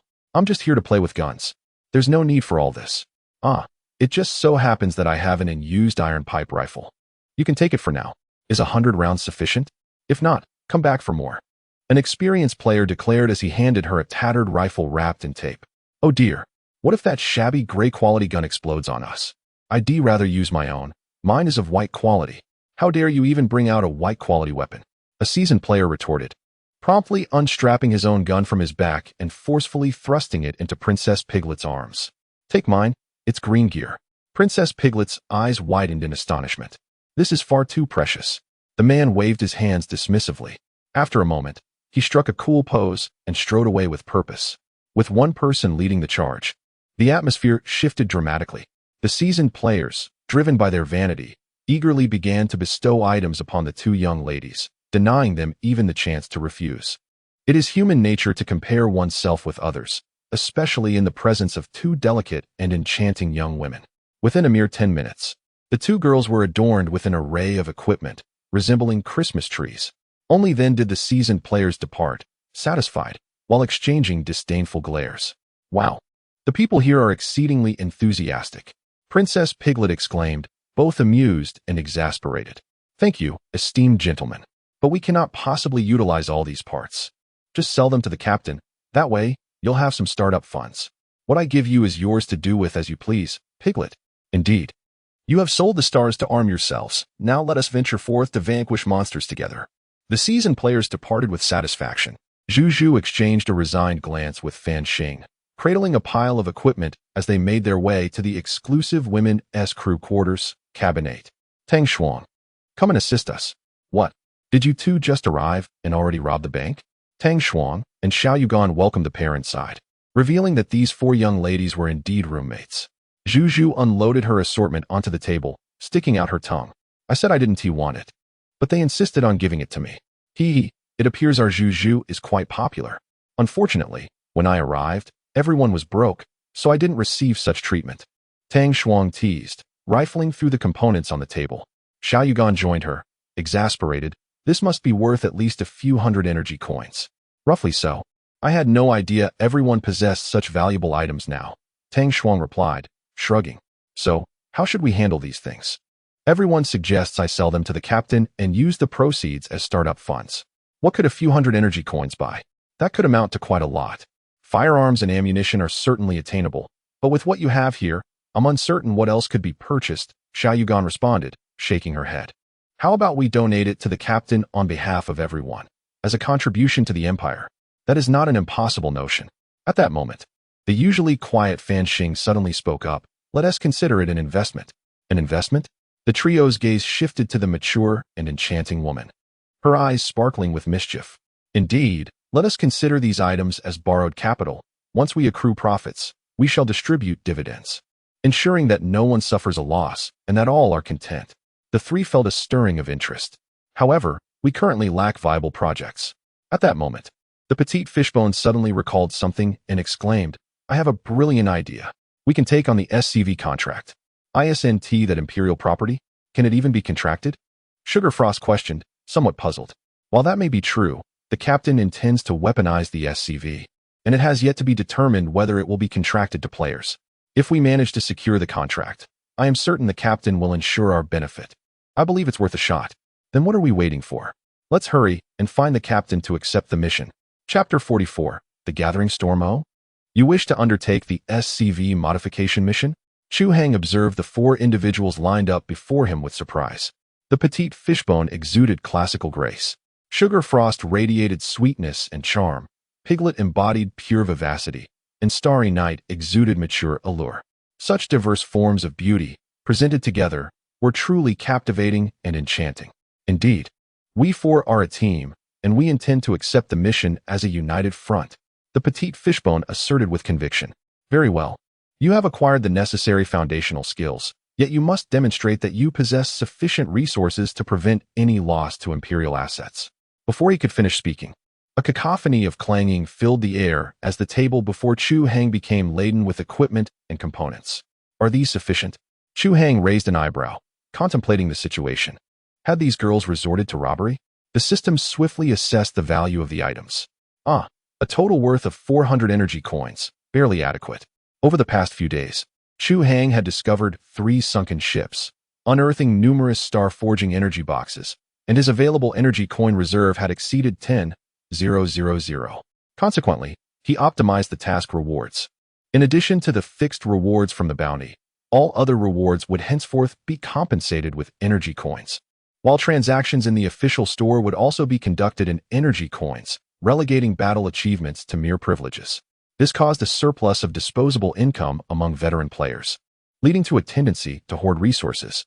After all, Chu Hang had not made significant updates to the store recently. The veteran players were already well equipped, diminishing their desire to purchase, thus prompting them to accumulate small yet valuable materials. It was uncertain how these 4 girls had managed to deplete the resources of the seasoned players.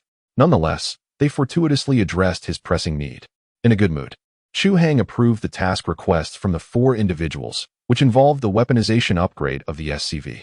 If executed proficiently, after Chu Hang's inspection, the upgraded SCV could be rented out to them for 10 days without any obligation to share the proceeds. He issued numerous similar tasks, aiming to arm the base as swiftly as possible. Remember, you have only 3 days for the modifications. I hope you seize this opportunity. The 4 departed with exuberance. Chu Hang, concealing his excess emotions, furrowed his brow as he activated the holographic sand table on his desk. A tempest looms on the horizon. Just a day prior, the most significant signals emerged from 2 distinct directions. The first came from the Crimson Flame clan, reporting a devastating assault by an alien faction, incurring severe losses. Alarmingly, the attack occurred during daylight hours. When have these extraterrestrial beings ever been active in the light? The 217th outpost finds itself precariously situated between these 2 threats, evoking a palpable sense of impending turmoil. Chu Hang glanced at the resource status of the forward base. Approximately 50 of the resources remained to upgrade the fire seed, with the most critical shortages being high-grade alloys and advanced polymers, while mid-grade alloys and stardust were already in abundance. The fire seed's energy reserve stood at 67, and the warehouse was filled with a considerable stockpile of discarded nuclear fuel rods, which could be utilized if necessary. In terms of armament, Chu Hang harnessed the processing capabilities of subspace in conjunction with library technology to establish an ammunition production line. This line could produce all standard calibers, and with manual assistance, even 90mm shells suitable for anti-aircraft guns. Tests indicated that the potency of the self-manufactured ammunition exceeded that of the Greystone clans by a remarkable 30, and most importantly, they exhibited an almost flawless reliability, with minimal risk of jams or misfires. These bullets were successfully trialed just yesterday. Regarding player resources, Chu Hang added 20 cultivation pods, with 2 positioned on the sunken ship, while the remaining 18 were stationed on the 2nd level of the stronghold, allowing players in need to request a transfer of cultivation pods to set their respawn points within the frontline fortress. The veteran group, known as Old Soldiers, particularly Price's squad, opted to change their respawn point. However, the forward base was currently facing a significant shortage of food supplies. The bounty for the quests was continually increased, yet the ingredients remained insufficient. Even Chef Lee had to abandon his extravagant cooking methods, begrudgingly economizing on every single horned potato and grain of salt. Consequently, Chu Hang introduced a relevant update.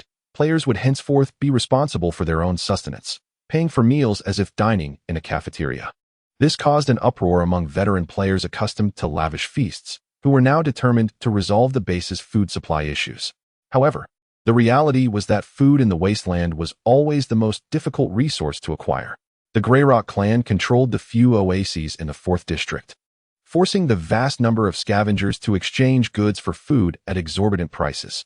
As a result, players now had to pay particular attention to the small animals they would normally overlook while working, as catching 1 minute snack, which was better than going hungry. The present challenges were threefold.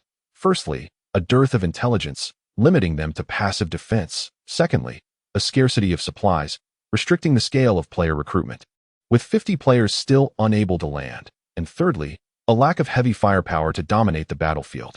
The artillery emplacement barely sufficed, and the rockets from Rhine, if they could be manufactured, would also be a valuable asset, along with the modifications to the SCVs being undertaken by the female players, should they prove successful. Chu Hang scribbled on the sandbox, growing increasingly frustrated. Where could they acquire both heavy firepower and sufficient grain? Just then, the system's voice echoed in his mind.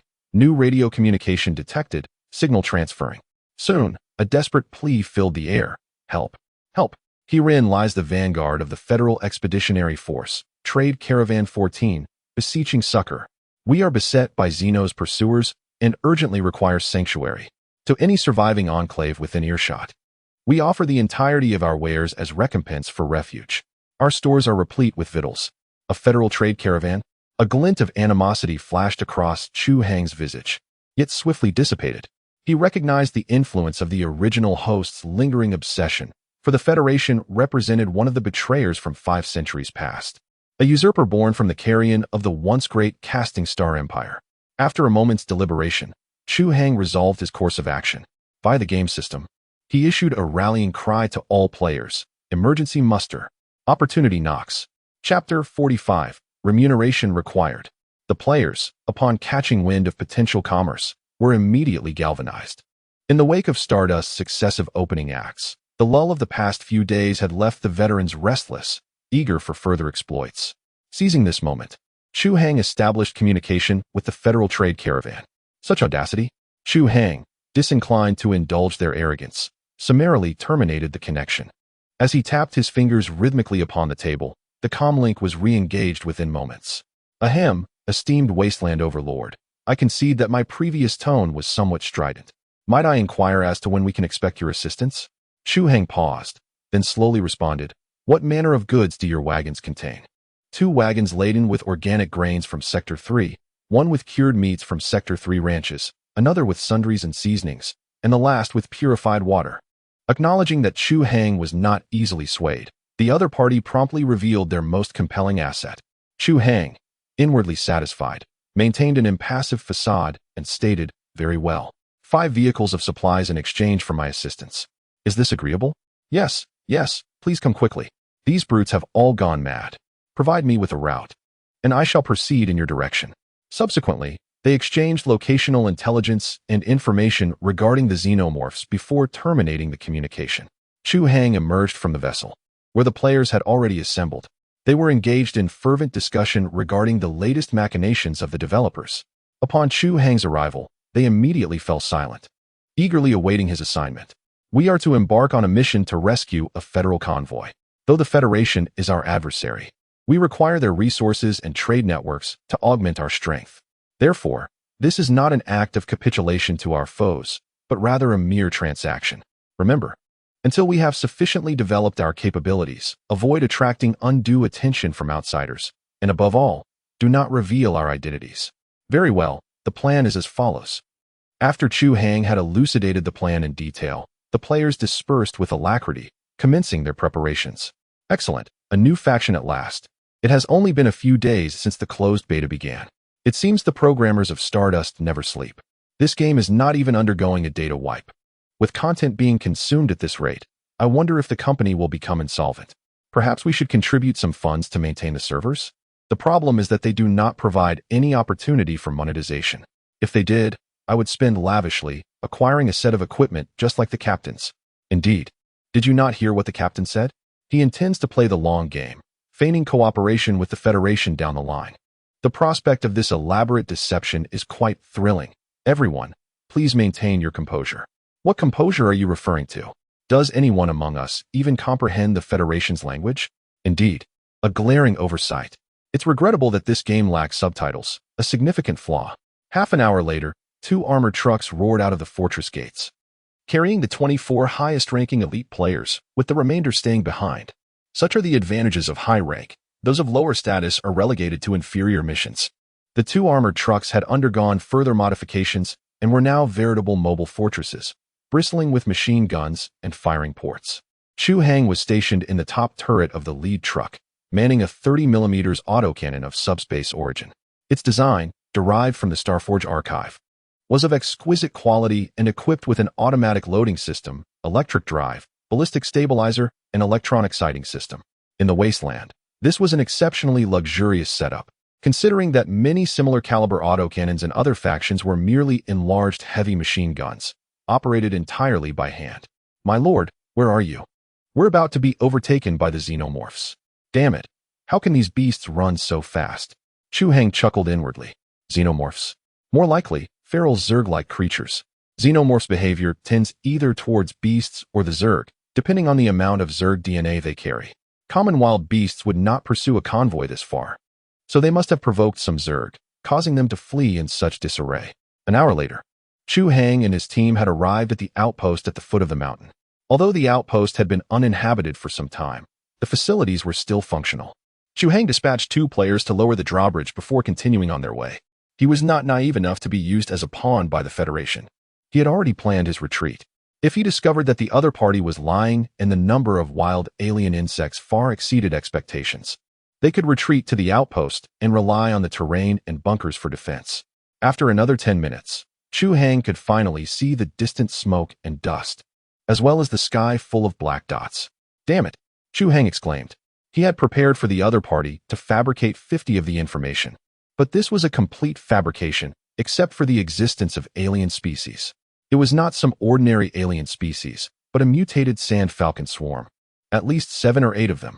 The normal sand falcons that players usually caught already had a wingspan of more than 2 meters, while the individuals transformed by insect genes in front of them had a wingspan of an astonishing 5 meters.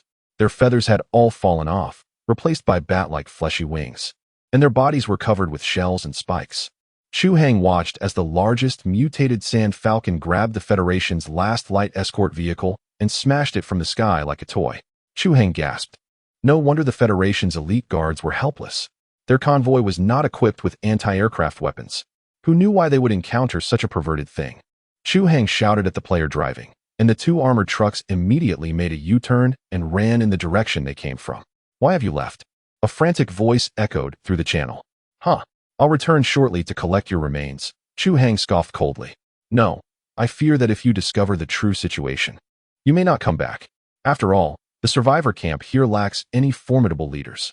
It's not that I look down upon you. If you could have your subordinates draw some fire away, allowing us to escape, the cargo on the vehicle would be yours. It's quite a bargain. Lives here are hardly valued. No way, they are my brothers. At this point, a smirk appeared on Chu Hang's lips. You'll have to increase the payment. The conversation continued, with expressions of gratitude for the support received and a promise of additional chapters once certain conditions were met. Chapter 46. Why do the barbarians have such impressive equipment? After a standoff, the opposing party finally agreed to increase the payment. The amount contingent on how many of their members could be saved. They were left with only 5 off-road trucks and 10 members of the caravan. If all could be rescued, they expressed willingness to offer an additional 5 truckloads of supplies. For each individual lost, the compensation would be halved. This was quite a lucrative offer, likely only perceived as such by the Federals. Thus, Chu Hang picked up the walkie-talkie once more, and a wave of cheers erupted in the channel. Wow, saving them all would grant us 200 battle merits. Long live Captain Woohoo. Charge. Killing those feathered nuisances also yields battle rewards. After this wave, I could be promoted to lieutenant. Let us go all out. Oh. The 2 vehicles raced towards the alien horde, their drivers shouting fervently. Meanwhile, in the Federal fleet, Donald disdainfully issued orders to his subordinates. Bah, a bunch of uncouth bumpkins. Do they think the Federal supplies are so easily acquired? Let them perish here for the noble Federal cause. Driver, accelerate and shake them off. We're heading to the Grey Rock Clan's outpost 217 for refuge. Donald was the leader of this Federal merchant convoy, a position deemed rather prestigious among all clans in the 4th District. As long as one wished to procure goods from the Federation, one could not afford to offend these arrogant outsiders. Initially, Donald sought assistance from the Grey Rock Clan's outpost 217. However, his calls for help were met with silence. Subsequently, an insignificant figure named Chu Hang approached him, prompting Donald to consider using Chu Hang and his companions as cannon fodder. He held no particular grudge against them. With the savages' meager armament and tactical prowess, could they possibly buy enough time to turn the tide? Hadn't he seen the elite guardians of the Federation fall one by one? Do not misunderstand. Donald did not intend to default on his promises. After all, merchants thrive on integrity. He certainly had the means to deliver the promised supplies. But the question remained, could these savages afford to take them? A scornful smile crept across Donald's face as he watched the 2 dilapidated vehicles brush past him, driving headlong into the alien horde. Onward. Huh. May God bless these unfortunate souls. Yet, in the next instant, a distinct roar of cannon fire erupted from behind, causing Donald's expression to change dramatically. ZX-30. How could they possess ZX-30s?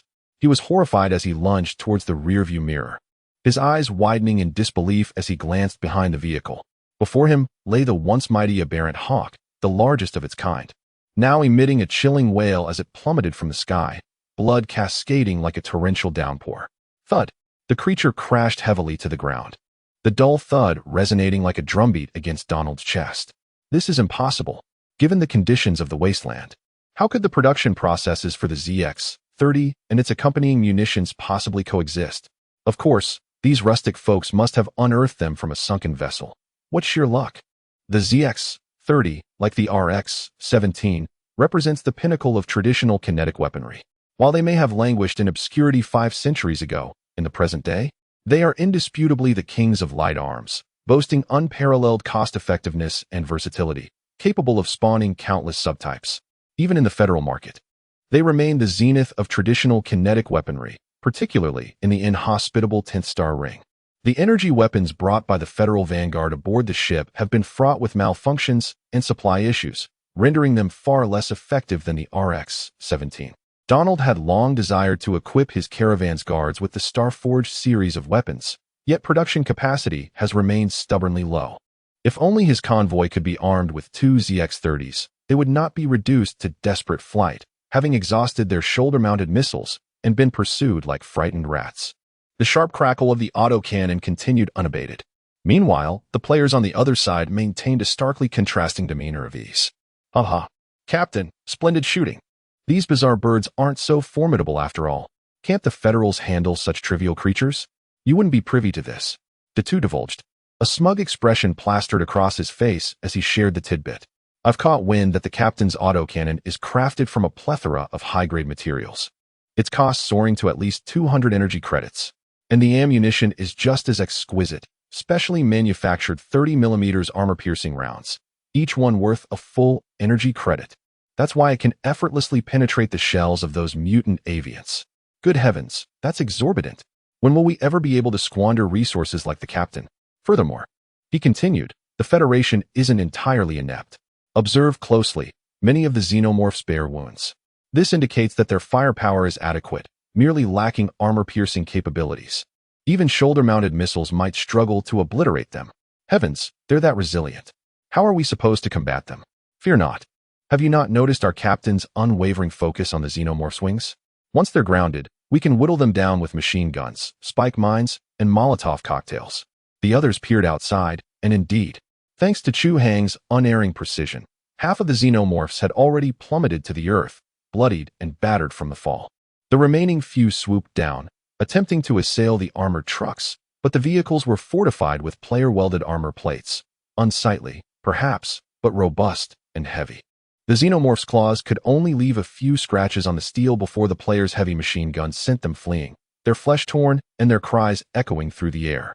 10 minutes later, the skies were devoid of xenomorphs, every last bald avian thrashing about on the ground. The 2 trucks promptly encircled them, delivering a merciless beating to the grounded birds. Ha ha ha, taste my spike mine. As a player of the strength class, upon realizing his poor marksmanship and inability to hit the eyes of the aberrations, Xiao He impulsively grasped the piercing thunder from the carriage and hurled it towards the distance, exclaiming, "Behold, monster! Take this!" With a resounding boom, the thunder soared through the air in a graceful arc, striking the neck of an aberration with tremendous force, nearly severing its head from its body. Goodness, how did you throw that? His companions gasped in astonishment, to which Xiao He responded with a smug grin. Well, I usually practice throwing at a 100-meter target, so even with my eyes closed, I can easily hit within 30 meters. Moreover, I utilize the super-piercing thunder. As you can see its power, easily toppling a vehicle. The player's eyes sparkled with excitement. This tool had a remarkably low learning curve, truly a close combat marvel. But where could one procure such a weapon? Ah, my friend, you have indeed come to the right person. We at Rheinmetall are having a grand opening sale. Just 3 energy coins for 1, or 10 energy coins for 3. Supplies are limited, so act swiftly. Suddenly, a feeling of unease washed over them. Wait, something feels off. No, purchasing it is precisely the right choice. Hurry and place your order. Chapter 47. No need for delivery, we shall retrieve it ourselves. The battle concluded swiftly. As the sun dipped below the horizon, painting the sky in hues of crimson, the warriors returned to camp after their target practice. The players, filled with exuberance, clung to the sides of the carriage, reminiscent of a train in a populous Asian nation. They sang joyfully against the backdrop of the setting sun, with the grotesque aberrations beneath them. The wind whipped through their cloaks, revealing the straight steel guns and robust physiques beneath, exuding a sense of grandeur and valor. However, the premise is to disregard their chatter about striking it rich. With a foundational reward of 100 battle merits and no fatalities among the Federation comrades, that amounts to 200 battle merits, totaling a remarkable 300 points. Not to mention, participating in the extermination of the aberrants also yields over 20 energy coins. Li Song Wang, while glancing at his wristband, erupted into hearty laughter. Beside him, Price, with his chiseled features, wore a broad smile. I've finally been promoted to lieutenant. RX-17, here I come. Following this battle, at least a dozen players are poised to ascend to the rank of lieutenant, receiving the RX-17 issued by Chu Hang. Good heavens, the experience from these monsters is truly astounding. Taking down the first aberrant instantly propelled me to the next level. My friend is now a formidable level 3. You little novice, I'm already at level 4, Xiao Hei boasted, patting the player next to him, as his experience surged dramatically from his recent strikes. Alas, an abundance of battle merits can also be a burden. Upon becoming an Imperial officer, the RX-17 becomes a standard-issue weapon practically given away, yet the captain's shop remains stagnant, leaving me unable to spend my earnings. The larger head began to indulge in a display of superiority. Suddenly, the pink refrigerator beside him chuckled mysteriously. Brother, why not join me in the faith of the Starry Pig cult? Huh, what on earth is that? The Starry Pig cult welcomes all as family, as brothers and sisters. Our mission is to assist our adorable, delicate female players in achieving a superior gaming experience, focusing on goddess cultivation and exploring the world alongside these goddesses, bringing love and hope to this cold, desolate wasteland. The incredulous expression on Chicho's face was one of utter disbelief. Is that love and hope you speak of? Or merely the allure of the flesh? How base. The trio, known as Little Black, stood agape, utterly captivated by such a riveting sermon that it nearly swayed my beliefs. Alas, I am already wed, with offspring old enough to venture out for errands. Should my wife discover my frivolous antics within this game? Oh dear. Big Head hastily shook his head, casting aside any improper thoughts. Little Black and Chi Kushio remained indifferent, yet their approach was decidedly more rational. Oh, it is but a matter of personal choice. We are here to unleash our murderous desires, and naturally, some will find pleasure in other pursuits. As long as one does not impose upon others or cross Captain's red line, I am certain there are many who indulge in such vices. Oh, how I long to court the ladies, yet I prefer a more passive role. What is that rascal shouting about? He must be beckoning us to open the door. The players exchanged teasing glances at Donald's antics, having fully embraced the Empire's perspective, harboring an inherent disdain for the Federation. Upon hearing the engine's roar, Donald turned to see the player's vehicle laden with the corpses of the aberrations, causing his heart to skip a beat. These savages truly annihilated the aberrants. Even with the ZX-30, such a rapid kill rate seemed implausible. He was quite right. Weapons are inert. The true prowess lies with the wielder. Chu Hang possessed a scanning system that allowed for precise targeting of the aberrant's weaknesses, coupled with the ZX-30's extraordinary capabilities for accurate dispatching. Veteran players all had mastered the fundamentals of marksmanship, and with the clone's physical attributes vastly superior to those of ordinary humans. Maintaining balance within the vehicle and controlling recoil became a trivial endeavor. Not to mention, Xiao Hei, this human-shaped mine-launching device. Through this battle, the player's formidable strength had begun to emerge, and it's no wonder that it would subvert Donald's stereotypical impression of wastelanders. Chu Hang alighted from the vehicle, followed by a large group of imposing, heavily armed players. Mr. Donald, as we agreed, I saved you and your people, and you should honor your commitment. Donald sighed, and also wisely got out of the car, putting on a grateful and enthusiastic face, excitedly clasping Chu Hang's hand. Of course. These few trucks of goods are all yours. Thank you again for your assistance. Chu Hang nodded slightly. What else? Donald feigned ignorance. But immediately following, Chu Hang released a heavy air of menace, causing him to cease his jesting and quickly offer an apologetic smile. However, Chu Hang shook his head slightly, smiling. No need for such trouble. We'll go with you to retrieve them. Donald was immediately dumbfounded. Although he valued his reputation, it was built on the foundation of equal status and strength between the two parties. That was a full 5 trucks of organic grain. The entire Greyrock clan could only afford to consume 10 trucks a month. Your small, broken scavenger camp is already getting 5 trucks. Isn't that enough? Are you not afraid of overeating yourself? Donald organized his words, trying to appear as sincere as possible. Esteemed Lord, you may not be aware, but the 191 market is a mixed bag. Although the Greyrock clan stands behind it, there are countless gangs and scavenger forces. It is very chaotic. I possess federal status, which renders me untouchable. However, should you proceed, the 5 carts of provisions will undoubtedly attract undesirable attention. If any harm befalls your subordinates as a result, It would indeed be a Pyrrhic victory. Chu Hang listened attentively, shaking his head once more. Donald's expression froze, caught between the threat posed and the possibility that the other party might possess certain insider knowledge. Anxiously, he contemplated shielding the object concealed within his garments, but quickly restrained himself. "What is your implication?" he inquired. "That would be splendid," Donald replied, a stiff smile forming on his lips. "Now, we can discuss the matter of the escort fee." Chapter 48, A Lucrative Venture. An escort fee? Donald was taken aback. "Did you not insist on retrieving it yourselves? You even went so far as to call it an escort for the caravan. Yet now you wish to charge for the escort as well? This is not the behavior of savages. It is akin to that of bandits." His face twitched in frustration. He longed to erupt in anger, but given his precarious position, he ultimately gritted his teeth and asked, "How much do you require?"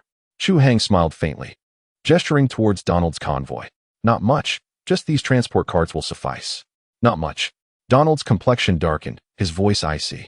"My lord, these carts are original imports from District 3, each valued at 100 energy coins. Are you certain you can afford this? 100 energy coins per cart? That's hardly exorbitant," Chu Hang mused internally.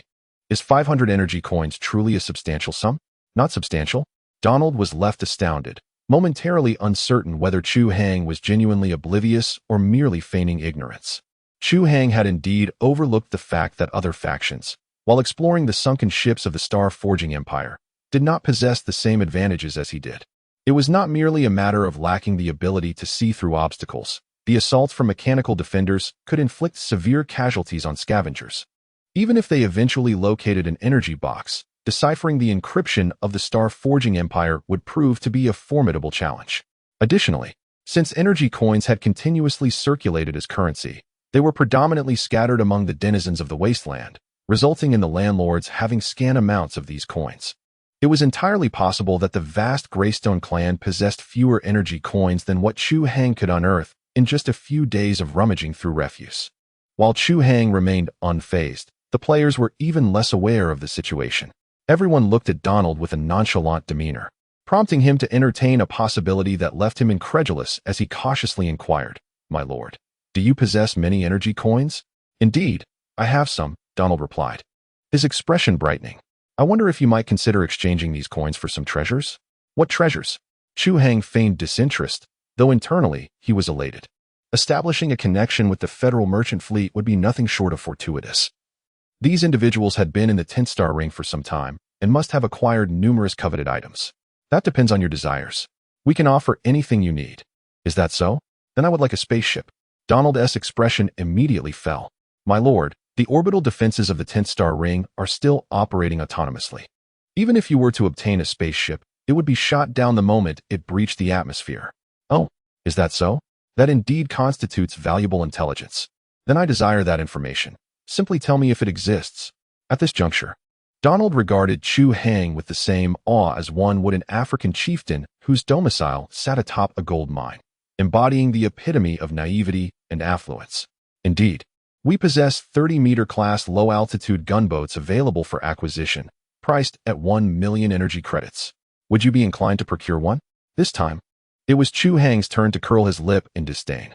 "Do you truly take me for a simpleton? Your so-called gunboats sound utterly unimpressive. On the interstellar market, one could readily select one for a mere 10,000 energy credits, capable of traversing space. Why would I bother with your inferior, curtailed merchandise? 1 million could procure a rather decent interstellar destroyer." Naturally, Chu Hang could not betray any semblance of familiarity with market rates, so he feigned a state of pecuniary embarrassment, retorting with a touch of exasperation, "I no longer have any desire for spacecraft. I wish to purchase nuclear warheads." "Humph, provincial," Donald muttered inwardly, his countenance still adorned with a smile. "Tactical nuclear warheads are priced at 10,000 apiece. How many do you intend to order?" "Bah, profiteer. This price is exorbitant. Inflated by at least tenfold or more." "Humph, never mind. I shall not purchase." "You lack sincerity. Pray, do not misunderstand. We are exceedingly sincere." Donald gestured expansively, the contempt in his gaze intensifying. Chu Hang surmised that his portrayal of a simpleton was sufficiently convincing, and thus, in a fit of pique, he divulged his true objective. "Very well, procure nuclear fuel for me, and I shall construct the nuclear warheads myself." Uffed. Donald nearly lost his composure. Construct nuclear warheads oneself? How, by hand? A provincial individual through and through. Even if one were to provide an abundance of fuel rods, they would never be able to create nuclear warheads, even if given eons. Thus, Donald nonchalantly responded, "Sure, I happen to have a batch of partially used old fuel rods, totaling 20. How about we settle on 1,000 energy coins?" After a moment of contemplation, Chu Hang nodded emphatically. "It's a deal. The fire energy is secured. Ha ha, the energy coins are in my grasp." The hands of the two clasped together, both harboring ulterior motives, each convinced they had struck a lucrative bargain. With a foundation of collaboration established, Donald ultimately agreed, albeit reluctantly, to the matter concerning the truck. Price and his companions remained behind, keeping watch over Donald and his group as they spent the night at the outpost at the foot of the mountain. The following morning, Chu Hang would descend with the players who had not participated in the previous battle, escorting the convoy to collect Donald and his party for their journey to Market 191, where he would receive his rightful compensation, followed by the completion of the transaction for the 20 old fuel rods.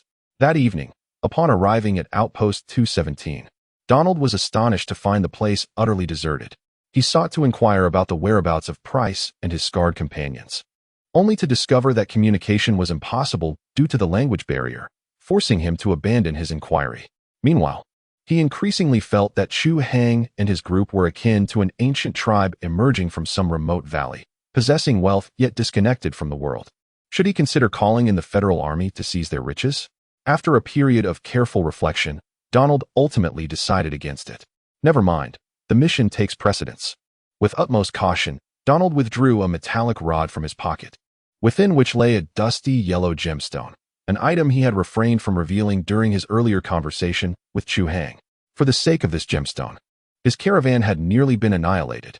He remained unaware of the true nature of this precious stone. He was only aware that this object possessed the ability to grant the capacity to move during the day.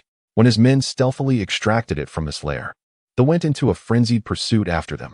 As a reward, he would be permitted to establish a larger caravan, securing 1/3 of the 4th district. With fervent intensity in his gaze, Donald carefully stowed the metallic rod away and drifted into a blissful slumber. Unbeknownst to him, a transparent figure had been silently observing him from within the room. It was none other than the elusive Chu Hang. He had noticed the metallic rod earlier that day and was intrigued by why they relentlessly chased after the Federation citizens. After much searching, he discovered that the metallic rod on Donald was particularly remarkable, as its material could even shield against system scans. This piqued Chu Hang's curiosity. Upon closer inspection, his face instantly illuminated with astonishment. The moment Donald revealed the yellow gemstone, a familiar resonance was instantaneously detected by Chu Hang. To his astonishment, the gemstone contained a piece of stardust. Chapter 49. Team building Stardust is eternal and indestructible. It merely transitions from one vessel to another. The earthy yellow gemstone cradled in Donald's possession serves as a vessel for Stardust. It is precisely due to the ascendant properties of Stardust that the original radiation of this gemstone has been significantly enhanced, resulting in the undergoing mutations. Without Stardust, the peculiar radiation emitted by this gemstone, while still possessing research value, would require several years to induce visible mutations. Stardust has accelerated this process by over 100-fold. In other words, even if Chu Hang were to secretly separate and take away the Stardust at this moment, the scientists of the Federation would merely discover that the gem's radiation was somewhat diminished, without any basis to associate it with the Stardust. After all, when reporting this matter, Donald was entirely unaware of the existence of Stardust. I haven't taken your yellow gem, Stardust? What Stardust? A sly grin crossed Chu Hang's face as he inconspicuously executed a clever switcheroo. The following morning, Donald awoke with a start, instinctively reaching for his metal rod to check. Upon confirming the yellow gem was still present, he exhaled a heavy sigh of relief. For some inexplicable reason, he felt the gem appeared slightly duller than the day before. Irritated, he exited his room, only to find Chu Hang waiting outside. "Good morning, Mr. Merchant." Chu Hang greeted him with a smile, seemingly in high spirits, prompting Donald to return the smile. "Esteemed Lord, when can we set off?" "Now," Chu Hang replied, leading Donald and the others to the convoy. The caravan consisted of 3 vehicles. The first 2 were those seen the previous day, while the additional 3rd vehicle was a heavy flatbed, covered with thick canvas, revealing distinct angles beneath. "What is this?" Nothing to worry about, just some local specialties to sell at the market. Donald nodded, assuming it was merely some metallic refuse, as it was quite common for rural landowners to regard such items as treasures, possibly just a heap of scrap metal. The convoy soon set off. This time, Chu Hang brought along numerous newcomers, as the veteran players had already enjoyed themselves the previous day. It would be rather unfair to favor the old players over the new ones, so it was the perfect opportunity to introduce the novices to the world. This sparked envy among the seasoned players, as everyone yearned to be the first to explore the newly unveiled map.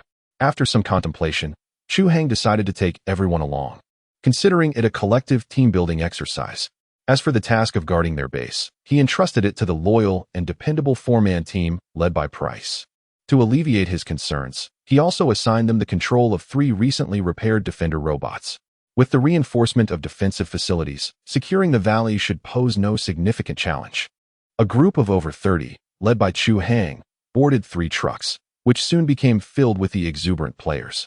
Donald observed their carefree smiles and found it rather absurd. Were they going for a picnic? How naive, thinking that sheer numbers would suffice. In the end, they would likely be devoured by the local thugs at the marketplace. Bringing such a crowd along felt more like a funeral procession. The players, undeterred by Donald's sour expression, animatedly discussed the scale and scenery of the new map, particularly excited about the plethora of NPCs they might encounter. It must be said that the computational prowess of the system in Stardust has become increasingly impressive. As they faced the rising sun and swirling sands, the 3 trucks roared to life. The valley base would undoubtedly soon be discovered, especially since the Limestone Clan had already grown wary and would likely send scouts or launch an assault. A typical convoy posed little threat, but one could only hope that the adversary wouldn't resort to bringing an overwhelming force and heavy artillery. Thus, the forthcoming objective, in addition to amassing repair resources for the small vessel, is to seek suitable functional modules to enhance its firepower and to commence the restoration of the dilapidated lower deck. At that juncture, the player count will expand to 100, and it will be time for players to venture out independently. Consequently, those who prefer to operate in squads will require off-road vehicles, and a greater supply of fuel must be prepared. Lastly, there is the issue of language. After some contemplation, Chu Hang resolved to enable a real-time translation feature for players' personal terminals. Naturally, the system will only translate the dialogues of NPCs, refraining from interpreting player speech, thus significantly limiting players' activities to prevent any unforeseen complications. Inside the vehicle, an exclamation of surprise arose. Wait, is my personal terminal actually updated? Let me see. The simultaneous interpretation function has been added. At last, I can comprehend what the other NPCs are saying. Indeed, I had anticipated that with so many NPCs in the new area, it would be impossible to engage without understanding their speech. Unfortunately, our own dialogue cannot be translated for the NPCs. This appears to be a clever design choice, alleviating the need to create extensive response logic for them. Could it be that this game has genuinely invented an entirely new language? How astonishingly terrifying.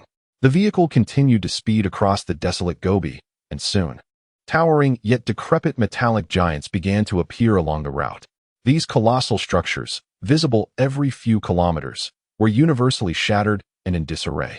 The components and materials within have long been scavenged by foragers, leaving only a decaying metallic shell behind. It has transformed into a camp for these scavengers, even serving as a nest for strange creatures. One can only imagine that these towering structures, when intact, must have soared to a height of over 100 meters. What purpose did they serve? Astonishingly, Little Black seems to possess a wealth of knowledge. How frightening it is to be illiterate. Even the Wasteland Encyclopedia holds the answers. Chu Hang has also beheld the dilapidated Cloudflow Towers. Before him stands the 4th such tower encountered on their journey, while the 5th, the Cloudflow Tower number 191, marks the location of the market. At 10 a.m., Chu Hang and his companions finally caught sight of the 5th Cloudflow Tower, which is distinctly different from the previous ones, not due to its integrity, but because it is adorned with unmistakable signs of human habitation. Cloudflow Tower No. 191 is nestled at the foot of a mountain. The tower has toppled from a height of over 20 meters, its fallen structure forming a natural windbreak within the mountainous embrace where the market is situated.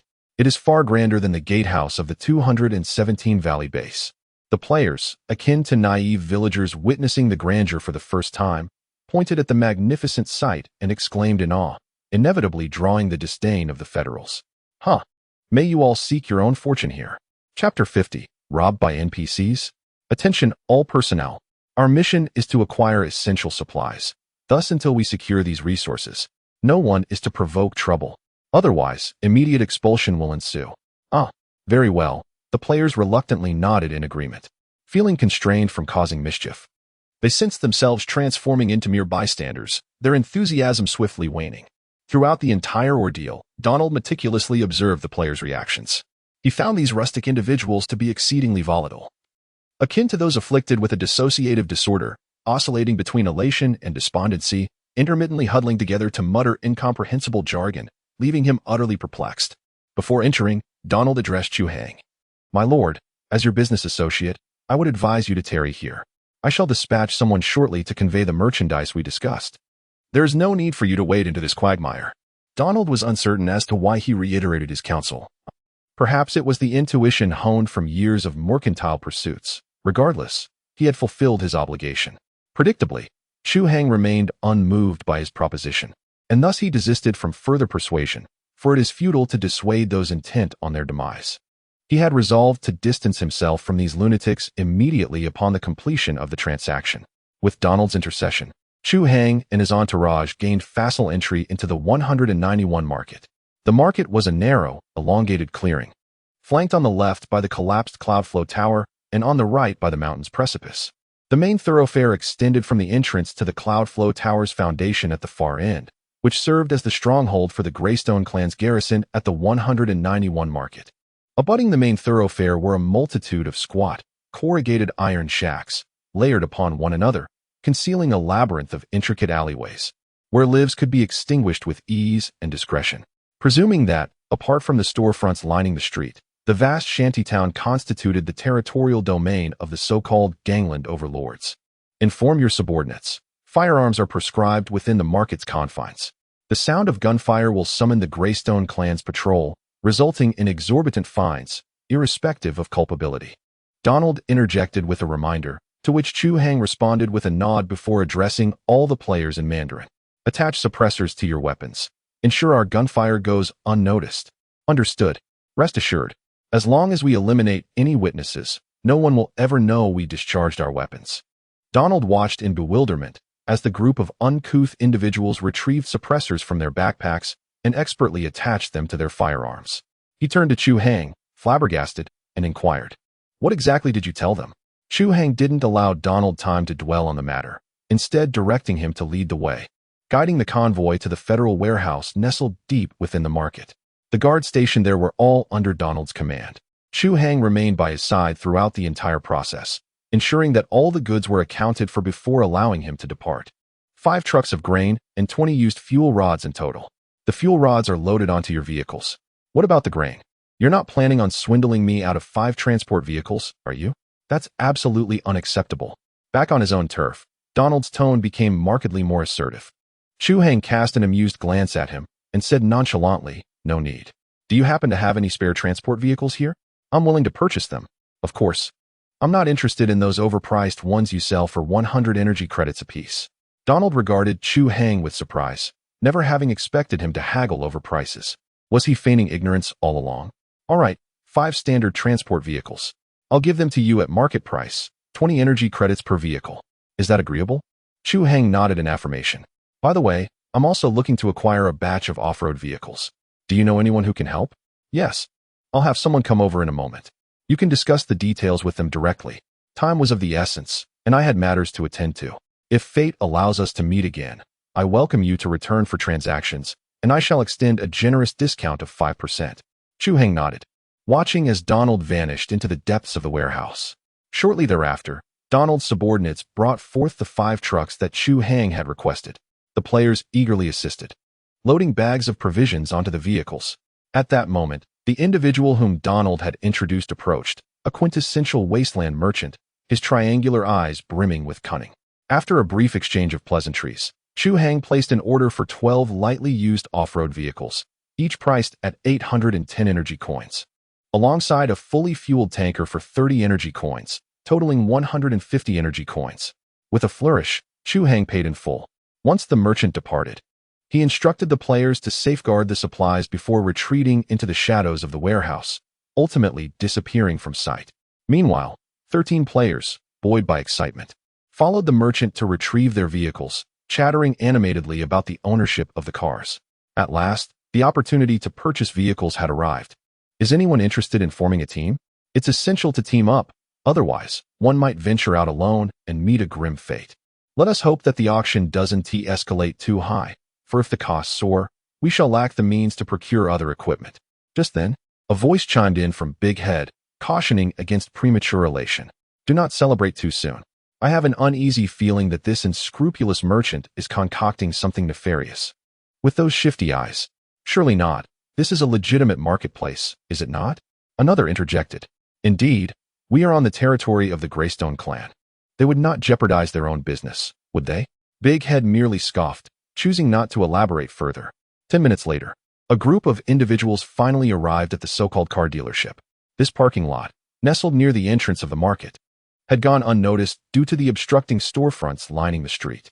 As they maneuvered around the low, steel sheet structures, the players were greeted by an expansive square filled with an array of modified vehicles, the palpable essence of wasteland punk enveloping them, inciting exclamations of delight. Just as they began to discuss and select their vehicles, a horde of burly men wielding steel knives and clubs surged forth from the surrounding alleyways. Their faces contorted in menacing expressions as they closed in on the players. Were they being robbed by NPCs? Rather than panic, the players' eyes sparkled with excitement. Captain, this isn't our fault. They initiated the confrontation. One exclaimed, no need to waste words. I knew this would happen. Big Head shrugged helplessly.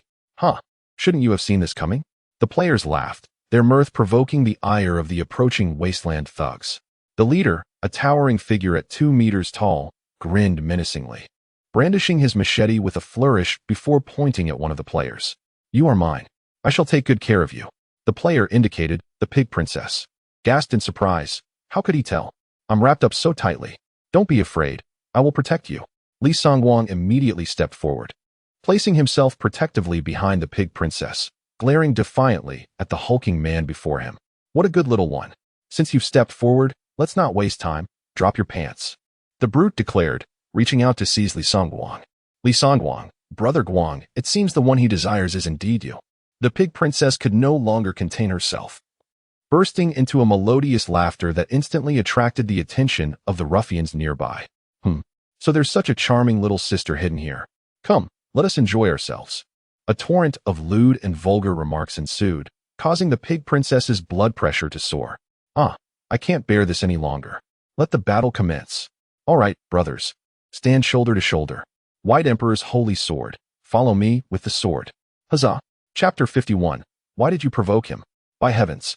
These rustic brutes not only refused to surrender, but dared to retaliate. The ruffians were momentarily startled by the players' sudden surge of spirit. Yet they quickly armed themselves and charged forward. Who fears whom? As the local tyrants of the marketplace, they were accustomed to bullying others, and none dared to defy them. Truly, they had no idea the name of this street.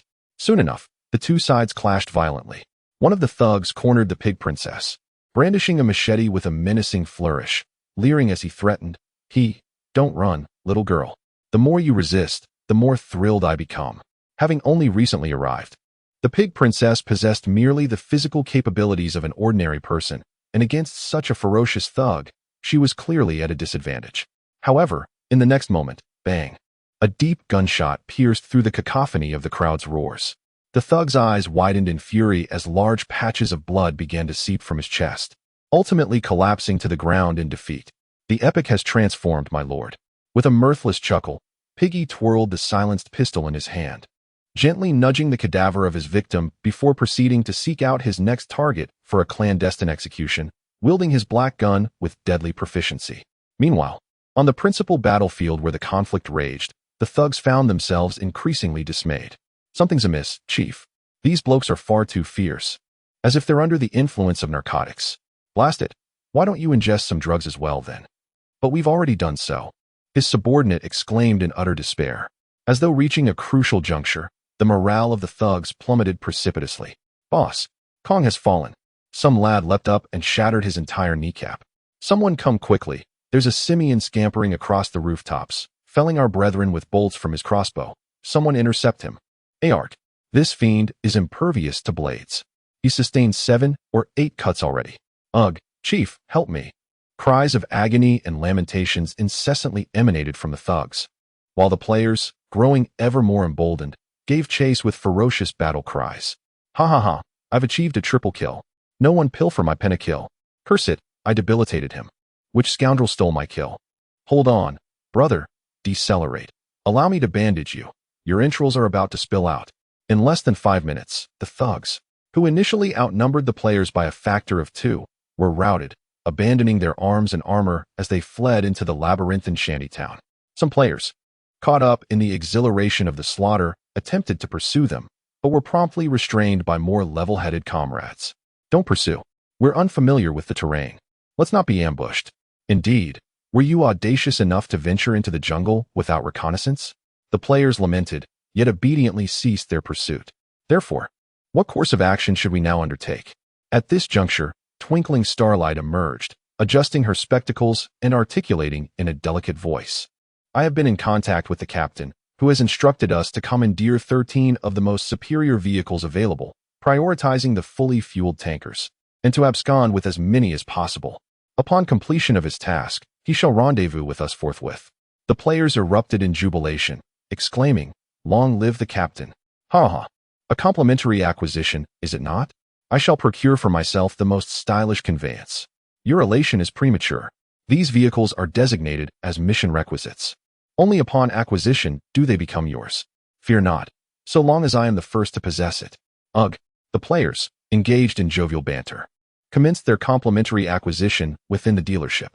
Meanwhile, Chu Hang reappeared, leading a convoy of 8 fully laden trucks toward the marketplace entrance. Concurrently, at the airfield deep within the marketplace, Donald had boarded a helicopter emblazoned with the federal insignia. The helicopter ascended with a thunderous roar. As it traversed the marketplace, Donald espied Chu Hang's convoy departing. Ah, it appears our chieftain has encountered tribulations. Descend lower. The circling helicopter promptly reduced its altitude. Chu Hang, hearing the commotion, glanced upward, and, discerning the absence of weaponry, disregarded it. Donald secured an optimal viewing position, delightfully poured himself a glass of red wine, and remarked to the military officer beside him. So, you introduced him to a black market dealer? Indeed. Donald proudly raised his glass and took a sip, continuing, it seems they have entangled themselves with the Greystone Clan. Oh, Donald glanced down, and indeed, Chu Hang's convoy was obstructed by a patrol vehicle from the Greystone Clan. 2 clan warriors emerged from the vehicle, languidly gesturing towards Chu Hang and his companions. See, I told you, one must not be overly arrogant. The real trouble in the market has never stemmed from the downtrodden slums, but rather from the Greystone Clan. Clearly, the Greystone Clan is not composed of civilized individuals. They are merely a band of ruffians. Donald's face bore an expression of disdain. As a citizen of the civilized world, he possessed an innate sense of superiority. On the ground, Chu Hang sat in the passenger seat of the lead truck, coldly observing the advancing Greystone patrol. Stop. I suspect you are concealing contraband. All of you. Disembark immediately for inspection. Do you hear me? And you all look unfamiliar. Is this your first visit? If you haven't paid your taxes, the fine will be tripled.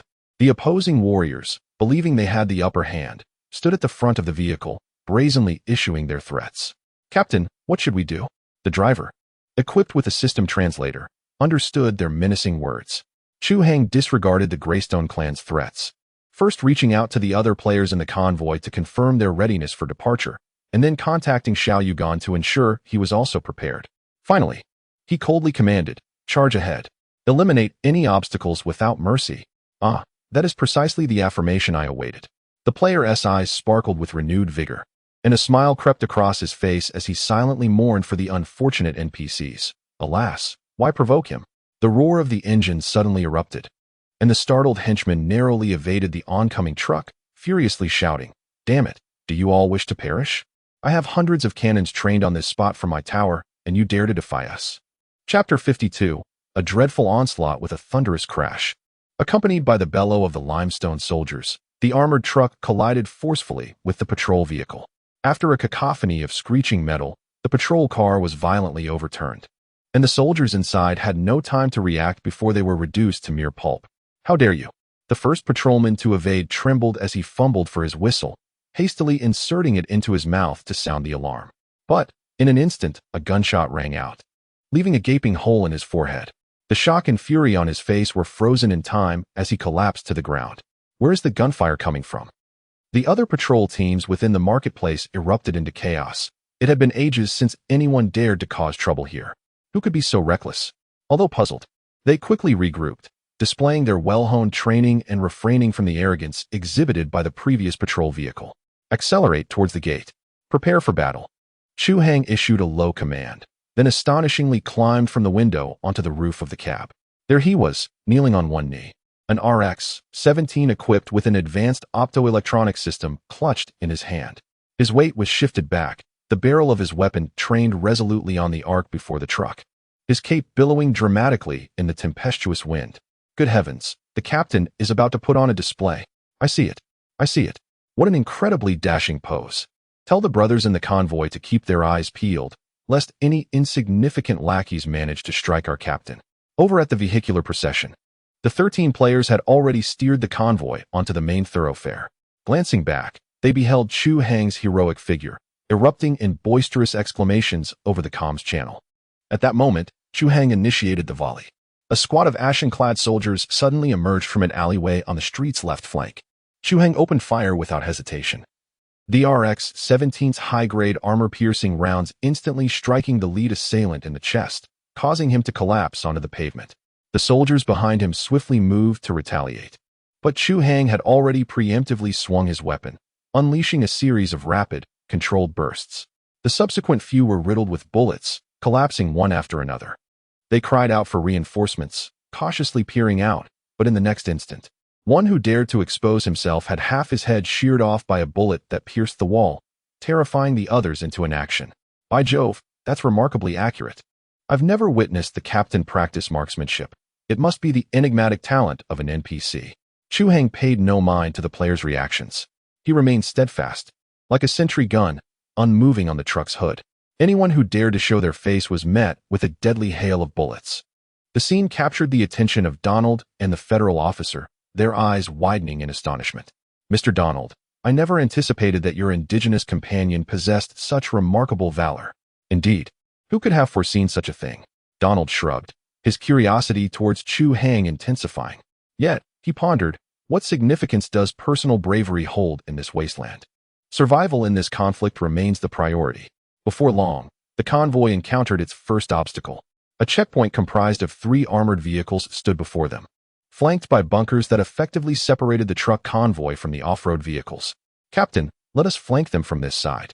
The players on the outer edge initiated a feigned assault, but they were ill-equipped with heavy weaponry.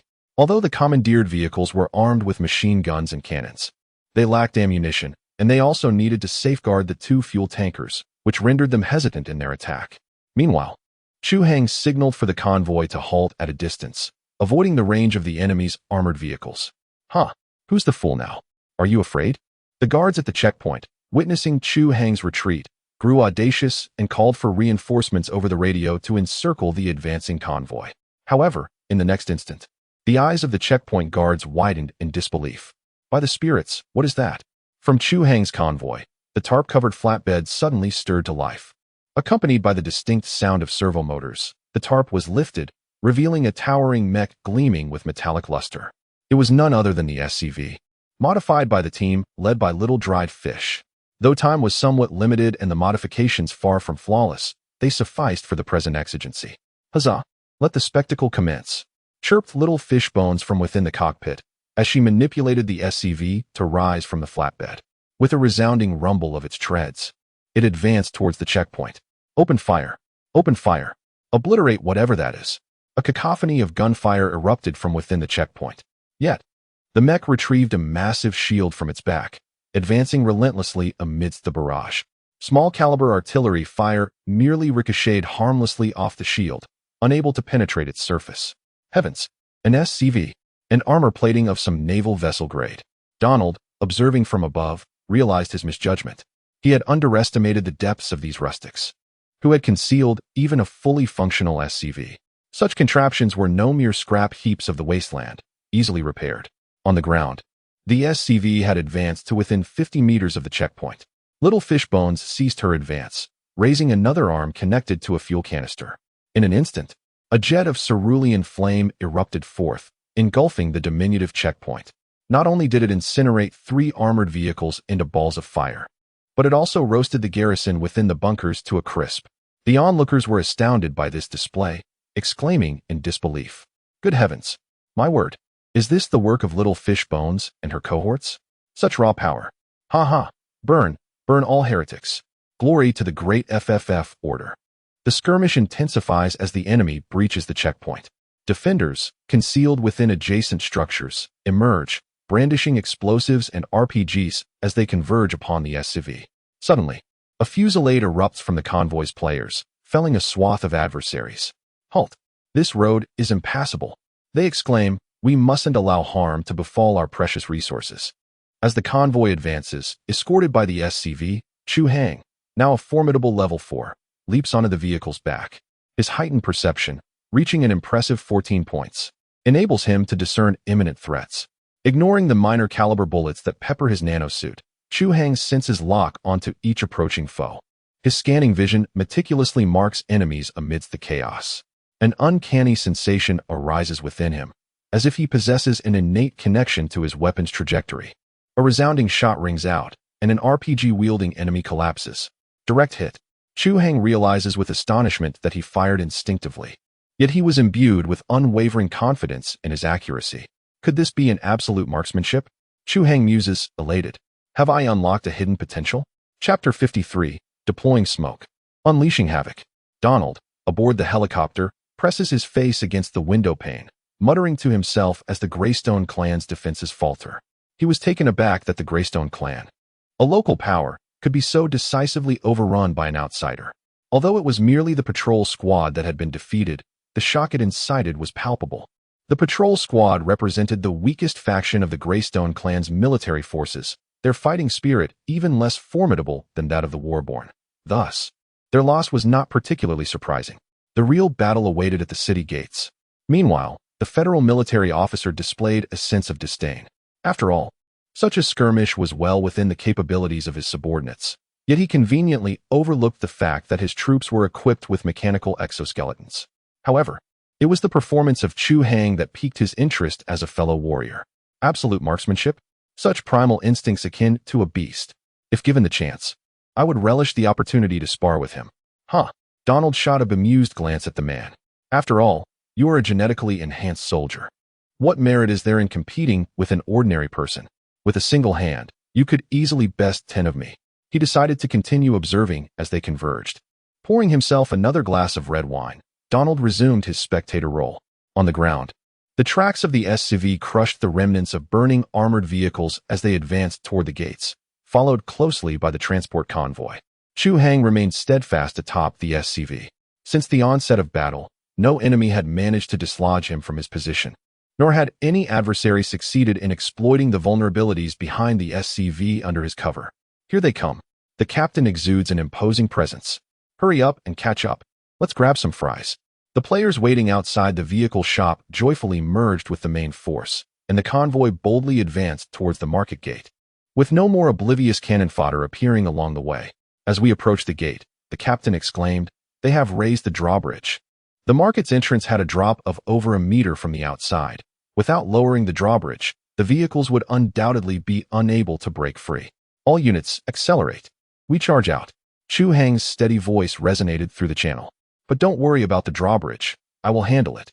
Upon hearing Chu Hang's assurance, Little Fish ceased further discussion, maneuvering the SCV with its shield to charge towards the city gate. Fire. Do not let them get close. The guards at the gate immediately began their assault, utilizing the city tower as cover to attack the convoy. Various munitions rained down upon the massive shield, and the intense impact caused the SCV's speed to diminish. However, the good news was that the SCV had finally approached within 50 meters of the gate. A searing inferno erupted, instantly engulfing all enemies exposed outside their cover, their harrowing screams drowning out the gunfire. Unfortunately, this moment of triumph was fleeting, as the number of heavy machine guns was overwhelmingly high, with numerous enemies charging forward wielding RPGs and explosives. Despite Chu Hang, and the players desperately providing cover. The unprotected areas of the SCV were repeatedly struck, and the heavy flamethrowers soon fell silent. A multitude of warborn surged forth from all directions with piercing cries. The rifles in the players' hands had grown hot, yet they were powerless to prevent the enemy from approaching the convoy. The only solace was that the adversaries no longer clutched any explosives. A typical grenade would not penetrate the armor of the trucks. Suddenly, an order was issued by Chu Hang to deploy smoke screens on the battlefield, and the enemy responded with double the intensity. What? Smoke grenades? The players were taken aback. Isn't that aiding the enemy? They were struggling to advance. However, Chu Hang remained undeterred, continuing to command. Once the smoke is deployed, the convoy must advance without pause. Little fish dried. Propel me to the city walls. To the city walls? Are you serious? That's the enemy's stronghold, filled with dozens of robust warriors waiting for you. Oh, right, the smoke. Little fish dried suddenly grasped Chu Hang's intent. Her eyes sparkled, and after a brief hesitation, she chose to trust him. Maneuvering the SCV to launch Chu Hang towards the city gates with great force. Go forth, Pikachu, she whispered softly, then unleashed every smoke grenade available from the SCV onto the battlements. As Chu Hang soared into the air, his form became ethereal. The defenders atop the walls mistook the incoming projectiles for explosives, scattering in panic as they sought cover. Little did they realize that what descended was a harbinger of death. With the smoke billowing around him, Chu Hang landed and plunged directly into the haze with his lightsaber drawn. The soldiers, expecting an explosion that never came, erupted in furious exclamations. Damn it, we've been deceived. Quickly, take control of the artillery. Oh, what is happening? Team 4, what is the situation on your end? Instead, agonizing shrieks began to spread rapidly through the smoke. Resplendent sword flashes incessantly illuminated the surroundings. Invariably, none who emitted those cries uttered a second sound. Ambush. Indeed. As if that weren't glaringly obvious. The conundrum lies in the adversary's whereabouts. The enemy is ubiquitous. Nonsense. Has anyone actually laid eyes upon them? Whoever it may be, ensure you impede their progress, even unto death. I glimpsed him. Alas, to no avail. The garrison continued to fall in quick succession. The surviving guards were aghast to discover an increasing number of corpses strewn about. Even more horrifying was the fact that not a single body remained intact, all having been cleaved in two by a sharp instrument. By the hallowed halls of Valhalla, the assailant must be a blade fiend. Cease your prattle. Everyone, converge upon my position. If we consolidate our forces, he will be unable to launch ambushes. The surviving guards swiftly coalesced, with their numbers amassed. A sense of security pervaded the air. Some had already begun to vociferously demand retribution from Chu Hang. At that juncture, a gurgling sound echoed as two spherical objects rolled to their feet. One individual glanced down, his complexion instantly paling.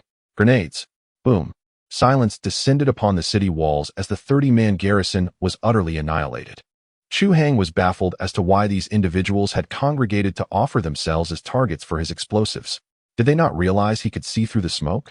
Even a commoner could have discerned their loud voices. Fools.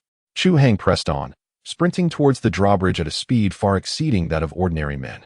On the main thoroughfare, the convoy, now unimpeded by suppressive fire, regained its momentum, poised to collide with the tightly shut drawbridge.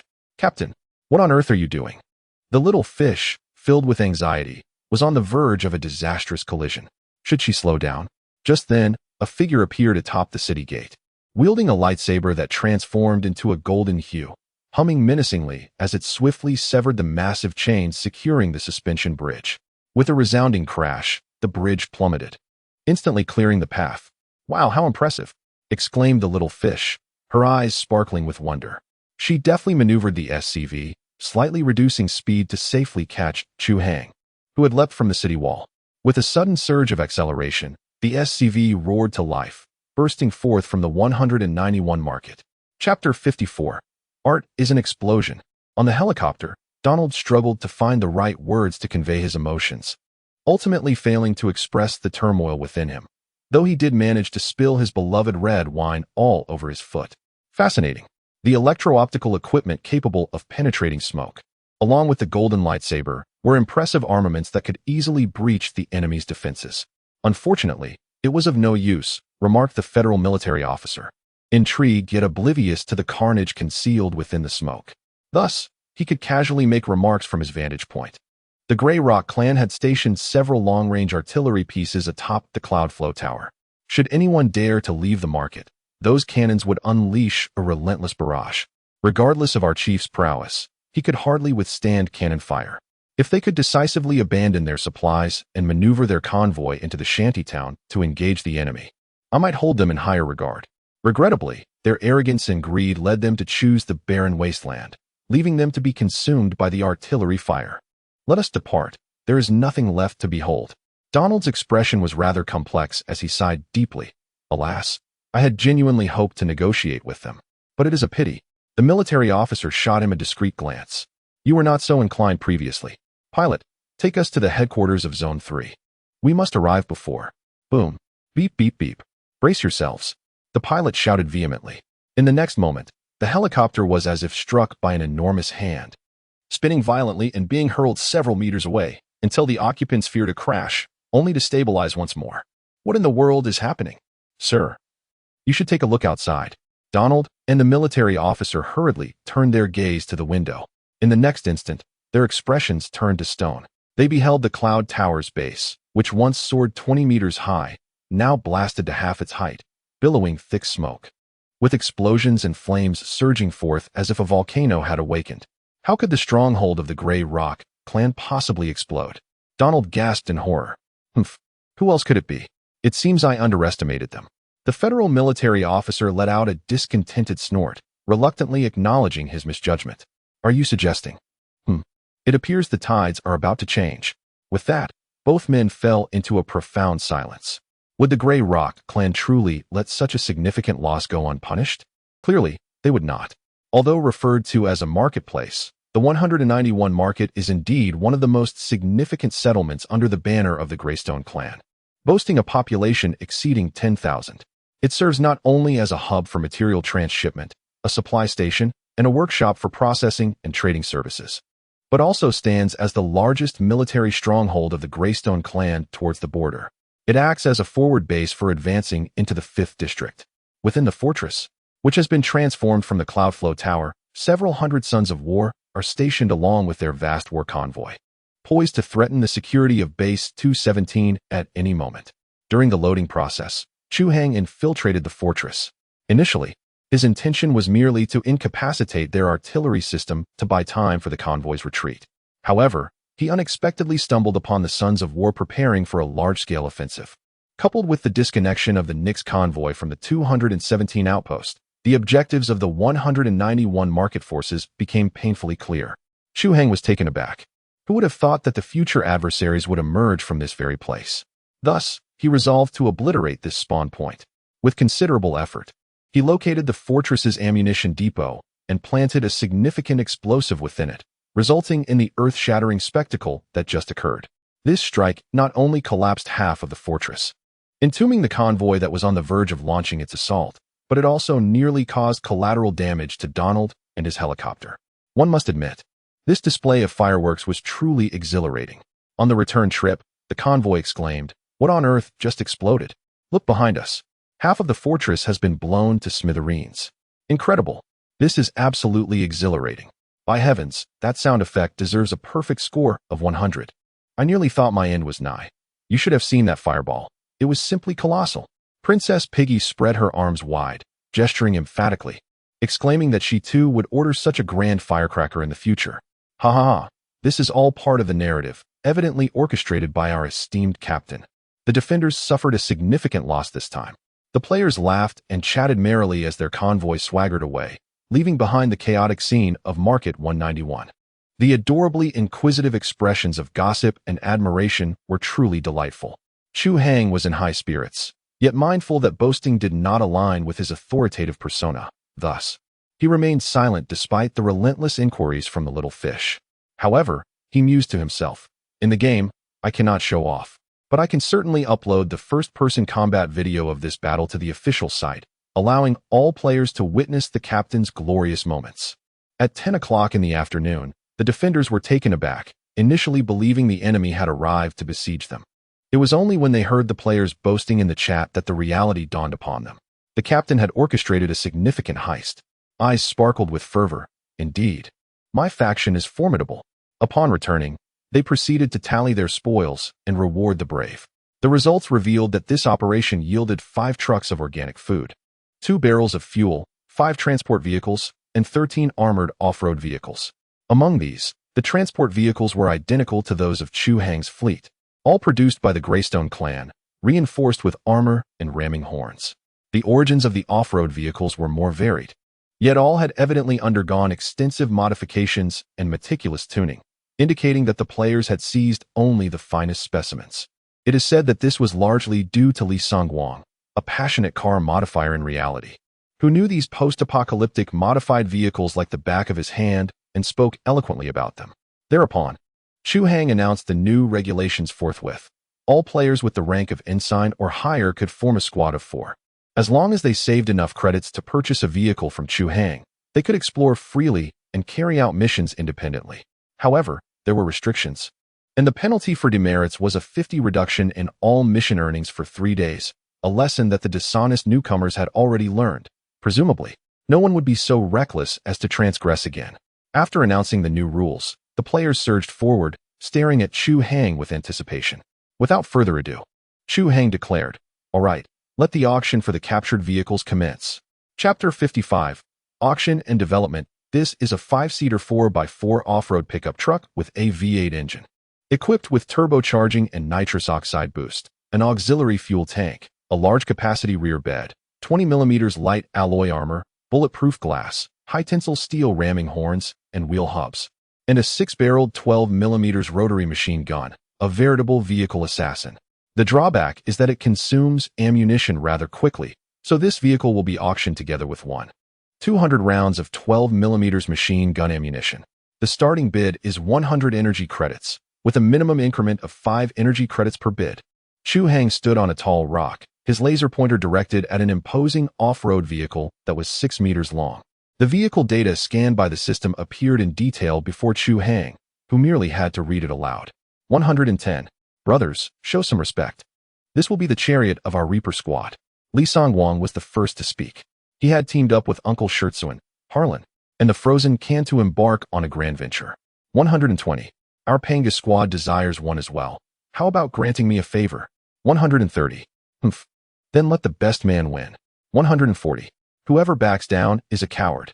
The players immediately became animated, their faces flushed with excitement.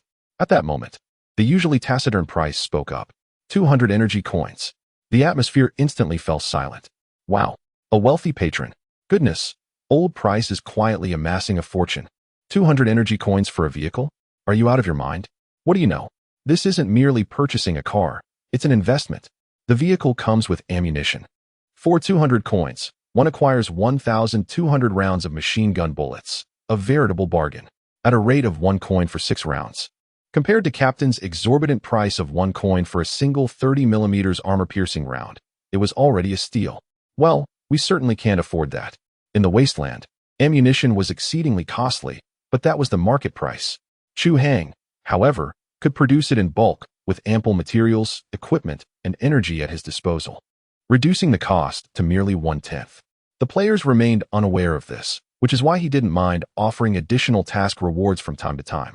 Ultimately, this formidable beast of firepower was acquired by Price's squad, who formed the 141 squad and were eager to venture out.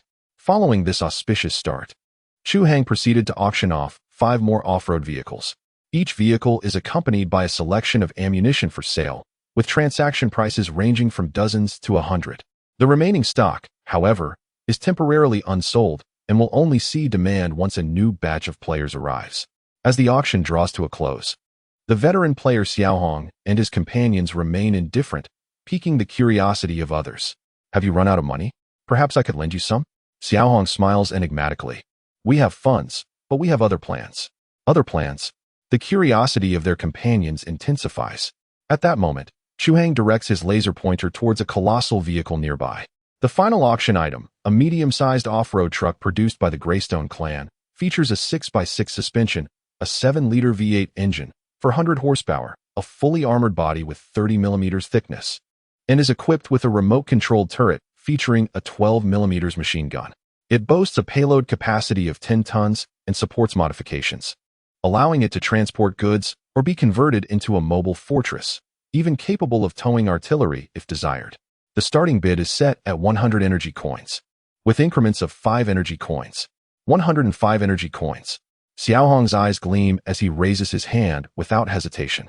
105 energy coins once. Is there any more? Chu Hang inquires calmly several times before finally selling it to Xiao Hong and his group for 105 energy coins. Goodness, I never expected that you would have your sights set on a truck. What is so appealing about a truck? It's heavy and slow, while its armor is thick. Mobility is clearly paramount. Indeed, are you perhaps short on funds, which is why you intentionally chose a truck for transportation? Haha. Xiao Hong smiles mysteriously, offering no explanation.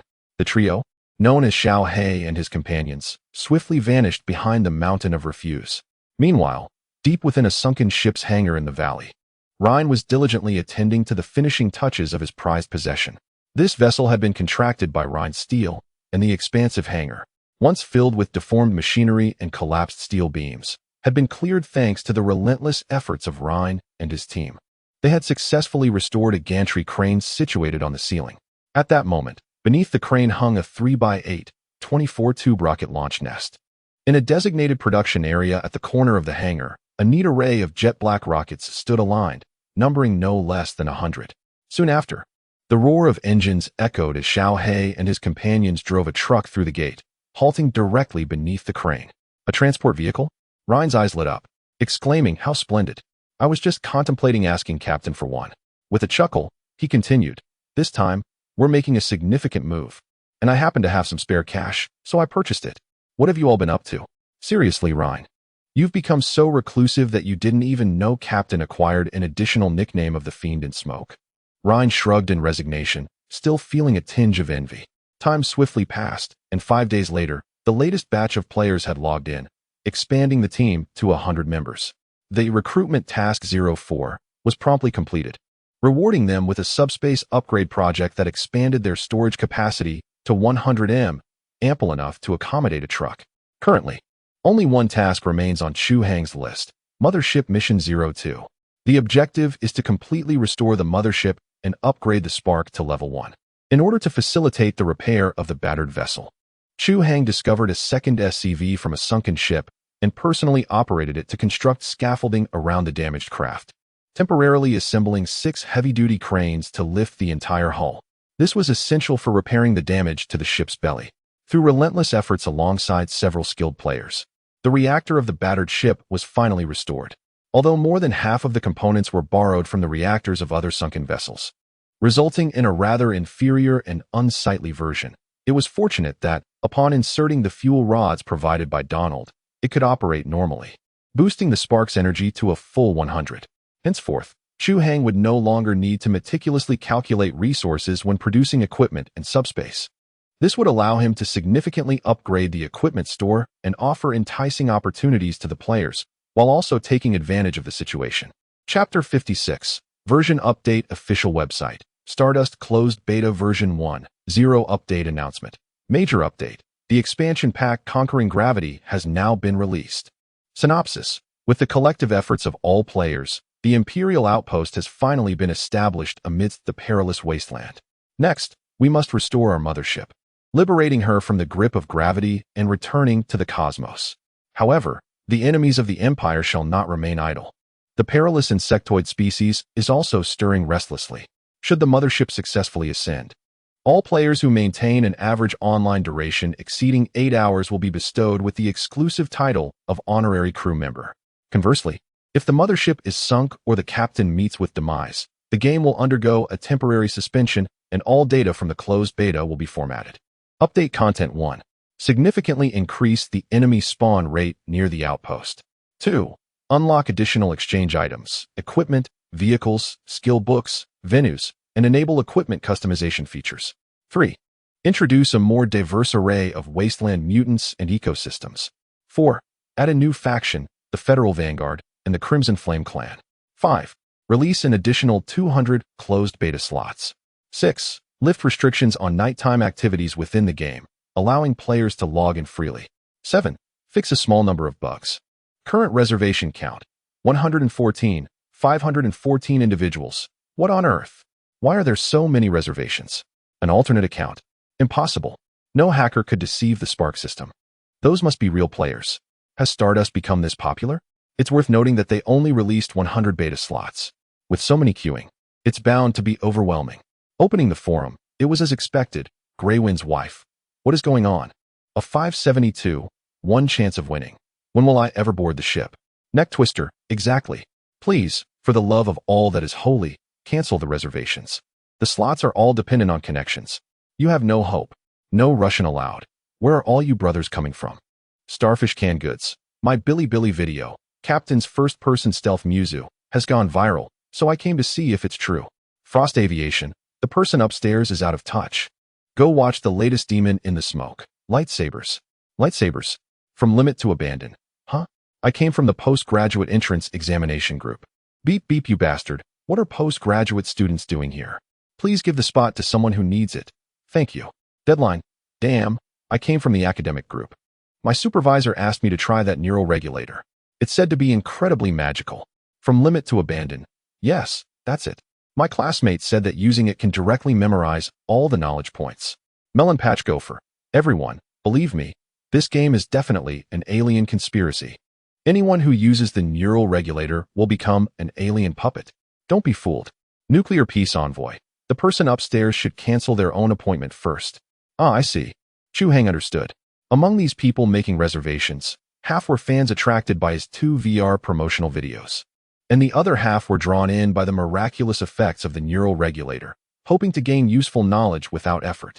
There must be many spies from various forces in the second group, and even tech companies requiring all employees to make reservations, which explains why there are so many people. Currently, the remarkable black technology showcased in Stardust features only 2 striking elements: fully immersive virtual reality and knowledge infusion.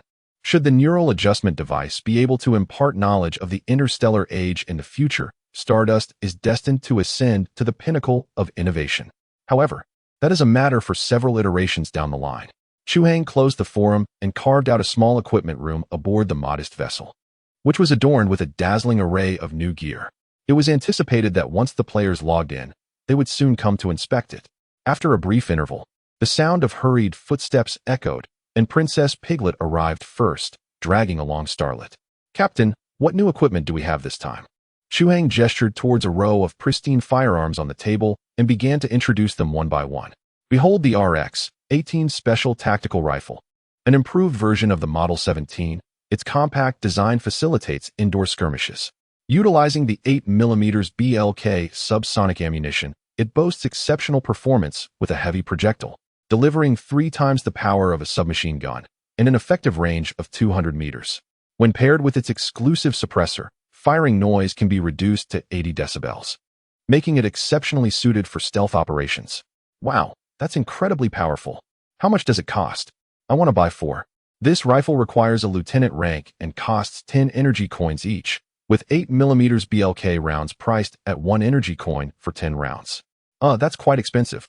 Perhaps I'll just buy 2 for now, Princess Piglet replied, playfully sticking out her tongue.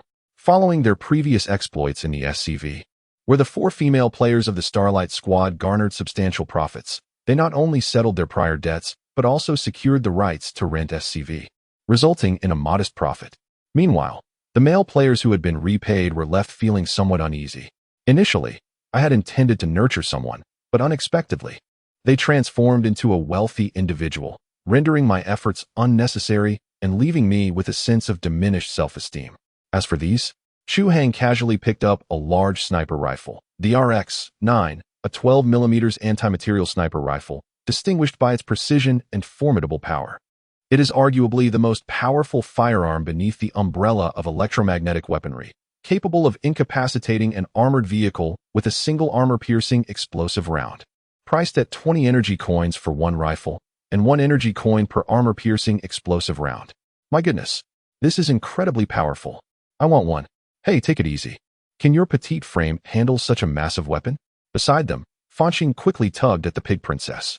This girl is an avid FPS gaming enthusiast. Once she lays eyes on firearms, she becomes utterly transfixed. No need to worry about that, Chu Hang interjected. The shop has unlocked numerous new skills, including advanced capabilities for basic skills. For instance, under the branch of basic shooting techniques, there are field combat specialization, CQB specialization, and sniping specialization. If you simultaneously learn basic combat techniques, you can also acquire Gunfu. Gunfu. Quickly, procure a copy for me.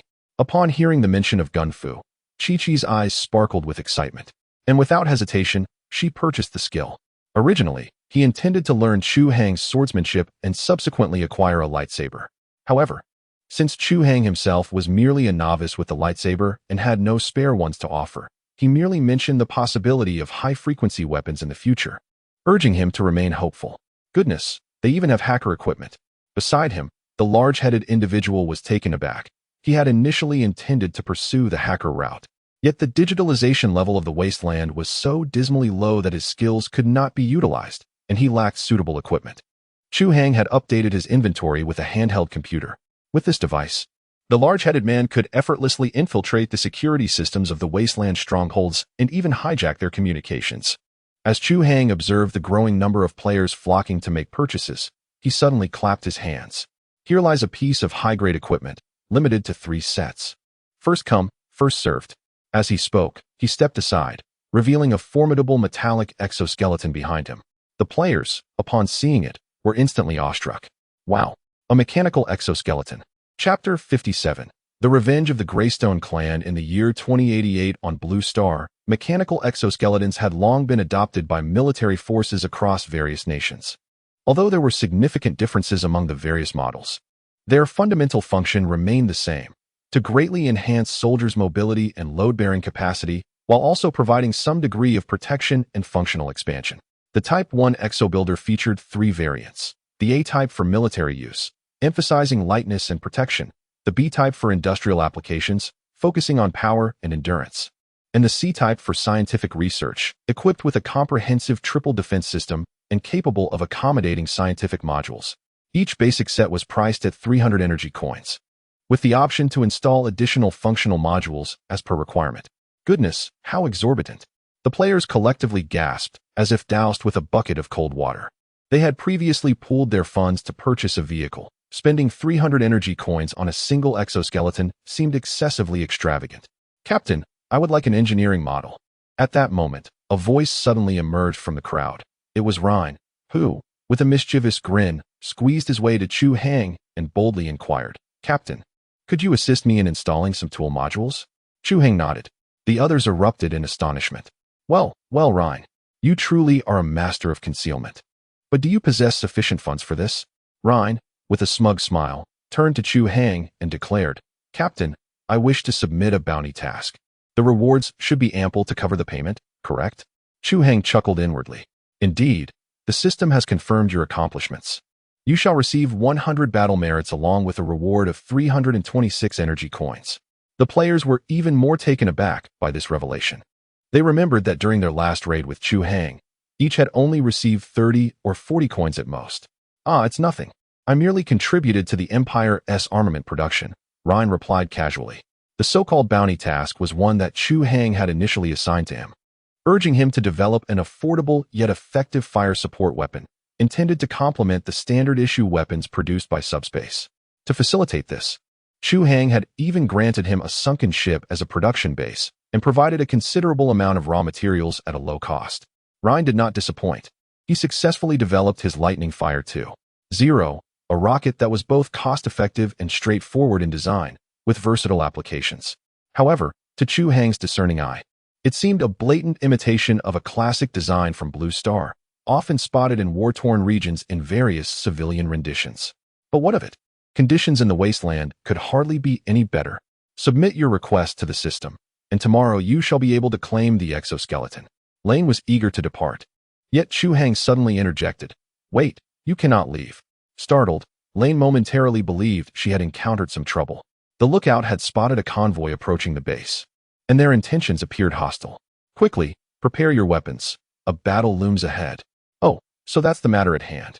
Just watch me," Lane confidently assured, thumping her chest. Upon hearing this, the other players were thrilled. Another skirmish was on the horizon. Fresh from the recent update, it was a grand spectacle indeed, a testament to the diligence of the developers of Stardust.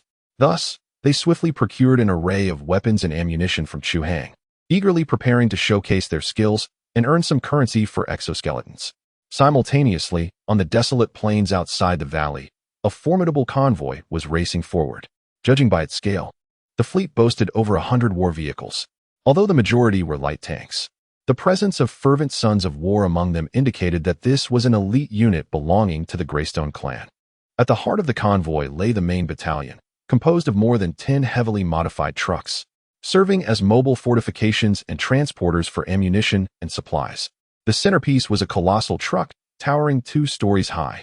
Its battered paint suggested it had once belonged to the human forces that invaded the 10th Star Ring, specifically designed for transporting oversized munitions and components. Towering at a remarkable height of 3 meters, a total of 8 colossal tires have been ingeniously fashioned into a formidable steel fortress. Its expansive rear is adorned with a multitude of cannon barrels, and atop it proudly flutters the totemic banner of the Greystone Clan. Beneath this emblem stands a punk-style bassist clad in vibrant red, surrounded by an array of loudspeakers directed in all directions. Even amidst the mountains, the exhilarating strains of heavy metal rock music reverberate faintly in the air. Goodness, this NPC is incredibly stylish. It's enough to leave one astounded. Dare you to touch it, and you shall face my wrath. At this moment, the fortress gate is manned solely by novice players. Thus, Chu Hang has entrusted this secure position to them, facilitating their swift acclimatization to the battlefield and allowing them to earn their inaugural military achievements in the game. Following the recent update, daily quests now only reward energy coins, while military merits can only be acquired through collective warfare or warfare bounties. For instance, when the Grim Reaper squad ventures out on a hunt and encounters a marauder camp, they swiftly eliminate it. Unless Chu Hang issues a targeted warfare bounty to claim the heads of these marauders, the Grim Reaper squad has no military merits to gain, only the authority to commandeer all resources from the marauder camp. This significantly hampers the player's advancement in military rank to ascend from 2nd lieutenant to 1st lieutenant. An arduous accumulation of 600 military merits is required, and the days of veteran players leisurely climbing ranks every few days are now a distant memory. Currently, the seasoned players remain stationed in their armored vehicles at the rear of the fortress. Chu Hang has never intended to passively endure assaults. When necessary, he shall deliver a decisive strike. Price, hold your fire for now. Allow the enemy to approach. Understood. All members of Team 141 were stationed at the summit. Not merely the original 4, but an impressive 10. Having tasted success, Price summoned many of his disabled comrades, and Chu Hang welcomed them with open arms. With their presence, Chu Hang felt utterly assured about the stronghold atop the mountain. Captain, the enemy has reached the outpost at the foot of the mountain. At the summit observation post, Ghost lay camouflaged among the crevices, wielding an RX-9 anti-material sniper rifle. Soap was beside him, utilizing an RX-17 equipped with a 6x scope as a designated marksman rifle. Nearby, an ammunition box was meticulously stocked with various calibers of sniper ammunition, all of which had been allocated to them by Chu Hang. Not only were they present, but there were also 2 similar sniper teams strategically positioned throughout the battlefield. Meanwhile, the remaining 6 members, led by Price, were responsible for operating a 90mm anti-aircraft gun and 3 90mm mortars. These artillery pieces had been significantly upgraded by Rhine, demonstrating a remarkable leap in performance, especially now that they were equipped with high-grade ammunition produced in subspace, certain to deliver a substantial surprise to the enemy. It could be said that Chu Hang had nearly exhausted his resources, anxious that the adversary might not show up. The grand spectacle was about to commence. Chapter 58. Our advantages are significant. Boom. A violent explosion suddenly erupted at the 217 outpost at the mountain's base, engulfing several nearby light off-road vehicles and turning a dozen sons of war who had approached to investigate into mere ashes. Within the fortress fashioned from the colossal truck at the rear, a muscular man clad in leather pants, adorned with an array of machine gun ammunition, let out a low grunt. This is indeed the place. Dispatch reconnaissance vehicles to locate that group of rats. Let their blood wash away the disgrace of the 191st Market. His subordinates, known as the Children of War, immediately relayed the message, and the massive convoy swiftly dispersed. Dozens of off-road vehicles charged up the hillside, ferociously scouring the area for any trace of Chu Hang and his companions. It was merely a matter of time before they discovered the valley base. At this moment, atop the observation post on the mountain, Chu Hang, accompanied by a scar-faced man, surveyed the situation below. Upon spotting the towering behemoth at the foot of the mountain, the scar-faced man's expression shifted dramatically, his voice trembling slightly. The strong stone. They have actually brought the strong stone here. It seems you have truly angered the undying old Joe. We should make our escape swiftly, shall we? The strong stone? Chu Hang inquired with interest as he grasped the binoculars.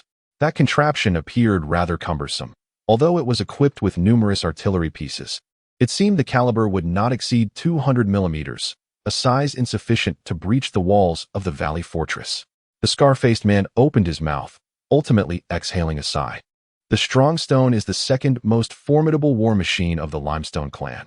I used to serve as its main gunner. I have heard of it. A gunshot to the knee caused you to lose that position. Chu Hang chuckled. No, that was merely a self-deceptive excuse. The real reason is that the strong stone has been retrofitted with an electromagnetic cannon purchased from the Federation, and I lack the mental acuity to operate such advanced technology. Which is why I was ousted due to my disability. Electromagnetic cannon? Chu Hang's expression finally turned serious. Do you know the model? What is the mass of the projectile it can launch? Of course. I spent several sleepless nights memorizing those damn parameters. Speaking of which, Scarface appeared to be quite troubled. That electromagnetic cannon was sold to us by the Federation after their repairs. It can launch a 1-kilogram projectile with an energy of 500 megajoules, a truly terrifying power. Chu Hang nodded slightly. This level of power is indeed impressive. The kinetic energy of the main gun of a conventional main battle tank from Blue Star is only around 20 to 30 megajoules. The historically renowned 460mm Yamato cannon had a muzzle energy of approximately 444 megajoules, yet the size of both is evidently worlds apart. The firepower is remarkable, but I do not believe you can handle it unless the gunners and maintenance personnel are all from the Federation.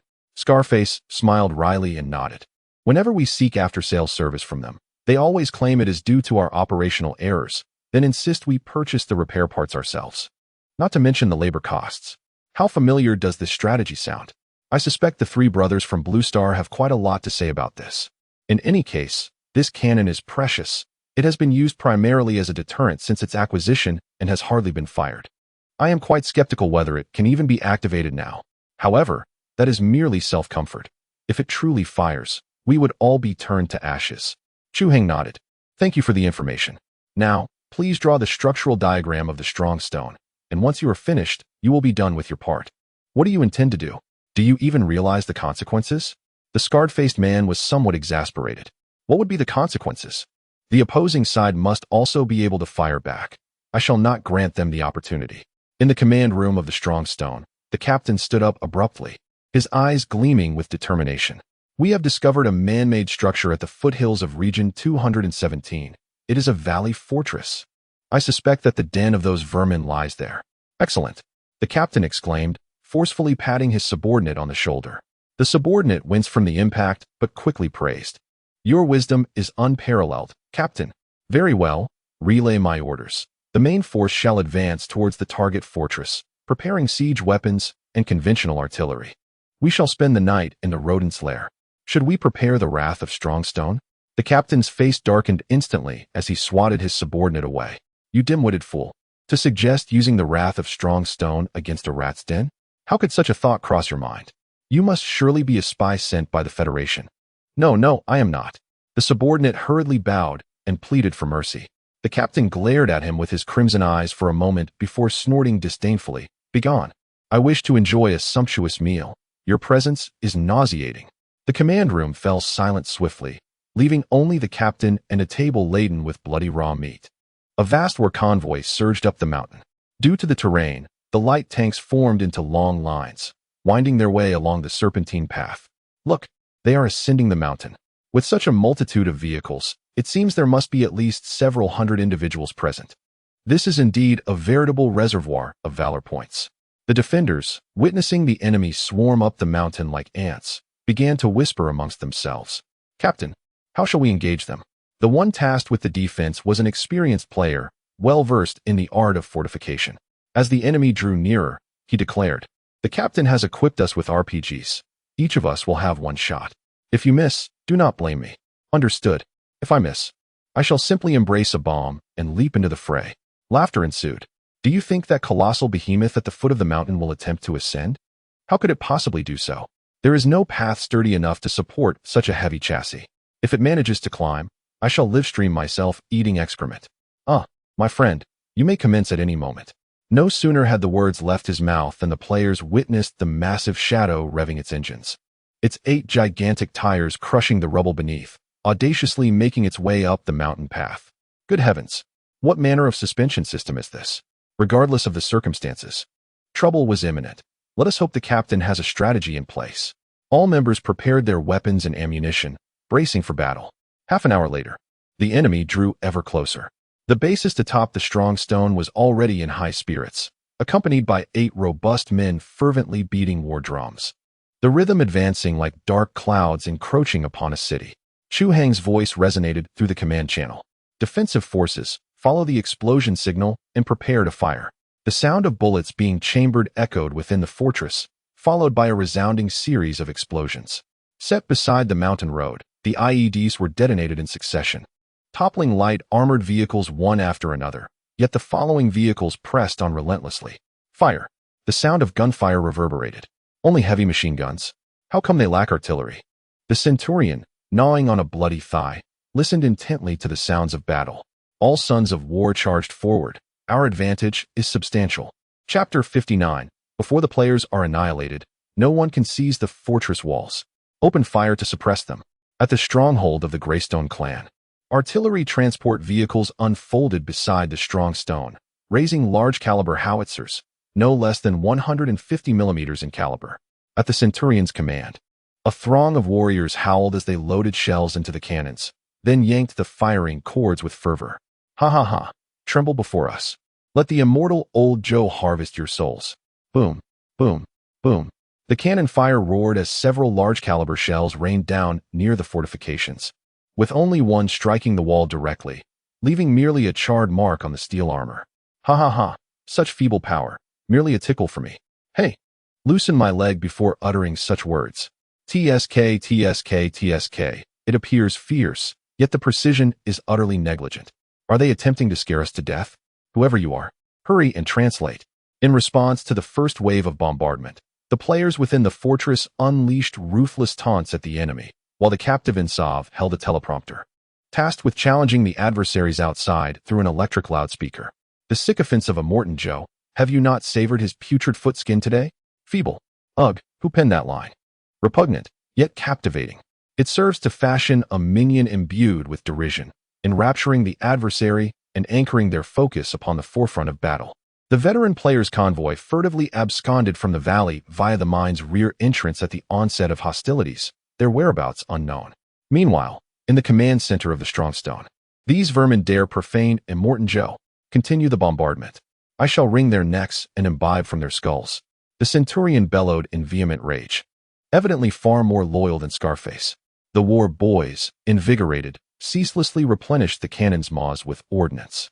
An increasing deluge of projectiles descended upon the vicinity of the fortress, transforming the esplanade into a maelstrom of flying detritus. A multitude of war boys lay concealed behind proximate bulwarks, poised to storm the citadel and unleash carnage upon the cessation of the bombardment. He's agitated. He's agitated. Oh, cease the explosions. I am quivering with dread. Hark! Have you discerned that vilifying Immortan Joe yields remarkable results? Assuredly, with such esteemed renown, he is indubitably a regional overlord. We shall assemble a coterie to depose him. You possess a predilection for the macabre, yet I shall partake. The players, impervious to the external cataclysm, remained blithely engaged in bombastic banter, reveling in their insouciance. After a few minutes, the artillery barrage abated. The exterior ramparts of the fortress were severely damaged by the bombardment, with breaches gaping in numerous locations. In the most extensive of these, even the armored plating had become detached. However, the primary structure remained steadfast, and the casualties among the players were relatively light. Immortan Joe is watching us. To Valhalla. Kill. A dozen or so war chariots took the lead, surging toward the city walls. Well now? Has this Joe ascended to some higher plane that he's watching over you? Eat a rocket, you fiends. Whoosh! A rocket-propelled grenade streaked out of the fortress, leaving a trail of white smoke, and struck the lead war chariot squarely on its front. Boom! The armor-piercing warhead unleashed a searing jet of molten metal, instantly piercing through the enemy within the cab. The vehicle, now out of control, plunged off the mountain road, tumbling down into the ravine. Ha ha ha, bullseye. Damn it. Who told you to fire an RPG indoors? I'm choking here. It's too dangerous to go outside, and besides, we're clones, we can take it. No problem. Enough chatter. Keep firing. Fwoosh. Fwoosh. One RPG after another was launched. Apparently, the enemy had learned their lesson, as more than half of the rockets missed their marks. This infuriated the players, who grabbed their guns and began to retaliate with a vengeance. A swarm of bullets raked across the battlefield again and again. However, the enemy was well versed in this type of siege warfare. The siege vehicles they deployed not only possessed incredibly thick armor, but they also had folding ladders in their rear compartments. A large number of the Sons of War, fueled by the rhythm of drums and rock music, fearlessly charged toward the city walls, only to be mowed down by the players, torn to pieces by machine gun fire, and riddled with shrapnel from grenades. After enduring the loss of hundreds of lives, the latter vehicles finally managed to reach the top of the city walls, despite the relentless barrage of gunfire. Molotov cocktails. A multitude of incendiary bottles were hurled down. This time, the effect was remarkable. The fuel seeped through the crevices into the vehicle, eliciting piercing screams from within. Ha ha. Savor this searing truth. Goodness, take cover. Suddenly, a companion lunged forward, while the preceding player was caught off guard. Engulfed instantly by the fiery tongues that erupted from beneath the city walls, transforming him into a human torch. Blast it, they possess flamethrowers. The defenders were forced back by the flames, creating a brief vacuum in firepower that allowed several siege ladders to be hastily positioned amidst the chaos. Yet the players embroiled in the turmoil were oblivious to it all. Quickly, move the ammunition away, we must not let it ignite. Ascend to the battlements and kick down the ladders. This is futile. There are enemy drones overhead. We cannot reach the terrace. Where's the water? We must extinguish the flames. A group of novice players starkly illustrated the concept of each fighting for themselves. While each individual's thoughts were valid, prioritization was essential on the battlefield. The player engulfed in flames stood bewildered. Good heavens, am I on fire? It doesn't hurt. It merely feels as if my muscles are twitching. What a novel experience. He realized that his body could not endure for long. Once his nerves succumbed, he would be forcibly disconnected. Thus, he resolved to do something for his comrades before his inevitable demise. Water has arrived. What are you doing? Put down the explosives. I shall assist you in demolishing the siege engine. Enfin. No. With a thunderous roar, the towering siege engine collapsed in a catastrophic crash. A colossal fireball erupted from beneath the city walls, soaring directly to the breach at the third level, seemingly igniting the flamethrower fuel canisters within. The players inside the fortress were momentarily stunned. Following this, a voice exclaimed, "Afei, you're incredible. What a magnificent explosion. Timely indeed. This is precisely how it should be done. Absolutely exhilarating. Damn, I may be timid in the game, but in 2 days, I shall emerge a hero. Brothers, behold my ascension to divinity." Another gravely injured player stood forth. With that, he emulated the earlier act, seizing a bundle of explosives and leaping through another breach. Boom. Another siege engine disintegrated, eliciting frenzied cheers from the players, their spirits soaring to unprecedented heights. Farewell, my brother. I shall join you shortly. Long live the captain. The empire shall prevail. Slay. Take good care of my uncle and his 3 grandnieces.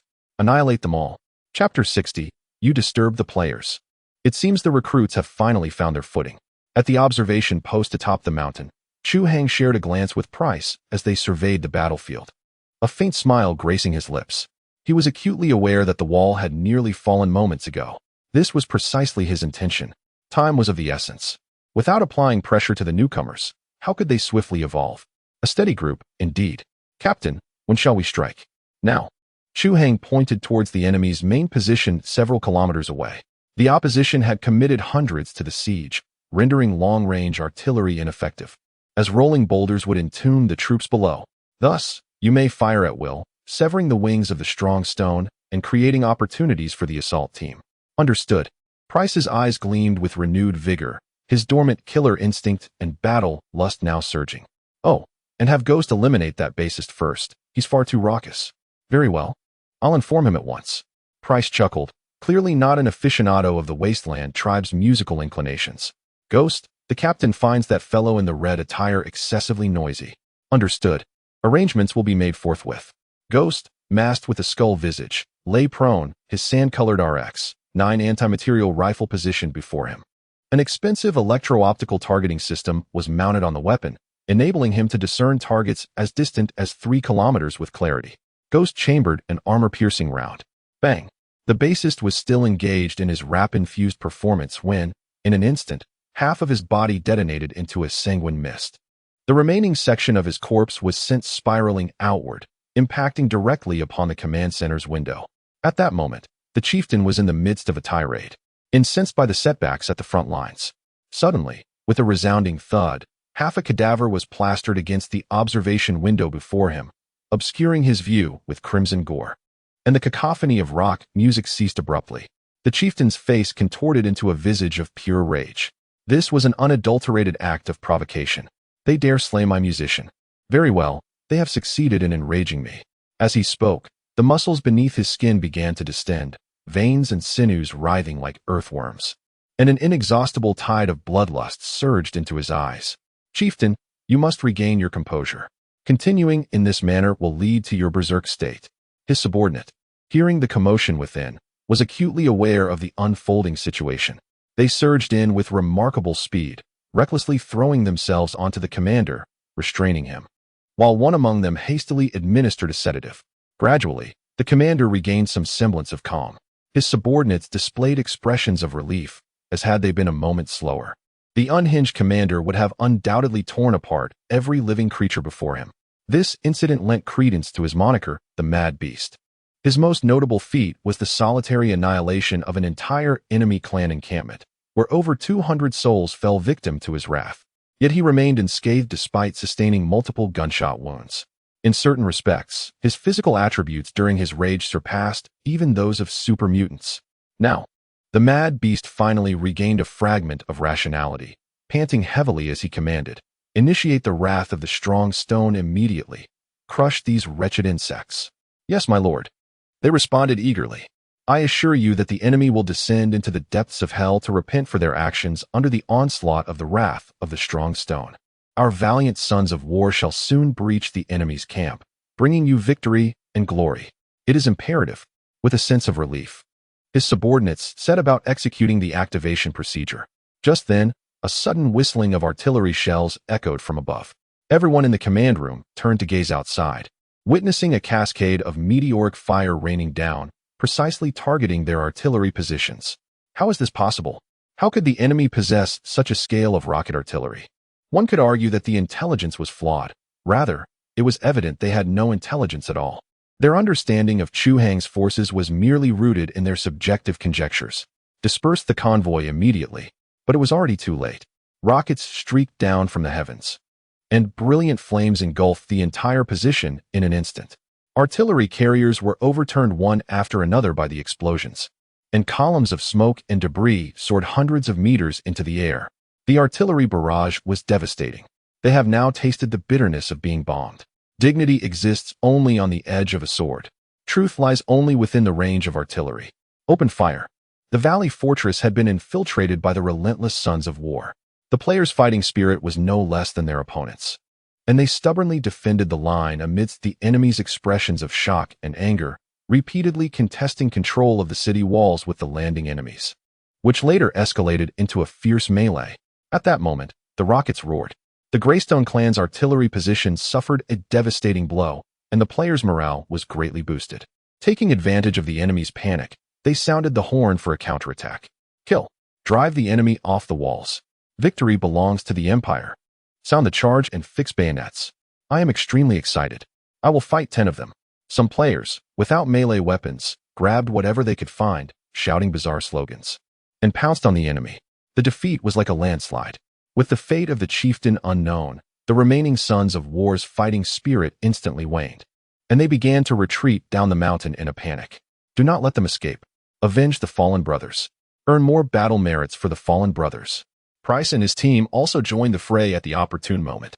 With the threat of artillery from the mountains eliminated, the 90mm anti-aircraft guns were laid flat and unleashed upon the enemy, obliterating their retreating vehicles and severing their escape routes.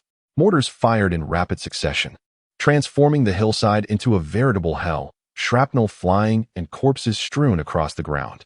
Warning, energy accumulation detected, location identified. The tide of battle seemed to be turning favorably when suddenly, the system emitted a distress signal. The strong stone had not been destroyed, and its electromagnetic main cannon was charging.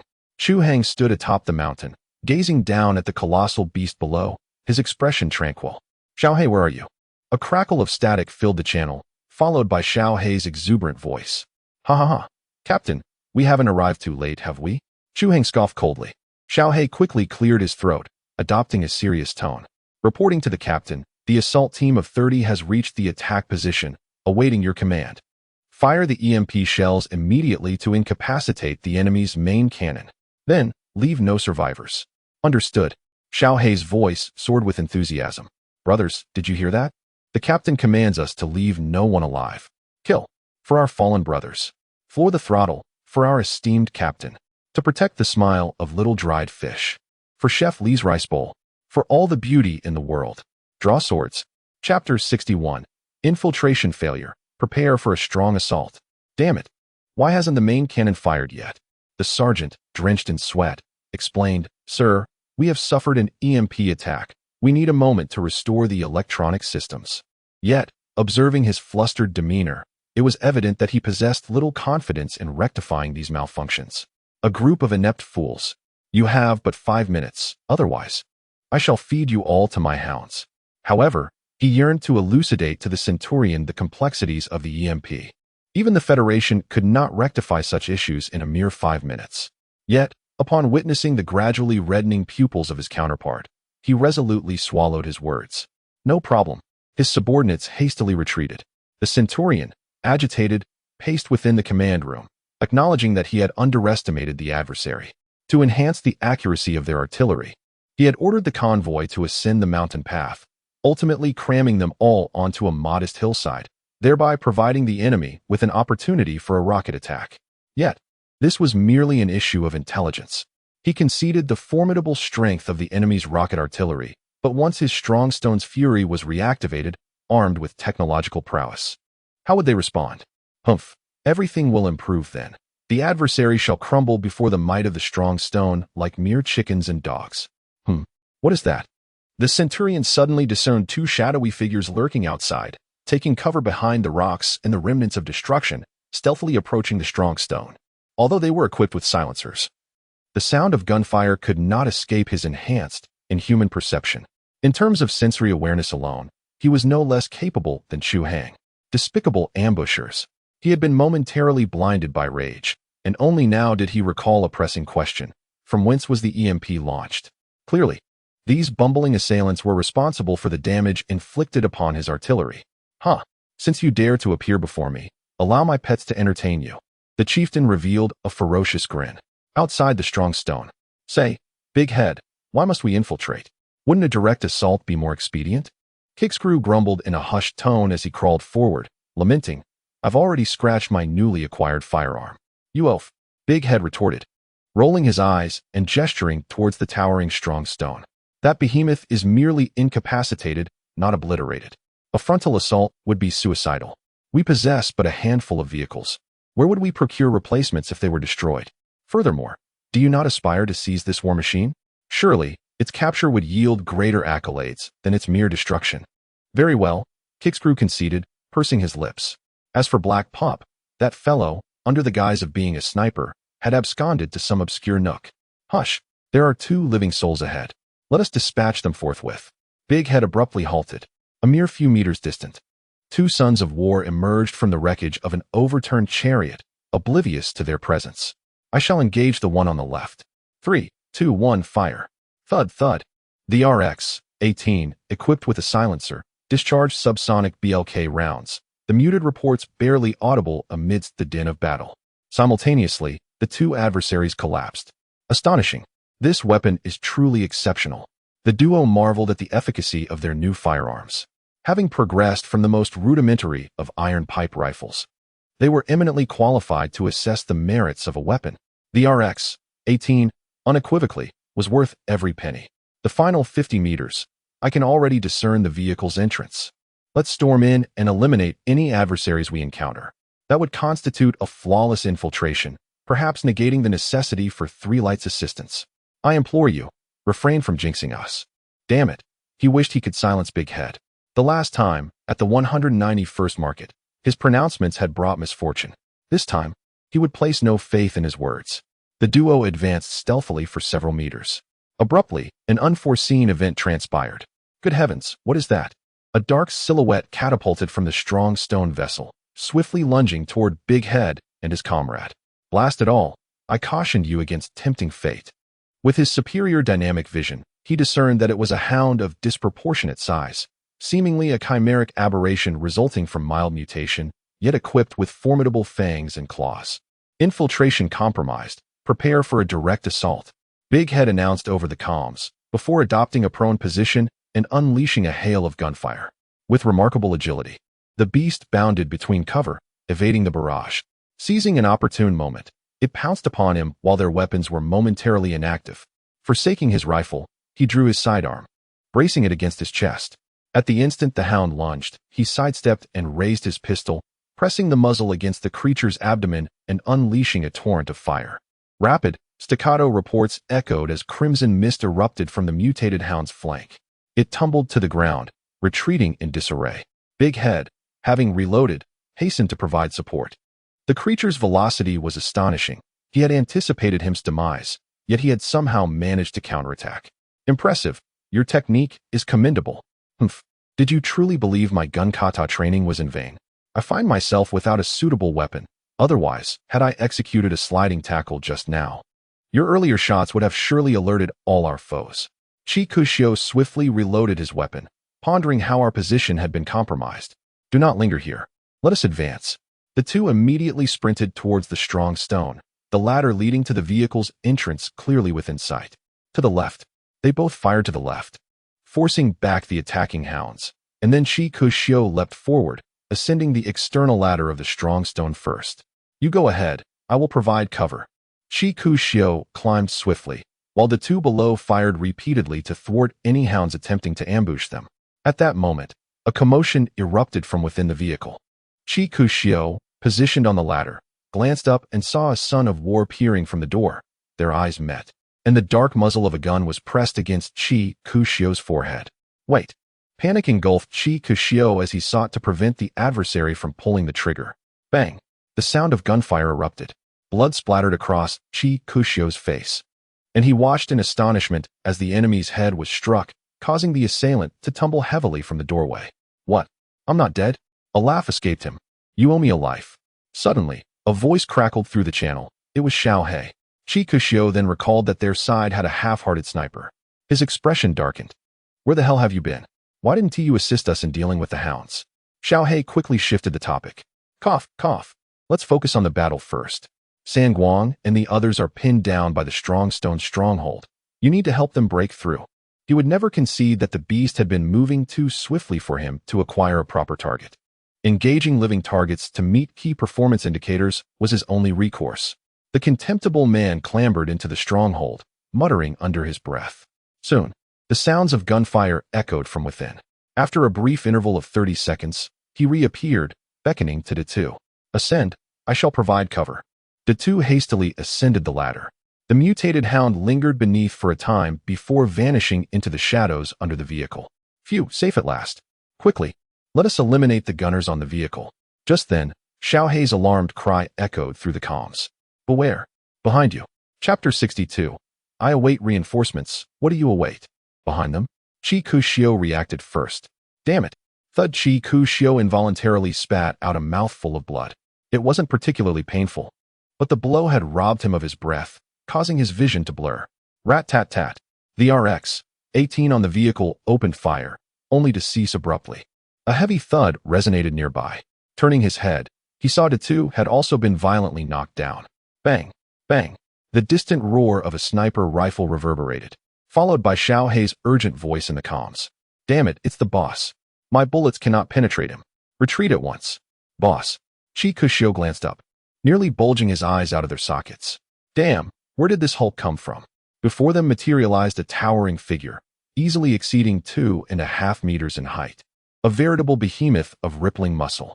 He emerged from the vehicle, his movements deliberate, each footfall impacting the ground with resounding force. Across his chest, bandoliers of gleaming ammunition crisscrossed, while a machine gun was casually tucked beneath his arm, appearing almost diminutive in his grasp. With merely a pair of blows, he had sent the two reeling. The beast that had previously assailed them now emerged, dutifully flanking the giant's feet, its fangs bared in a display of borrowed menace. To have withstood my blow and still rise, little rat, you possess more resilience than I surmised. You are worthy of being my meal. The centurion spoke with derisive condescension, his gaze fixed upon the two. His eyes were almost entirely consumed by crimson, suggesting a tenuous grip on his sanity.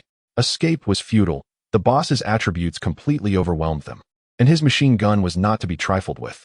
Resistance would inevitably result in their perforation. Spare me. I yield.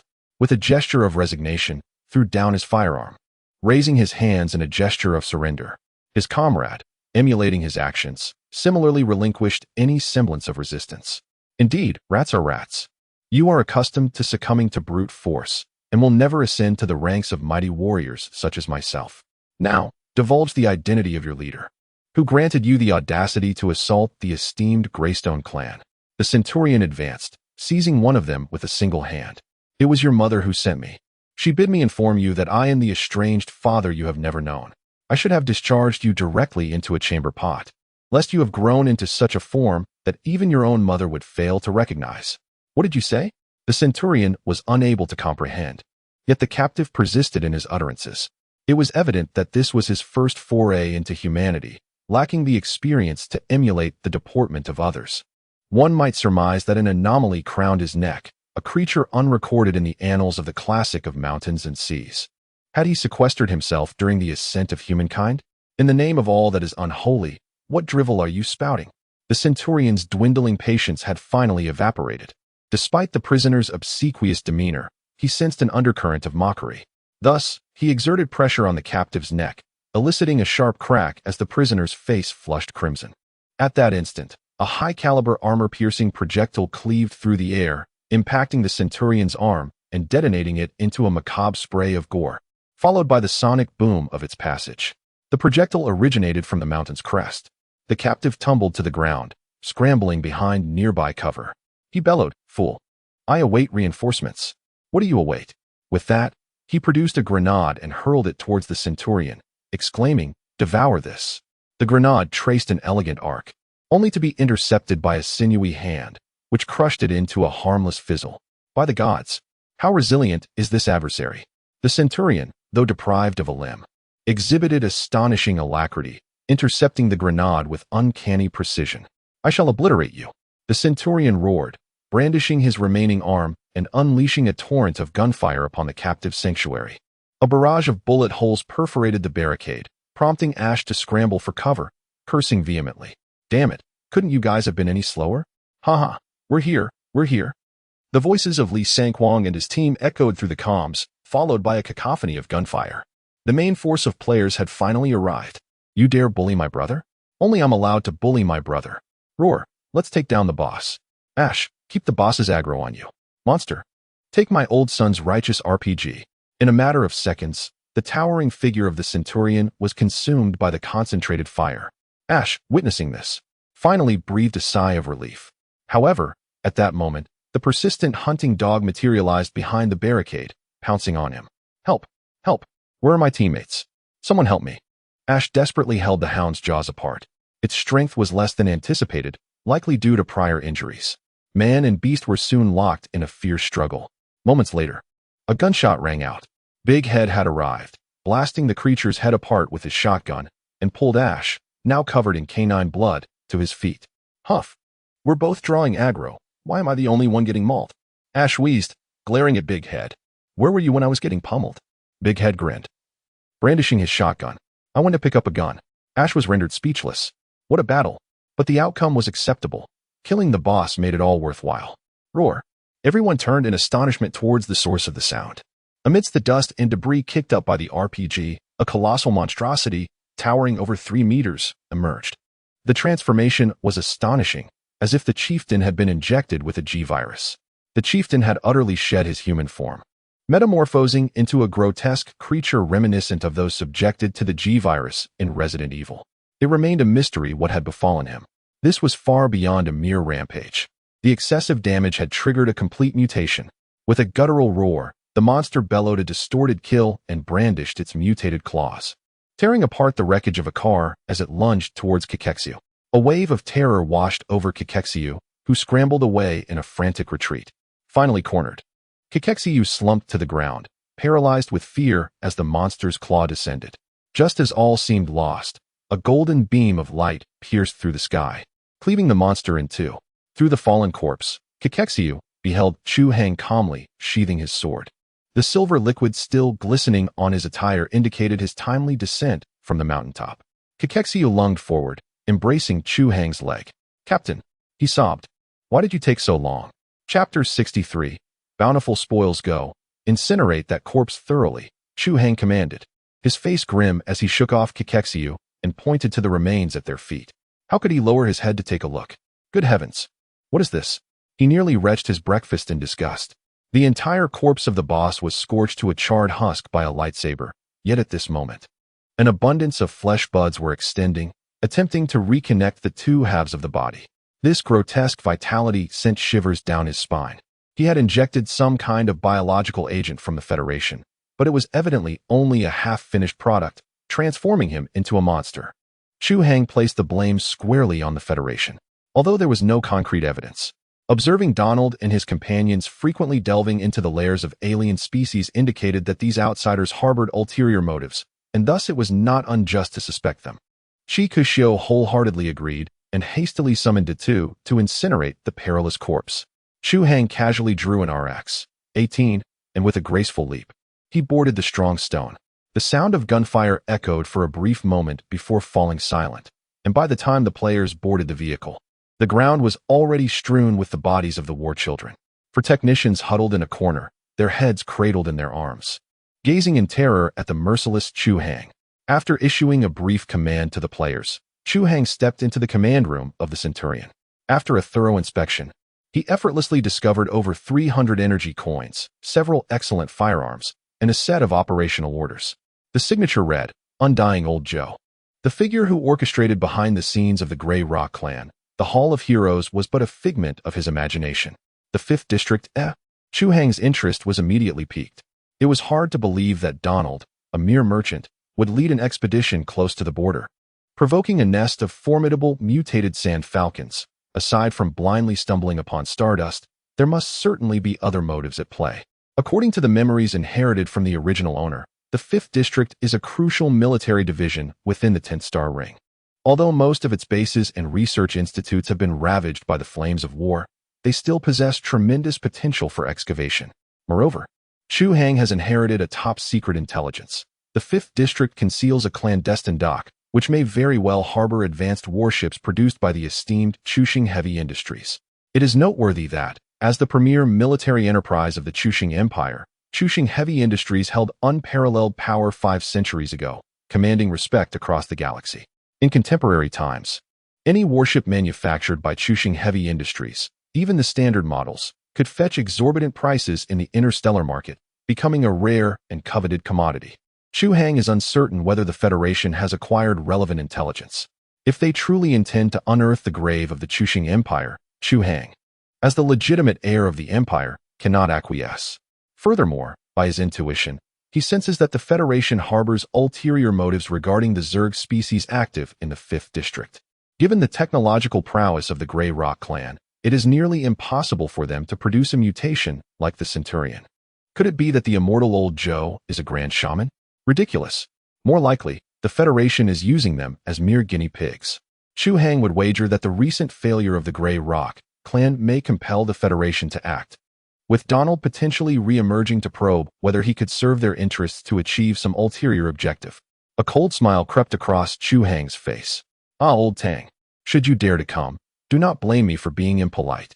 Several hours later, the battlefield was finally cleared. The players' levels have risen from an average of level 2 to level 4, with the fastest among them, Chikashio, having ascended to level 7.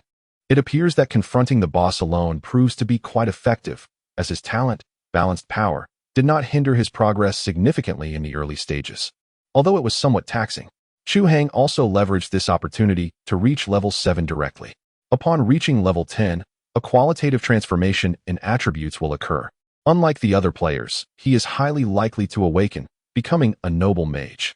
In this battle, all 100 players participated, each exhibiting their unique combat styles and fighting tenaciously, resulting in 21 casualties, with nearly everyone sustaining injuries. Remarkably, the players managed to eliminate over 400 enemies, including 1 centurion, 3 captains, and 4 technical personnel, while also securing an almost intact strong stone vehicle and ample firearms and ammunition. The achievements were nothing short of glorious. In the aftermath, following an auction, each participant received at least 30 energy coins and accrued over 200 military merits, allowing the new players to elevate from private to corporal. However, the veteran players, facing a daunting gap of 600 points to be promoted to lieutenant, could only sigh in despair. After the battle, with the captive's assistance, the players jubilantly reactivated the strong stone vehicle, filled with laughter and banter as they approached the fortress gates, only to discover, much to their chagrin, that entry was not possible. Chu Hang found himself in a quandary. He initially considered dismantling the electromagnetic cannon, but Ryan suggested that this platform would serve excellently for mounting rockets, potentially crafting a dedicated arsenal vehicle to combat the fear of inadequate firepower. Chu Hang was profoundly intrigued. Consequently, after deliberating with a cohort of technical enthusiasts, he resolved to dismantle the stronghold at the valley entrance the following day. The intention was to expand and upgrade it to accommodate the ingress and egress of the formidable stronghold vessel. The original fortification, already riddled with damage from the preceding battle, would be entirely reconstructed into a more expansive and superior structure. This endeavor would afford the valley base an opportunity for clandestine development, thereby bolstering its capacity to confront the increasingly turbulent border situation. The subsequent day witnessed the restoration of tranquility to the 217 region.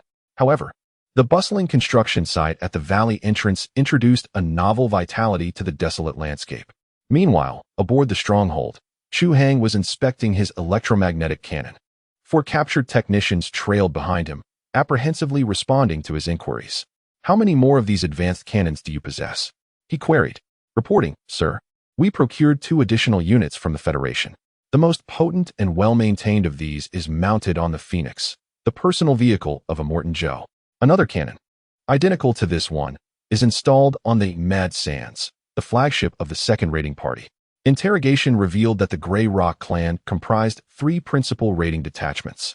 The one he had just vanquished was the 3rd largest and the weakest, with a mere complement of 400 personnel.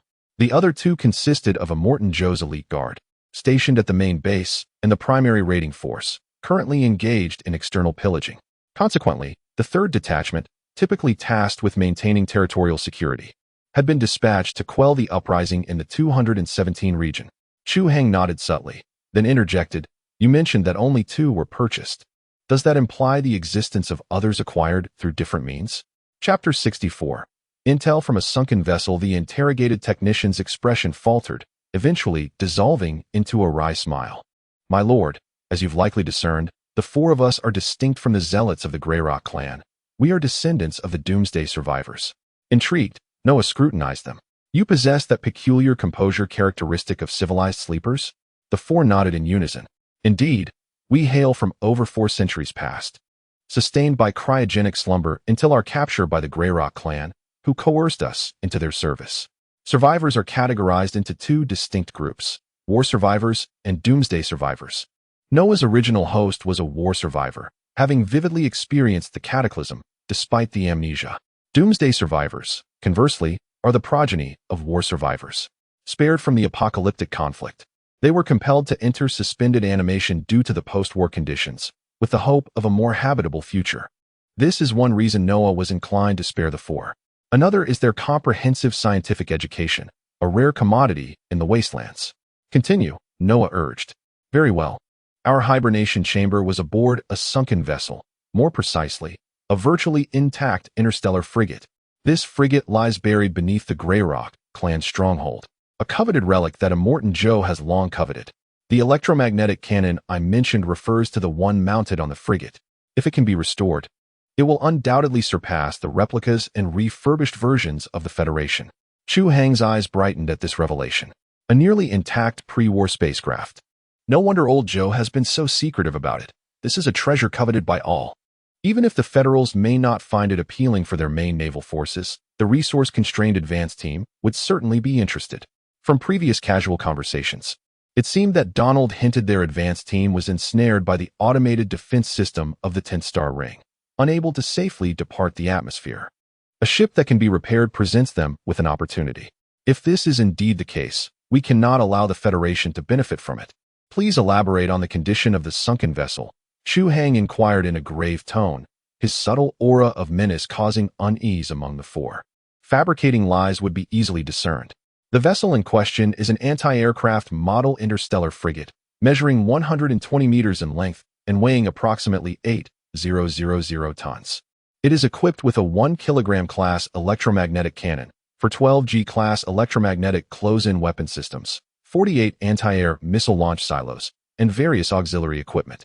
Designed for fleet operations, it lacks high-powered radar and does not possess a hyperspace engine. However, it is outfitted with a commendable fire control computer. Chu Hang nodded in satisfaction. Not bad. His spark would rejuvenate the dilapidated vessel during its advancement. Yet, given the current state of the aged ship, even if restored, the enhancements provided would be rather limited, akin to transforming a tricycle into a luxury tricycle. Thus, the optimal course of action would be to secure a ready-made template. Allow the small vessel to devour the ships designated as materials during its evolution, thus enabling it to inherit the characteristics of the opposing vessels to the fullest extent. Relying on the Ember to complete the comprehensive upgrade, it could transform directly from a humble tricycle into a luxurious sedan. In Chu Hang's grand design, he requires a spacecraft equipped with a fully functioning hyperspace engine to depart from the 10-star ring and venture onto a larger stage. Although the current frigate lacks such an engine, its advanced onboard computer is equally indispensable. And an intact military reactor far surpasses the makeshift ones they have attempted to repair themselves. With this frigate, the small vessel can ascend to the status of a frigate and gather the essential components necessary for space navigation. As for the extent of damage, merely 10. Our ancestors were the crew aboard this ship, dedicating over a century to repair its impairments, only to be forced to cease their efforts due to resource depletion. In our generation, although the damage has been minimized, we struggle for mere survival, let alone ship repairs. Later, the immortal old Joe seized the wreck, a barbarian utterly ignorant of technology. Even with our assistance, the repair parts he provided fell far short of pre-war standards, resulting in a stalemate in progress. Of course, he could have procured qualified precision parts from the Federation, but that would alert them, jeopardizing his monopoly over the wreck. Upon hearing this, Chu Hang nodded slightly. It must be said, this is indeed his stroke of fortune. The precision parts required for repairs can be processed in subspace, and the Ember can automatically generate them during the evolution, rendering the matter entirely feasible. The immediate concerns are twofold. First, how to seize Immortan Joe's citadel, and second, how to transport the dilapidated vessel. Furthermore, these four individuals are descendants of traders, and their future allegiance to the Empire remains uncertain, potentially posing a threat. A glint of lethal intent flashed in Chu Hang's eyes. The men, fearing imminent execution, prostrated themselves, begging for mercy. Chu Hang scrutinized them, his furrowed brow gradually relaxing. These were mere cowards. Their allegiance would invariably align with his interests. Even if informed of a future conflict against the world, they would undoubtedly choose the path that ensured their immediate survival. Therefore, it would be prudent to keep them for now, providing additional NPC mentors for the players. Remember, I am sparing your lives because you still serve a purpose. You would do well to improve yourselves, for if you become obsolete, you know the consequences. Understood, understood. The men nodded fervently, a wave of relief washing over them. Chu Hang's demeanor was markedly different from that of the Grey Rock clan. He was both refined and ruthless, and demonstrably knowledgeable, precluding any possibility of deceiving him as they had the Grey Rock clan. Your immediate task is to completely dismantle this electromagnetic cannon, and then collaborate with my people to complete the modification of the strong stone. Chu Hang issued his instructions and departed. Airborne target detected, identified as a Federal painted armed helicopter. No clearance request received. Shoot it down immediately, Chu Hang commanded without hesitation. The vessel currently possesses 3 small and 1 medium slot, totaling 4. Upon detection of the enemy aircraft, the anti-aircraft turrets opened fire. A dense and precise barrage of shells instantly wove a fiery net in the sky. The enemy aircraft evaded momentarily before being struck in billowing smoke. Soon, a panicked voice echoed through the channel. "Sir, don't shoot, it's me." Chapter 65. A resounding victory. Chu Hang smiled faintly. "Let them in." The system-controlled turrets ceased fire, and Donald's aircraft, trailing black smoke, precariously descended onto the open ground of the valley. The tremendous commotion captured the players' attention. Observing the incursion of the enemy aircraft, they hastily set down their tasks and armed themselves for combat. The first to arrive were the new players. Unfamiliar with Donald, they rushed in without hesitation to disarm him. However, to their astonishment, the military officer beside Donald retaliated swiftly, incapacitating an overconfident player in a mere 2 moves and seizing him into the cockpit. What the hell? Where did this NPC come from? Their skills are extraordinary. Indeed, I barely saw it happen before Ergo was taken. "Captain, let us charge in again." Upon arriving, Chu Hang was greeted by the uproar of the players, and his expression darkened. "What are you rushing for? This is utterly inappropriate. Donald, release him at once, or I shall send my men to assault you directly." Hearing Chu Hang's voice, Donald's plump face emerged from the cockpit, his smile more akin to a grimace. "My lord, this must be a misunderstanding." Chu Hang remained indifferent, replying coolly, "No, this is an invasion." No, it cannot be an invasion. We have come with sincerity." Donald hastily waved his hands. "What jest is this? With but a single, diminutive aircraft and a crew scarcely numbering more than the fingers on one hand, whom could they possibly invade?" Chu Hang scoffed with icy disdain. "A misunderstanding, you say? You, piloting an armed aerial vehicle, brazenly trespassed upon my sovereign airspace, initiated hostilities, and seized my kin. If this does not constitute an invasion, pray tell, what does?" Donald, in a posture of obsequious apology, responded, "Indeed, a mere misunderstanding. We shall release the captive forthwith. Might you also request your compatriots to lay down their arms?" Inwardly, Donald erupted in a torrent of vitriol. "Damnable yokel! Is there any place within the Federation's dominion where we are not free to traverse without seeking your leave? Airspace indeed. The entirety of the 10th star ring is ours by right. We have yet to demand tribute from you. And that doltish simpleton, Ken, you say? I wager you are not even privy to his appellation."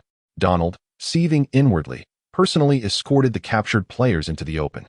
Yet, Chu Hang did not permit his comrades to relinquish their arms. "What is the meaning of this?" Donald inquired. "We shall now deliberate on the matter of reparations." "Very well. Proceed.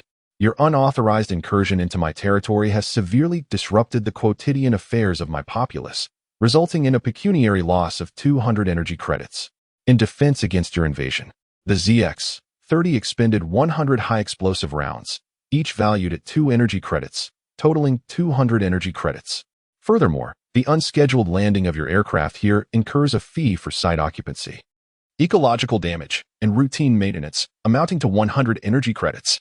Donald, his eyes ablaze with incandescent fury, nearly succumbed to apoplexy. "Ecological damage, you say? This desolate ravine boasts no semblance of verdure. Very well, 500 energy credits it is. I trust this shall assuage any lingering animosity and foster a more intimate partnership between us." "Such alacrity.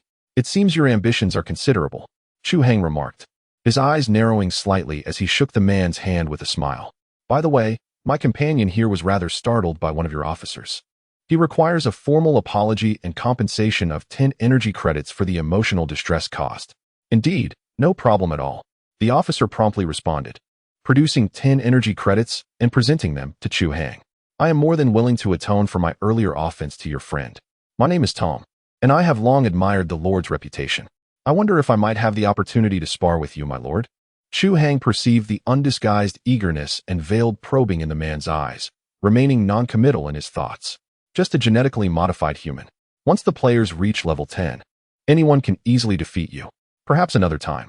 With that, Chu Hang gestured for Ergo to accept the compensation for emotional distress, before leading Donald toward the shipwreck. After their departure, the crew erupted in cheers. "Haha, then we shall not stand on ceremony. Many thanks, Captain. Long live the captain. No gratitude for me. Haha. We also appreciate your ingenious self-sacrifice, which has allowed us to feast on meat." That afternoon, Chu Hang disseminated a series of new bounty missions through the system. 1. Assist the Federation in constructing a supply point at the site of the outpost, capable of accommodating 100 individuals, with the entire project contracted for 100 energy coins. 2. Recruit guards to aid the Federation in exploring the border of Zone 5, with the team accepting missions. Earning 20 energy coins daily, tips are not required to be submitted. 3. Inspect all scavenger camps in Region 217, neutralizing potential threats, with spoils not needing to be surrendered, granting a total of 100 battle merits per camp. 4. Survey all alien nests in Region 217, eradicating potential threats, with the destruction of each nest yielding 100 battle merits and each alien slain providing 10 battle merits. This is the outcome of the transaction between Chu Hang and Donald. The Federation's visit ostensibly aims to assess the situation at Chu Hang's location, determining its viability as a foothold for exploring Zone 5, while simultaneously stabilizing the surrounding situation in Region 217 to prevent subsequent convoys from being harassed by wasteland marauders. The Federation initially sought collaboration with the Limestone Clan. However, due to the incompetence of those barbaric tribes, they were overwhelmed by a small faction. Coincidentally, Donald, who was recently reinstated, took the initiative to connect with Chu Hang, leveraging their acquaintance. It must be said that Donald displayed considerable sincerity. His employment offer to Chu Hang was generally more than double the compensation that Chu Hang would subsequently provide to the players, allowing Chu Hang, the unscrupulous intermediary, to profit substantially. Subsequently, Donald garnered commendation from his superiors, and Chu Hang amassed a substantial profit. The players were entrusted with handsomely compensated quests, thereby augmenting Chu Hang's capabilities. The latent perils within the 217 region were eradicated, securing a conducive environment for the base's prosperous advancement. This outcome can be aptly described as a mutually beneficial triumph. Indeed, Chu Hang emerged victorious thrice, a veritable embodiment of success. Only the Limestone Clan bore the brunt of the adversity. Conversely, the most significant loser, Undying Old Joe, was ensconced upon his throne of ossified remains, his countenance clouded with somber contemplation. This was tantamount to excising flesh directly from the Limestone Clan. And such blatant contempt ignited his incandescent rage. "The greater good," he exclaimed, "what significance does your greater good hold for me? All shall atone for this, including your Federation." After protracted deliberation, he summoned his most trusted confidant. "Quicksand," he instructed, "assume a disguise and convey an item to the border on my behalf." Chapter 66. Surreptitious Federation operatives. At the break of dawn on the following day, the players, galvanized by the prospect of new bounty missions, embarked on their respective endeavors with unwavering enthusiasm. The contingent of 100 players was subdivided into 4 distinct units. The vanguard consisted of the Aurora Squad and the 141 Squad. The former, a venerable assembly of seasoned players, and the latter, a cohort of retired military personnel, collectively represented the apex of skill and equipment within the group of 100. The entirety of the 141 Squad was deployed to eradicate potential threats lurking in the vicinity of the Mountain Valley base. The Aurora Squad is responsible for accompanying Donald and his team, exploring the vicinity to familiarize themselves with the environment and local customs. In the speeding armed off-road vehicle, Chica Shio retrieved 3 cans of chilled beverages from the on-board refrigerator, handing them to Xiao Hei and to 2 in the front seat before indulging in one himself. The icy refreshment provided an unprecedented pleasure against the scorching sun. Ah, sand, endless sand. What madness possesses these federals to forsake a perfectly good oasis and come to our neck of the woods for a breeze? Xiao Hei also savored a gulp of the chilled drink, lazily surveying the surroundings. The captain must surely know what he is doing, otherwise, he wouldn't have specifically assigned us for this task. After all, our squad is the finest. Haha, I believe the term the most foolish is more fitting. Interjected to 2. Understanding comprehensive strength, assessing situations, and adapting to changes are also facets of capability. Look, the Federals have stopped. The convoy, consisting of 2 vehicles, halted outside a mountain hollow. Fully armed, Xiao Hei and Chica Shio disembarked, while the 2 remained on standby in the vehicle. "We need to conduct an assessment here." Donald gestured to the players. In contrast to Donald's reconnaissance, the accompanying military officer Tom was more concerned with the players' gear. Compared to the players' previous scavenger attire, Xiao Hei and his team were now armed to the teeth. Clad in desert camouflage combat attire complemented by a windproof cloak, equipped with a ballistic vest and ammunition carriers, a wrist-mounted personal terminal, and the strikingly formidable RX-18.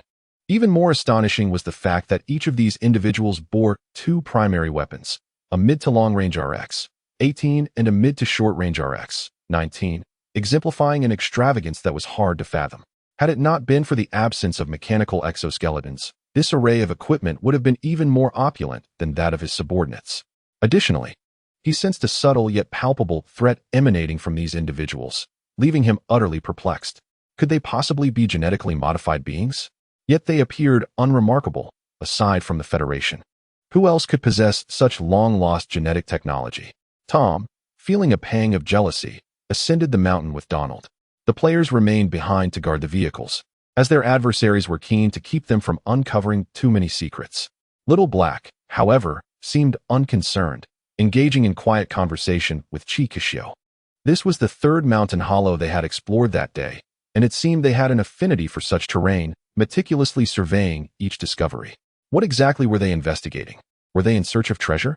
From my professional perspective, this location strikes me as a defensible stronghold, ideal for establishing a base. TSK, your reckless bravado is one thing, but selecting a base location is another matter entirely. Just then, the sudden crackle of gunfire echoed through the hollow. An enemy attack. The two hurried to their vehicle, and Dotto pressed the accelerator, racing into the hollow toward the direction of the Federation's ambush. Upon arrival at the designated location, Chikashio observed Tom, accompanied by Donald and an explorer, retreating in disarray, pursued by several familiar aberrations. A smile crept across Chikashio's face. Ah, is that not our old acquaintance? The mutated hyena? Can the Federation not even handle a few little pups? Enough of the chatter, fire at will.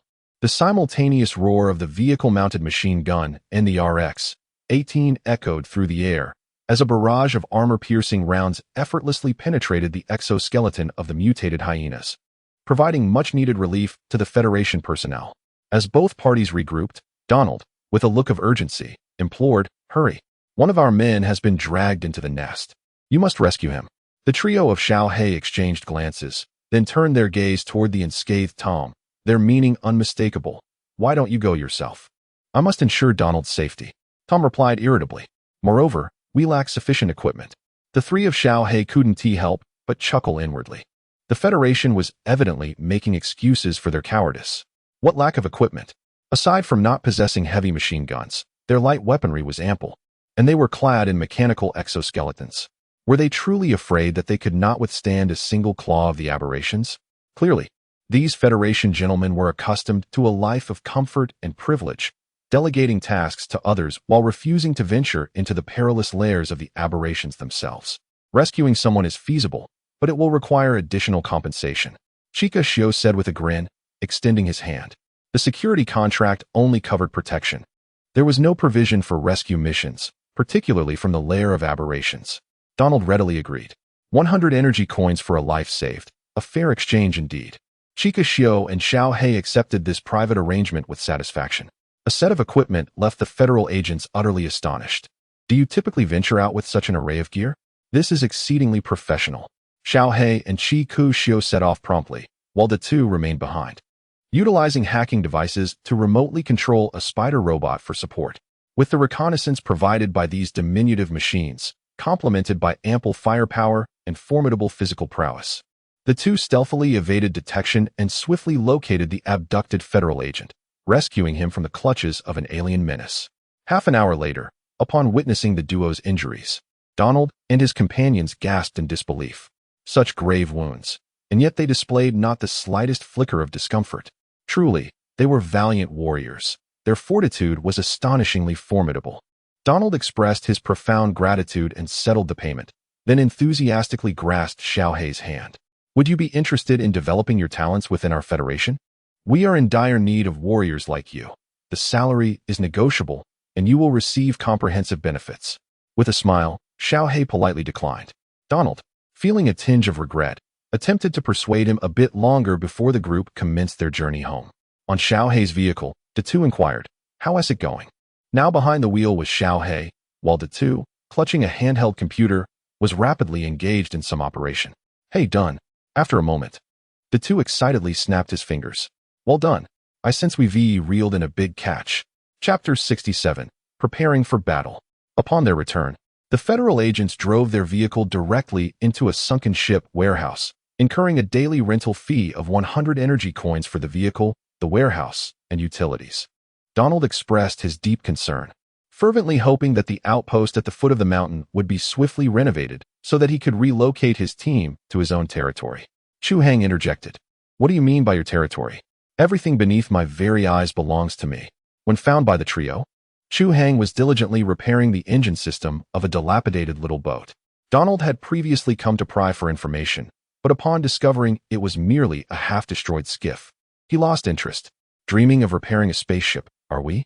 Captain, we have returned with a valuable piece of intelligence." "Oh." Chu Hang set down his wrench, intrigued. "Pray, do elaborate." Datu immediately embellished the tale, emphasizing their cleverness in both rescuing individuals and extracting information from the Federals. They had practically become paragons of the Empire's grand endeavors, demonstrating remarkable dedication. "Well done." Chu Hang received the intelligence, a satisfied smile soon gracing his face. "This information was worth 100 military merits. 100 merits for each of you." "Thank you, Captain." "Long live the Captain." The trio erupted in joy, realizing they were one step closer to the rank of lieutenant. "By the way, Captain, would it be convenient for you to share the analysis of this intelligence?"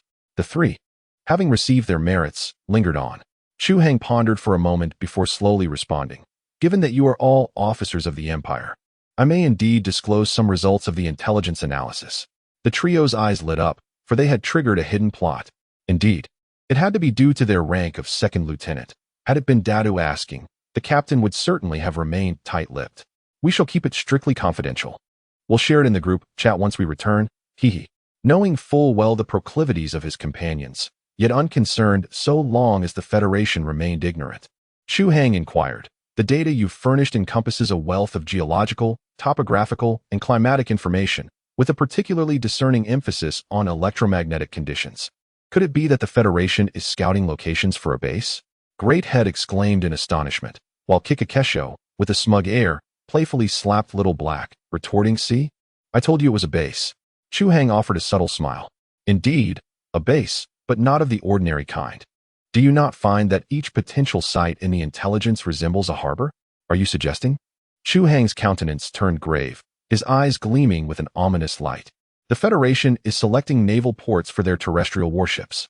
Such terrains would effectively mitigate the effects of wind and sand, while the adjacent mountains would facilitate the construction of maintenance docks and the installation of cranes. Moreover, the favorable electromagnetic conditions would enable them to erect high-powered radar and communication antennas, thereby maintaining contact with their headquarters in the third sector." "Terrestrial warships," the trio exclaimed in unison.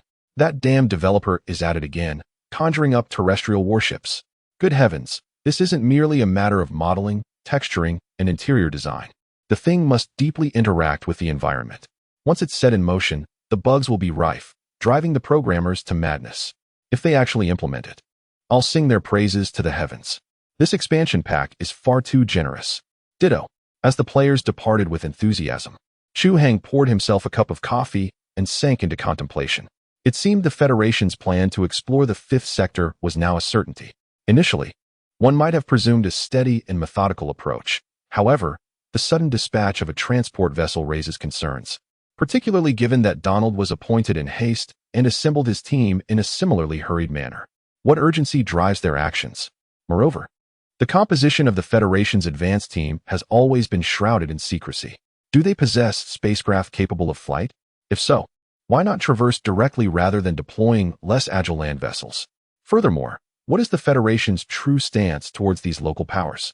Are they merely tools for exploitation, candidates for assimilation, or even pawns in a larger game of ascendancy and decline? Currently, Donald's contingent is still quite small, should the Federation's forces continue to arrive. Tipping the balance of power in the opposite direction, how will he respond? Should the Federation choose to act against him, his current capabilities would render him powerless, akin to striking a rock with an egg. If the cloning pods aboard the sunken ship were to be discovered by the Federation, the situation would escalate into a far graver predicament. He could face lifelong imprisonment at the hands of the Federation, utterly jeopardizing the imperial restoration he seeks. This is utterly unacceptable. Chu Hang is acutely aware of the challenges ahead. With the enemy strong and himself weak, The crux of the matter lies in intelligence gathering.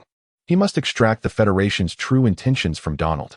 He has already employed listening devices and even utilized his ability to render himself invisible, infiltrating the enemy's stronghold. Yet, to his surprise, these Federation agents are remarkably tight-lipped, each having modified their neural interfaces to communicate without reliance on visual displays, rendering eavesdropping futile. Clearly, they have come prepared. Psychic abilities. This is the solution that dawned upon him. Should he elevate his level to 10, he would awaken his psychic powers, thereby enabling him to extract intelligence from Donald. The uncharted circumstances stirred unease within Chu Hang, prompting him to stoke the flames for the players. Limited-time bounty mission. Imperial Vanguard. As the situation grows dire, the Imperial Outpost is in dire need of formidable elite warriors. All players who ascend to LV 10 within 10 days will be granted the exclusive title of Imperial Vanguard and rewarded with a customized mechanical exoskeleton, along with an electromagnetic rifle. Nighttime curfew lifted. All players are at liberty to allocate their time outside, but must bear responsibility for their own lives. During the event, all ammunition, fuel, and skill books are offered at half price. All damaged weapons will be repaired free of charge. The store has introduced a selection of heavy weaponry for lease, available for application by those holding the rank of lieutenant or higher. A barrage of game prompts immediately dumbfounded the players. Holy crap! Holy crap! Holy crap! Look how thrilled the kid is. He's even speaking in reverse. Hey, you wouldn't know? According to reliable sources, the Federation is preparing to dispatch a land battleship to the 217 area, and our safety is facing a formidable challenge. The captain is thinking ahead and taking precautions. Gasp! Is this true? The news rapidly spread among the player base. Have you heard? The Federation is sending a land battleship fleet to carry out a mission. What? The Federation is dispatching a fleet to assault the valley? I didn't say that. Isn't it obvious? The Federation is so wicked, they can't be up to any good. They must be coveting our base. Damn, you make a compelling point. The comrades swiftly reached a consensus. Therefore, without further ado, brothers, let us immediately seek replenishment from the captain and then embark on a training expedition. Indeed, this is not solely for the sake of limited-time rewards, but for the future of the Empire. Prepare for battle. Prepare fervently. Chapter 68. Have the natives gone mad? Sir, a dire situation. Mr. Donald. The natives have all gone mad. Within the Federation's temporary stronghold, a subordinate breathlessly sought out Donald and Tom, exclaiming in a state of panic. Tom's countenance underwent a drastic change as he reached for his firearm. No. The subordinate hastily interjected. It is not that. The natives are all venturing outwards. With nightfall rapidly approaching, they intend to spend the night outside. What? Donald and Tom exchanged bewildered glances. Spend the night outside? Have these individuals lost their senses? Indeed. Their reaction mirrored that of their subordinate. However, this defied all conventional wisdom. Even a toddler would comprehend that the wasteland at night is a forbidden zone for life. Sir, you want to seek confirmation from Chu Hang to ascertain whether they intend to abandon this encampment. Indeed, I harbor similar concerns, fearing that they have received some intelligence and are evacuating without us. Very well, I shall instruct my subordinates to pack our belongings. Should evacuation be necessary, it would be most prudent for us to depart alongside the natives. The Federation personnel were thrown into a state of utter disarray due to the players' actions. 10 minutes later, I have made repeated confirmations. They are not evacuating, but rather engaging in a nocturnal hunt. Nocturnal hunt? Tom's initial thought was absurd. How arrogant these natives must be to dare hunt at night. Was there truly nothing left in this world worth cherishing? What were they hunting? What else but the aberrations? They claimed that searching for these anomalies during the day was too cumbersome, hence the night proved to be more efficient. A sheer madness. After a moment of silence, Tom suddenly spoke up. May I observe? He continued. Could I watch their hunting? I sense something amiss. It seems that's not an option. Chu Hang replied sternly, having previously warned me against venturing out at night. Otherwise, the sentinels would fire without hesitation. Well then, I pondered from a different perspective. This isn't entirely a bad thing. The more aberrations they eliminate, the safer the environment in Area 217 becomes. At that moment, the two exchanged glances, understanding each other's thoughts. Meanwhile, a convoy of players made its way towards the outpost at the foot of the mountain. The site was undergoing expansion, yet the existing terrain was being utilized for nighttime leveling practices.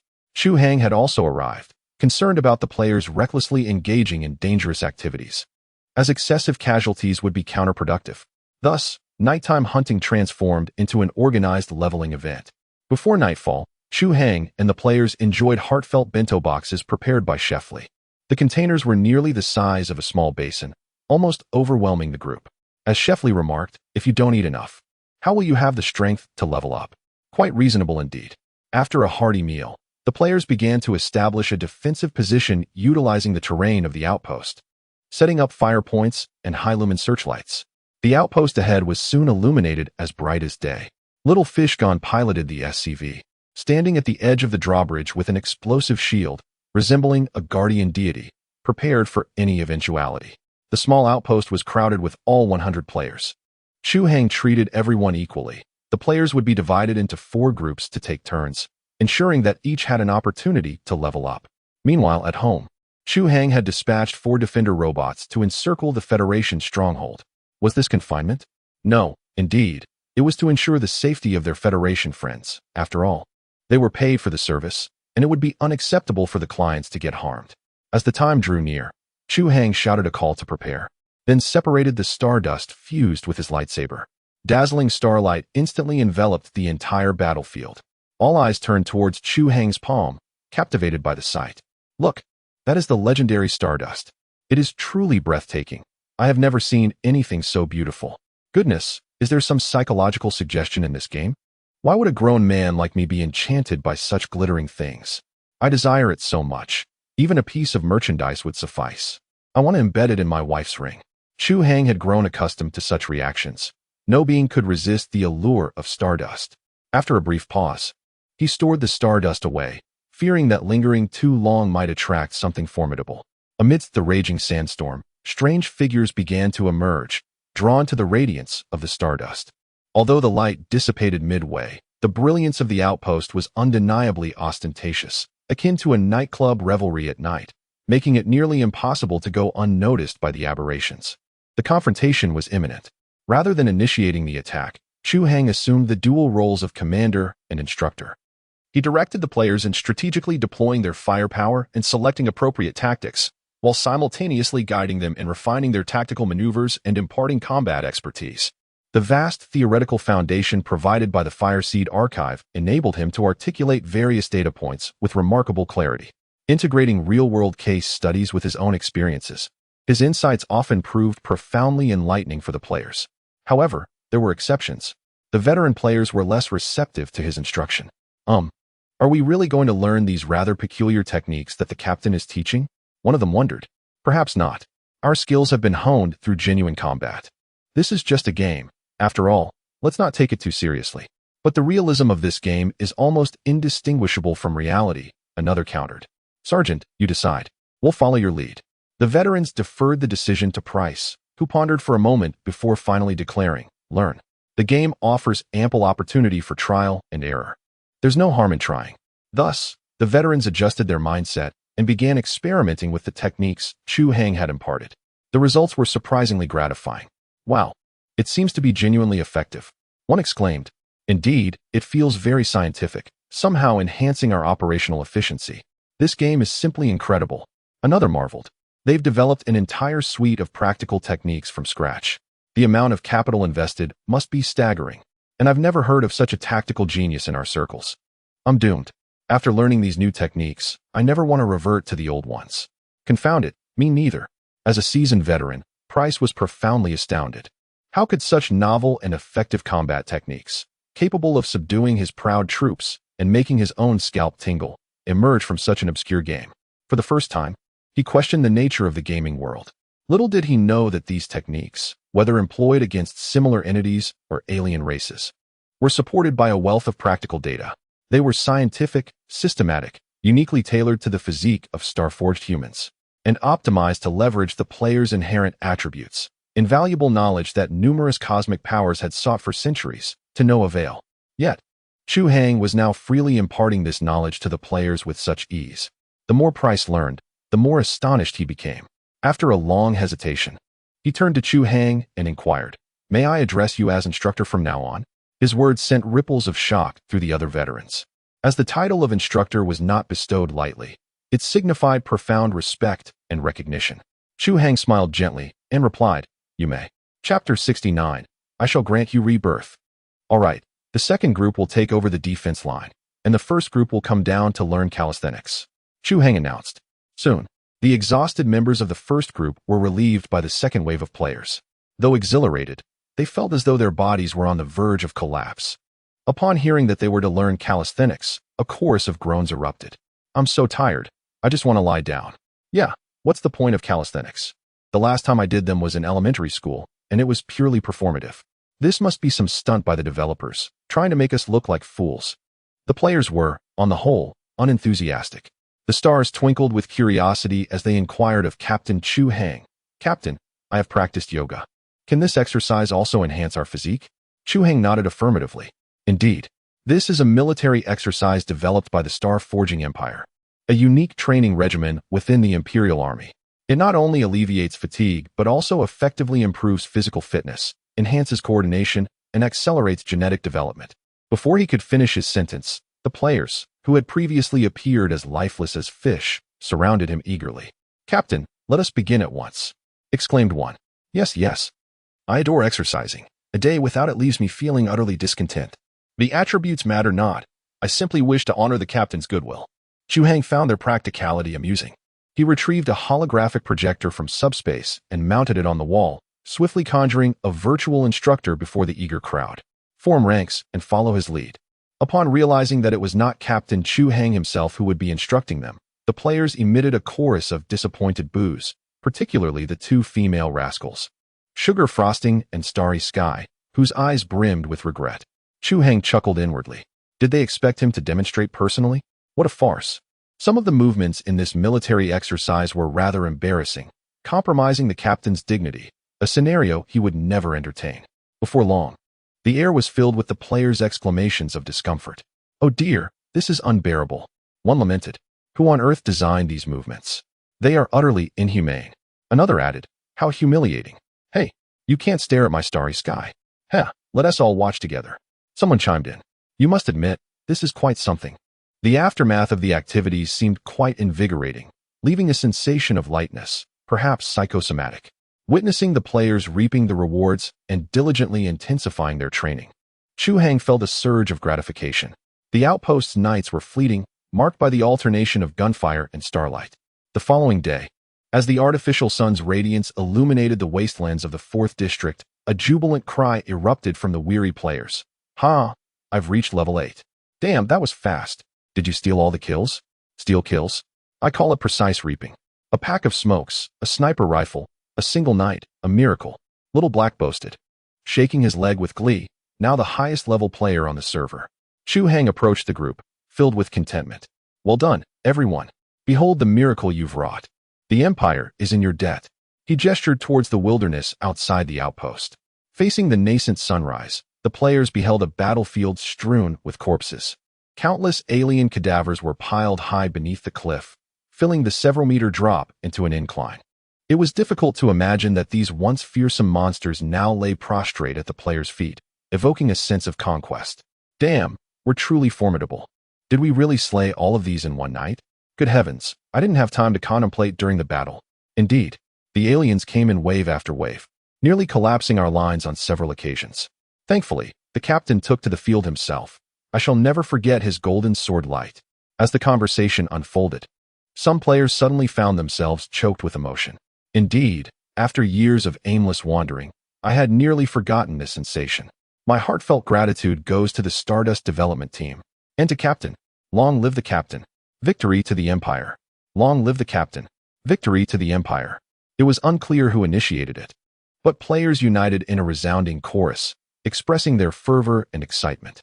Even the seasoned veterans and older gentlemen, who had witnessed the vicissitudes of life, were swept away by this fervent atmosphere, momentarily forgetting the hardships and injustices of reality, and even nurturing the illusion that residing here might not be so bad after all.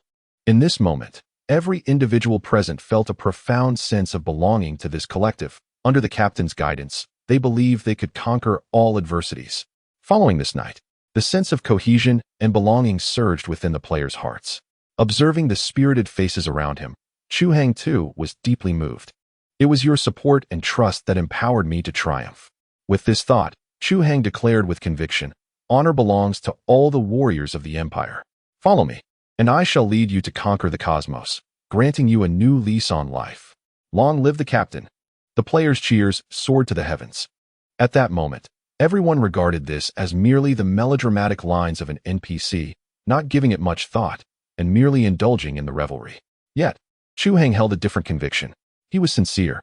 If the players wished, he truly could assist them in ascending to the world of Stardust. Although he was uncertain of the specific conditions, Chu Hang believed that the spark possessed such capabilities. Before his crossing, the situation on Blue Star was deteriorating rapidly. Under the aegis of Li, a wager of half was proposed. Nay, a third, I venture. Federal observers emerged from their encampments, initially gloating, only to find their expressions faltering. A palpable sense of bewilderment washed over them as they discerned that the assembled throng bore an uncanny resemblance to the indigenous force that had departed the previous evening. A collective gasp of astonishment rippled through the federal ranks. "Incredible! Such potent killing intent!" they exclaimed. "This cannot be. Could they have undergone such a profound metamorphosis in a single night? Our most advanced virtual training apparatus falls far short of achieving such an outcome." A cynical voice interjected. "Methinks they have engaged in the wholesale slaughter of numerous settlements." "Good heavens!" Another cried. "Are these denizens veritable demons?" Chapter 70. Who ordered the fireworks? 7 days hence. Under the cloak of night, Chu Hang and his cohort of players engaged in their customary leveling exercises at the mountain outpost. This routine had become deeply ingrained. And with the synergistic effects of the Cast Star Army's calisthenics and Li's munificent provisions, their levels ascended with remarkable celerity. Their proficiency in the utilization of various armaments, equipment, and tactical maneuvers had also burgeoned exponentially. However, the profligate expenditure of hundreds of thousands of rounds of ammunition caused Chu Hang considerable consternation. And all at half price. No less. He lamented. Fortunately, the industriousness of the company, coupled with their newfound predilection for more restorative daytime activities, such as scavenging and mining within the valley, served to alleviate Chu Hang's resource scarcity to some extent. On a more felicitous note, this intensive training regimen had effectively depleted all obsolete weaponry and ammunition. Currently, every player is equipped with at least green-tier weaponry, while the elite players uniformly wield standard-issue armaments from the Stellar Empire, disdaining even the low-grade ammunition produced by the Greystone Clan. With superior equipment, their efficiency in eliminating adversaries has more than doubled. Foremost among these are Price's band of killing machines. The veterans, having assimilated the Stellar Empire's combat tactics, have undergone a transformative metamorphosis, augmented by extraordinary physical prowess. They possess the aura of veritable wasteland warlords. Their genetic sequences have generally reached level 9, on par with the leading echelon of players.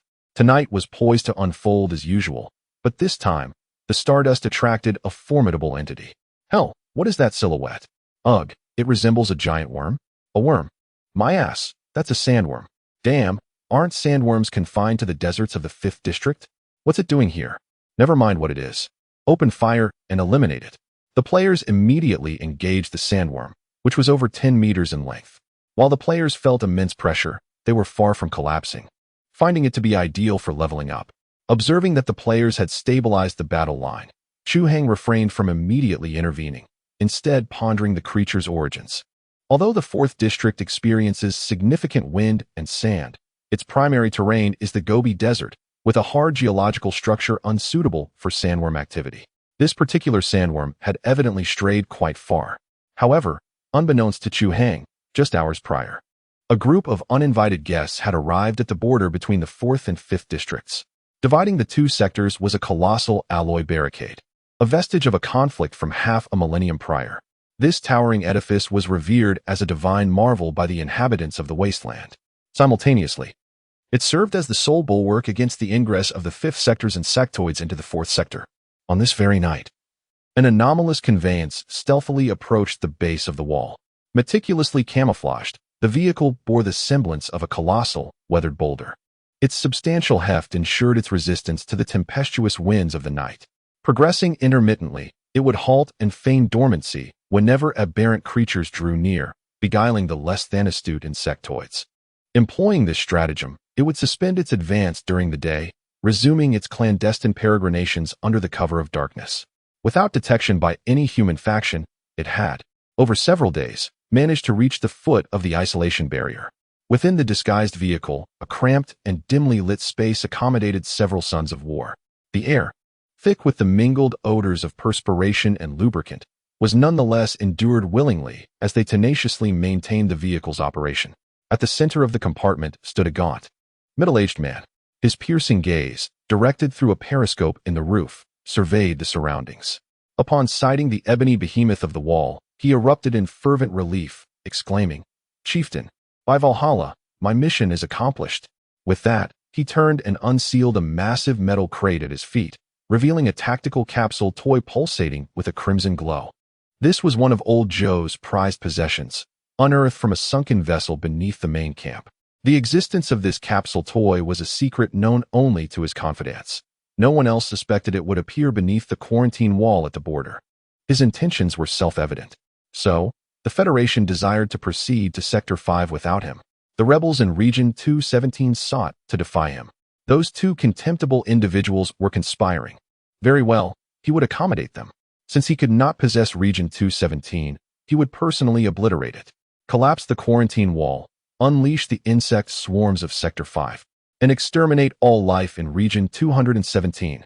The insect plague would rapidly spread to the surrounding areas, and the Crimson Clan, being the closest, would bear the brunt of the devastation.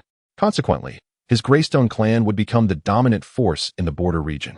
Once he had unified Sector 4, he could contend with the Federation in Sector 3 and jointly seize Sector 5. He had meticulously conceived this series of plans, and they seemed exceptionally promising. However, he had overlooked one crucial detail. Chu Hang and his companions would use Stardust to lure the monsters. He approached the wall, searching for a fissure to install the capsule toy. Huangsha was indeed quite skilled. After all, this was merely a tactical capsule toy. Fearing insufficient power, he intended to bore a hole in the quarantine wall, allowing the capsule toy to detonate within its structure. The detonation would occur when the main force of the Federation arrived at the border, poised to commence their exploration. If the nuclear blast could affect the Federation troops, excellent.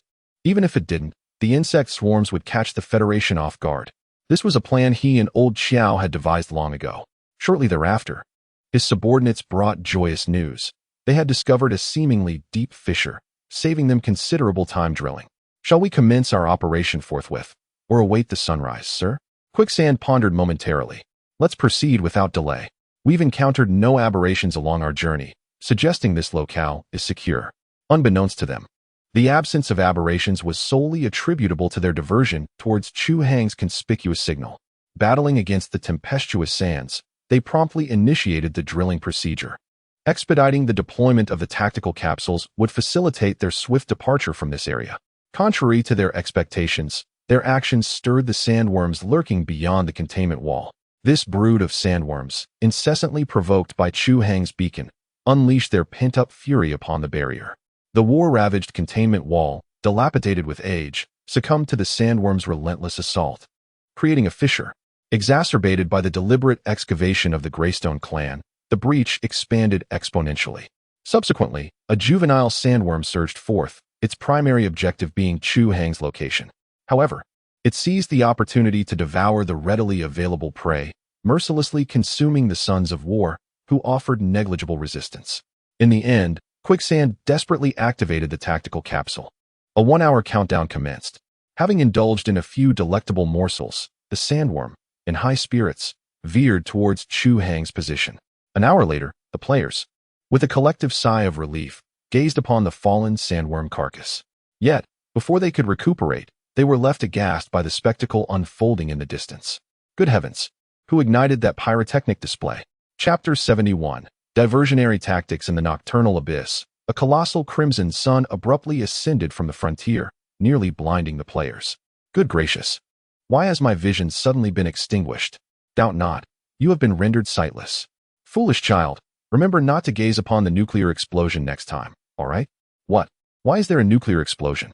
The players appeared utterly bewildered, and even Chu Hang shared their confusion. Looking towards the direction of the blast, it was evident that the nuclear explosion was situated at the border. He had visited that area several times, aside from the towering walls. There were no other remnants of facilities. It was highly probable that the nuclear device had been deliberately transported there for detonation. As for the motive, a chill ran down Chu Hang's spine. Hadn't Donald mentioned that there were numerous remnants of the Zerg left from the war in Zone 5? If the Zerg were to breach the border, their vicinity would undoubtedly bear the brunt of the consequences. With a grave expression, Chu Hang recognized the gravity of the situation, and the players soon came to the same realization. Captain, we must ascertain the circumstances at the border. Allow me to lead a reconnaissance mission. Price approached Chu Hang with determination. After a moment of contemplation, Chu Hang nodded in agreement. Take the most fortified armored vehicle, and be cautious not to venture too deep. If danger arises, you are permitted to retreat. Bring a Geiger counter with you. Understood. We shall accomplish the task. Price and a few team members sped off towards the border. Chu Hang furrowed his brow as he watched the vehicle disappear into the distance, letting out a resigned sigh. What a troublesome affair. Truly a season of calamity. The driver, Nikolai, prudently refrained from using headlights, instead navigating cautiously across the desolate terrain by the flickering light of the distant flames, perhaps due to the numerous aberrations they had eliminated over the past few nights. The density of anomalies in Area 217 had plummeted sharply. They encountered no unwary aberrations along their path and successfully approached the border. Nikolai halted the vehicle behind a small hill, and Price retrieved a specialized observation device to commence their reconnaissance of the nuclear explosion site.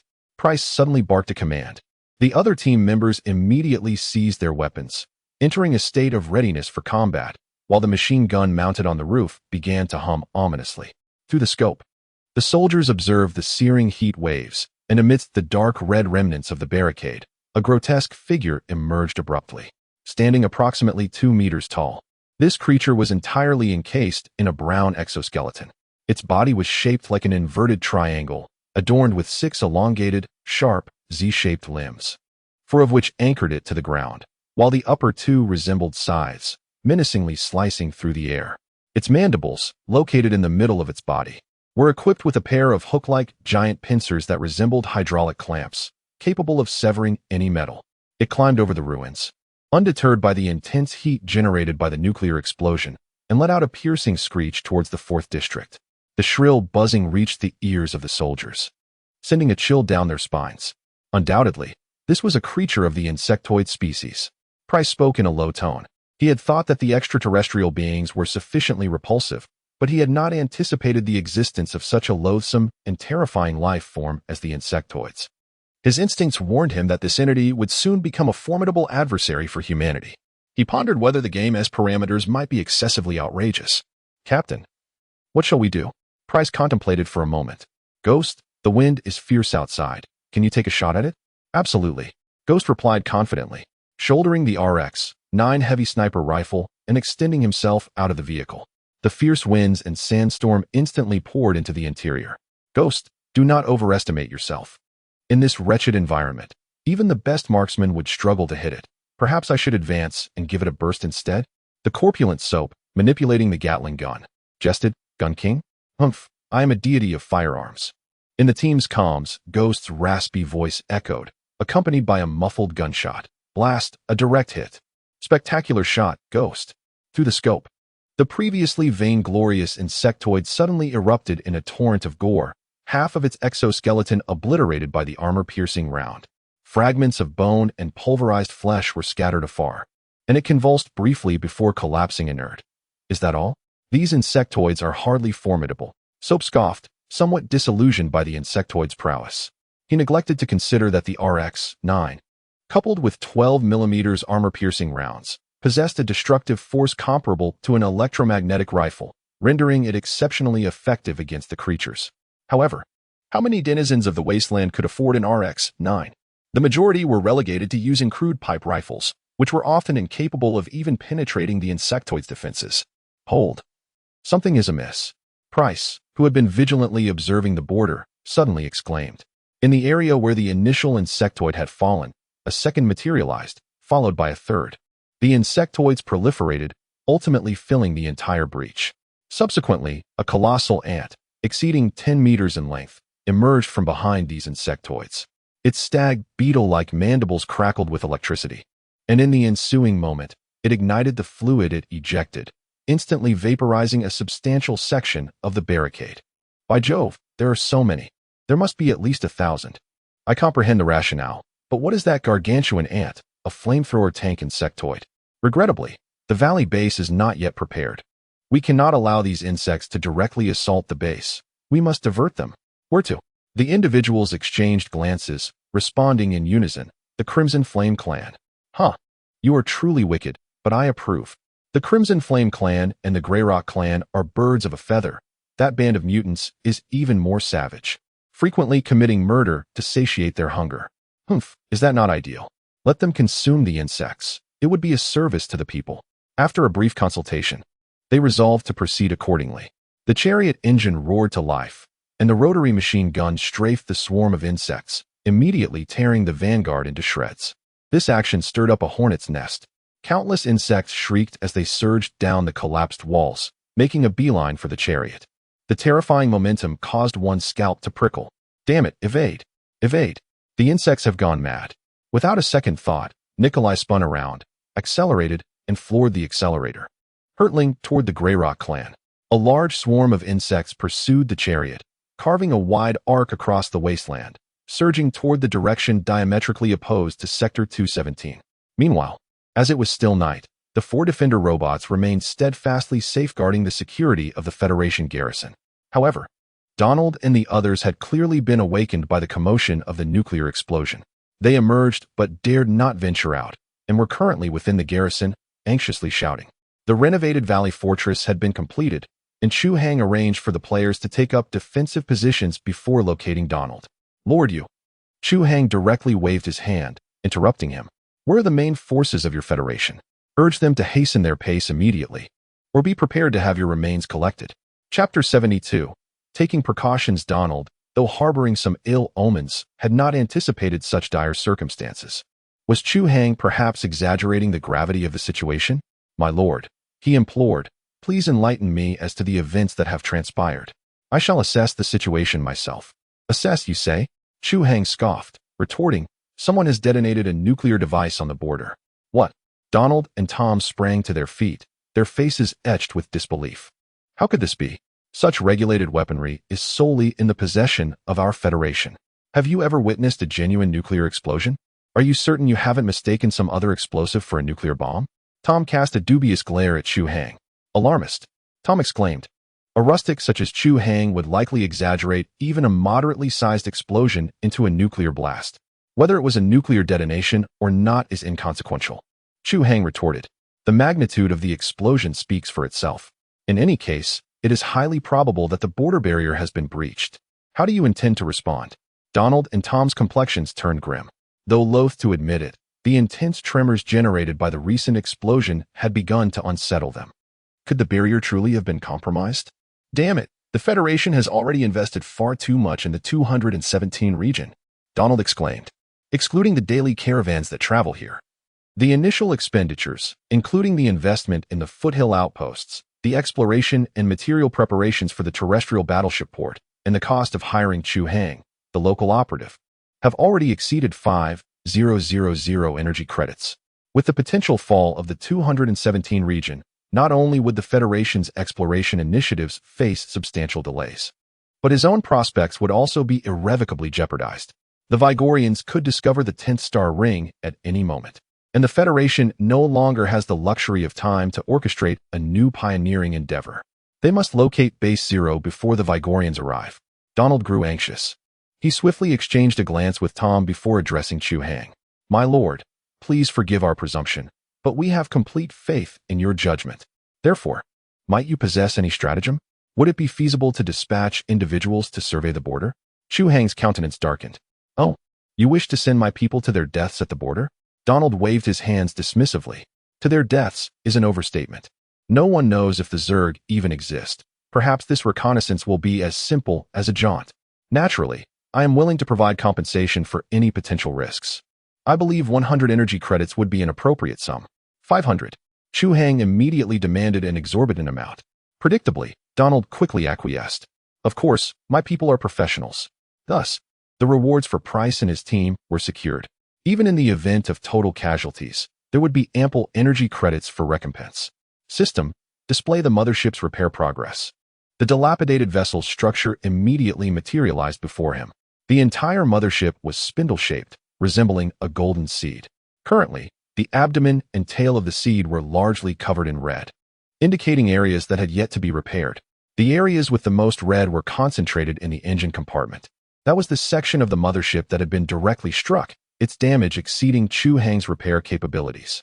Time was running short. Preparations had to be made to abandon the valley base and flee with the small vessel at any moment. Chu Hang furrowed his brow. System.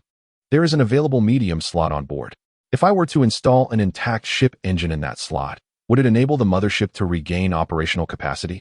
Matching suitable engine module. Detected an intact destroyer main engine. Model. Simulation in progress. Simulation complete.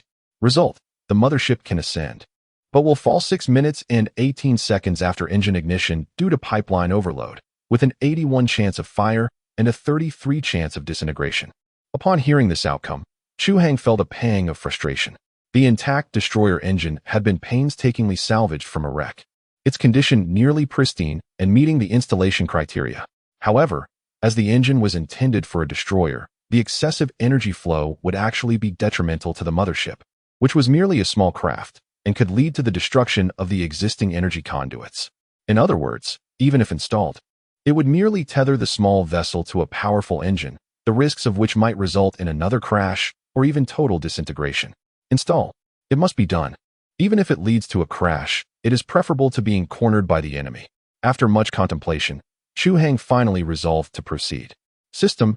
Execute another simulation. This time, equip the small vessel with additional retro-rocket boosters and the necessary cushioning for a hard landing. Half an hour later, Chu Hang exhaled in relief. The simulation results finally reduced the disintegration probability to a mere 1. Unburdened by lingering concerns, Chu Hang resolved to engage in a grand gamble. In accordance with his will, the system timely issued a new task. Conquest Mission 03, capture the Limestone Clan stronghold. Task reward. Intermediate Equipment Blind Box 1. Archive Protocol LV1. Subspace Protocol LV1. Chu Hang accepted the mission. At that moment, Team 141 entered the communication range of the Fire Seed system, and soon after, he felt a surge of power welling up from within. Price and his team had reached level 10. Chu Hang was both astonished and elated. However, when they ascended to level 10 and their genetic sequences were recorded and uploaded by the system, a transformation commenced within Chu Hang. His 5-dimensional attribute synchronously elevated to 20 points, and he experienced the sensation of his own soul for the first time. Previously, Chu Hang had been skeptical of the concept of a soul. He believed that a person's self was forged from the cognition shaped by memory, stored within the brain. Thus, transferring memories to another brain would also transfer personality. Yet at this moment, he sensed a misalignment in that belief. The soul, a more advanced vessel of memory, manifested due to the awakening of spiritual energy. Ordinary individuals lack spiritual energy, rendering their souls feeble, incapable of bearing memories or sustaining existence independently. However, beings like the Starforgers inherently wield spiritual energy, allowing them to transform into heroic spirits after death, silently safeguarding their kin. Chu Hang had just become a wielder of spiritual energy, awakening with a property score of 10. To attain the esteemed status of a celestial sage, one must at least ascend to the rank of a psychic master, with an awakened attribute exceeding 100. Nevertheless, Chu Hang has already begun to demonstrate a few minor psychic techniques. He chuckled, realizing it was time to seek a conversation with Donald. Chapter 73. Stripping away the Federation's facade. Colonel Tom, where is Donald? Chu Hang inquired upon arriving at the Federation's headquarters, where he immediately spotted Colonel Tom, the military officer, conducting training for the personnel. He approached Tom, stating, "There are updates from the border, and I wish to speak with him privately." Tom nodded slightly, ready to acquiesce. But his attention was drawn to the bottle of wine in Chu Hang's hand. "What do you have there?" "Oh, I heard that old Tang enjoys this sort of thing, so I brought a bottle along for us to discuss matters over a drink," Chu Hang replied, his gaze somewhat evasive. Observing this, Tom furrowed his brow and remarked, "It is a time of military readiness. Indulging in alcohol is unnecessary." "No worries. This wine has a low alcohol content. A small sip is simply for pleasure. Where can I find old Tang?" "You continue with your duties. I will seek him out myself." Chu Hang's nonchalance aroused Tom's suspicion. The deliberate choice to bring alcohol and the intent to dismiss him for a private conversation with Donald appeared rather dubious. It raised the possibility that he harbored ulterior motives, perhaps to extract information or even to sway Donald. Humph, does he think these indigenous tricks can deceive a Federation officer? Donald had been restless all night and was now fast asleep. I serve as the federal military attaché, tasked with overseeing all military operations in Region 217. You need only report the intelligence directly to me. Ah, so your authority is quite substantial. I presume you possess a wealth of secrets? A flicker of amusement crossed Chu Hang's mind. However, this arrangement was made with Old Tang. If he is not present, it poses no issue. Once he awakens, I shall convey the message to him. Now let us proceed to the other side and discuss matters swiftly. Due to Chu Hang's deliberate misdirection, Tom now harbored a hint of suspicion towards Donald. After all, Donald hailed from a merchant background, and Tom inherently distrusted such duplicitous individuals. His role beside Donald was more of surveillance than protection. When necessary, he could easily usurp Donald's authority and dictate all affairs at the front lines. Half an hour later. Very well. Chu Hang feigned an expression of unfulfilled anticipation and left in displeasure. Tom watched Chu Hang's retreating figure, sneering as he spat onto the ground. What audacity! To dare extract benefits from the Federation, truly insatiable greed. You shall inevitably regurgitate all that you have devoured, principle and interest alike. On another note, what a pretentious endeavor to covet our star-forging relics. He currently possesses 10 points of psychic energy. A psychic gains 1 level for every 10 points, and at level 1. The ability is emotion perception, allowing one to detect subtle emotions in others, particularly effective when paired with conversational guidance. It proves unfailingly effective on ordinary individuals. However, when faced with professionally trained agents, those with deeper thoughts, its efficacy diminishes considerably.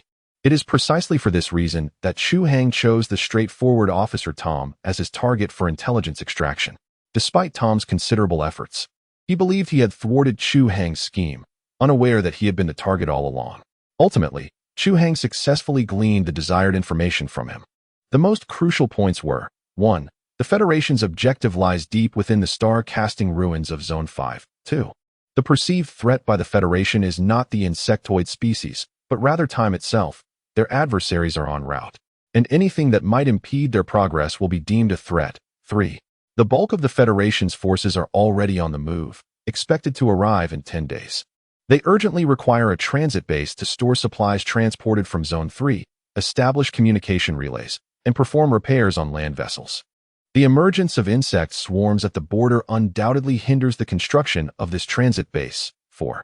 To address the insect crisis, the Federation has decided to employ indigenous individuals like Chu Hang as cannon fodder, while conducting bombings at the border twice daily to reduce the swarm's numbers. Understanding the Federation's intentions, Chu Hang's thoughts became crystal clear. 1. The Federation still finds him useful. Thus he is temporarily safe and can enjoy a brief honeymoon period with them. 2. To prevent future repercussions, it is imperative to evacuate the Valley base before the Federation's main forces arrive. Prior to that, he must extract as much as possible from the Federation to prepare for any potential fallout. 3. With the insect swarms encroaching, the party that stands to gain the most is the Limestone Clan. Regardless of their involvement, they must be eradicated, which is also a necessity of the mission, and this can be achieved with the assistance of the Federation. Having meticulously formulated his strategy over several hours, meticulously ensuring its accuracy, Chu Hang promptly commenced its implementation, prioritized the advancement of the diminutive vessel, subsequently sever ties with the Federation, and infiltrate Sector 5 before the adversary could mount a response, thereby seizing a strategic advantage. Furthermore, the exploration of Sector 5 necessitated the acquisition of substantial provisions, for which assistance could be solicited from allied entities within the Federation. Upon the ramparts of the mountain stronghold, Li Sanguang, initially perplexed by the enemy's inactivity, speculated on their potential strategic maneuvers. However, his countenance underwent a dramatic transformation as he beheld a spectacle of awe-inspiring magnificence. Exclamations of astonishment erupted from his lips as he beheld the resplendent sight of military-grade exoskeletons, their design exuding an aura of futuristic sophistication, far surpassing the utilitarian aesthetics of law enforcement variants. The accompanying electromagnetic rifles, devoid of the cumbersome attributes of their real-world counterparts. further accentuated the ensemble's otherworldly allure. Amidst the chorus of admiration, voices clamored for tactile interaction with the exoskeletons, while inquiries arose regarding the recipient's rapid acquisition of such advanced technology. Amidst the clamor, a seasoned veteran Riley remarked that a similar feat could be achieved by undertaking a circuitous journey accompanied by a multitude of insectoid companions. The quartet of veteran soldiers, the recipients of the coveted exoskeletons, could only regard their exuberant comrades with amusement. Each had selected the Star Forgery Military Edition, an augmentation that bestowed upon them an additional 15 points of strength, 10 points of agility, and enhanced battlefield awareness. Fortified with level 4 ballistic protection, the exosuit incorporates lightweight composite armor plating capable of withstanding 8 by 55 mm armor-piercing rounds. The exoskeleton is powered by a single star-forged energy cell containing 10 rudimentary energy coins, providing a full operational capacity of 12 hours under maximum power. Furthermore, it can supply power to supplementary modules, such as optoelectronic arrays, long-range communication systems, and portable fire support platforms. Regarding the electromagnetic rifle, in Chapter 74, Siege Warfare, for veterans gested, RX 18, let's endeavor to avoid future encounters, lest the GX 117 misconstrue our intentions. The veterans' elation with the GX 117 was such that their prior experience with Gauss rifles in real-world military service seemed like handling mere metallic refuse in comparison. Esteemed one, enlighten us regarding the attributes of this weapon. Indeed, although this is a virtual simulation, the verisimilitude of this weapon is quite remarkable. The players clamored with fervent curiosity. Are you contemplating replicating this in reality? Such an endeavor would be quite illicit. Upon hearing this, Soap chuckled and playfully swatted away the hands reaching for his exosuit, presenting the GX 117 to the assembly. Allow me to elucidate. The GX 117 Gauss rifle, a blue-grade weapon, a standard electromagnetic armament manufactured by Star-Forged Heavy Industries. It discharges specialized 3G mass projectiles with a penetration rating of level 5. A wave of astonishment rippled through the crowd. Heavens, level 5 penetration. Does that not equate to the power of the RX-9, which utilizes 12 by 99 mm armor-piercing rounds? Is that truly the case? Is this tiny 3G projectile really sufficient? Indeed, this minuscule round possesses the capability to cleave us asunder. If my conjectures are accurate, this device is intended for use against powered armor. The attributes of equipment produced by Zhuming Heavy Industries are universally exceptional. Conservatively estimated, it should surpass the equivalent caliber firearms of the Federation by over 20. How impressive! Our faction is indeed formidable, unlocking equipment unavailable to other NPC factions. As Soap listened to the discussions with amusement, he continued to elucidate. It is not as exaggerated as you all suggest. This Gauss rifle has a caliber that is rather diminutive. While its penetration is formidable, its destructive capacity is somewhat limited. When employed against human targets, it may cause overpenetration and must be paired with specialized rending rounds to effectively inflict damage on soft targets. Nevertheless, due to its high penetration power, it is adept at engaging all lightly armored defensive targets, including the exoskeletons of the Zerg. At this juncture, the captain's acquisition of this weapon surely aims at exterminating the insectoid menace. Otherwise, its efficacy against human targets would be subpar, and with ammunition being exorbitantly priced, it would be a futile endeavor. Upon Soap's revelation, everyone understood. This weapon is indeed a penetrating marvel. What is the Zerg's advantage? Their sheer numbers. When the Zerg surge forth like a tide, what could be more effective than an electromagnetic weapon capable of piercing through multiple foes? Ordinary projectiles, upon breaching the Zerg's carapace, will tumble and wreak widespread havoc on internal tissues, not to mention its capability for sustained fire at a commendable rate. Huh, did you think this was the end? Soap, with a triumphant smile, pointed to the photonic box atop the GX-117. The weapon is integrated with my exoskeleton helmet. As I manipulate the gun's muzzle, the corresponding reticle is instantly projected onto the helmet's visor, obviating the need for conventional aiming. It's akin to a pilot's heads-up display, enabling me to visually engage targets. Gasp. Does that make me a hip-fire virtuoso? I could expose only the weapon, without even needing to peek out. Isn't this just a cursor design that video games inherently possess? It feels as though I've exerted myself only to reinstate a rudimentary gaming feature. Ahem, don't inquire. Suffice it to say that this game is exceedingly realistic. Aren't contemporary warfare paradigms in reality converging with gaming conventions, such as drones and remote control systems? Indeed. With your elucidation, I find myself questioning whether this is a game or reality. After a period of commotion amongst the players, they eventually recalled that they were still on duty. Before long, a new directive from Chu Hang was transmitted to the player terminals, stipulating that there would be monetary incentives for exterminating the insects. The bounty was set at 1 energy credit per small insect and 100 energy credits per large insect. The rewards were, of course, generously sponsored by the Federation, with the intention of inducing players to willingly serve their interests. For them, any problem that can be resolved with currency is not a problem at all. Chu Hang was delighted by this arrangement. The player's wealth is synonymous with his own. In the future, he intends to release even more advanced equipment to deplete the funds in the player's pockets. After all, I'm not a completely irredeemable villain. I'll spend a little bit. I detect dust clouds in the distance. After an indeterminate amount of time, the defense line was sufficiently fortified. The players had become so idle that they began engaging in calisthenics and wrestling. Finally, the Zerg made a move. At the mountain's base, billows of dust arose, a dark, umber tide surging toward the heights. Within this surge, colossal tanker bugs, each towering 2 stories high, advanced, their every step causing the earth to tremble. With all players committed to the front lines, the remaining Federation personnel were visibly unnerved, huddled within the fortified settlement. The shipwreck garrison had been meticulously reinforced with layers of steel plating, a clear indication of their intent to hold fast. Tom, do you believe the natives can withstand the onslaught? It's uncertain, Tom replied, his expression hesitant. Although reconnaissance imagery suggests that arachnid beetles are vulnerable to armor-piercing rounds, the Zerg invariably prevail through sheer numbers. Moreover, the presence of tanker bugs, whose flames can liquefy metal, poses a formidable challenge to their defenses. Donald, agitated, ran his fingers through his hair. What shall we do? Our defenses here are inferior to those of the natives. Do not fret, Tom responded with a confident smile, gesturing toward a row of pillars within the hangar. I specifically requested these ultra-high voltage power grids from the homeland. It seems they will indeed be of use. Given our confined space, these grids will electrocute any vermin attempting to breach our perimeter, reducing them to carbon. Our portable reactor possesses sufficient energy to sustain us until reinforcements arrive from headquarters. Donald sighed in relief. Your foresight is commendable. Nevertheless, let us pray that our native allies can hold their ground, lest our mission be rendered a complete failure. On the city walls, a voice rang out, esteemed commanders. The bugs are less than a kilometer away. Let the spectacle commence.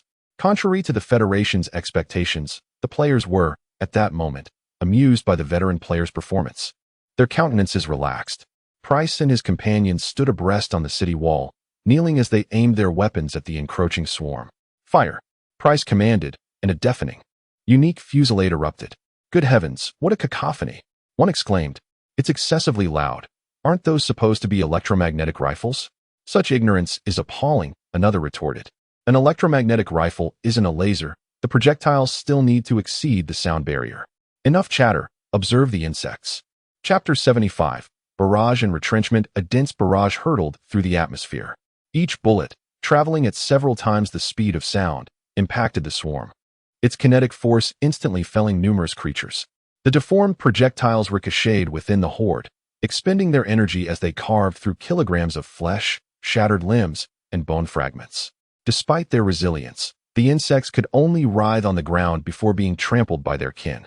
Heavens, the power is absurd. One exclaimed. The rate of fire is even more preposterous. They are ruthless. The insects can't withstand it. The insects are foolish, crowding together. The ricochets alone can decimate entire groups. Were I the insect commander, I would silence him. He's attempting to jinx us. Indeed, his previous ill-fated remark nearly annihilated our entire company. These are slanders. Superstitions. In the wake of Price's initial volleys, the mortar emplacements unleashed a dense, rapid barrage, joined by the strong stone, nestled within the valley. As it launched a multitude of rockets skyward, what was intended as a debut for the Gauss rifles instead served as a clarion call for a full-scale assault. In an instant, the valley erupted in a cacophony of fire, with thunderous vehicles and brilliant flashes illuminating the scene. The devastating explosions swiftly engulfed the advancing insectoid horde, leaving the players in stunned disbelief. Had their firepower truly reached such formidable heights? The insectoid tide now shattered against their defenses like waves crashing upon a rocky shore. Good heavens, the firepower is simply overwhelming. Incredible. Rhine's affliction of insufficient firepower is clearly in its terminal stage. This rocket barrage is absolutely devastating. Look, are the insects retreating? Has the sun risen in the west? Are not the insect swarms supposed to be fearless? Amidst the piercing cries, the surviving insects fled en masse down the mountain paths, seeking refuge in the ravines on either side. Soon, only burning insect corpses and a dense field of craters remained on the mountain road. Hold. Price interjected. They have merely changed their course. It became apparent that the scattered insect swarm showed no signs of retreat. Instead, they surged up the mountain from every nook and cranny, their sharp limbs effortlessly piercing the steep rock faces, demonstrating an astonishing climbing ability. Damn it, these vermin can scale walls. This is utterly repulsive. The advantage of terrain seems to be non-existent for them. Enough with the trivialities. A formidable battle lies ahead. Quickly, inform the brethren in the valley to take cover, for no place shall be deemed safe. Mere insects. No matter how numerous, they remain but insects. Indeed, let them witness the prowess of the warriors of Blue Star. Best not expose those little pests to further embarrassment. Meanwhile, Chu Hang has received intelligence from the front lines. He promptly commanded the players on the mountain to evacuate from the artillery positions and assemble within the strong stone, utilizing it for defense. After some contemplation, he also ordered the strong stone to approach the Federals' encampment to keep an eye on these rather inexpensive allies. Colonel, the natives have brought their rocket launcher to our doorstep. Within the Federal encampment, several soldiers clad in exoskeletons gripped their steel rifles, nervously calling out to Tom. Pay them no mind. Tom replied with a faint smile, his tone brimming with arrogance. They are but weaklings seeking refuge beneath the wings of the Federation. However, they are our allies, so it is best to disregard them. The soldiers below instantly displayed expressions of pride. The might of the Federation is beyond the reach of these natives. The colonel speaks true. Though these natives appear to possess formidable firepower, they are but a trifling threat. Lacking a comprehensive logistics system, they recklessly expend ammunition right from the onset, utterly foolish. Surely, that rocket launcher has now become a mere shell, hence their desperate plea for our protection. Indeed, while the RX-18 is commendable, its penetrating power is wholly insufficient to vanquish the Iraqi beetles. Moreover, they lack individual armor, which proves to be exceedingly fatal when confronted by the swarm. The mere thought of them being pierced by the sharp appendages of the pests, or crushed by the monstrous mandibles, compels me to mourn for these unfortunate souls. The Federal soldiers chattered amongst themselves, their words laden with concern for their allies. Enough of that. Focus on your posts. What you should be worried about now is ensuring that, once the natives retreat, they do not breach your defenses. Tom waved his hand dismissively. Remember, under no circumstances should the high-voltage electric fence be deactivated, even if the natives are charging towards it. Chu Hang was oblivious to the Federal soldiers' whispered doubts about him. Even if he were aware, it mattered little. Running out of ammunition in one round? Do not jest. If Ryan suffers from a severe case of firepower deficiency, then he himself is undoubtedly in the terminal stage. The strong stone could not accommodate such an abundance of ammunition, but his subspace could, since Ryan acquired the engineering exoskeleton. Production efficiency has soared, and the rockets in Chu Hang's possession are sufficient for the strong stone to execute 3 volleys. The only issue is that the bugs have now dispersed, diminishing the effectiveness of the simultaneous launch. Captain, all the soldiers at the mountaintop position have evacuated. What should be our next course of action? Ryan, clad in a rather heavy orange-yellow engineering exoskeleton, eagerly inquired of Chu Hang. The recent volley of rockets had exhilarated him. And most importantly, each shot fired represented money. The more fired, the more orders Chu Hang would naturally receive. Oh, the mindset seems reminiscent of the military-industrial giants of America. Unimportant in the grand scheme, yet the order remains to launch all missiles, consolidate defenses, relying on the Valley Fortress and the strong stone for protection, while diminishing the swarm's numbers. This shall be a protracted battle, with no allowance for reckless, suicidal tactics. Furthermore, the strong stone shall primarily provide fire support, targeting and eliminating the tank-like insects within its firing range based on frontline intelligence. Indeed, Captain, the players instantly grasped the strategy, a cautious approach. Rather than exchanging lives with the insects, they would exploit the terrain and their intellect to outsmart the foes. Withdraw. Do not linger on the battlements, for the insects will soon ascend. We shall set our traps and retreat within. Heh, with so many concealed explosives, the insects will have more than enough to contend with. Soon, swarms of insects surged from all directions towards the valley fortress. Open fire on the front lines. The fortress's firing ports began to spew flames, shattering the advancing insects into fragments. Simultaneously, numerous arachnid beetles appeared on the slopes, leaping down like spiders onto the fortress's summit. Some even vaulted over the peak, charging directly into the valley. Captain, insects are heading towards the Federation's stronghold. Chapter 76. The Federation is in a panic. Do not concern yourselves. We shall respond when they seek assistance. Chu Hang stood in the command room of the strong stone, arms crossed, surveying the arachnid beetles rushing down from the surrounding slopes, a confident smile gracing his lips. After several days of intensive training, his young players have honed their marksmanship to an impressive level. Coupled with their exceptional physical prowess, they effortlessly manage the recoil of their firearms, resulting in astonishingly accurate trajectories. The rapid bursts of gunfire resonate through the valley, echoing with a staccato rhythm. Evidently, the players are employing their heavy machine guns as sniper rifles, unleashing a torrent of bullets that precisely track the insects, stirring up plumes of smoke around them. All visible insects struggle to advance far before being struck by bullets, with the unfortunate ones often becoming targets for multiple players, falling victim to concentrated fire. Even though the weaponry is not Gauss rifles, the 12 by 99mm machine gun ammunition is sufficient to incapacitate the arachnid beetles. A few well-placed shots will surely lead to their demise. Both the fortress and the strong stone are equipped with a formidable array of heavy machine gun emplacements. While it may appear that the insects have breached the defense and infiltrated the valley, in reality, they are being assailed from both flanks. Caught in a pincer movement orchestrated by the players, the insect swarm's advance is met with severe setbacks. At this moment, they suddenly detect a concentration of humans, their desire to attack seemingly less fervent than elsewhere, an apparent soft target. Consequently, a multitude of insects surges towards this location. Damn it, the swarm is converging here. Within the Federation's outpost, the soldiers' expressions shift dramatically, their grips on the Gauss rifles tightening involuntarily. Do not panic. These creatures will soon realize the folly of their choice. Team A, Team B, take positions on the walls. Team C, assume control of the watchtower. Prepare for battle. The number of Federation personnel remaining on Chu Hang's side is not substantial, given that a considerable number of soldiers were tasked with escorting the convoy away. Only 12 combatants remained, divided into 3 small squads. The good news was that all 12 were equipped with the Federation-produced Grizzly -4 Malawian Quatches exoskeletons and Striker -77 Malawian Quatches Gauss rifles, providing a formidable firepower configuration. The Federation stronghold was a sunken hangar leased from Chu Hang, which had the advantage of being largely enclosed, with only a single airlock for ingress and egress.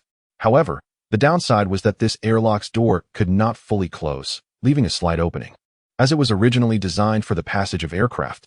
Consequently, Tom employed players to construct a perimeter wall within the hangar, a trivial task for the vast structure towering several meters high. Additionally, watchtowers were strategically positioned on the hangar's roof and support beams, equipped with several 15mm sentry guns. At the airlock entrance stood 5 ominous black metal pillars, their bases connected to thick cables, forming a high-voltage electric fence that instilled confidence in Tom. The piercing shrieks of the creatures drew closer. All soldiers stood at the ready, anticipating the arrival of the swarm. Here they came. The first creature dashed across the deadly zone created by the strong stone and approached the entrance of the Federation stronghold from a blind spot. With a crackle, accompanied by a blinding flash and a thunderous roar, the arachnid beetle was instantly reduced to a charred carcass. The players on the strong stone gasped in astonishment. Remarkably, those seemingly unremarkable pillars were indeed magnetic storm coils, capable of incinerating any approaching unit with the ultra-high voltage they emitted. No wonder these fellows are so despicable. If we possessed such equipment, we wouldn't need to lift a finger. We could simply wait for the insects to recklessly charge in and meet their demise. Ryan observed intently for a moment, then suddenly raised an eyebrow and chuckled. How intriguing. The Federation might be in for a rude awakening. Why is that? The height of the lightning column is 3 meters, with an electromagnetic range of approximately 2 meters, while the hangar's gate soars to 8 meters. This implies that there exists a 3-meter-wide safety zone at the top of the gate that will not be electrified. The crowd found it hard to believe. Is this true? How could the Federation leave such an obvious flaw? I suspect that the lightning column is primarily utilized in open spaces without surrounding walls, compelling the swarms to attack from the ground. However, this is a hangar, and the insects are capable of scaling walls. The consequences. A collective gasp arose as everyone began to mourn for the Federation. Look, the insects are starting to climb the walls. Truly a cunning bunch of creatures. Should we lend a hand? How could we assist? The firing range of the machine gun towers is insufficient. Unless we venture out, we would be abandoning the armored protection of the vehicle, which is far too perilous. In my opinion, the captain will inevitably issue a rescue order. I shall prepare for a performance shortly, Ryan said with a mysterious smile before vanishing down the corridor. This fellow is seldom seen. One wonders what he is concocting. One companion shrugged, curiosity etched on his face. Goodness, the insects have breached the perimeter. Suddenly, someone exclaimed in alarm. Players without shooting missions hurried to the observation window, only to witness a horde of grotesque insects clawing at the metallic walls with their sharp appendages, thundering their way up to the hangar's ceiling. They deftly maneuvered around the lightning columns and surged inside. Immediately, the air was filled with the relentless sound of gunfire. Curse it, that fellow Ryan was indeed correct. Look, after entering, those creatures withstood the bullets and severed the cables supplying power to the lightning columns. It's over. All the lightning columns are offline, and the insect horde is pouring in. Boom, boom. The gunfire within the hangar intensified, and following the failure of the lightning columns, the Federal Guards began recklessly tossing grenades and explosive rounds towards the gate. The Gauss rifles and violent explosions inflicted significant casualties upon the swarm.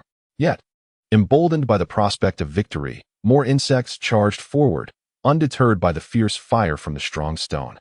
Damn it, how could the lightning columns fail? I have no idea. The intelligence was flawed. The climbing ability of the arachnid beetles far exceeds what was reported. Oh God, they are everywhere. Ah, help. Colonel, we cannot hold them off any longer. We must urgently call for support from the natives. At this moment, they recalled their indigenous allies. In the midst of their conversation, the machine gun nest atop the hangar suddenly fell silent as a multitude of insects converged on the ceiling. A soldier, in a panic, leapt from above, only to be gruesomely torn apart by the waiting swarm below. The horrifying screams sent the faces of the other soldiers pale with terror. Damn it, my rifle is overheating. My weapon has jammed, rendering me unable to fire. Who can assist me? I am out of ammunition. Does anyone still possess some? In an instant, the battlefield was filled with the frantic cries of soldiers. Clearly, these federal troops were not as formidable as they appeared, lacking in both skill and courage compared to the players. Tom had already plunged into the fray, his face contorted in a fierce grimace, as if he wished to crush his own teeth in frustration. Hold on. Reinforcements are en route. Chapter 77. The Rhine-type explosive gun Rhine. Go assist our allies. Of course. Rhine exclaimed with enthusiasm. I can hardly wait to unleash a reign of terror. With that, he donned his new gear and departed. In the cockpit, adjust the strong stone's position to ensure its firepower covers the Federal stronghold. Once Rhine engages, concentrate fire to intercept the Zerg reinforcements. Understood, Captain. Chu Hang remained composed in the command room, turning to address the duo of Xiao Yugan and Tang Shuang. You two, activate the SCVs and provide cover for the strong stone's maneuver. Remember, do not venture alone into the swarm. Your armor cannot withstand the onslaught of the arachnid beetles. Understood. Understood. Rest assured. The two young women now served as Chu Hang's dedicated pilots, operating two modified SCVs. Xiao Yugan piloted Unit 1, equipped with an explosive shield, flamethrower, and a 40mm grenade launcher, boasting terrifying firepower. Tang Shuang's Unit 2 was outfitted with an explosive shield, rotary machine gun, and a portable first aid kit, enabling her to provide medical assistance to allies on the battlefield, complemented by her healing skills. The roar of the strong stone's engine drew the attention of a portion of the Zerg swarm. Seizing the opportunity, Rhine leaped from the vehicle. His swift silhouette immediately caught the attention of the players aboard the strong stone. What the hell is that Rhine? How did he become so corpulent? He resembles a food delivery guy. At that moment, Rhine's orange-yellow engineering exoskeleton had undergone a significant transformation. The engineering attributes granted a boost of 20 points in strength and 5 points in agility, with nearly all enhancements directed towards sheer force. Thus, this arms dealer in a burst of inspiration, had fashioned himself into a mobile artillery platform. Now, a massive ammunition box rested upon his back, a broad belt of shells connecting to the enormous firearm he wielded. This contraption appeared far more cumbersome than a Gauss rifle, its dark metallic exterior riddled with rivets and welds, rendering it rather unsightly. Yet, the ominous muzzle of the weapon commanded respect from any who might attempt to belittle it. One could argue that it was indeed akin to a cannon. Due to the immense weight, Rhine's pace was not swift. He was effectively trudging through the sandy terrain, leaving distinct footprints in his wake. A creature soon detected his presence, charging towards him with a roar. Although it was not particularly fast, it was undoubtedly more agile than Rhine. Should he attempt to flee, he would surely be overtaken and torn to shreds, causing the onlooking players to sweat in anxious anticipation. However, Rhine remained unperturbed. The fervor and excitement were evident on his masked face as he bellowed, "For the Emperor!" Bang! Whoosh! The creature before him erupted in a violent explosion, green ichor splattering Rhine, who now resembled a butcher. What on earth was that? Why did the creature suddenly explode? The players aboard the strong stone were instantly thrown into a frenzy. The assemblage was utterly bewildered, as they had not anticipated such an outcome.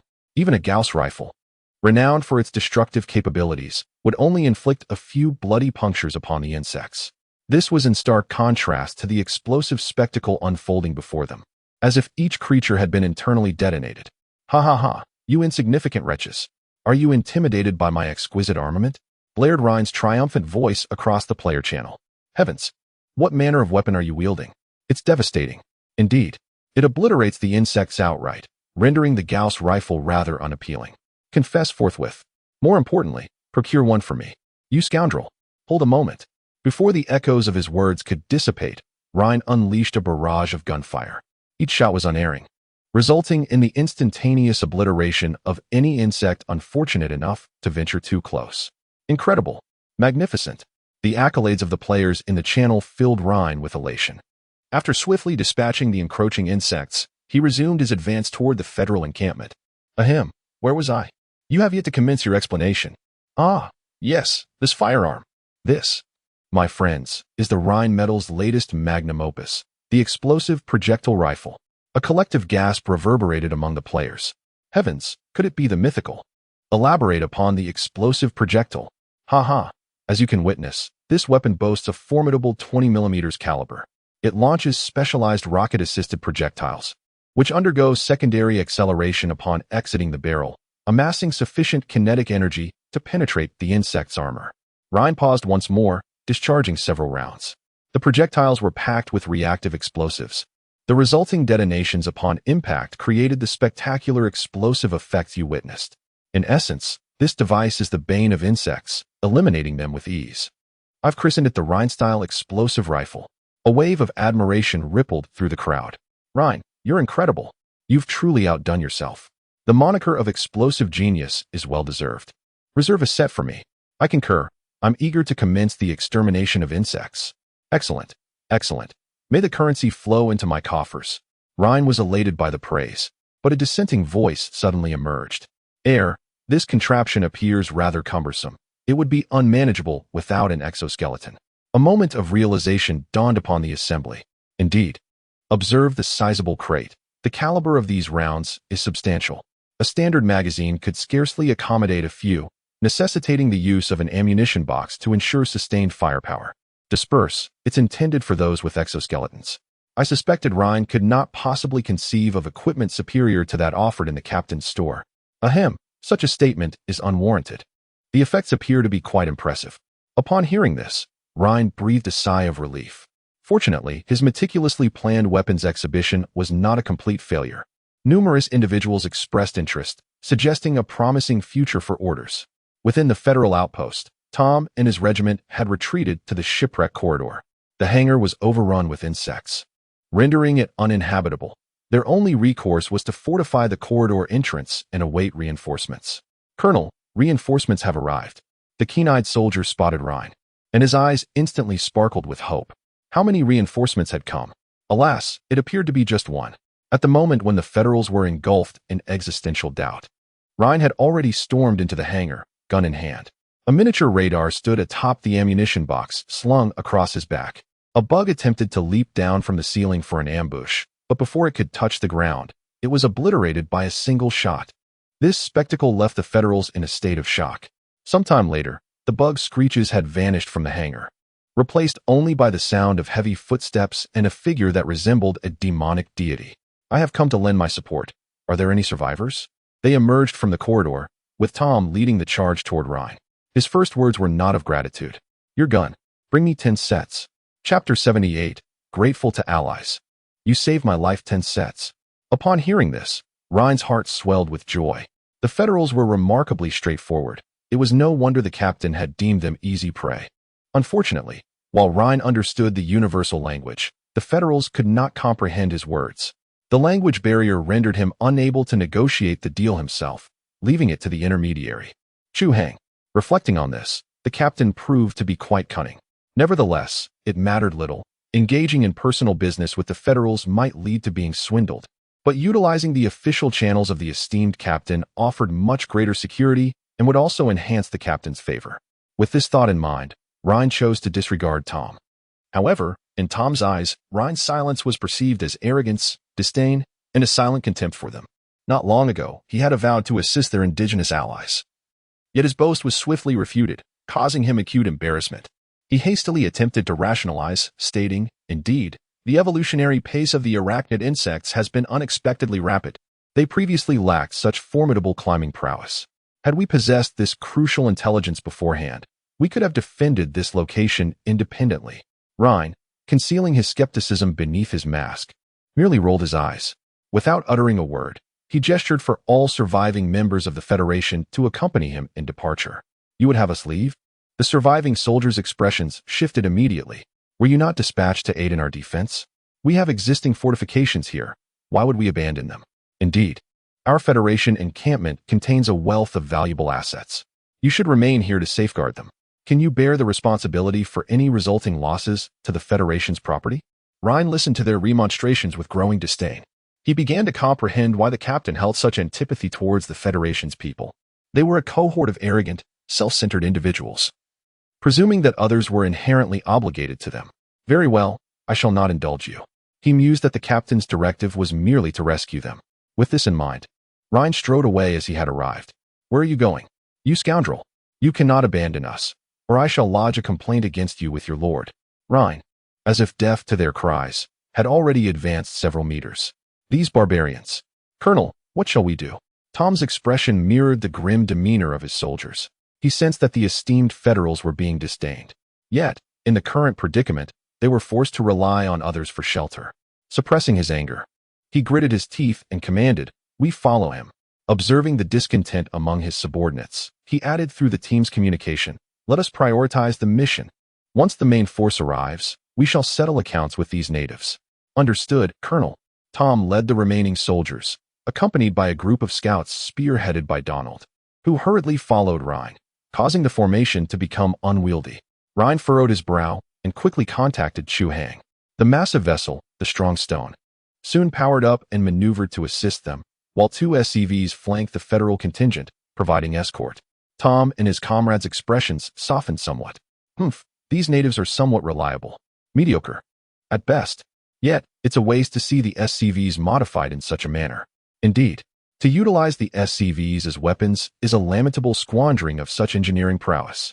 Suddenly, as they conversed, a creature darted out from behind a refuse pile, latching onto a man's thigh and dragging him away from the main group. The others immediately opened fire, a barrage of bullets transforming the creature into a sieve. However, the man's leg was beyond saving, and the gaping wound bled profusely. "Colonel, help me. I do not wish to die." The accompanying medic promptly administered a dose of a coagulant, but its effects were minimal, as blood continued to pour from the wound like a torrent. "This is dire, Colonel. Jack requires immediate surgery, or he will perish." "I am aware. However, consider the locale. Where are the provisions for his surgery? Surely you don't suggest remaining here to attend to him."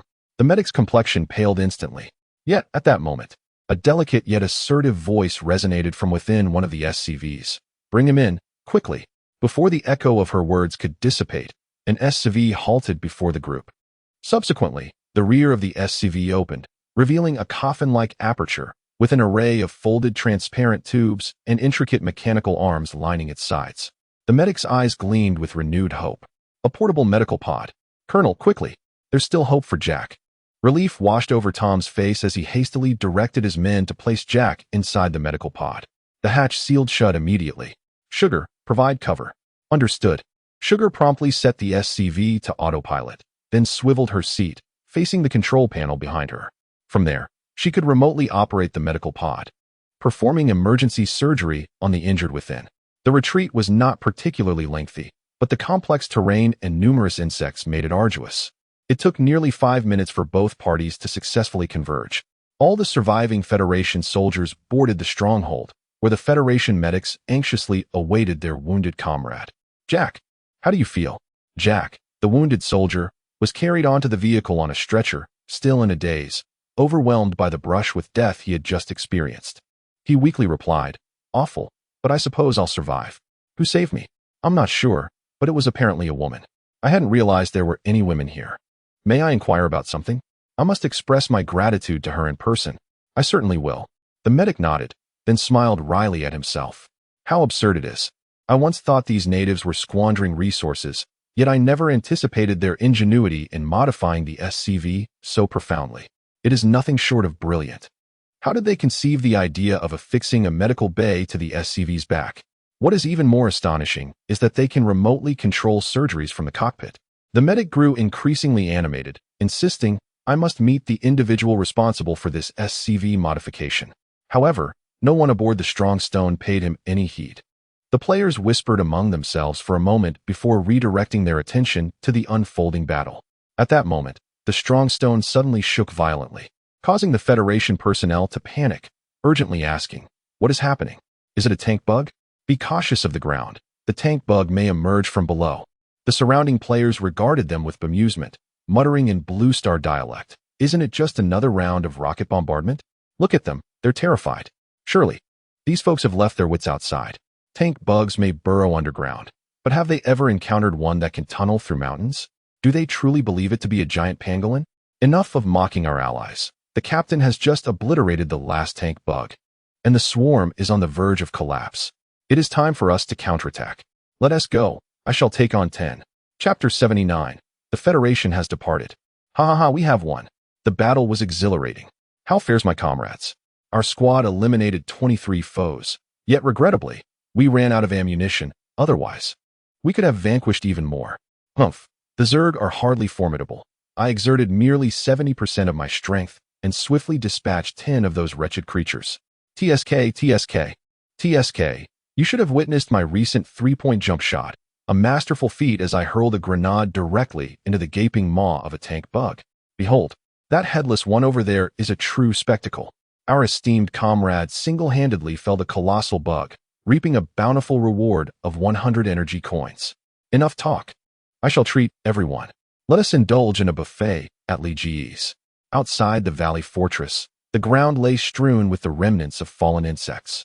Everywhere, there were corpses riddled with bullet holes and charred by flames, limbs severed and grotesque. The once smooth walls of the fortress were now marred with deep gashes, and many severed bug legs were impaled upon them, with foul green ichor incessantly dripping down, painting a grim tableau. A massive tank bug carcass lay sprawled at the foot of the castle. Judging by its position, it had aspired to scale the walls and unleash fire.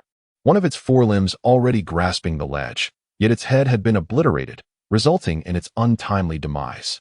A multitude of players stood atop the bug remains, exuberantly cheering, reveling in the victory of the campaign. Donald and Tom, following Chu Hang to the battlements, beheld this scene with a profound sense of bitterness.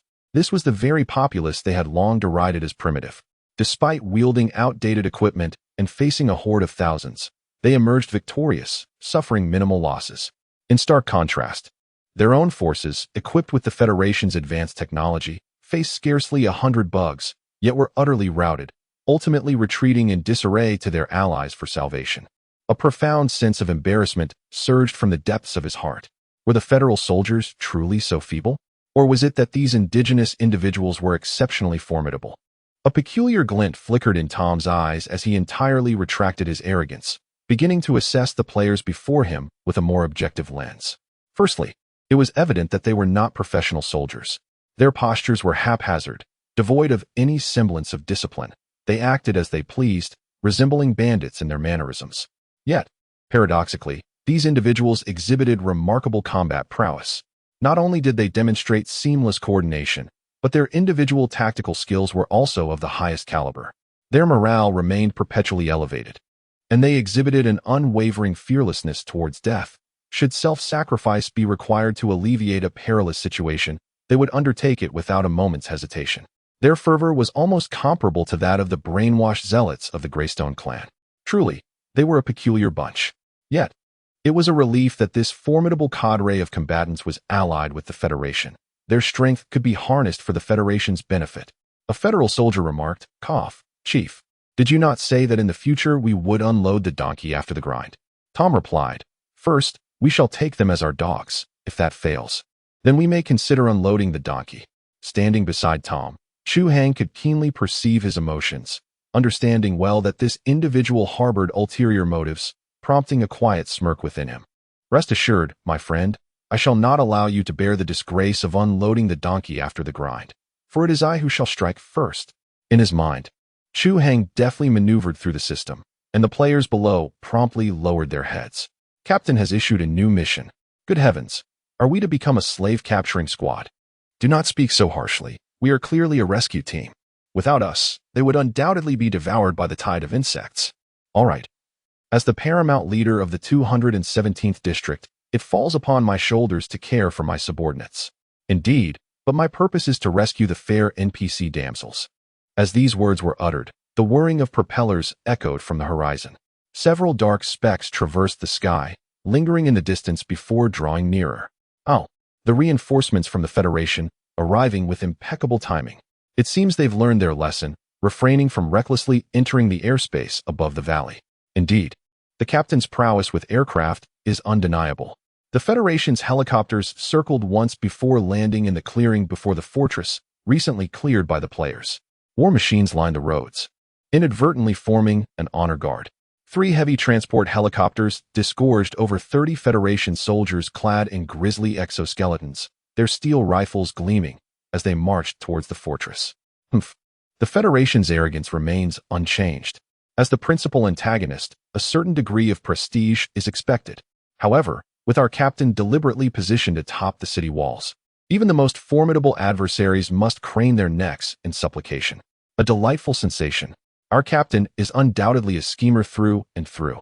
Upon the city walls, Chu Hang glanced at the subtly excited Tom and jested, "Colonel, were your reinforcements delayed by a traffic impediment?"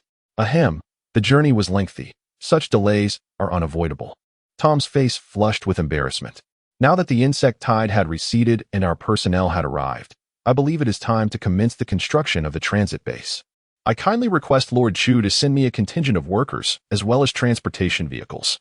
Chu Hang nodded in agreement, stating that as long as the remuneration was satisfactory, everything could be arranged. Perhaps in the future, a batch of affordable laborers would arrive to assist in building the base. That would be splendid. According to our agreement, please ensure the security of Area 217. We expect more supply convoys to reach the border, and I do not wish for them to be harassed by bandits or insects. After discussing matters with Chu Hang for a while, Tom descended to welcome the reinforcements. "Colonel Tom, we have arrived late." Tom sighed and waved his hand dismissively. "It's not your fault. Have you brought everything?" "The first batch is on the aircraft, and I've also brought your powered armor." "Excellent. Please bring Old Tang and the others inside, then relocate the base. I have truly had enough of this life under someone else's roof. I will go don my equipment now." After more than an hour of preparation, the players had cleared the entire mountain path, and the Federation's convoy was now setting out from the fortress, ready to relocate. "Wait, who is that in the metal canister?" "Wow, powered armor. This game has actually generated an NPC in powered armor. How impressive. Absolutely stunning. Too bad it's in Federation colors. It must belong to that flamboyant fellow named Tom." "No worries. This game is incredibly realistic. As long as we work hard to earn money, our esteemed captain will soon don powered armor as well. Moreover, what a wretched sight this is. Our armor at Zhaoxing Heavy Industries can undoubtedly outmatch the adversaries by several streets. How exhilarating. All right, in honor of our captain's power armor, let us venture forth and toil." On the city wall, Chu Hang gazed at the departing federal convoy, a smile gracing his lips. With the outsiders gone, it is time to unleash our full potential.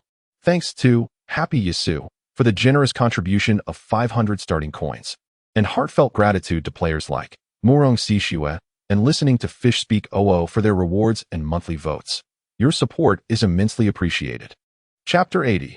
Labor Trade. 3 days later, at the ruins of a collapsed Cloudflow Tower in Area 217, a small swarm of insects was launching an assault. This was none other than the infamous Market Number 191, where Chu Hang and his companions had previously caused quite a stir. Following Chu Hang's astounding explosion before his departure, the entire limestone fortress had crumbled, leaving the place desolate. The decline in safety prompted the Federation to select the under-construction transfer base No. 217 as a hub for border supply distribution, which, coupled with the evacuation of the Limestone Clan, bred unprecedented chaos. Endless gang conflicts nearly obliterated the area. Ultimately, a faction known as the Big Horn Gang barely emerged victorious, seizing control of Market Number 191 city defenses. Boss, there are too many bugs. Our brothers can't hold them off any longer. On the city wall, a throng of armed scavengers, clad in ragged attire, took cover behind the battlements, frantically firing their weapons into the fray below.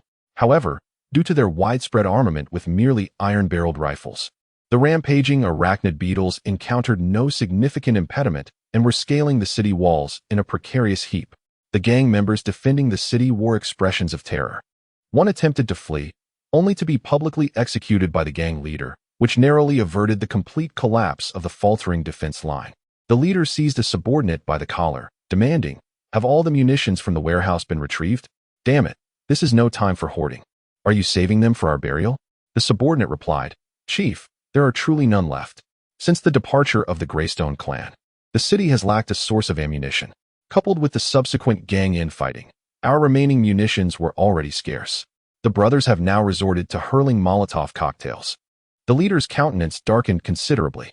His subordinate spoke the truth. They had just expended their last artillery shell, and the only remaining deterrent to the insect swarm was the raging fire beneath the city. Regrettably, flames of this intensity could only repel them temporarily. Once the fire subsided, it would spell the doom of this human settlement. "Damn it," he exclaimed. "I struggled so hard to reach this point, and before I could restore the Great Horn Gang to its former glory, is fate truly against me?" Just then, a nearby subordinate cried out in astonishment, "Boss, a convoy." "A convoy?" The leader's spirits lifted, and he hastily snatched up a telescope, peering into the distant dust cloud. "All armored vehicles. 5, no 10. Wait, what is that? Could it be the Limestone Clan's boulder breaker?" The leader was astounded. He had observed the convoy containing the boulder breaker from afar, as it had passed through the 191st Market on its way to seek vengeance on Chu Hang.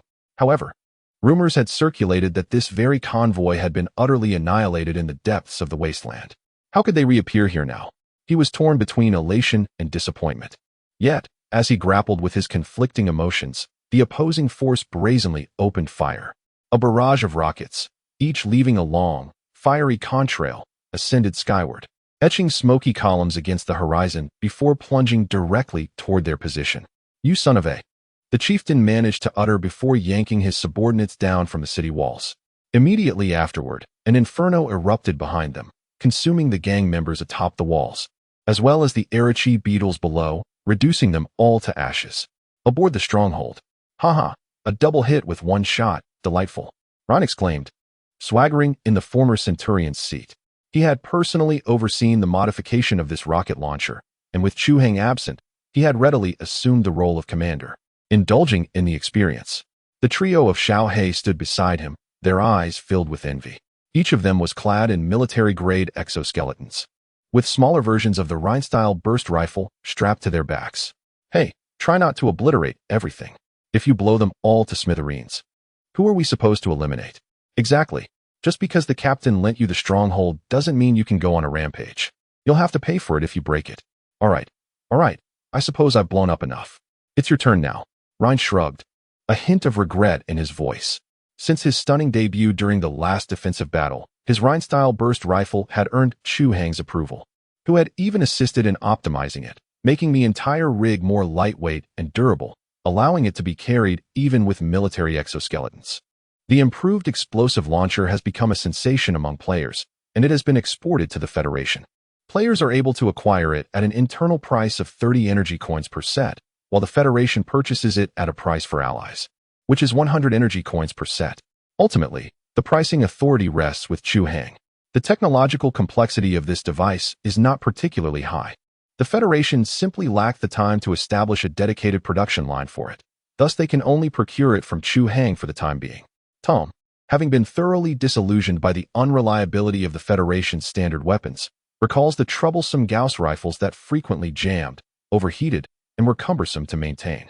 In contrast, the straightforward and robust explosive launcher proved far more effective. Consequently, he made a substantial investment, purchasing 20 sets of explosive launchers along with 3,000 explosive rounds from Chu Hang. The total procurement cost reached an astounding 5,000 energy coins. Chu Hang could hardly contain his delight. Upon the completion of the transaction, he allocated 500 energy coins as a royalty fee to Rhine, considering that the entire production occurred within subspace and the materials were also supplied by Chu Hang. Rhine's earnings were indeed substantial, especially given that his initial research and development expenses had been less than 100 coins. With this newfound wealth, the Aurora Squad, to which Rhine belonged, ascended to the ranks of the wealthiest players. Consequently, the four of them devised a grand scheme. The Federation's construction sites were in dire need of labor. For every qualified worker that players sent to these sites, the Federation would pay a mediation fee of 2 energy coins, after which these workers would become employees of the Federation, severing all ties with the players. This lucrative arrangement appealed greatly to the players. Although it could be construed as depriving the wasteland residents of their freedom, one could argue that introducing them to employment opportunities was not unreasonable, especially since the Federation prided itself on being civilized. They will not engage in indiscriminate slaughter like the mutants. Rather, they can offer security and sustenance, conditions vastly superior to being mere scavengers under the rule of the Limestone Clan. Thus, the labor trade flourished in the 217 area. Even the looming shadow of the swarm was somewhat alleviated. The grand enterprise of Rhine extended its grasp to the 191 marketplace, where, even amidst the chaos, over 1,000 wastelanders continued to dwell. The prospect of relocating them all to the Federation base represented an immense transaction. Naturally, they understood that relocating everyone was impractical. However, even relocating half would still yield substantial profit. Consequently, the Aurora Squad initiated their monetization strategy. They first sought to lease the rights to the strong stone from Chu Hang, then recruited numerous player squads to partake in this venture. Rhine employed players to persuade and transport NPCs to the new Federation outpost, leading to the earlier scene.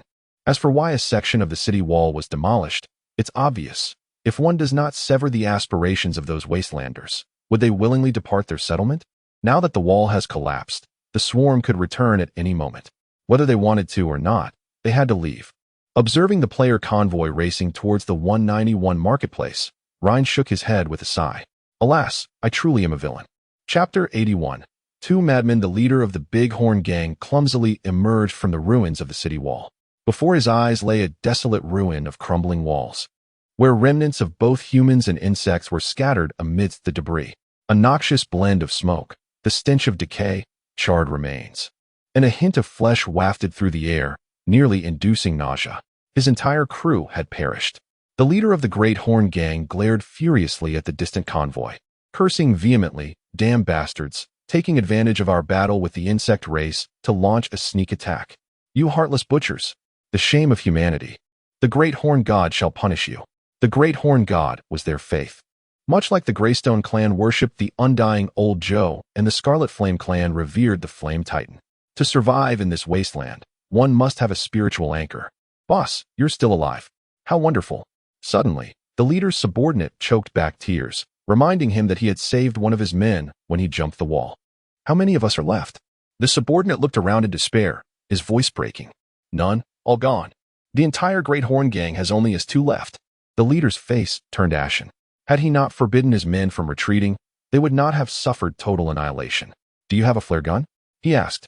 "Yes, I have it." The subordinate hastily handed over the flare gun along with several flares.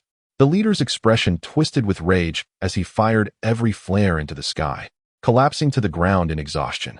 Rescue? No, let us give up. We are beyond salvation. I fired the flares to attract the surrounding insects, to ensure that everyone joins us in our demise. The leader fell into a tranquil yet neurotic muttering, his mind spiraling into despair. This sight only deepened the terror. The swarm was insurmountable. They were the apostles sent by the horned god, destined to obliterate all wickedness from the world and pave the way for the divine realm of purity. The underlings gazed at their leader in astonishment. The leader had lost his sanity, and he sensed that he too was not far from madness. This cursed world. Just then, a surviving arachnid beetle emerged from the ruins, missing a leg yet ferociously lunging towards the two. The underling was paralyzed with fear, unable to move. In that moment, thoughts of the widow next door, the wives of his gang brothers, and the leader's cousin flooded his mind. Despite the wretchedness of this world, beauty still existed. He did not wish to die. A legend had long circulated in the wasteland. When a person's desire is fervently strong, the divine would cast its gaze and send angels to rescue its devout followers. For the sake of his own earthly pleasures, he had never been as sincere as he was in that moment. Then, a miracle occurred. The fearsome insect before him burst apart, its repugnant green blood splattering across the face of the gang member. The sound of the beetle collapsing echoed in his ears. As he knelt on the ground, he beheld a formidable figure approaching, wielding a hefty firearm and striding with unwavering determination. "Oh, horn god above, surely you have sent your angel." The gang member crawled forward on his knees and clutched the stranger's thigh. "Huh." Chu Hang stared in bewilderment at this surviving NPC, then glanced at the translation subtitles on his wrist. "Angel? Horn god? What on earth is happening? Has the rocket artillery from the Rhine driven them mad, leading to Stockholm Syndrome? After being assaulted, do they still wish to be close to their assailant? How outrageous. You wretched scum dare to slay the apostle of the divine." At this moment, the leader of the Dajiao gang suddenly screamed. Chu Hang was taken aback, glancing at the subtitles, now adorned with 3 additional question marks above his head. While their attitude was indeed fitting, just who was this apostle of yours? The reactions of these 2 NPCs left Chu Hang utterly bewildered. He kicked the 2 aside in exasperation and raised his weapon, obliterating the swarm of approaching creatures. Amidst the admiration and praise from the gang members, along with the leader's wrathful curses, he eradicated every last one of the nearby insects. The denizens of the wasteland are truly terrifying. It seems few possess a sound mind. Chu Hang could not be bothered with the 2. Other players would soon arrive to haul them off in a truck. Just then, a voice crackled through his earpiece. "Chu Hang, have you located the one who fired the signal flare? Insects have been drawn here in considerable numbers." Chu Hang slapped his forehead, nearly forgetting his purpose due to these 2 lunatics. He scanned the area and quickly spotted an empty signal pistol beside the Dajiao gang leader. "So it was you who attracted the insects?" With a swift kick, he sent the leader flying, who then spewed blood from the sheer force of the blow. Yet, he still managed to hiss with malice, "Ha! Await your doom. The apostle of the Lord shall soon descend, and he will make you regret setting foot upon this land. Your weapons are futile. The apostle of the Lord can fly." Little Black initially wished to disregard the madman, yet he suddenly grasped the significance of the words spoken. "Can it fly?" he exclaimed into the communication channel. An NPC mentioned witnessing flying insects. "Everyone, exercise caution. Do not all rely on explosive weapons. Equip a few Gauss rifles for vigilance." Astonishingly, there it was, in my vicinity, near the mountainside. 2 players engaged in clearing the battlefield suddenly unleashed a torrent of gunfire at a rocky outcrop above. The mass rounds shattered the rock into fragments, followed by a piercing insect buzz as a winged Erichi insect fluttered into the air from behind the boulder, only to be riddled with bullets moments later. "Phew, thank you, my friend. I owe you one. Otherwise, that beast would have caught me unawares." "No trouble at all," Little Black grinned, then turned his gaze mockingly towards the leader of the Great Horn Gang. The leader knelt on the ground, his eyes bloodshot, as he grasped at his own hair in desperation. "No, this is impossible. How could you possibly slay the flying apostle? He strikes like lightning, appearing and vanishing without a trace. No one can escape his hunt. Do not believe you have triumphed. You shall surely meet your demise here." One of the subordinates nearby turned pale, his eyes wide with terror as he stared at the descending sun. Suddenly, he cried out, "Oh, great angel, please take me away. The night is approaching. If we do not leave now, it will be too late." Little Black was momentarily taken aback by his words. What does the night matter? The players now stood at the pinnacle of the food chain in Area 217. Not even the darkness could hinder their advance, at most. The inclement weather might complicate their movements. The subordinate once again clung to Little Black's leg. "Dear Angel, while we are amidst a crowd, let us hastily depart from this place. Those flying demons have built their nests atop the mountains, capturing and devouring people daily. They have already claimed over 100 lives in recent days. If we do not leave soon, they shall awaken." Little Black gazed at the translated subtitles for a moment, finally grasping the meaning. Disdainfully, he kicked the man aside. "Big head, deploy the drones. There is a nest of insects on the nearby mountain. Locate it. Rhine, prepare the rocket launchers. We shall unleash a volley shortly." He then turned to the two NPCs with a grin, giving them a thumbs down. "Pathetic. Watch our performance." Chapter 82. The elite of 30 players. 10 minutes later, all the insect creatures on the battlefield of the 191 marketplace had been eradicated by the players. The leader of the Horned Gang glared at the encroaching players, bellowing, "Who are you? How can you possess such formidable exoskeletons and firepower? The Greystone Clan could never achieve such prowess. Wait, could you be from the Federation?" As he spoke, he dismissed his own thoughts. "No, the Federation's drunken buffoons have been loitering here for so long. Relying on their superior equipment, they merely bully the weak, indulge in debauchery, gamble, and smoke opium. When have they ever exhibited such combat strength? I understand now. You are the demon tribe from the depths of the wasteland, the vengeful force that annihilated undying Old Joe. You are the harbingers of death, the arch-rivals of my master." The newly gathered players were left bewildered. What on earth was he rambling about? If he insulted the Federation, then surely we are allies. But what on earth do those references to death and arch-rivals mean? However, the Appalachian demon tribe does possess a certain allure. This non-player character has clearly lost his senses. Xiao Hei gestured dismissively, advising to disregard him and to simply observe the pyrotechnic display. Scarcely had these words been uttered when the rocket launchers of the strong stone roared once more, aiming directly at the mountain foothills overhead. The chieftain of the Great Horn Gang stared in despair at the plumes of smoke streaking across the sky, his entire being collapsing to the ground. The frenzied expression on his face frozen in place. "Impossible. This cannot be. Nothing is impossible. Deities are merely figments of your imagination. Even if divine beings truly existed, should they dare to reveal their health bars, we would slay them all the same." Xiao Hei chuckled heartily, not caring whether the individual comprehended his words, and turned to address Scarface, who had accompanied him. "Scar, use the loudspeaker to truthfully inform the residents here that those willing to join us should gather at the entrance with their travel expenses." "Understood." Scarface nodded obsequiously. He now served as the player's exclusive interpreter, one of the only two NPCs capable of understanding their language. The translator in his possession was connected to the Fireseed system, automatically filtering out any remarks pertaining to the player's identities. Amidst the deafening explosions overhead, residents of the market cautiously began to emerge, gathering towards the plaza at the entrance. They had no choice. They feared being caught in the blast if they remained inside. The majority of the survivors clutched meager possessions, their travel expenses. Indeed, travel expenses. To think that wastelanders being sold to the Federation for labor were required to pay their own way. Good heavens. The notion conceived by Rhine would bring tears to the eyes of even the most hardened capitalist. Yet, the outcome was unexpectedly favorable. Having remunerated, the survivors experienced a sense of reassurance, perceiving it as an investment in their safety rather than an act of robbery. The players bifurcated their forces. One contingent maintained order and facilitated the survivors' embarkation, while the other proceeded directly to the market's various warehouses. These repositories contained a plethora of goods stranded due to the conflict, now advantageously acquired by Chu Hang. Indeed, Chu Hang was the ultimate beneficiary. These materials, predominantly comprised of various scraps and high-grade resources amassed by numerous scavengers, along with rare components, would ultimately fall into Chu Hang's possession. Within the 217 Valley, bolstered by the substantial influx of resources from the market, the main force of players sojourned at the 191 market for a single night.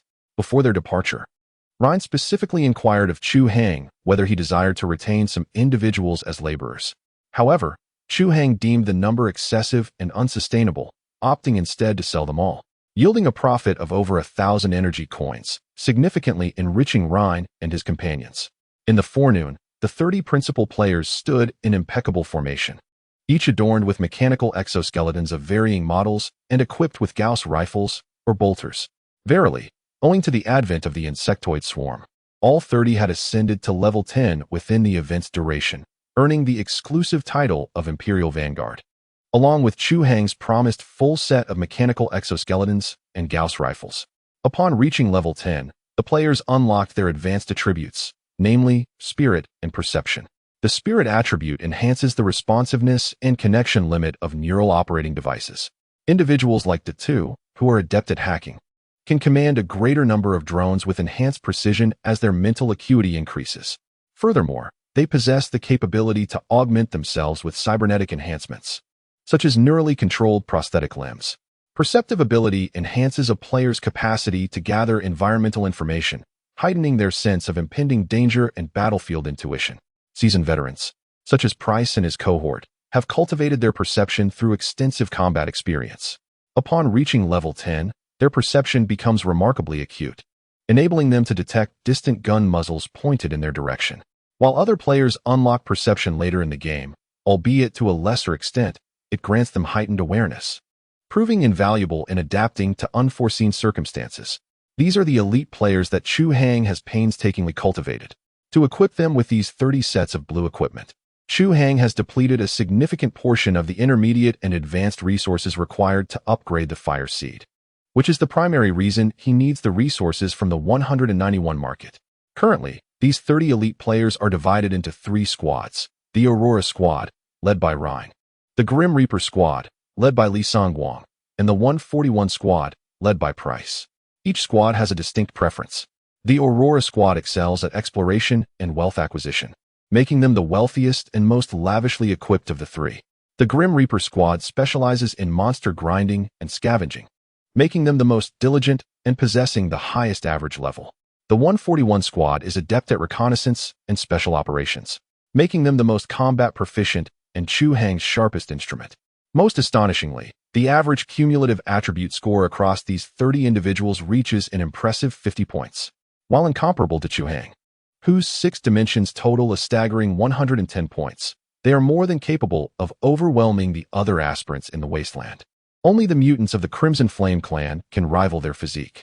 As for the genetically modified soldiers of the Federal Vanguard, with their paltry aggregate of around 30 points, they are as vulnerable as chicks before seasoned players.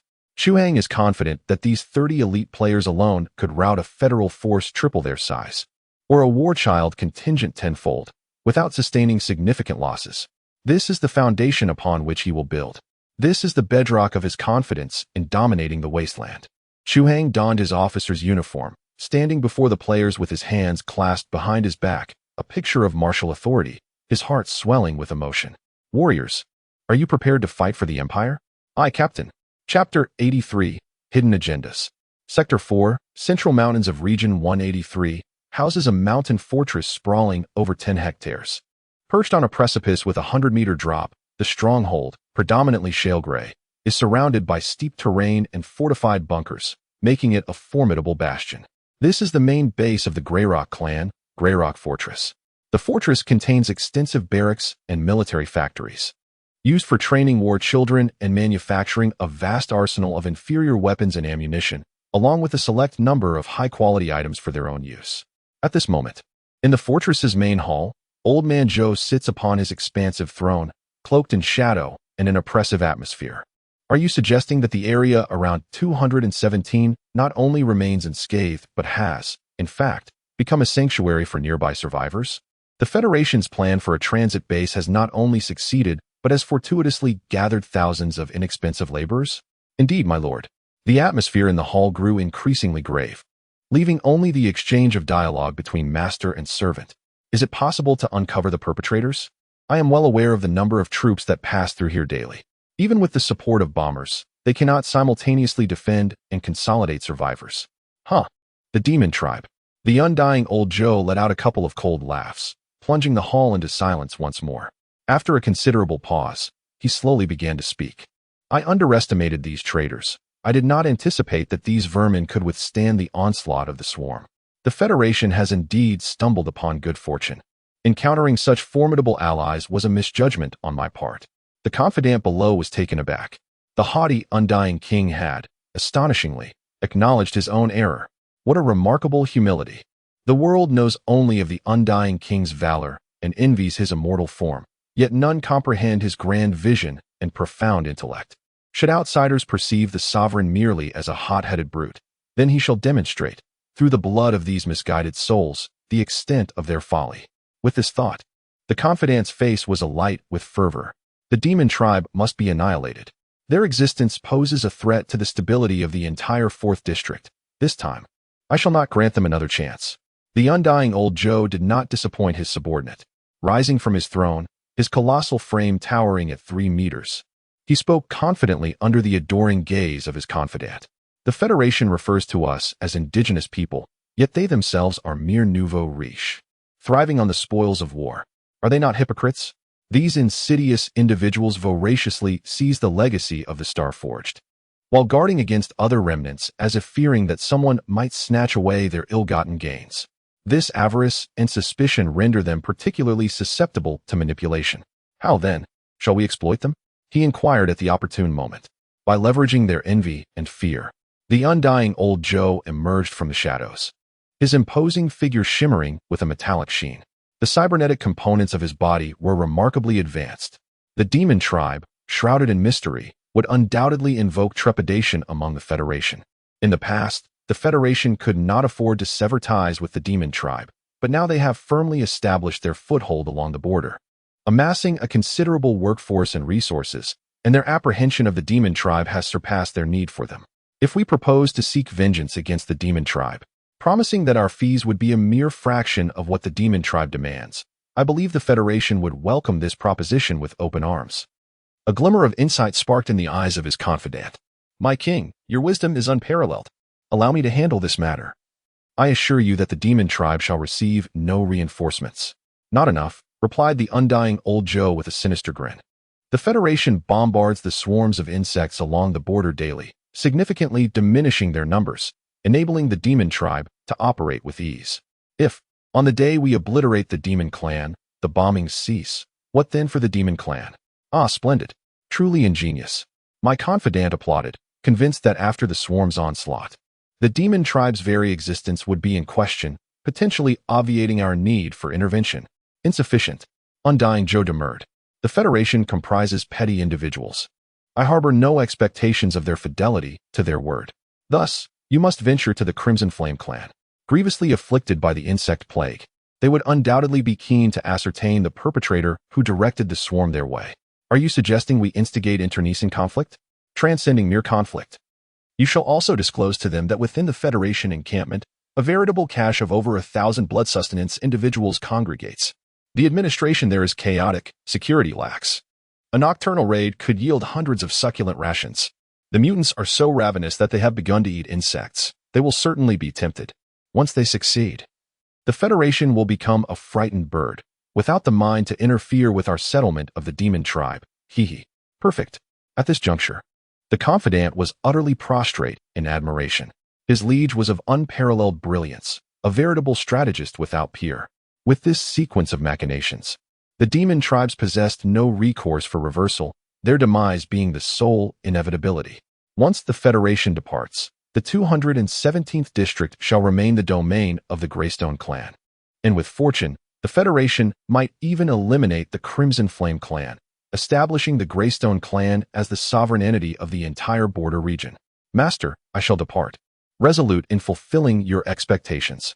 I proceed with discretion. Ensure no incriminating evidence is left in your wake. Understood. Await my auspicious tidings. A day later, within the Federation's new settlement. Old Tang, what are your thoughts? I find it somewhat perilous, especially since we have already suffered considerable losses at the hands of Chu Hang and his associates. Donald is indeed reluctant to take risks. However, Tom holds a different perspective. Setting aside past humiliations, the mere presence of Chu Hang and his entourage instills an acute sense of danger within him. Allowing such a faction to remain along the supply line for the Federation's exploration of the 5th District would be an egregious dereliction of duty regarding the Federation's grand strategy. He must assist the Federation in eliminating this substantial threat posed by Chu Hang. I have resolved to accept the proposal from the Greystone Clan. What? Tom waved his hand. signaling Donald to cease further discussion. This is a calculated maneuver. Regardless of whether the Greystone Clan or Chu Hang prevails, it will yield favorable outcomes for us. Consequently, no one will be able to jeopardize our supply line or interfere with our exploration of the 5th District. Donald furrowed his brow. He conceded that Tom's reasoning held merit. Yet a persistent unease lingered within him. Years of experience as a merchant warned him that this might not be a prudent course of action. It is settled then. I shall contact headquarters and instruct them to cease bombardments tomorrow, allowing the swarm to enter. Tomorrow, we need only to observe the unfolding drama, Tom declared with optimism. Ultimately, Donald could only sigh in resignation. Could matters truly be so straightforward? Chapter 84. The Conspiracy Unfolds. Captain. Last night, the Federation outpost was subjected to a nocturnal assault by unidentified assailants. The adversaries acted swiftly, abducting over 100 laborers. Inside the modest captain's quarters of the small vessel, Chu Hang was engaged in a remote conversation with Price. Oh, do you know who was responsible? It was a group of mutants. Although they were heavily concealed, the thermal signatures unmistakably revealed their stature. Upon hearing this, Chu Hang could not help but chuckle in disbelief. Was this not akin to burying one's head in the sand? It seemed the minds of the mutants were not particularly advanced. What did the Federation say? Was there a call for retribution? Not at all. They merely tightened the defenses at the construction site and reassured the remaining workers. Oh, a wry smile crept onto Chu Hang's lips. He had already received communication from Tom, who informed him of an unexpected malfunction in the Federation's aircraft, resulting in a delayed bombing this morning. He was advised to be wary of the swarm. How considerate of the Federation, given the events of last night. One would expect them to seek out Chu Hang and demand accountability for the security of District 217, which had allowed the assailants to slip through, followed by orders to apprehend the attackers without delay. Yet, they said nothing about the previous night's incident. Clearly, there was something amiss. It appeared that significant events were on the horizon. It was time to bring matters to a head. Price, assemble your team and commence Operation Plan Number 3. Price, on the other end, stiffened momentarily before responding with enthusiasm. Understood, instructor. The brothers have been eagerly awaiting this.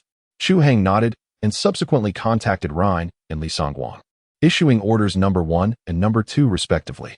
Half an hour later, all armored vehicles in Valley 217 surged forth, including over 10 armed transports, such as the Strong Stone, swiftly vanishing into the wilderness. Oral Squad and over 30 regular players were aboard, with the 10 men taken by Price. It seemed there were still around 50 or 60 individuals remaining in the valley. In actuality, the 217 valley was remarkably desolate, inhabited only by the Death God Squad, numbering around 30 individuals and another 20 to 30 souls. The whereabouts of over 20 heavy transport vehicles remained unknown. Furthermore, the entire valley was a scene of disarray, evoking an atmosphere of abandonment. The only two areas still showing signs of life were the fortress, guarded by 20 players, and the temporary shipyard housing the dilapidated vessel. Surrounding the latter were no fewer than 6 SCVs, diligently dismantling the external scaffolding. The small, broken-down ship had undergone a dramatic transformation. Its appearance diverged significantly from the original design, almost unrecognizable. The once sleek hull was now adorned with ungainly recoil rockets, while the underbelly featured large, bulging compressed air bags. The original stern had been removed and replaced with an unusually bulky engine, raising concerns about the ship's structural integrity. Inside the vessel, numerous non-essential facilities had been completely removed.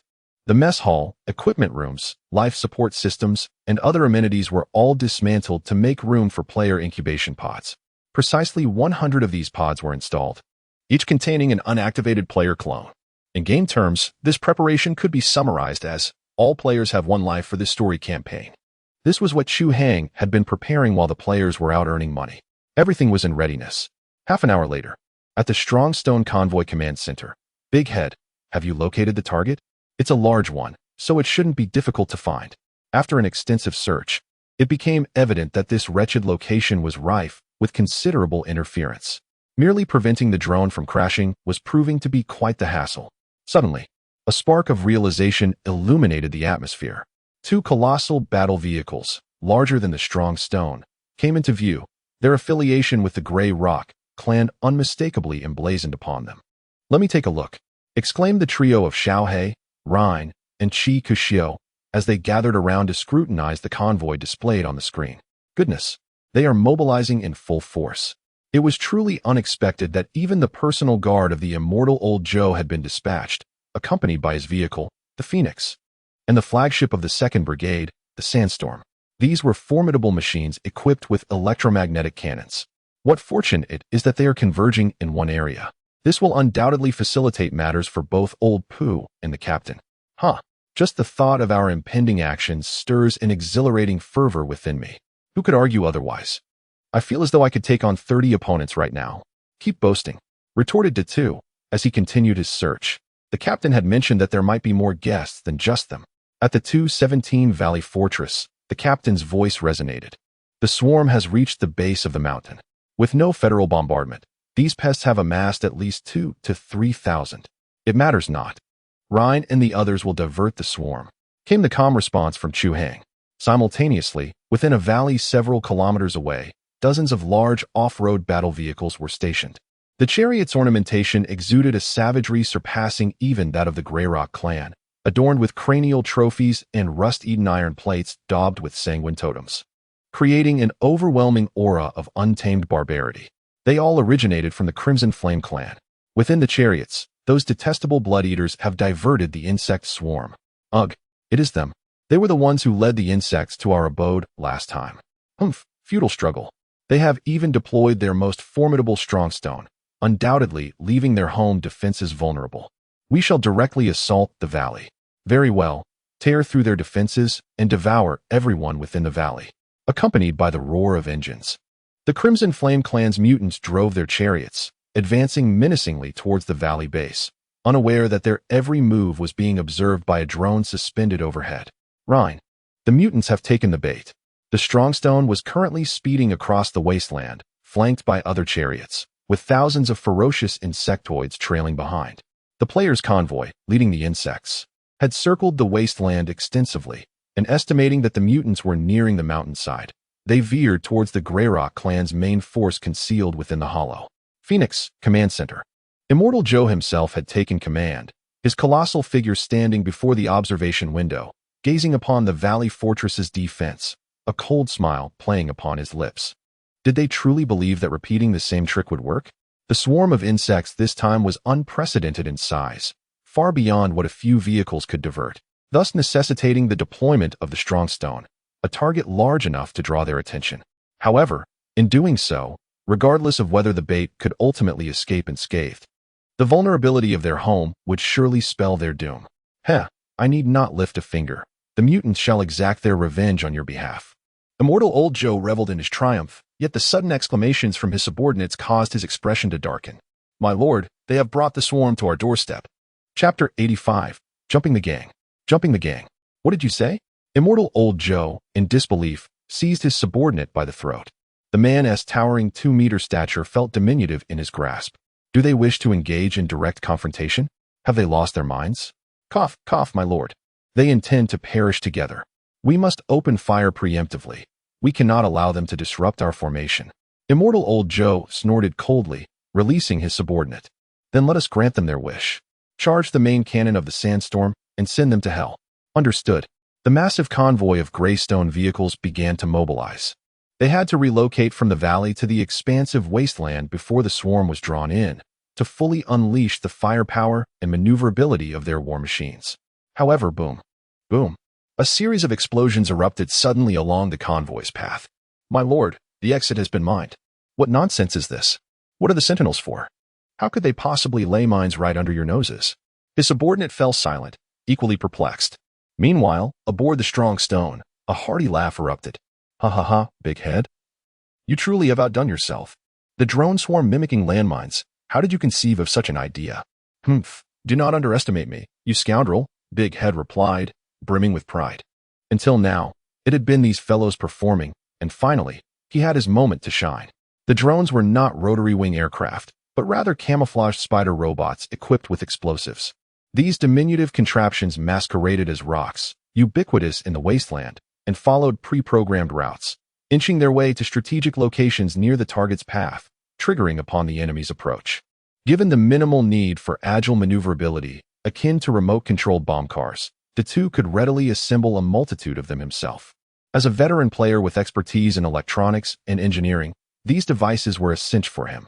Alas, Datu's jubilation was premature, for the opposition resumed their advance. Datu curled his lip in disdain. TCH, merely using lives to clear minds. If they possess such resolve, then so be it. Rhine, your turn. Rhine seized the microphone, bellowing into the loudspeaker of the stronghold. Brothers, attention. The grand spectacle is about to commence. I shall count down. Ooh, art is explosion. Spare the prattle, expedite the process. Indeed, I have my recording device primed. I shall upload it to the official website forthwith. Henceforth, address me as Xia, the director. Ha ha ha, more like a haphazard director. Wouldn't you say? The players exchanged jovial banter in the channel, seemingly oblivious to the fact that they were being pursued by a swarm of insects, launching a desperate charge. Soon, the rear of the rapidly advancing stronghold fully unfurled, revealing a rocket launcher array twice as extensive as usual, its launch tubes brimming with warheads under the scorching sun. Full salvo unleashed. Fire! Rhine bellowed, and in response, a multitude of players ignited a barrage of rockets that roared towards the Greystone convoy. Within moments, a second volley ascended, followed by a third and a fourth. Over 100 rockets were unleashed in less than 5 seconds, their dense trails etching a magnificent pattern against the sunlit sky, before erupting into deadly blossoms amidst the retreating Greystone vehicles. Direct hit.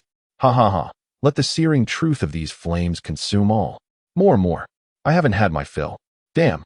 This game is exhilarating. It's even more gratifying than cuckolding the boss. Elaborate on the boss situation. The players were in a frenzy, their laughter echoing through the channel. Amidst the revelry, Rhine and his comrades remembered their primary objective. Damn it. Stop laughing and let's get out of here.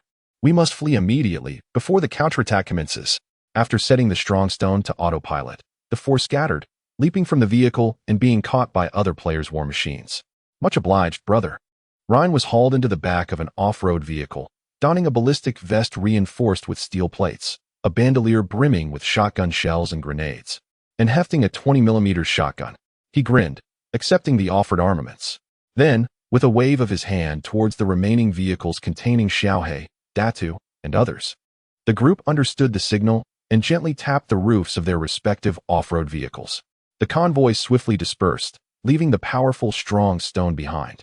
The players' fleet subsequently disbanded, with over a dozen war chariots scattering as they continued to charge towards the Grey Rock Clan's convoy, yet maintaining a considerable distance from Strong Stone.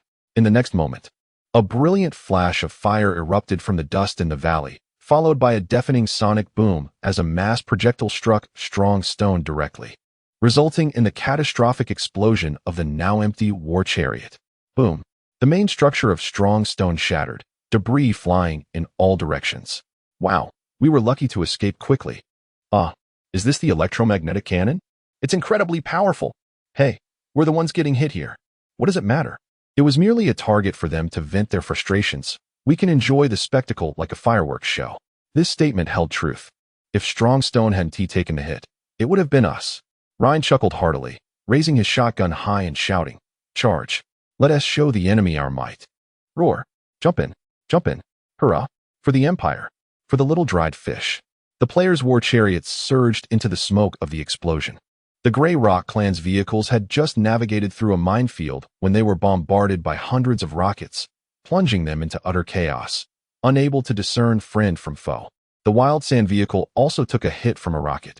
Although the electromagnetic cannon was reluctantly fired, avenging an earlier blow, a fierce blaze erupted within the vehicle, and the billowing smoke once again diminished visibility. At that moment, the player's war chariot, deliberately adorned with the insignia of the Grey Rock Clan, charged in, encountering little resistance as it forcefully aligned itself alongside the Phoenix in the sandstorm. "Brothers, follow me," roared Shishio, leaping from the top of the chariot, catching the enemies aboard the Phoenix off guard with his aerial descent. Enemy attack. Boom. The adversary barely had time to scream before being blasted away by the shotgun. Shishio grasped the edge tightly, scaling the Phoenix like a nimble monkey. Moments later, a soft ladder was lowered, and Shishio's head peeked out, revealing a broad grin. "Hurry up. I'll lead you to battle the boss." Chapter 86. What's yours is mine. Damn filthy bugs. How dare you? Even the astute old Joe was unable to maintain his composure, his face contorting into a grotesque mask of rage that was unmistakably readable. "My lord, the sandstorm reports that the strong stone has been destroyed." In the command room, the subordinates fell silent, and the messenger felt compelled to uplift the morale, thus loudly announcing the sandstorm's achievement. "Indeed, humph, nothing more than this." The subordinates quickly echoed in agreement. "Exactly. The petty miscreants are scarcely worth mentioning. Ha ha ha. With this single shot, their spirits must surely be shattered. It is only fitting that those wretches descend into oblivion." How utterly amusing. It appears the opposition is utterly incapable of utilizing their main cannon. Anyone with an ounce of sense would never dismantle it to switch to rocket ammunition. Look, they are left entirely defenseless, utterly pathetic. "Enough." The indomitable old Joe suddenly interjected, his gaze seething with anger directed at the inept group below. "For heaven's sake. A bunch of simpletons. The more you belittle the enemy, the more you highlight our own pitiful plight. We can't even handle a mere weakling. Instantly rectify this situation, leaving not a single trace. Moreover, eliminate those vermin with haste." His subordinates, perplexed by their leader's sudden ire, hurriedly fell silent, responding cautiously, "Yes, my lord. Rest assured, these remnants pose no threat. We guarantee that not a single one will escape." No sooner had the words left their lips than a frantic shout erupted from outside. "Enemy attack!" Bang! The sound of a gunshot rang out, and the voice that had uttered the warning fell silent. Old Joe sprang to his feet, a tempest of fury and alarm engulfing him. A bunch of useless fools. They couldn't even detect the enemy's approach. Why aren't they rushing out to exterminate them? His subordinates scrambled to arm themselves, rushing outside. And soon the air was filled with the sound of sporadic gunfire, the enemy's shots remarkably synchronized. If he wasn't mistaken, they were all wielding shotguns. Clearly, they had come prepared. In such close quarters, his men were bound to suffer significant losses. At this juncture, Immortan Joe could no longer restrain himself. He seized a black longsword leaning against his throne and charged forth. Meanwhile, in another part of the war rig, a war boy rushing through the corridor was abruptly blasted off his feet by a barrage of buckshot. The force of the impact sent him hurtling backward, colliding with his comrade. The unscrupulous player showed no mercy, delivering 2 more blasts from his shotgun to the downed enemy, one to the torso, one to the head. Such ruthlessness would make even the gods themselves shake their heads. Utterly beyond salvation. Before he could revel in his kill, a volley of bullets came his way. With nimble agility, the player dodged the majority of the shots, yet still suffered a few glancing blows. 2 rounds struck the steel plates of his body armor, while another 2 grazed his arm. However, the wounds were already beginning to clot, and the player felt little more than a sting. He retaliated with 2 swift blasts, dispatching the shooter to the afterlife. The resilience of elite players was truly terrifying. The player, armed with nothing more than a shotgun, rampaged through the war rig with impunity.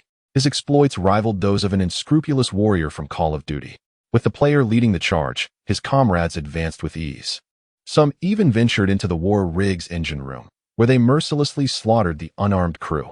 These were valuable combat points, and every player was eager to claim them. Amid the carnage, a cry of alarm erupted from the direction of the command center. "Hold on. Don't hurry. We found the boss. We can't withstand him. We're doomed. Don't panic. We're on our way." Sprinting through the corridor, Kashio swiftly dispatched 2 oblivious lackeys and finally reached the site of the player assault. Upon arrival, he inhaled sharply, aghast at the carnage. The corridor was littered with corpses, the walls scarred with wounds that testified to the weapon's lethal sharpness. Yet, instead of anger, Kashio felt elation. Blast! My blade. His melee weapon was within reach, albeit currently wielded by the boss, a prize he was determined to claim. "Xiao Hei Datu Rhine. Ray, let's go." Coming. "Brother, I'm on the mad sand. Good luck." "Haha, don't panic. We'll provide ranged support." Xiao Hei and Rhine were aboard the mad sand, while Kashio, Deo, several veterans from the Aurora squad, and a dozen ordinary players were on the Phoenix. TCH, trash. Following the sounds of battle, Kashio soon located the boss wreaking havoc. "Holy crap," he exclaimed involuntarily. The figure before him was a veritable humanoid mecha, its 3-meter frame encased in gleaming steel armor impervious to his shotgun blasts. His gaze was immediately drawn to the black longsword in the boss's grasp. High-frequency weapon. Kashio stared at the sci-fi blade with fervent avarice, his desire so palpable that the undead Joe noticed, scoffing with disdain. "Little rat, you dare covet my weapon?" He expected Kashio to retort with insults, but instead, Kushio simply raised his shotgun and opened fire. The steel ball was unsurprisingly thwarted by the alloy armor, and the disdain within the immortal old Joe intensified. Just as he intended to send Chikushio on his way, an immense force suddenly propelled him backward a step. How could this be? Haha, you must not have endured the assault of a warhead. Chikushio's hands moved with remarkable speed, simultaneously directing firepower towards the boss, while meticulously loading ammunition into the chamber. However, the ordinary warhead could merely impede the boss's movement. To inflict harm, one needed a more formidable firepower. Big head, where on earth are you? I'm coming. I'm coming. No sooner had the words left his mouth than 2 grenades adorned with red patterns rolled to the feet of the boss from the opposite side. Immortal old Joe glanced down, initially intending to scoff at the ordinary grenades, when suddenly, a terrifying heat erupted from beneath him. Haha, these are thermite grenades. I hope you've long bid farewell to your manhood, otherwise, it will indeed be quite painful. I'm going to annihilate you. Immortal old Joe instantly erupted in fury, his lower half melted away by the thermite, now resembling a T-800 Terminator stripped of its synthetic skin. With a resounding explosion, his upper body also shattered. A large portion of the armor shell collapsed.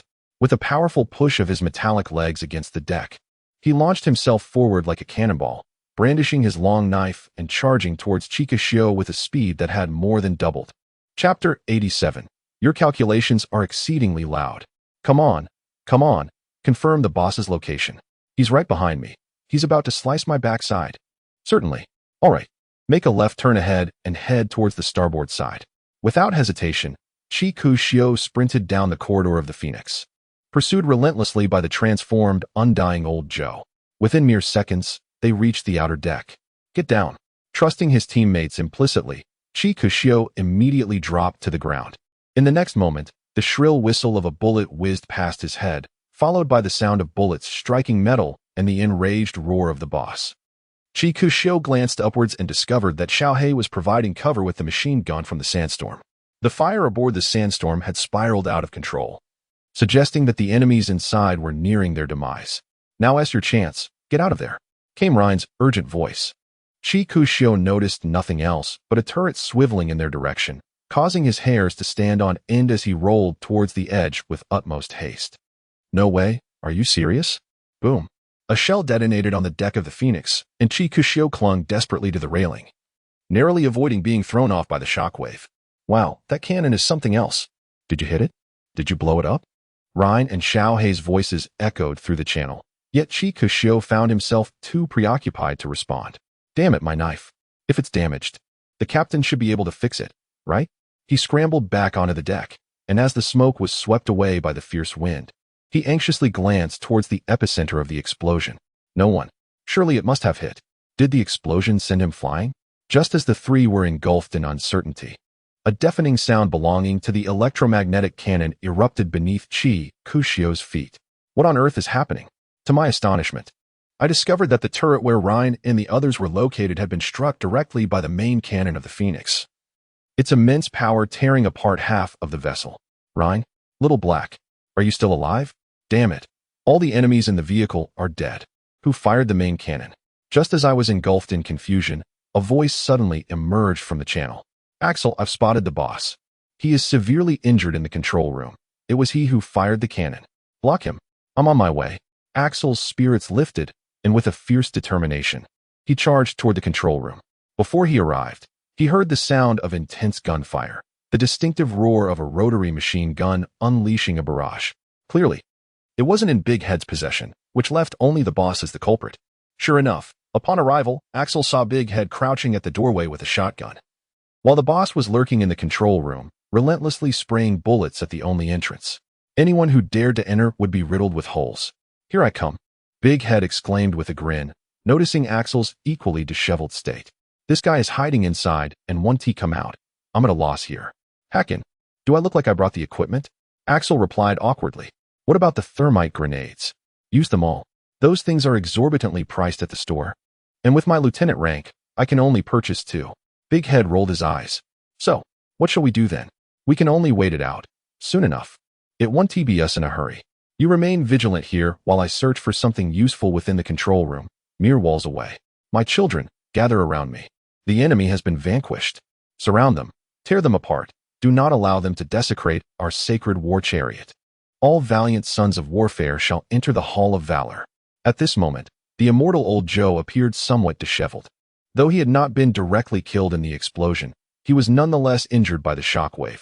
His prosthetic limbs suffered multiple malfunctions, rendering him incapable of pursuing foes as before. He could only find a place to hold his ground and await assistance, eavesdropping on the loud conspiracies of two enemies outside. He appeared outwardly boisterous, but was inwardly fraught with anxiety. Yet, he had not lost his wits. As the immortal old Joe, he could not directly call for help.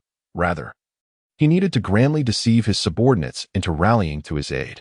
Thus, his predicament would not be one of disgrace, but rather a symbol of gallant struggle, garnering him waves of admiration and loyalty. In any case, everything would turn out well, provided that the two lunatics outside maintained their composure and refrained from any reckless self-destruction. Therefore, the immortal old Joe shouted outwardly, "Invaders, enough! I acknowledge your bravery and now offer you an opportunity to follow me." Silence ensued outside. Old Joe furrowed his brow. "What is this? So arrogant as to disregard my offer? It seems you have yet to grasp the gravity of the situation. You are already at an impasse. And my soldiers will soon commence an encirclement. You shall find yourselves with no means of escape. I am far mightier than your leader. You've already experienced this. Why not forsake darkness for enlightenment and become a blade in my hand, joining me in conquering this wasteland?" As he finished speaking, old Joe the Undying heard murmurs from outside, causing a slight upturn at the corners of his mouth. What pretense? They're clearly tempted. Hey, Ash, did you hear that? This guy wants to recruit us, even claiming he's more formidable than our captain. Huh, as if he's worthy. He's just a leader without followers, yet he boasts. I'll beat the crap out of him later. Hikikusu squatted at the corridor's corner, loading an RPG, surrounded by grenades and Molotov cocktails, resembling a small arsenal. By the way, Big Head, could you contact the captain when you're free and ask if we can temporarily unlock the translation feature? I want to converse with that idiot inside. Big Head nodded. All right, I'll inquire for you. Silence soon returned to the corridor. Old Joe the Undying waited a long time inside without hearing any reply. He had hoped to recruit two powerful warriors, but now there was no sound outside. Well, have you considered it? Once my men arrive, you won't even have the chance to surrender. Only death awaits. He threatened, his voice betraying his fear. Ordinarily, such a threat would have caused panic. But the players were anything but ordinary, even inhuman. Hello? Hello? Can you understand me? A synthesized voice echoed from outside. Old Joe was bewildered. What do you mean? Do you have a death wish? I'm telling you. Oh, so you can understand. Hikikusu interrupted him directly. Enough with this superfluous chatter. We might consider capitulation. But first, you must demonstrate your sincerity. As a token of good faith, relinquish your blade into my safekeeping, and then you shall have my trust. Meanwhile, the chief nearly lost his composure. Good heavens. He thought, he's abandoning all pretense. His intentions are as clear as day. Chapter 88, Deceit. Ambush. Moments later, a black, straight-backed longsword, complete with its scabbard, was tossed from the control room and swiftly snatched up by the rogue. Unbelievable, he actually fell for it. The chief was dumbfounded, unable to comprehend why the boss would believe such an obvious ruse. It's so transparent, a simpleton could see through it. Confound it, it's defective, the rogue exclaimed, realizing the sword's condition. The chief, enlightened, jested. So what are your plans? A 7-day, no questions asked return policy? Naturally, I'm keeping it. The rogue declared with righteous indignation. I acquired it through my own cunning. If I can repair it, it'll be a windfall. Indeed, only you would think that way. This boss dared to deceive my affections with a broken blade. His treachery is unforgivable. You all witnessed it. He initiated the hostilities. Yes, whatever brings you joy. The chief rolled his eyes, casually taking an RPG from the rogue's grasp. Then, they heard the rogue exclaim, Chief, you're too kind. I'm convinced of your sincerity. Come out now. I'll follow you from now on. I possess classified intelligence that I can disclose once I'm out. There's no way that'll work. The chief thought to himself with incredulity. As he anticipated, Immortan Joe's countenance had darkened considerably. He conceded that he had momentarily entertained some unrealistic fantasies. But he was now lucid and would no longer credit a single word from those two scoundrels outside. Ah, so you won't emerge? He had originally intended. Should they dare to venture out, to divulge their ultimate operational scheme? Ultimate operational scheme? Tell that to the specters. A mere pawn dispatched to meet his demise could scarcely be privy to the core stratagem. Regardless of whether the adversary believed him, Kakasu continued to bellow. Our plan is to launch a surprise assault on the Grey Rock Fortress. Immortan Joe could scarcely contain himself. Was this person attempting to be comical? A surprise assault on his stronghold? What manner of hallucinogens had one ingested to conjure such a delusion? Intriguing. Although there was no imperative to engage with the opposition, Immortan Joe could not resist retorting. The exhilaration of utterly discrediting his adversaries was irresistible. Since you are all nearing your end, there is no harm in your knowing. My Grey Rock Fortress is the most magnificent bastion in the entirety of the 4th sector, with all fortifications welded from ship hull plating, possessing the fortitude to withstand an electromagnetic pulse. Merely a tortoise shell. Kakasu's eyes gleamed with a flash of brilliance, and he gestured to Big Head to postpone the assault. Big Head reluctantly raised the rocket launcher in his grasp, indicating his acquiescence. He genuinely did not anticipate that this boss would be so loquacious, surmising that his intellect had been compromised in the preceding explosion, enabling him to converse so readily with Kakasu. A tortoise shell? Immortan Joe immediately bristled, retorting, My fortress boasts thousands of firepower points, commanding every ascent. Light and heavy machine guns, various artillery pieces are mere trifles. I possess electromagnetic cannons and missiles capable of striking within a radius of several dozen kilometers. Should your men dare to approach, they shall be reduced to mere ashes by my relentless bombardment. Did you hear that? Ashes. Oh, I see. Chikushio extracted his notebook and transmitted a message to Chu Hang via his player terminal, continuing to press on verbally. Thousands of firepower points. Are you trying to deceive me? How many members does your Grey Rock clan even have? Most of them must be right here, leaving only a few frail and feeble souls at home, incapable of even operating a cannon. Undying Old Joe was evidently infuriated today. After suppressing a torrent of frustration, he found an outlet in his exchange with Chikushio, who was relentless in his taunts. Spare me the bravado. What of your elite forces? I refuse to believe your hovel can withstand aerial assaults. My troops are like divine warriors descending from the heavens. Should we attack from the skies? How would you respond? From the skies? Undying Old Joe scoffed. Let us not even discuss how your bunch of country bumpkins could possibly fly. Even if you could, what then? I have established comprehensive air defense positions on the 3 mountain peaks surrounding the fortress, equipped with anti-aircraft guns, radar, and missiles, all in abundance. Even the Federation's fighter jets must navigate around us. Who do you think you are? What? You have radar and missiles as well? Chikushio felt a twinge of disbelief. After all, the opposing side could hardly comprehend electromagnetic cannons. Such advanced air defense missiles probably wouldn't be as formidable as he claimed. Nevertheless, it was prudent to remain cautious. Regardless, I shall forward all this to the captain and let him worry about it. Furthermore, is there anything else you wish to inquire about? Oh, yes, I have heard tell of a certain treasure concealed within your abode, a veritable interstellar corvette. If I am not mistaken, the countenance of Joe the Undying, previously contorted with ire, abruptly froze. His complexion underwent a series of rapid transformations before he vehemently denied the allegation. Preposterous, he exclaimed. I have no knowledge of what you speak. Quixote, however, merely offered a sardonic grin. Abandon all hope of concealment, he retorted. Your captives have divulged everything. Surely, you would not wish for the Federation to become aware of your clandestine possession of a warship, would you? Damn, he exclaimed. Those craven weaklings. I should have executed them all. Before the final word could escape his lips, Joe the Undying discharged his weapon. A fusillade of bullets piercing the wall and directed toward the location from whence Quixote's voice emanated. The revelation that the enemy possessed knowledge of the sunken vessel ignited within Joe the Undying a resolute intent to eliminate them. However, Quixote, having dared to utter those words, had naturally taken precautions. He promptly threw himself to the ground, then scrambled to take cover behind a nearby corner. Simultaneously, Big Head seized a rocket launcher and discharged it into the control room. The roar of the rocket engine drowning out the sound of gunfire as the projectile detonated violently within. It was a high-explosive round, as armor-piercing rounds would have been ineffectual against the boss. The chatter of the rotary cannon ceased instantly, and Quixote seized the opportunity to hurl grenades and Molotov cocktails into the room with reckless abandon, indifferent as to whether they detonated or not. For even if they failed to explode, the fumes alone would suffocate his adversary. After a period of relentless bombardment, Big Head's voice suddenly echoed in Quixote's ear. Enemy reinforcements have arrived. We must withdraw immediately. So soon? Quixote responded. Let us ascertain whether the boss has perished. Very well, Big Head conceded. Let us proceed according to plan. The players stationed outside had already been utterly annihilated.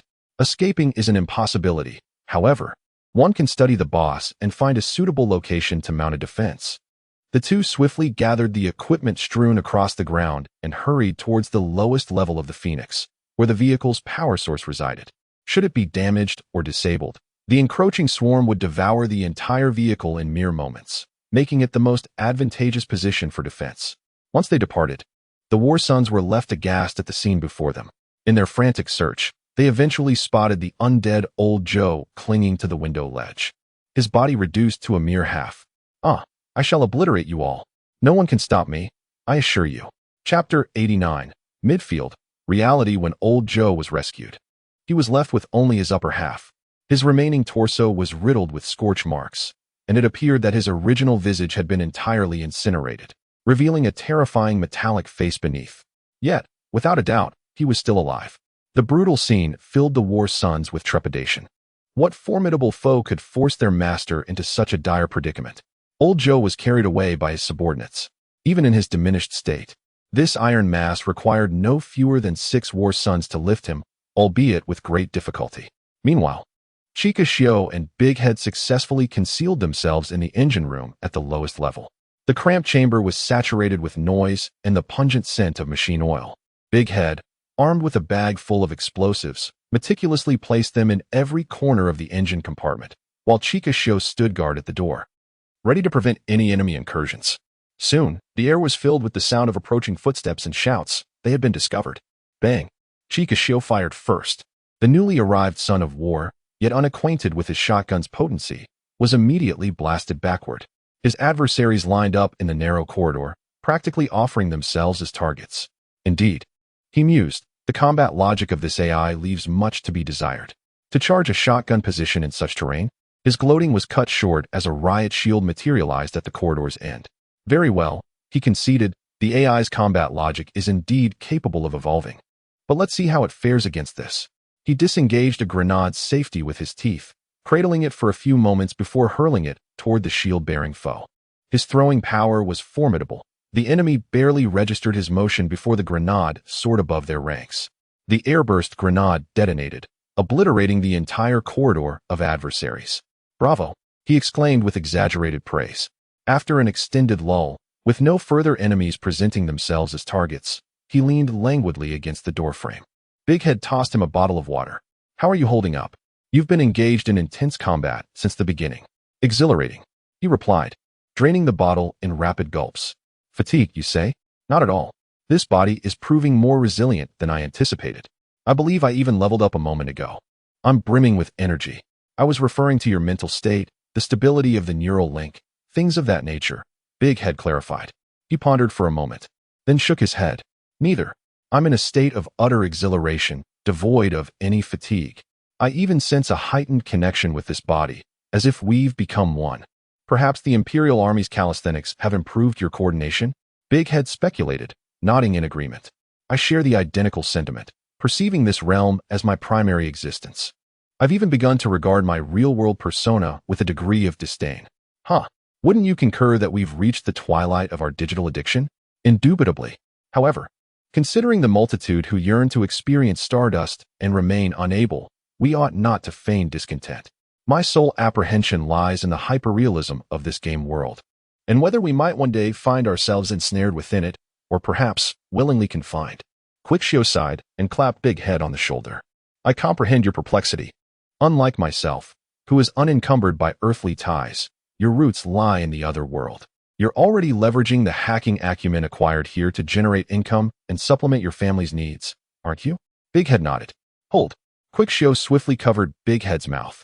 Refrain from tempting fate. Bestowing good fortune upon teammates is one thing, but you're liable to jinx yourself with such pronouncements. Big Head chuckled. It's hardly that efficacious. You're all merely indulging in jest. Regardless, the 4 of us embarked on this journey together, and we shall depart in unison. Should you become separated, I shall enlist Little Black and Rhine to seek you out.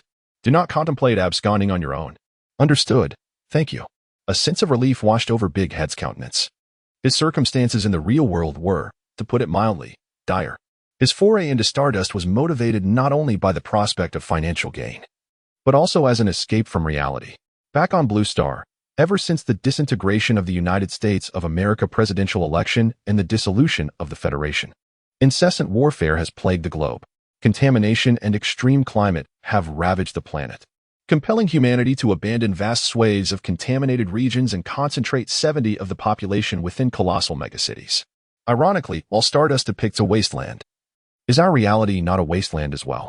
The intense concentration of population exacerbates social conflicts. Pollution leads to a scarcity of resources, and war brings about a collapse of order. In the midst of this chaos, a multitude of super corporations rise opportunistically, flourishing barbarically, seizing power, and ruthlessly exploiting the lower strata of society, thus governing the new order within the megacity. Dazue's parents are among the laborers in sweatshops, toiling daily to repay their ever-mounting legal debts, compelled to sell their very lifeblood. Stardust offers a glimmer of hope. In reality, knowledge is a precious commodity, monopolized by the supercorporations. However, in Stardust, knowledge can be effortlessly acquired by pledging loyalty to the NPC Chu Hang and completing his tasks. With access to this advanced knowledge, how could they possibly despair of transforming their lives, or even the world itself? Yet, he harbors a dream, to leverage his players as a fulcrum to shift the entire reality, establishing a novel order, and subsequently assembling an army of players to wage war in the realm of Stardust. If only there are enough players, and if they are sufficiently powerful, he could become invincible. Little do Xiao and Dazier realize Chu Hang's grand design. After resting for a while, they are abruptly startled by the heavy sound of footsteps. Turning to see the source. Goodness, could it be? After enduring so much damage, how on earth is this boss still alive? More absurdly, why is he now fully restored? The two stare in disbelief at the rejuvenated, undying old Joe. Undying old Joe gazes back at the astonished duo, a cold smile curling at the corners of his mouth. Are you prepared to meet your demise, you insignificant rodents? The exasperated villain hastily brandished the detonator in his grasp. Hold your horses, he exclaimed. I have a delightful surprise to unveil. Chapter 90. Commencing the feast. Behold, the detonator. Care to hazard a guess as to its function? The villain chuckled malevolently, successfully halting the advancing boss with the remote control in his possession. You've rigged our vehicle with explosives? If gazes were lethal, Immortan Joe would have undoubtedly pierced the villain 1,000-fold, nay, 10,000-fold. Alas, he had neglected to equip himself with laser-enhanced ocular implants. Conversely, his current electronic eye possessed an acuity that allowed him to discern the suspicious explosive device nestled in the engine compartment from afar, thereby corroborating the villain's assertion. Damn it all. My misfortune extends to even my own ocular implant, favoring the opposition. What are your demands? Immortan Joe questioned. The exterior teems with insects. You are undoubtedly cognizant of the consequences of immobilization. Presently, a frontal assault was unequivocally out of the question. This is infuriating. He felt as though his artificial lungs were on the verge of implosion. What are my demands, you inquire? Esteemed leader. Surely you wouldn't desire your cherished automobile to be subjected to vandalism, would you? Control yourself. Have you forgotten the previous instance when the boss pursued you relentlessly? The villain shuddered involuntarily. Very well, I have no exorbitant demands. Let us merely recline here and engage in a pleasant TTE. Simple enough, is it not? Attempting to stall for time, are we? Immortan Joe scrutinized the duo with a mixture of suspicion and uncertainty for a protracted moment. He scoffed, a chilling sound, and halted before the two rebels, regarding them as if they were mere insects. I am intrigued, he began. What exactly are you expecting? Reinforcements? Your elite assault forces have already perished here. Your home is besieged by mutants, and the Federation stands idly by, tacitly approving your annihilation. Who, then, remains to deliver you? One of the rebels grinned, undeterred. Do not fret, he retorted. We shall deliver ourselves. Undying Joe frowned, unsettled by their composure. Their unwavering resolve was unlike the fanatical zeal of his brainwashed subordinates. Damn it, he mused. I am tempted to recruit them. Suddenly, an outlandish notion surfaced in his mind. You are not, by chance, awaiting the fall of my stronghold, are you? Surely, you do not genuinely harbor the delusion of seizing my fortress, thereby throwing me into disarray and enabling your escape amidst the chaos? The rebel feigned astonishment. Incredible. You have discerned our scheme. His companion rolled his eyes, clearly accustomed to his comrade's eccentricities. Their silent exchange did not escape Undying Joe's notice, and he felt a surge of indignation at being mocked. He snarled, his voice laced with menace, I have decided against killing you both. Oh? One of the rebels responded, our gratitude is boundless. Undying Joe continued, I shall suspend you from the rafters, flay you alive, and force you to witness the capture, execution, and humiliation of your comrades. I shall immerse your limbs in radioactive waste, compelling you to observe your gradual decay. I shall replace your flesh with filthy, rusted prosthetics, ensuring that you endure the ceaseless agony of ants gnawing at your bones. How astonishing it is that both Chishu and Dada were utterly taken aback. The boss seemed to engage in rather extravagant antics, and the notion of indulging in a form of captivity play sounded quite bizarre. Both of them involuntarily shuddered. Meanwhile, outside the 217 Valley Fortress, a battalion of mutants was relentlessly assaulting the fortified gates. These burly green-skinned fellows, seemingly devoid of fear, wielded an assortment of crude weapons to mount a fierce onslaught against the city gates. The number of defenders was alarmingly scant, resulting in an exceedingly heated battle. Brother San, when shall we retreat? I can hardly wait. A multitude of players, their eyes gleaming with anticipation, had their thoughts straying far from the ongoing conflict. We shall await the captain's summons. For now, focus on leveling up diligently and refrain from being distracted, Li Songguang, the commander of the fortress defense, advised. Despite his own eagerness, he felt compelled to set a commendable example. Yet, these green brutes seemed remarkably resilient. Without superior equipment, they were nearly impervious to harm. Fear not. We are on the verge of relocation. The captain has provided me with a considerable supply of obsolete ammunition. I have arranged for it to be transported. Feel free to utilize it liberally to vanquish them. Thank you, big brother. Haha, I shall not hold back. To be frank, my clandestine bathing techniques are unparalleled. Li Songguang waved his hand dismissively. Furthermore, we shall abandon this fortress. Shortly, we shall detonate it, ensuring it does not fall into the hands of the mutants. Good heavens. The captain intends to blow something up again. How audacious. Please be sure to assign the demolition task to me. Before the city gate. The mutants remained oblivious to the trap they were charging towards, their hearts brimming with disdain and blind optimism regarding the unfolding battle.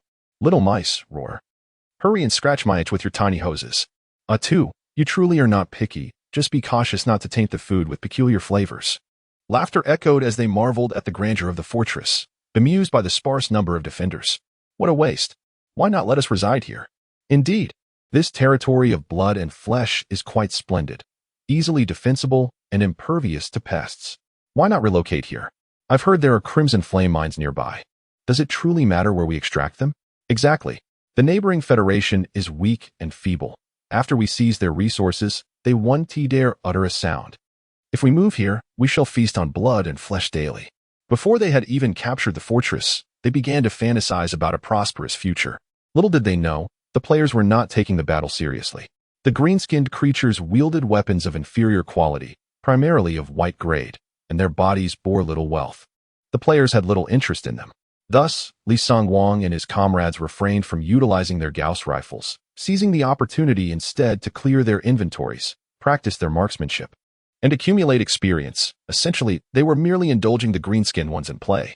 The foolish mutants mistakenly believed their adversaries to be mere novices. The little broken ship, oh, now it should be referred to as a mothership, was poised and ready, stationed in the valley's center.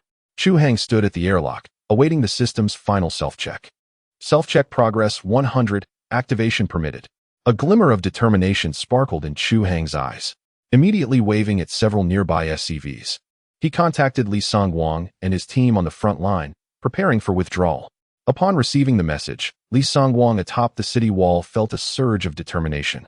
Promptly abandoning his defensive position, he rallied his comrades with fervent cries, "Brothers, let us depart. Prepare for the feast." Chapter 91. Soaring over the swarm. Look. The defenders are fleeing. Ha ha ha. I told you humans are spineless. They have indeed shown their cowardice. Roar. Charge with me and slay these weaklings. We shall host a bonfire feast with them tonight. Ah, a bonfire feast. At the mere mention of the bonfire, all the mutants erupted with excitement. The recent decline in the blood food market had left them yearning. Their last bonfire feast occurred after they seized a settlement of the Limestone Clan. That occasion was exhilarating. Having consumed over 50 blood foods along with women, the memory still tantalizing their taste buds, their eyes glinting with a beastly crimson. With no players to impede them, Hundreds of mutants swiftly scaled the city walls, howling as they stormed into the fortress, brazenly kicking down every door in their path. However, they soon learned a harsh lesson from the traps left by the players. It is unlikely they would dare to recklessly invade others' domains again. Have we located the blood foods? No, they have fled into the valley. There is nothing here but an array of weapons and ammunition. Ha ha ha, these cowards. They even abandoned their weapons. Warriors of the Crimson Flame clan would never forsake their arms. Indeed, indeed. Roar. Chieftain, this cache of ammunition seems rather peculiar. Chieftain, we have discovered the trail of the blood feasts. Two mutants shouted in unison, and the leading green-skinned brute unhesitatingly opted for the latter. Descending with his companions to the battlements of the stronghold, facing the valley within. From this vantage point, the position of the decrepit vessel was clearly visible. His remarkable eyesight allowed him to spot the largest green-skinned creature atop the battlements, prompting a hearty laugh as he gestured rudely, before, amidst the bewilderment of his kin. He boarded the decrepit ship through the airlock. The airlock sealed shut. Outside the sunken ship, no living souls remained, not even the 6 SCVs, which were bizarrely suspended from the hull by specialized structures. What were these blood feasts up to? Did they truly believe that hiding within the sunken vessel would guarantee their safety? How naive. We have dismantled countless ships, no matter how sturdy. We can certainly extract them from their watery refuge. Wait, do you see? Why is that sunken ship moving? Is it not normal for a spaceship to maneuver? Have they managed to repair the vessel? Good heavens, the ship is igniting. As the mutants gaped in astonishment, the rear and lateral thrusters of the decrepit vessel angled downward, subsequently unleashing a dazzling plume of blue plasma flames, incinerating all sand and debris on the surface. By the gods, they are truly ascending. My word, I have never witnessed a flying ship in my life. What must it feel like to soar? I long to experience it. Cursed fate, they are heading this way.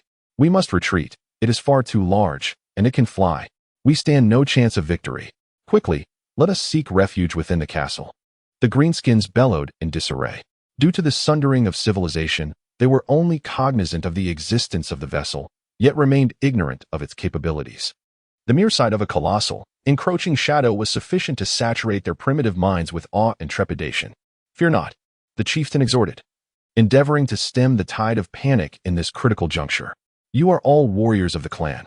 The enemy is merely feigning supernatural powers, unworthy of consideration.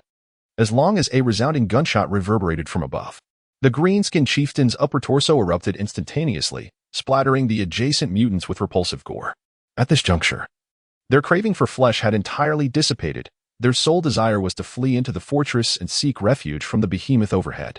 The apex of the stronghold was instantly evacuated. Triggering the shot was Xia Yugen, who, alongside her SCV, was currently suspended outside the dilapidated vessel. She was opportunely positioned to obliterate the threats below with her grenade launcher, thereby safeguarding the ship from any peculiar contraptions the enemy might employ. Mothership posture stabilized. Commencing power amplification, all personnel secure yourselves. In the ornately adorned cockpit of the battered ship, Chu Hang, resplendent in his pristine white military attire, sat regally in the central captain's chair.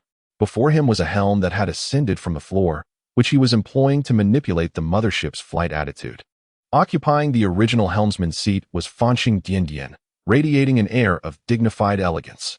Aligned in the same row was the gunner-cum-communications officer, Zhu Gongzhu, who had discovered her true ardor, the 10 kilograms electromagnetic cannon. Li Songguang and a multitude of players gathered closely behind Chu Hang, forming a large semicircle, their faces alight with curiosity as they gazed at everything within the bridge. At that moment, Chu Hang felt a twinge of helplessness. Initially, only Fanxing and Zhu, the two academic prodigies, had successfully passed the systems examination and were recognized as official bridge members. Yet behind him stood a throng of less competent players merely seeking excitement. After all, this was the maiden voyage of the mothership, and no one wished to miss such a momentous event. Consequently, over 20 players crammed into the already confined bridge. Half of them were clad in exoskeletons, emanating a pungent mix of sweat and gunpowder. Alas, the discomfort was palpable. Chu Hang found himself in a quandary. Yet he could not dampen the players' enthusiasm. As long as they remained orderly, he allowed them to marvel at their surroundings. Oh, the sensation of weightlessness is exhilarating. I have a slight fear of heights. Wow, is this truly our bridge? It's so magnificent. The players whispered, for the bridge was typically secured, prohibiting free access. Hee hee. We are finally aboard. This game is absolutely worth it. Though the space was limited, the technological prowess of the Starforge Empire was undeniably impressive, excluding the two novices. The captain alone could command the entire vessel. The bridge's decor exuded an elegant, yet fantastical style, harmoniously complementing the captain's uniform. It looks so cool. I want to set too. Enough with the trivialities. Follow my commands. Advance for units directly. Clear space ahead. Guidance activated. Prepare for jump. The players were utterly elated. Silence. Chu Hang commanded, halting their increasingly outlandish speculations. The mothership is about to accelerate. All exoskeletons, switch to anchoring mode immediately. Li Sanguang and the others complied. The magnetic soles of their exoskeletons adhered firmly to the floor, becoming steadfast pivots amidst the throng. Other players clutched at their arms and legs, preventing themselves from being thrown off balance. Excellent. We are now flying above the swarm. Target, Greystone Fortress. The dilapidated vessel abruptly accelerated, vanishing in an instant above the valley. Inside Fortress 217, that monster seems to have departed. Phew, we're saved. What's that glimmering light? I noticed it earlier and meant to tell the boss. I think it's a timed explosive. Damn it. Why didn't you mention something so crucial sooner? Boom. Chapter 92. Your home is gone. JPG. The violent explosion reverberated aboard the Phoenix, interrupting the trio's conversation. After a brief pause, a subordinate hastened to Old Man Immortal, his face beaming with delight. Master. News from the valley.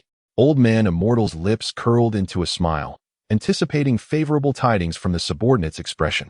He was not mistaken. Master. A massive explosion has just occurred in the valley.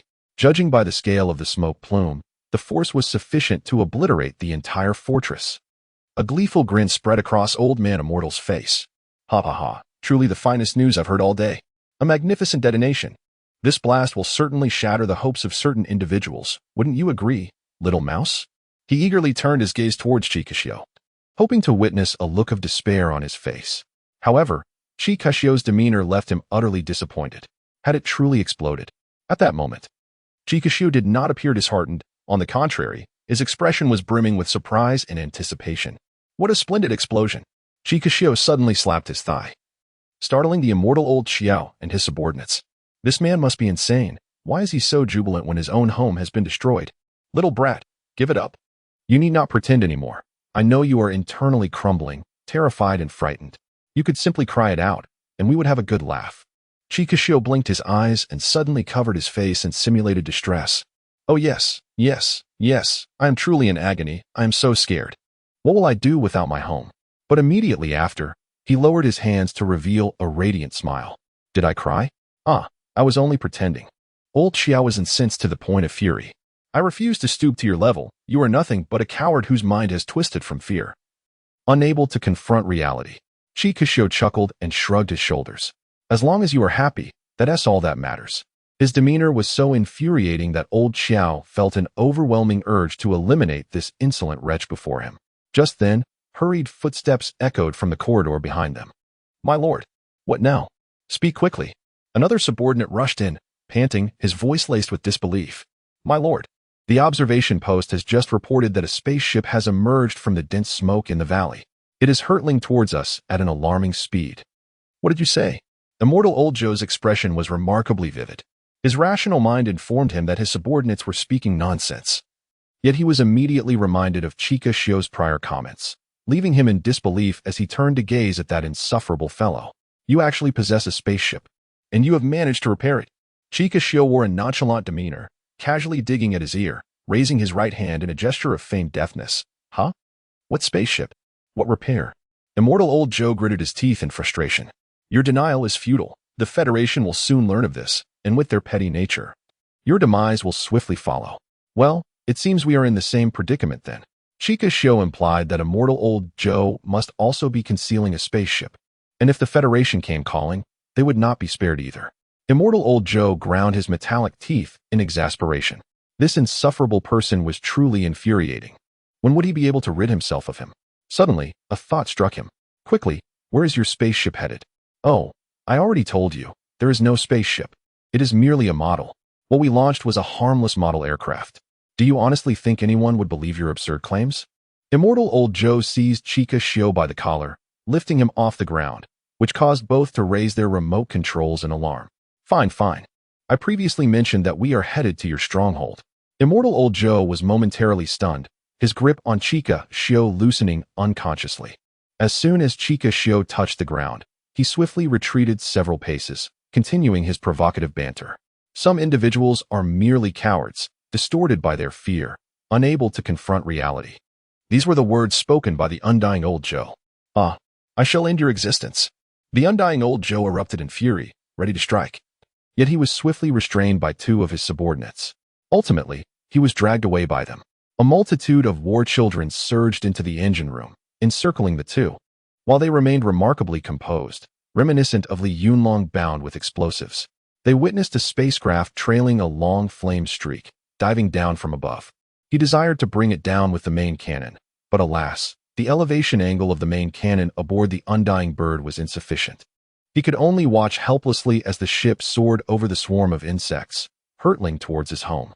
Deploy the decoys to divert the swarm. I shall witness their valor. The Hall of Heroes shall open for them. Yes, my lord. Bear witness to my might. His subordinates fervently complied. Soon, a massive war convoy split off, charging headlong into the swarm without hesitation. The undying Old Joe's expression twisted in rage. Considering the previous losses, what was initially a seamless and flawless hunt had cost him half of his elite forces. Even more grievous, he had personally sunk the sandstorm, further fueling his ire. To make matters worse, his home was now facing an enemy assault. This operation had left him stripped of all resources. Demon Clan, I shall not let this matter rest. On the bridge of a small ship, Chu Hang suddenly shivered. Who was it that posed a psychic threat? He shook his head and chuckled. Just then, the voice of Team 141 echoed in his mind. Captain, we've pinpointed the locations of 3 primary anti-air emplacements. We can manage one. What about the other 2? Focus on your designated objective. The rest is inconsequential. Understood. Mission success guaranteed. The diminutive vessel, boasting remarkable velocity, swiftly approached Greystone Fortress, achieving proximity in under 30 minutes. Despite Old Joe's penchant for exaggeration, his base was indeed equipped with radar, promptly acquiring a lock on Chu Hang and his crew. Main cannon, prepare to fire. Chu Hang commanded. Piggy Princess, brimming with excitement, commenced operations. The main display rapidly showcased one of the 3 anti-air installations. Fire. Aye, main cannon firing. Piggy Princess exclaimed, activating the ignition mechanism. A subtle tremor coursed through the ship as the dorsal-mounted electromagnetic cannon discharged its payload. The 10 kilograms projectile instantaneously impacted the designated target, obliterating the entire hilltop in a cataclysmic explosion. Simultaneously, another peak erupted in a similar fashion, indicating the successful engagement by Price and his team. The remaining emplacement, after a brief period of disarray, finally retaliated, launching 2 short-range anti-air missiles directly at the diminutive vessel.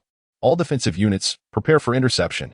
The so-called defensive units referred to the SCVs affixed to the exterior of the ship, while Little Fish and Frosting's SCVs were equipped for active close-range defense. The remaining 4 were configured for passive protection, essentially reactive armor designed to absorb projectile impacts. The Greystone Clan's missiles were of inferior quality and lacked velocity, allowing Little Fish to swiftly neutralize one in a spectacular explosion. A fortunate projectile evaded the close-in defenses. A player named Xinuajali, with a resounding cry of "For the Empire," resolutely activated the rocket boosters on his SCV, intercepting the incoming missile head-on. A cataclysmic explosion painted the faces in the bridge with crimson hues. Everyone inhaled sharply. Finally, Chu Hang commanded in a stern voice, "Prepare for disembarkation." Chapter 93. How exhilarating. Impossible. By the halls of Valhalla. Those were missiles. Are they fiends, capable of intercepting even missiles? We are doomed. Utterly doomed. Mere trinkets used by the Federation to exploit, yet in the hands of the Greyrock clan, they became unerring instruments. Objects of fervent superstition among the natives. Witnessing their guaranteed strike thwarted by a player's corporeal form, their morale crumbled instantly. Hurry, reload. Reload faster. Silence, you coward. I shall fight the demons. Witness my sacrifice. At the last anti-air emplacement, the Sons of War descended into chaos. The defenders frantically attempted to reload the anti-air missiles, a task far more complex than reloading cannons. Soon, errors compounded their efforts. The crane's hook slipped. and a missile weighing nearly a ton crushed a son of war into a pulpy mess. Ah, this must be a demon's curse. We cannot prevail. Let us flee. The more ignorant, the more superstitious. The colossal behemoths in the sky terrified the defenders, who naturally sought excuses for their blunders and cowardice. Thus, the dilapidated vessel soared over the Greystone fortress, deftly entering the radar's blind spot. The anti-air defenses failed to launch even a single missile, and the sporadic anti-aircraft fire was woefully inaccurate. The piercing alarm had already sounded. A multitude of the Sons of War surged from the mountain barracks within the fortress, vociferously making their way toward the ramparts. There, a number of anti-aircraft machine guns and dual-purpose cannons stood as the last bulwark against aerial threats. Upon reaching the battlements, they were dumbfounded. They had anticipated engaging aircraft, not a spacecraft. Could they possibly bring down such a behemoth? Nevertheless, they had no choice but to persevere. Soon, the sky was punctuated by the dark bursts of anti-aircraft fire. Within the bridge of the small, battered ship, incredible, we've penetrated their defenses. The Sinogri brothers, well executed. Indeed. Our comrades outside are exemplary, and the captain's skill is unparalleled, truly remarkable. And let's not forget old Puel and his team. Their clandestine dismantling of the outpost was beyond compare. Moreover, I've heard that Squad 141 is tasked with infiltrating the fortress, clearing the path for our imminent landing. Remarkable. That alone could inspire a standalone game. Return to Greystone headquarters. That would be exceptional. The bridge served as the prime viewing gallery. The players, fully immersed in the experience, were beside themselves with excitement, exclaiming their delight. After all, this was far more exhilarating than a mere flight. Beyond the seamless navigation of the battered vessel, they would never be granted access to a cockpit in reality. Parachuting. Scrambling at Terminal C of the airport, who dares to join? A challenge is issued. Shall we compare the number of participants, with the loser to concede? Engage while I procure a vehicle. The players meticulously inspected their gear, their tongues equally unrestrained, chattering incessantly. Chu Hang wore an expression of helplessness. Suddenly, a warning flashed, and he forcefully pushed the rudder, simultaneously shouting a reminder, "Brace yourselves." Before the players could react, the dilapidated vessel plunged downwards, the immense inertia causing them to tumble, narrowly evading a volley of incoming rockets. Ouch, damn it. I say, someone's sitting on my face. Move your behind. You're fortunate. I'm stuck with a mouthful of curly hair. Captain, the enemy's ground fire is too intense for landing. The delicate voice of Xingxing, like a constellation of stars, resonated in the bridge, distinct from the surrounding buffoonery, effectively silencing the entire room. Zhu, allocate the ship's weaponry and bombard the ground. Chu Hang commanded immediately. Impossible. The main cannon lacks firing range. Currently, only Sister Yugon and Sister Tangshuang's SCVs can retaliate. At this rate, the landing assistance devices outside the ship will suffer extensive damage. A touch of madness suddenly graced Chu Hang's contemplative countenance. Charge it up. The firing range will be available momentarily. Everyone, secure yourselves immediately. Did you hear me? Aye, sir. The players, ceasing their lamentations, swiftly regained their footing and methodically secured themselves to their teammates' exoskeletons, transforming the bridge into a spectacle reminiscent of several bedecked Christmas trees. Li Sangguang and his cohorts served as the trunks, adorned with the figures of the stalwart warriors. Charge complete. Excellent. Let us commence. Chu Hang declared with an assured smile, gripping the helm and executing a sharp, decisive turn. By Jove, brace yourselves. Good heavens. Refrain from squeezing my privates. Amidst the chorus of alarmed cries from the players, the dilapidated vessel executed a rapid 180-degree maneuver, momentarily inverting its orientation, thus bringing its formidable cannons to bear upon the unsuspecting adversaries. Fire. Aya, we're firing. Princess Piggy, suspended from her seat by the safety harness, emitted a series of exclamations. A blend of terror and exhilaration, as her slender fingers tenaciously engaged the firing mechanism. The electromagnetic cannon far surpassed the destructive capacity of the SCV's grenade launcher. A single discharge struck the fortress's central bastion with unerring accuracy. Boom. The cataclysmic explosion obliterated everything in its wake. The bastion's anti-aircraft guns, rocket launchers, and scores of defenders were reduced to fragments, collapsing along with the very bedrock upon which they stood. The ensuing debris cascaded onto the parking area below, entombing the Sons of War as they prepared to embark. Huzzah! Delightful! Ha ha ha! Utterly exhilarating, Captain. I crave more. Once more, if you please. The humble vessel was incapable of sustaining the inverted posture for an extended duration. It merely fabricated a fleeting window of opportunity, thus facilitating the primary cannon's discharge. The small, battered ship resumed its level flight, whistling as it soared above the fortress. The firepower within the stronghold had been significantly diminished by the recent cannonade, leaving many of the war's children displaying expressions of despair, their movements involuntarily slowing. All right, once more. At this moment, Chu Hang was thoroughly exhilarated. It was his inaugural experience piloting a spacecraft, and he relished the thrill of navigating through the chaos alongside the players. The small vessel executed a low-altitude turn and once again approached the limestone fortress. Chu Hang employed the same tactic, releasing another mass projectile that obliterated a stretch of the wall exceeding 100 meters. The players erupted in cheers, and the women shrieked in delight. Following the third bombardment, no substantial points of fire remained within the fortress. Not only were the enemies stunned by the explosions, but even the infiltrating Team 141 was taken aback. "Wow, you can pilot a ship like this?" exclaimed one. "The captain and the crew are truly remarkable. I'm amazed. Damn, I want to try it too. Forget being an infantryman. I want to transfer. I want to fly." "Shut up," retorted another. "The captain says we are the Space Marines. We are part of the aerospace military." At this moment, within the bridge of the small ship, all the players were gasping for breath, their faces reflecting the afterglow of exhilaration. Chu Hang gazed at his handiwork with satisfaction, a smirk playing on his lips. "TSK, you all beckon me back. It's only been a few attempts, and you're already struggling. You still need practice, soldiers." The players cast him glances of reproach. "It's not our fault. The captain's maneuvers were too intense." Chu Hang curled his lips in amusement. "All right, catch your breath quickly. We are about to land." Chapter 94. She is mine now. After a series of agile maneuvers, the engine of the small, battered vessel began to emit warnings, threatening to stall in midair at any moment. Seizing the opportunity, Chu Hang decisively severed the energy supply that was on the verge of overload following a final adjustment of the ship's posture. The blue plasma plume emanating from the vessel's underside extinguished instantaneously. In the next moment, all the retro rockets affixed to the bottom of the ship ignited simultaneously. The orange-red tails of flame resembled outstretched arms, lifting the craft just before its descent, guiding it gently towards the open ground at the heart of the fortress. By sheer coincidence, the small vessel was now at an altitude of approximately 10 meters, with less than 100 meters to the designated landing site. Just then, however, one of the retro rockets on the left side of the ship abruptly ceased operation, causing a sudden loss of balance that initiated a leftward tilt of the hull. If this continued, the ship would undoubtedly enter a barrel roll, and the manner of its landing would be left to fate.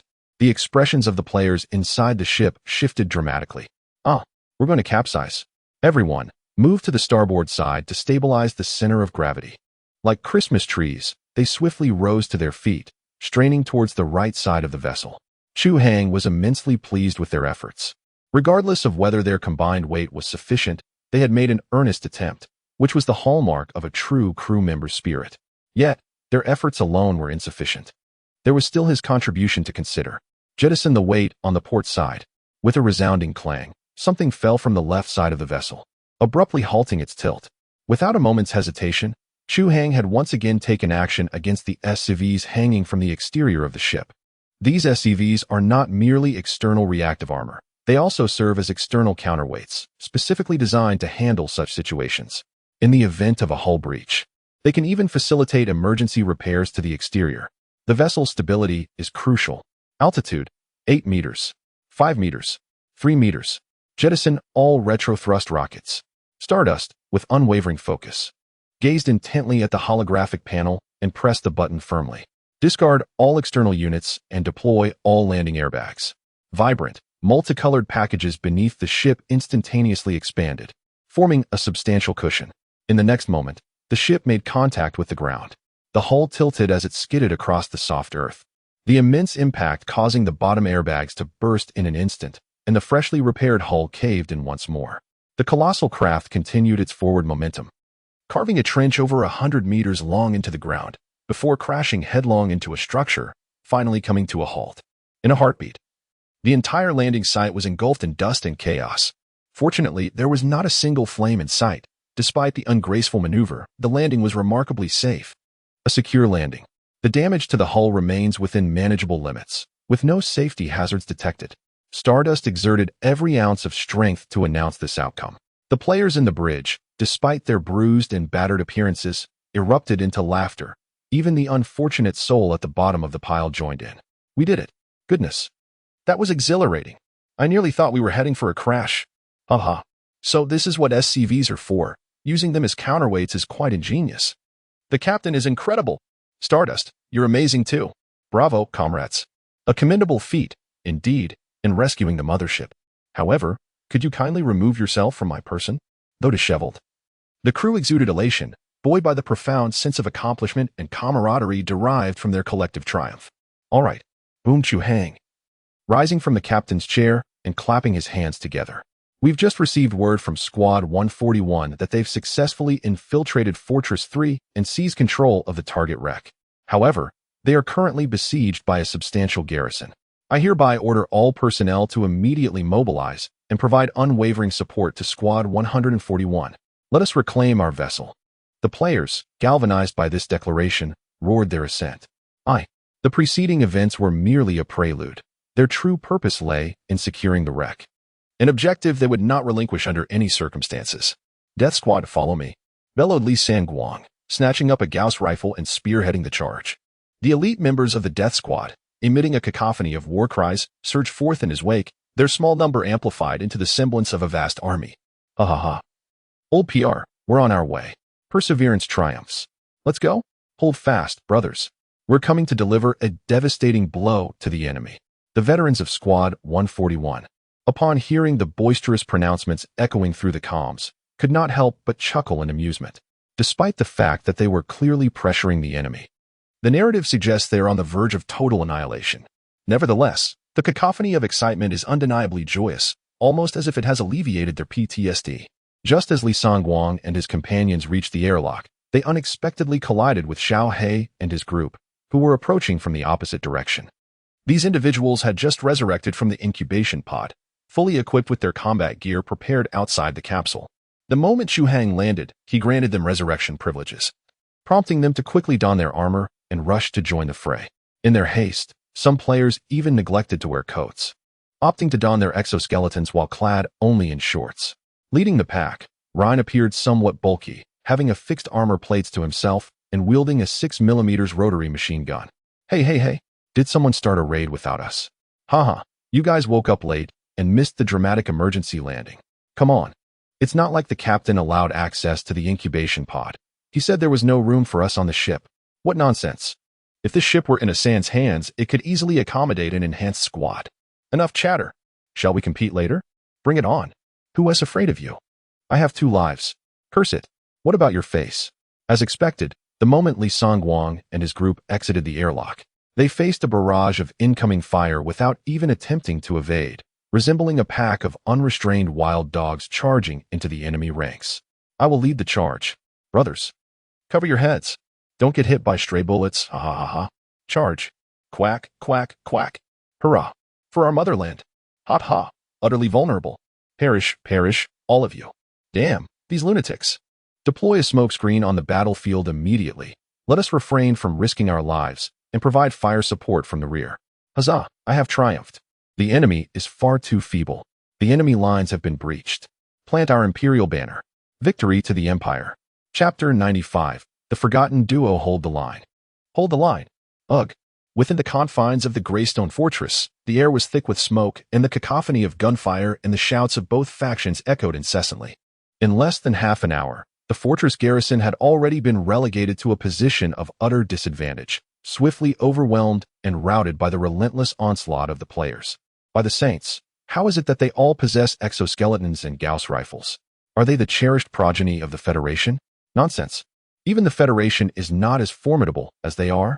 Their recklessness aside, how can they possibly move with such celerity, leap to such heights, and prove so impervious to harm?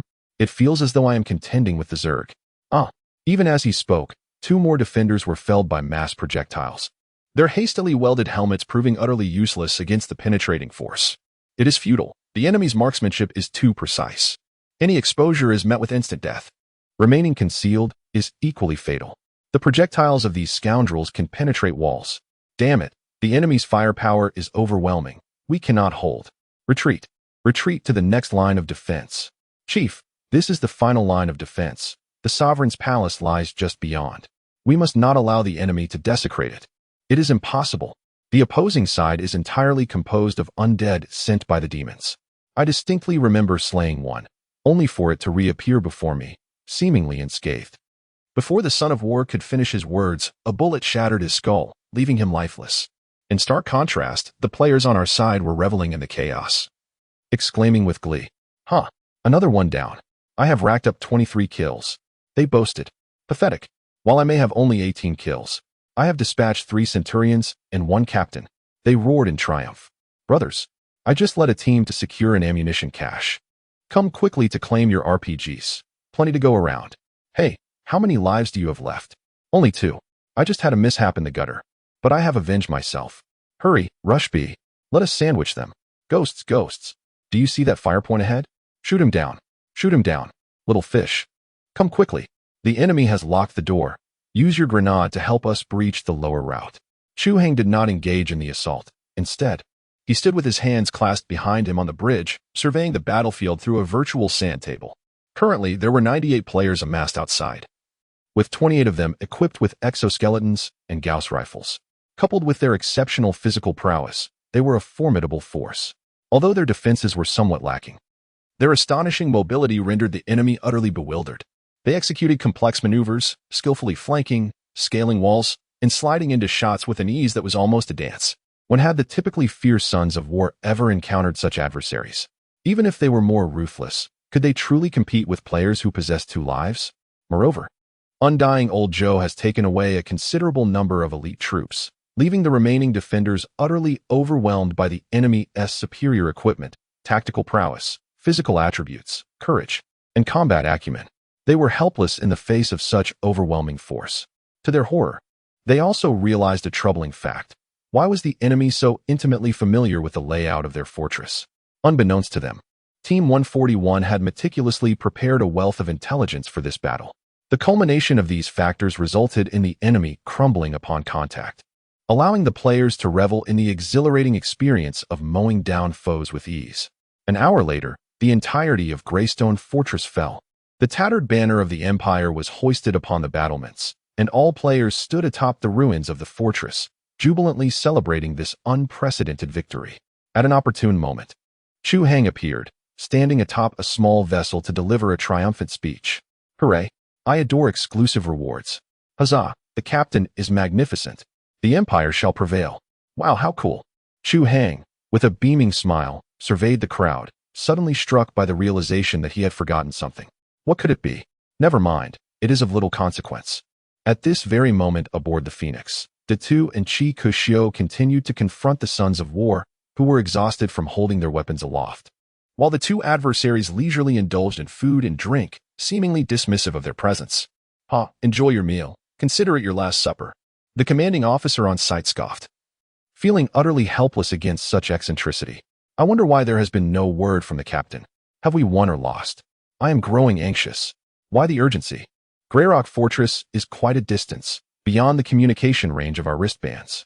Let's wait for the forum. Those fellows will undoubtedly rush there to boast the moment they have news. Kachixiu's eyes gleamed. Then keep an eye on it for me, would you? I'm logging off for a bit. Damn, does it have to be this inconvenient? What if the enemy suddenly attacks? Kachixiu chuckled, leaning back against the humming engine, and logged off. Stardust official forum. Ayaka's dog. Holy moly. Where did you get that? I'm genuinely envious. Neck right twist. Damn it. I've been following for so long.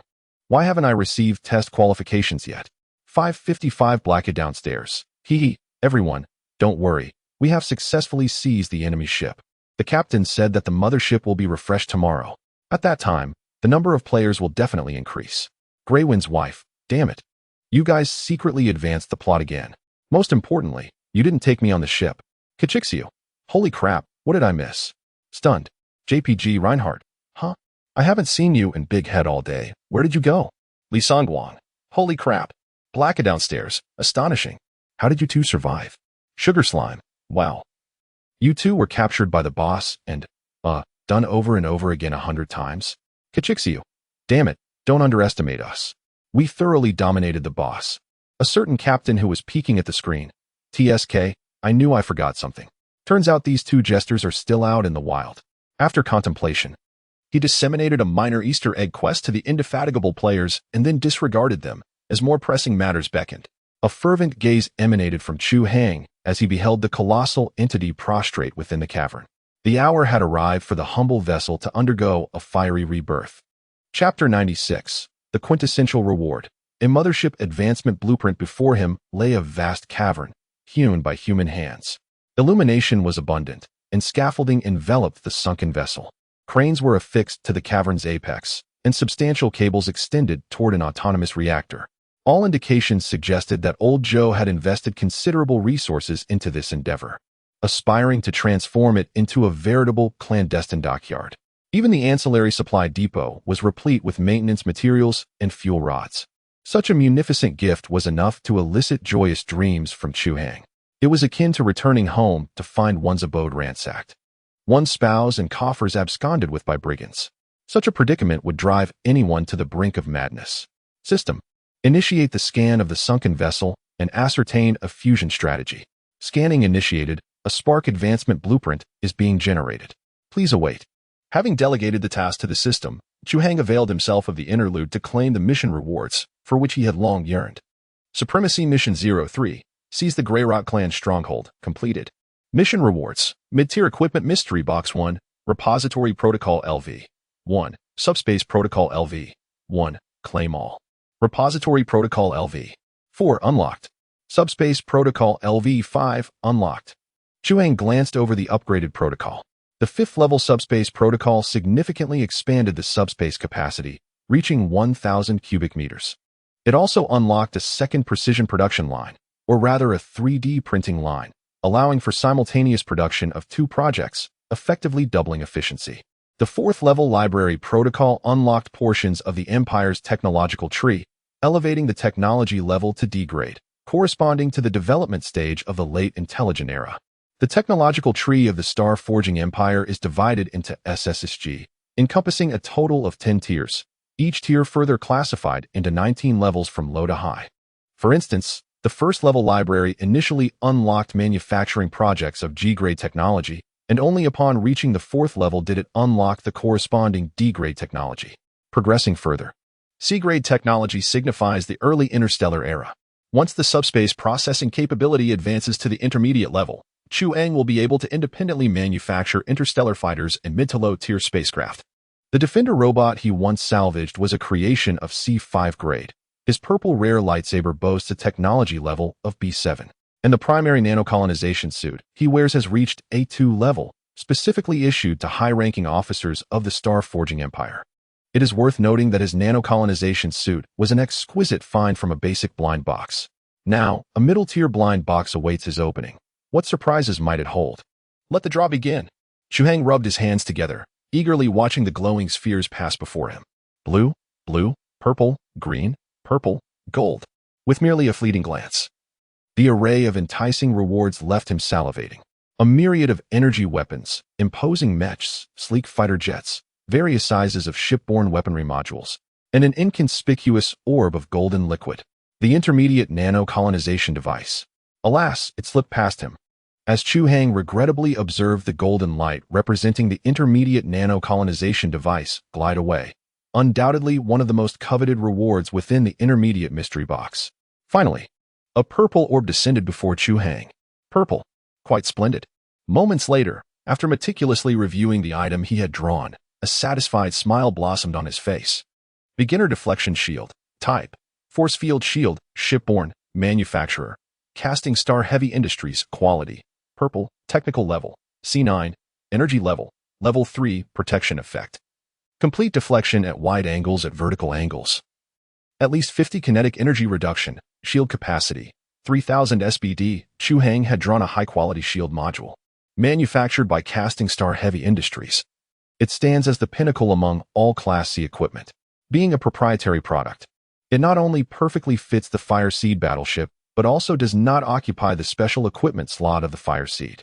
Thus, Chu Hang can retain the Fire Seed slot for integrating other external modules to enhance the mothership's survivability.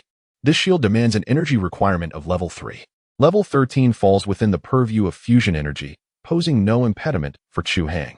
Were this contraption to necessitate level 4 energy, Chu Hang would be compelled to exert every ounce of ingenuity to locate an antimatter reactor or intermediate energy credits. As for the shield capacity, based on the memories Chu Hang inherited, it can only be said that it lives up to the reputation of Starforged heavy industries. Chu Hang was thoroughly content. After a brief interlude, the system unveiled the mothership's advancement proposals. Option 1. Missile Frigate. Upgrade trajectory. Augment missile projection capabilities. Substantially enhance radar performance. Additional upgrade resources. Minimal. Option 2. Artillery Frigate. Upgrade trajectory. Bolster artillery projection capabilities. Significantly amplify main gun performance. Additional upgrade resources. Moderate. Option 3. Multipurpose Frigate. Upgrade trajectory. Fortify multi-mission adaptability. Greatly expand hull capacity. Capable of accommodating fighter craft. Additional upgrade resources. Moderate. Option 4. Shadow Frigate. Rare. Upgrade trajectory. Harmoniously elevate all capabilities. Drastically augment survivability, self-sufficiency, and functionality. Additional upgrade resources. Substantial. Stardust 1. What exactly constitutes this additional resource? Chu Hang inquired, perplexed. The system promptly furnished an answer. If merely utilizing a shipwreck as a template, the advanced mothership will only inherit the template's original capabilities, and the resource requirements will be the most basic. If one desires to undertake a customized upgrade based on the shipwreck, consequently, the upgrade trajectory necessitates supplementary resources, which can substantially augment the capabilities of the mothership in specific areas. However, the corresponding resource expenditure will also escalate, potentially doubling. In essence, you reap what you sow. To forge an exceptional mothership, possessing a formidable vessel as a blueprint is paramount. Subsequent upgrades hinge entirely on the adequacy of prepared resources. Remarkably, the foundational upgrade requirements are already astronomical, and now there's an additional fee. This predicament left Chu Hang in a state of bemused exasperation, akin to being informed upon vehicle delivery that you've purchased a neutered version. To acquire the full-fledged, or even a plus version, additional funds are required. Although this situation is irksome, the upgrade prospects are undeniably alluring. Moreover, the opportunities for fire seat advancement are finite. Once they're gone, they're gone. So, acquiesce and purchase. For what alternative remains? Chu Hang swiftly persuaded himself, exclaiming, I'll take option 4. As for the resource deficit, it remains to be seen whether Old Joe's coffers can deliver.